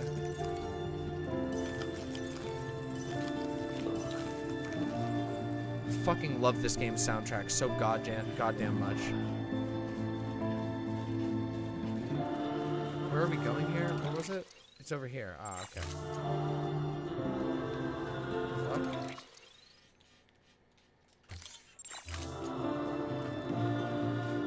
Oh, it's over there. No. Is that really it? Seems further away. Maybe there's nothing there yet. Or maybe it's a ruin. Something might be revealed here at some point. Yeah, there's nothing here. I guess it's just... I don't know. I don't know what that means. So what are the piss bushes a metaphor for? How sometimes when your friend is in need, piss is the thing that will fix it. Wait a minute. That's not... No, that's a joke. Not really, actually. I'm not joking. Sometimes somebody just wants you to piss on them. What can I say? Yeah, jellyfish stings. That's win. I'm fucking dashing right through the water here.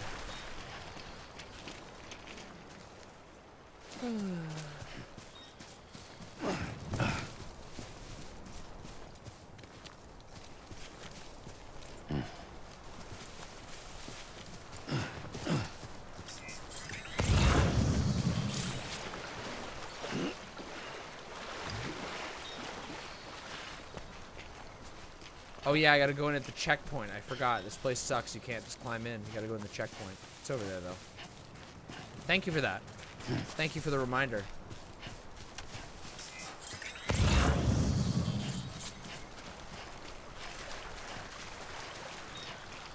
Yeah, oh yeah, that's right. I forgot you can do this too.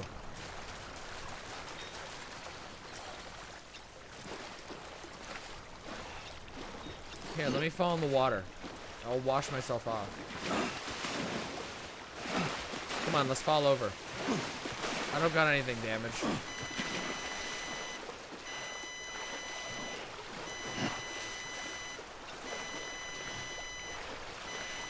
Oh, BB was getting cold. Oh, BB was getting cold. Oh, BB was getting cold. How do I soothe BB again? In this game? Oh, you put out this. Then you go check on BB. Soothe BB. It's all good. It's all good.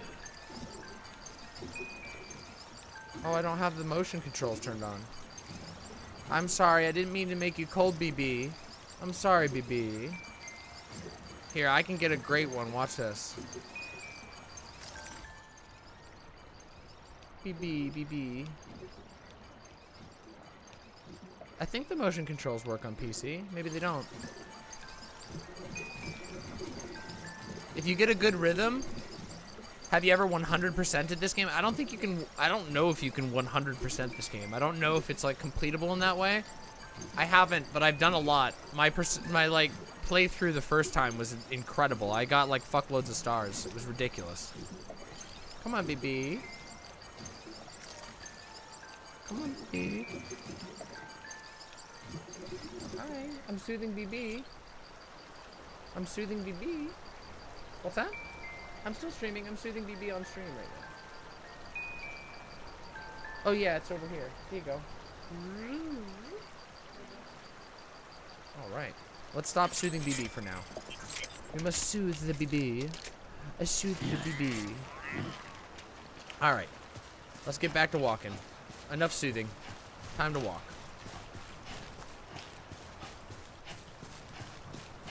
I am soothing the BB. Yeah, isn't it cute? Yeah, Odradek likes BB. Obviously, they get along. Again, this game is amazing. I think I'm gonna have to piss soon. No, I have tons of piss space. It will get red when I need to piss. You can hold more piss than you think, believe it or not.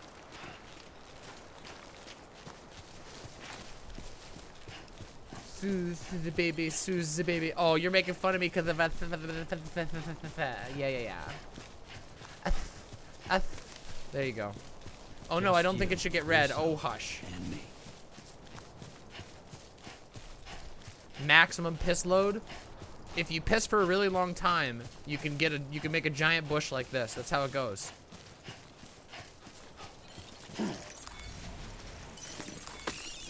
I think I may have never realized BB could get cold. Yeah, he can get really cold. There's a lot of things you can do that can make BB sad. You gotta be careful in this game, because otherwise BB will get sad. Hey, look! Oh yeah, we got one of these things. I forgot. Watch this. This shit is awesome. All clear. Look, there's viewers. Look at this. Oh, look, you can go way up. I forgot that these tools exist. Let's zoom the fuck in. Zoom in. And you can plot things out. It's so sick. You can make multiple mushrooms? Yeah, I didn't know that. It's pretty sick, honestly. These things are cool as fuck, by the way. Let's give this guy some likes. How do we like it? Like. This one's go, for go, you. go. Yeah, sent 109 likes. Zoom in.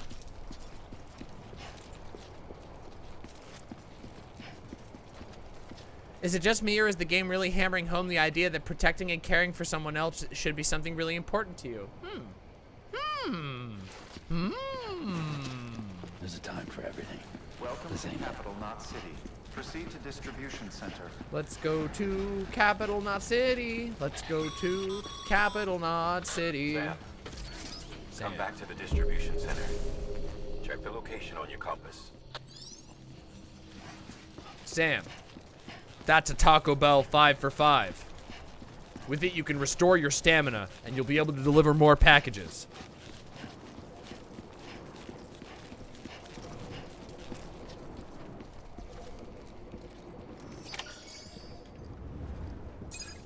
We did it. We burnt Mom.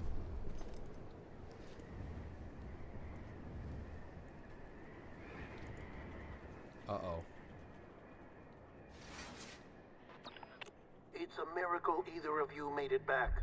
When someone with dooms hooks up to a BB, your feelings and memories cause feedback, like with a speaker.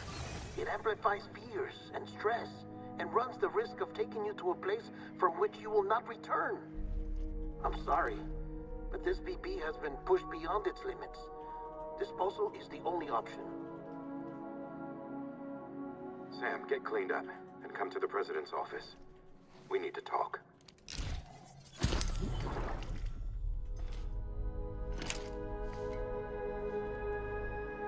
Yes. Yes, it will.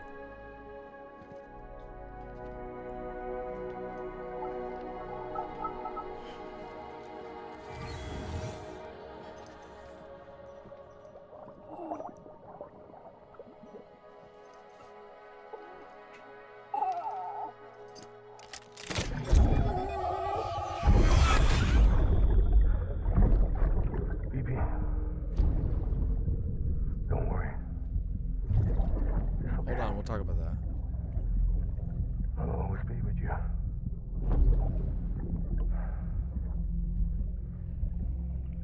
See the sunset, the day is ending. Let that yawn out. There's no pretending.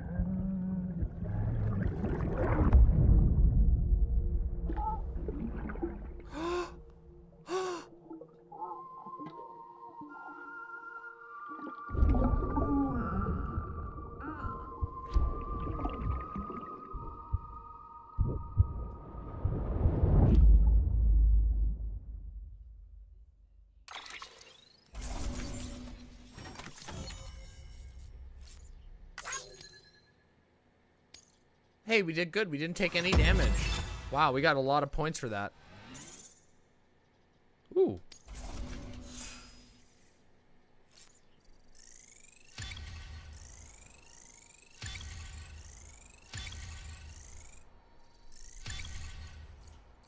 Death Stranding.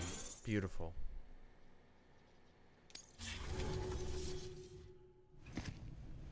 We'll have to find out. We got a lot of game in front of us. Sam, a lot of game. I thought I told you dooms and BBs were a dangerous combination. Huh, perhaps a shower is in order. You're still covered in chiralium. Don't want the president to see you like that. The hell you talking about? She's dead. You're upset. Is this about BB-28? Go fuck yourself. I'm not your errand boy. Well, in any event, it seems it owes you its life. No, we owe the kid our lives. You too. As you say, oh shit, I shall look after it. Give my regards to the president.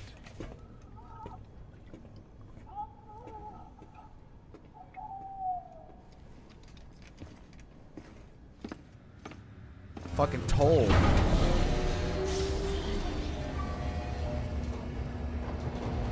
Not that bad, Gray Sand Dragon. There's not much chiralium in like a little bit that splashed on him. Keep in mind that chiralium, when it's in its most dangerous state, is crystals. So he just has a bunch of goo on him with basically none in it.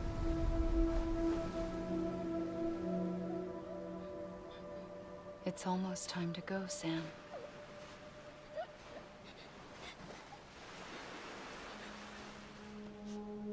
Here. It's a dream catcher. Wear it when you sleep, and I'll keep the nightmares away. I'll always be with you.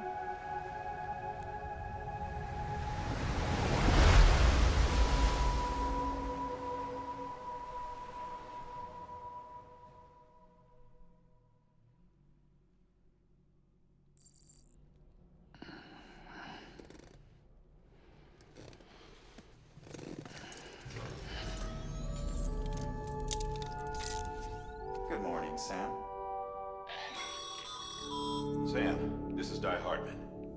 There's a private room set aside for your use. Bridges perk. Take a moment to clean up, wash all that chiralium off, then come to the president's office. Ooh, we got some figurines. I fucking love this shit. Oh, you don't have to shower. You can just not shower if you want to.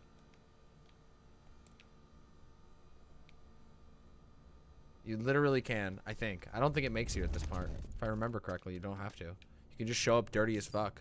But there's fun to be had. Oh, look at this. Oh, sick. I want one. Oh, yeah. Monster Energy. Unleash the beast. MonsterEnergy.com. Oh, gamer juice.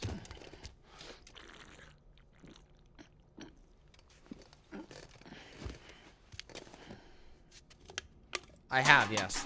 Yes.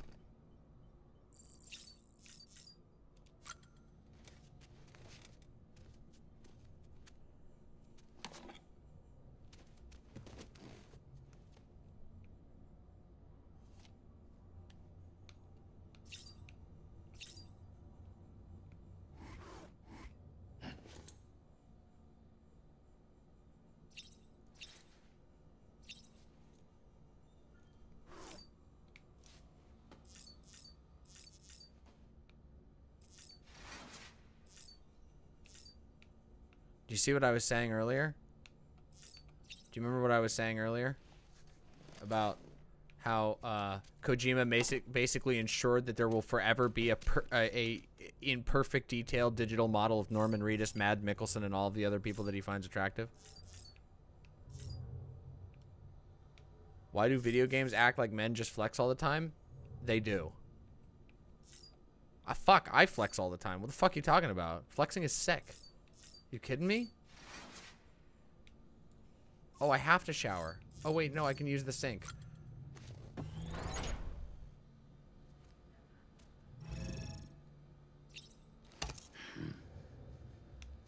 You can make faces.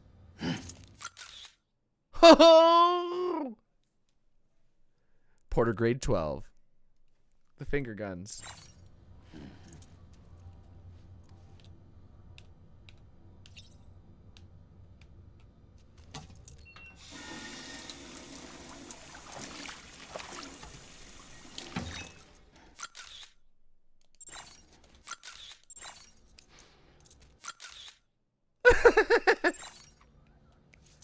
What did I tell you? Kojima getting filthy boys clean and clean boys filthy. What about what I tell you? What I fucking told you?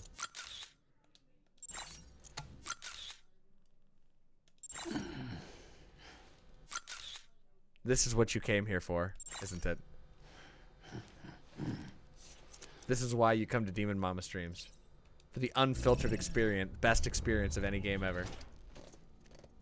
Yeah, every beard hair, every last one. Let's take a shower, shall we? Let's do it.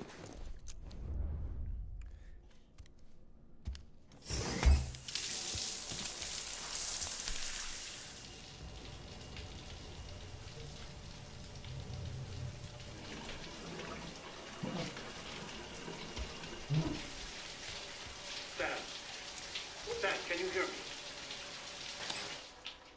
For fuck's sake. Isn't anything private anymore? Oh, no.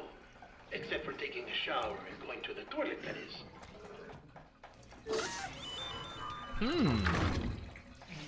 I take it you were getting yourself cleaned up. Good. Come to the president's office as soon as you're done. She's waiting for you. True, there isn't a teeth cleaning mechanic.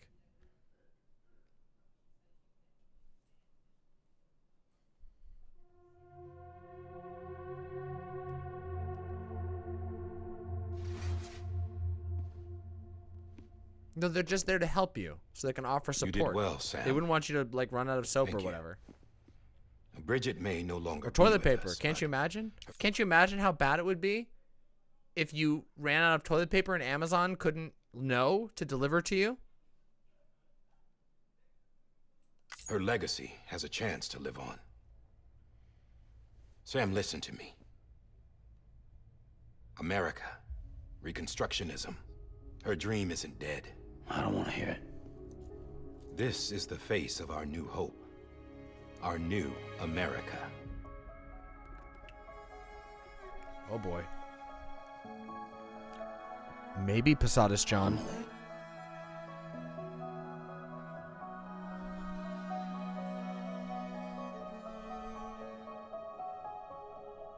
My mother may be gone, but I'm here. And you, Sam, you're here too.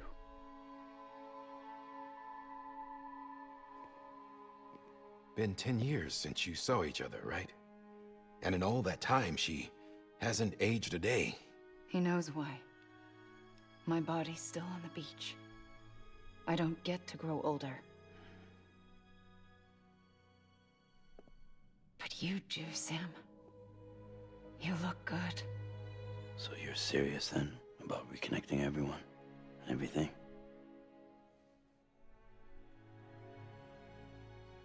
Someone has to succeed Bridget, Sam. More importantly, someone has to carry on her legacy and see our country rebuilt. Samantha America Strand, our new president. A new beginning for our people, for our nation. Under Emily's leadership. Wait, did they just make the presidency a monarchy?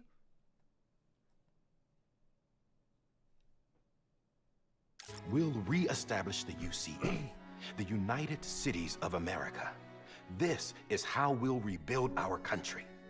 But we'll need your help to do it, Sam. No, I'm through with this. I said my goodbyes to all of you when I said them to Bridget. We never forgot about you, Sam. You ran away. You cut us off. Emily put together an expedition. The best of Bridges won. And went west.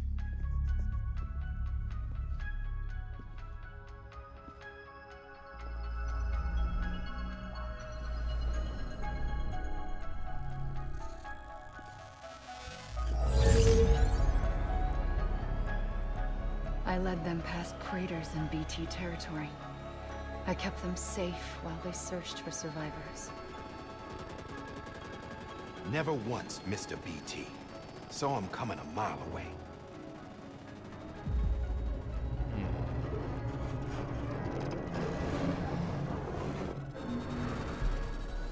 We convinced community after community to join the UCA, and we left behind our own people to help them.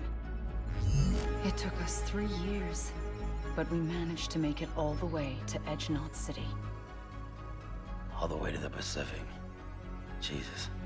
Yeah, but then everything went to hell. The team was wiped out, and Emily was taken.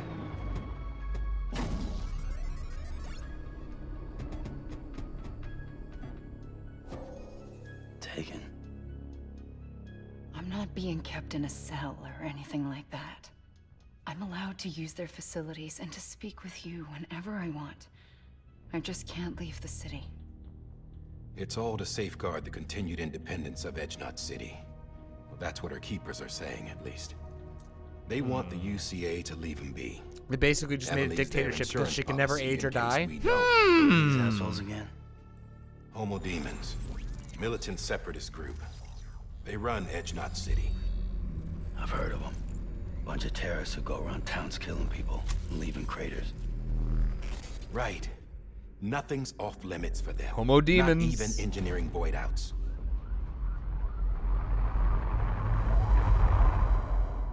You think the suicide that took out Central Knot was one of theirs? Could be. There are extremists like the demons everywhere, plotting in the shadows. They're decentralized by nature. No one organization to rule them all. Just a common ideology. I know not everyone shares our vision for the future. If we Americans don't come together again, humanity won't survive. I carried my mother's message to people all across the country. But not everyone was willing to accept it. More than a few would rather stay isolated. Keep to themselves. Go it alone. Like you, Sam. Yeah, Soberflote, I told you, we're just getting into this. Rebuilt by force, by men who tell them what to do, who take away their freedom and put them in shackles. What'd you put on me, huh?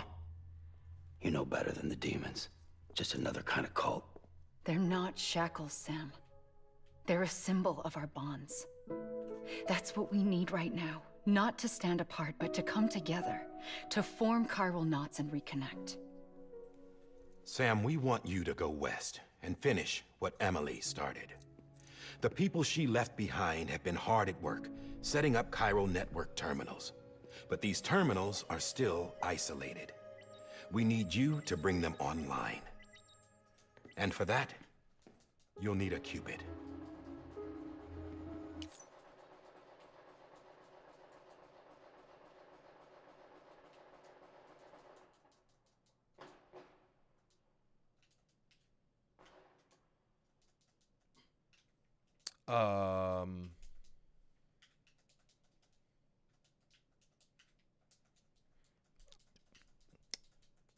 The fuck?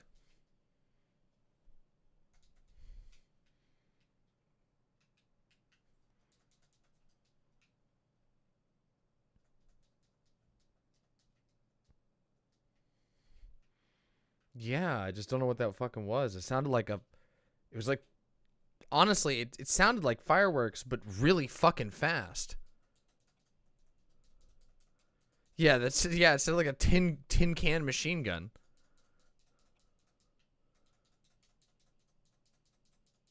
Probably some like homemade fireworks. Whatever. Whatever. I'm sure Yoda's not happy. Yeah, they're just really strong friendship bracelets. It's fucking weird though. Alright, well, let's continue playing, I guess. Sorry about that. Fucking string of explosions out my window. Someone put marbles in the dryer? Nah, that was way too loud for that. Sounded the wrong speed for fireworks. Yeah, it was really fucking fast. But I mean, it could have just been a bunch of, like, you know, somebody tied together a whole bunch of fireworks. There's no, like, sirens or anything, so I doubt it was anything like that. A drive-by? Nah, that was so many explosions. There's no way. Could have been, maybe, but I highly doubt that. A raccoon in the walls? I don't think there's a raccoon in the walls. You thought a truck was idle with a window open? Yeah, nah. It was really fast, but the group firecrackers are usually way faster than that. Yeah, well, I don't know. Nothing happened over here, so we're all good. We're all good. Nobody's hurt over here. I'm sure we're fine. This contains all the necessary security and operations protocols to integrate a terminal into the chiral web. Take the Cupid west, Sam, and reconnect the people of our great nation. And when you get to Edge Knot City, find Emily and bring her home.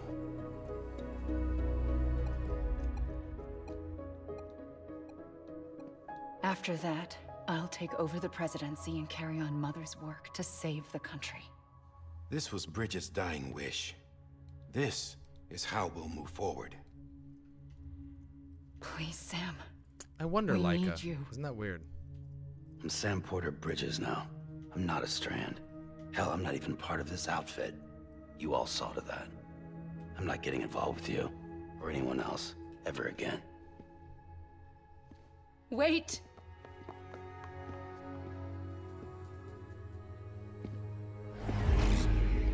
See? It's like I'm not even here. Same as it ever was. Sam! Sam!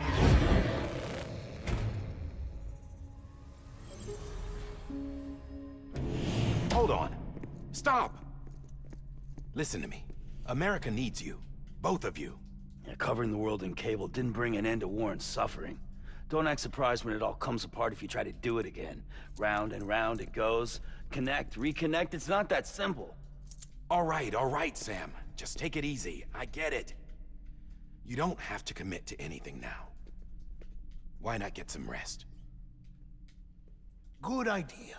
We all need our sleep. Leave it too long and you're liable to reconnect with the other side. The necessary maintenance has been completed. Various adjustments and fine-tuning for your benefit. You can use it again. For once, it would seem that Dooms and BBs are a good combination.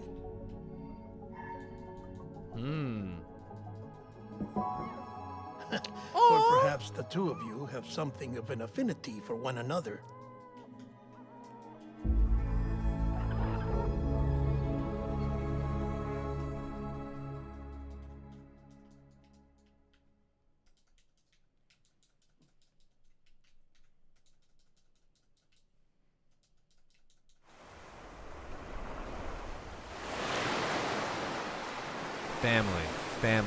Family. Are the babies real babies or are they artificial? Well, we'll have to find out. We have a lot of game to get through still. Be brave for BB.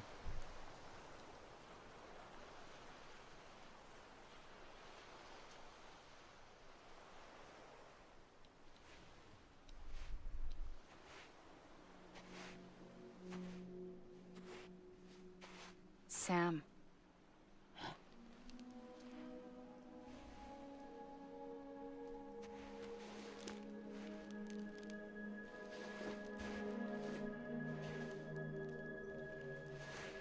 Listen, you are Sam Strand.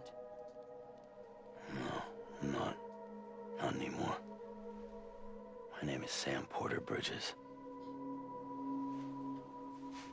It's a funny word, Strand. A strand is part of rope or bond, while stranding means being washed up on the shore. And being stranded is when you can't go home. I'm stranded now, Sam. Here on the shore of the Pacific.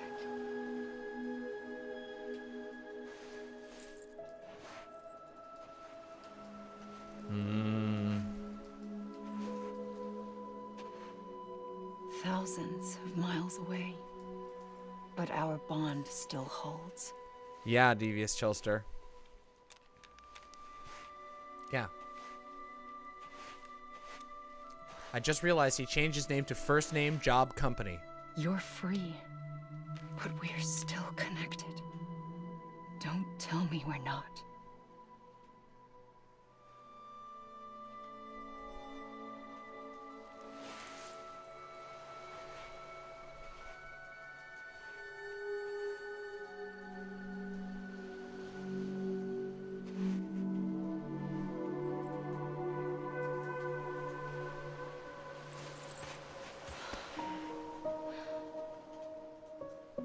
Come back, Sam.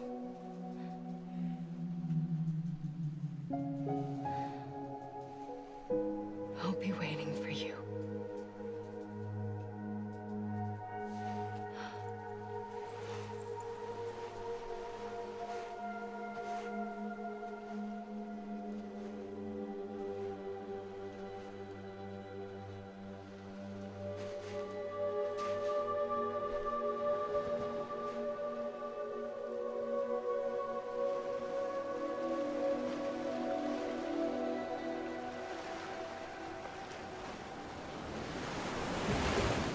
Wait!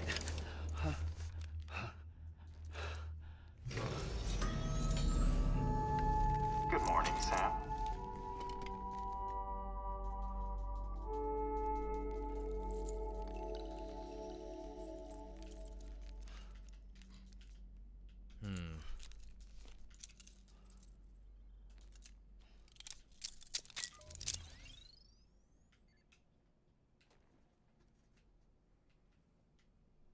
So they handcuff you to sleep?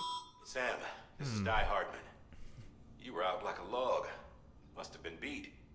Private rooms come with all the basic amenities. Shower, toilet, etc.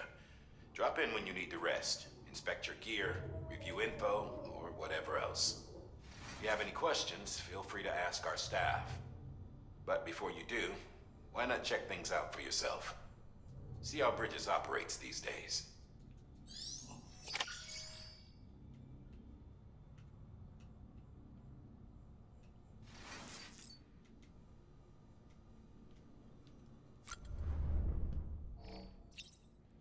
Ooh, I love these.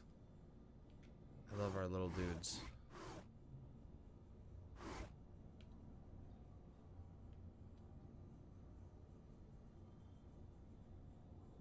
Can he just live a life, or? Good question. Let's talk a little bit before, cause we gotta. Hold on. We'll save here, and we'll talk a little bit about the game. Wait, how do I do the menu? Wait, let's check on BB first. I think I should be able to save here. I think. Sam, this is Deadman. Hi, BB. I calibrated your BB based on physiological data we collected from you earlier. Calibrated. It's still just a best guess, though. After you take it out for a spin, we can check if you're in sync and tweak the BB sensitivity as needed. Yay! Let's soothe BB.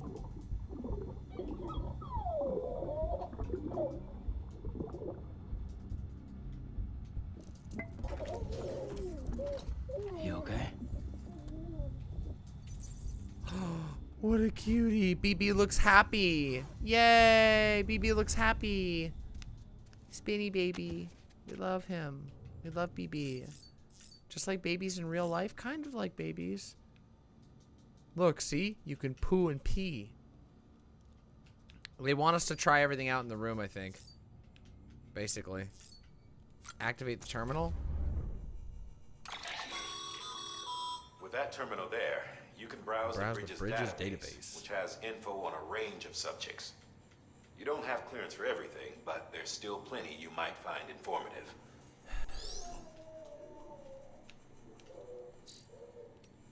Yeah, see, there's tons of little tips. Well, we have all the tips here. We don't really need any of these because we've already done all these.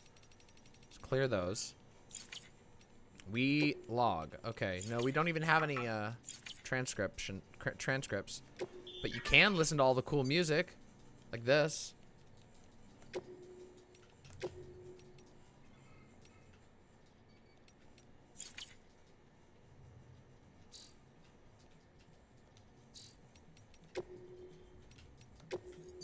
Why is it not playing? Play. Oh, it is playing. There it goes. Do they have Bring Me the Horizon? Oh my god, they do. That's right, they have this one. Good song. I love this song. This was the song that was written for this fucking game.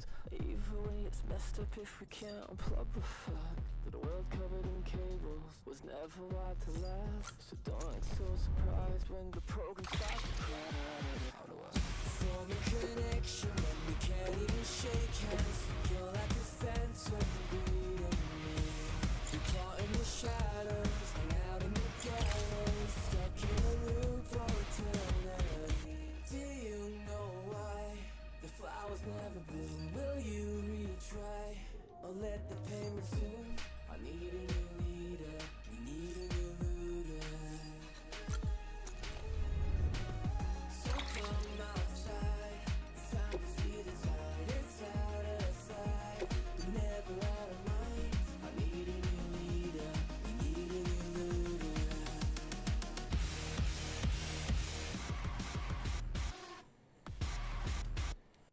All right, everybody.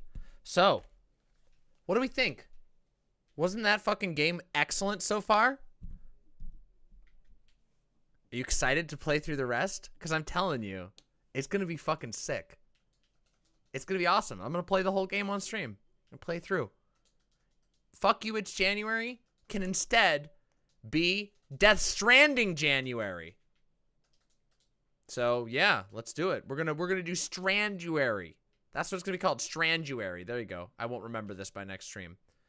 Yeah, Death Stranduary. There you go. I'm still skeptical, but I'm here for the ride. I'll make a believer out of you yet. Oh, I haven't yet, Falgaia. I need to do that right now. Hold on. Let me do that right now. We have 3 more to add, which means there we go. We are at 68, I think. Right? Hold on. Or did I... Yes. Yes. There we go. That did it. It's Killery's America. So there's a lot of stuff, isn't there? There's a lot going on. So we've discovered a couple of factions. We know of Fragile Express, that they're a delivery company. They're like a competitor to Bridges Corporation. We know about Bridges Corporation. We know about the United Cities of America. We know about the Reconstructionists, and we also now know about homo demons. Why does the rain make you old? We'll have to wait and find out. I'm still streaming? I am. I'm just about to wrap up, though. We were just, we had a really fucking good time playing Death Stranding. And yes, there are indeed homo demons in this game. Quite literally. That's a literal faction, is the homo demons. There's a lot of weird shit, and we've got a lot of story to go. So, if you think you haven't figured out, I'm telling you, it's about to get fucking hog wild. And,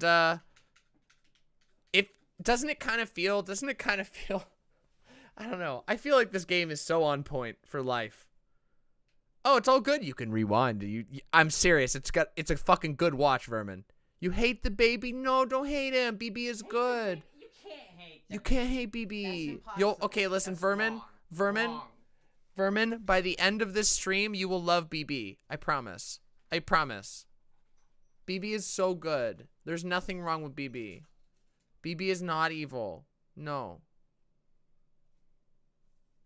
No. Why hate? No. Homo demons equals the imps? True. I can understand why some people are creeped out by BB, but I like BB. And guess what? Be brave for baby.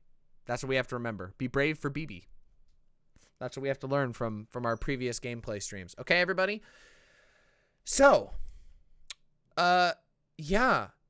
There's a lot going on in this game. Doesn't it feel a bit weird? Everything about it is a little disorienting, but a little familiar. And it sure doesn't seem like Sam is getting a fair treatment in any of this, does it?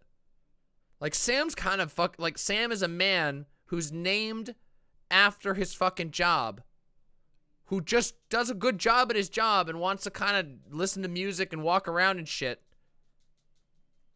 And then this motherfucker keeps getting fucking clapped in irons, literally. Yeah, Uncle Sam. I see a lot of people picking up on the weird naming conventions. Like Bridget Strand, who works with the Bridges Corporation, building bridges from all the not cities that are tied together by strands.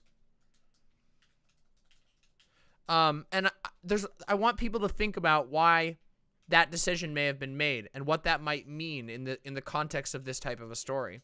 And we're going to talk about that more as the game goes on. So y'all, yeah, fragile like shipping. Yeah, weird, huh?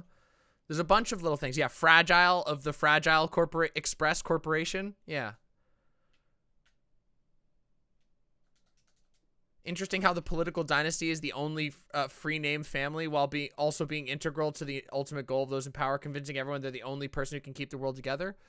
Well, yeah. And they're only one of the factions that we've come to actually get to know. Yeah. So not a dog knot. Oh, it might be a dog knot. I'm sure there won't be any strained, fragile wordplay lines later on. That's what you think. That's what you wish. Is the baby there the whole game? The baby is always with us. We love baby. BB, you will come to love BB by the end of this game, I promise. Don't worry. And don't worry, there's never nothing scary ever happens with BB ever. There's nothing scary in this game ever. Nothing ever. Nope, do you think Kojima got better at writing female characters? I don't know. Maybe. I don't know. Sometimes I think Kojima just really wants to make games with bunches of dudes in it. Did I do an encounter? I did get caught by a BT. Yeah. I just think Kojima favors dudes. I just think it's his thing, and it's all right. It's okay. You know, whatever. Yeah, I love the BTs. The BTs are fucking wild. And these little imps have no fucking clue what's in store for them. Yeah, it's fucking good, Goddess Trans Girl. I'm telling you. He fridged the mum immediately, and the other WOM is literally a mirror of the mum.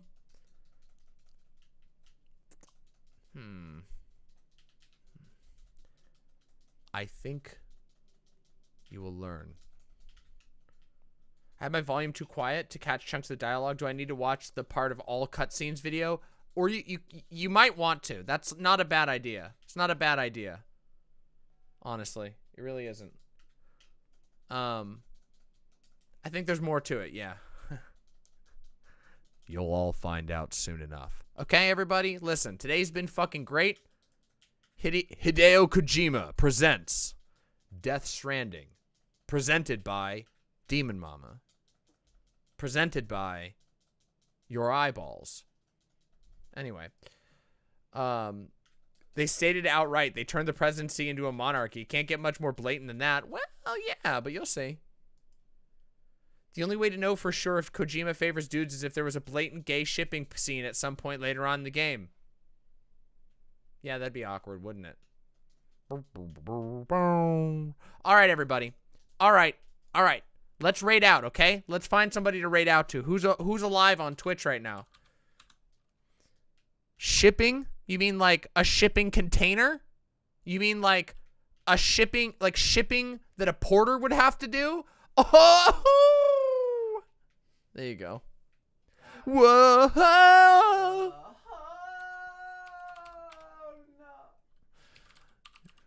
Conyer. We're gonna raid out to Conyer, everybody. All right. We don't have a whole lot of Twitch viewers at this point. Twitch viewers, we're raiding out to Conyer, okay? That's right. The Canoe, okay? That's right. That's who we're raiding out to. Site, I'm gonna give you all a link so you can go watch.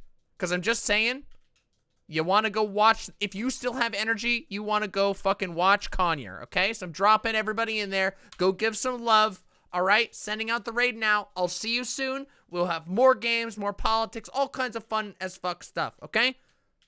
We're going to make it through Fuck You It's January together, and we're going to have a good fucking time. A better time than all the other fucking losers on the internet. Anyway, have a wonderful night. Mwah!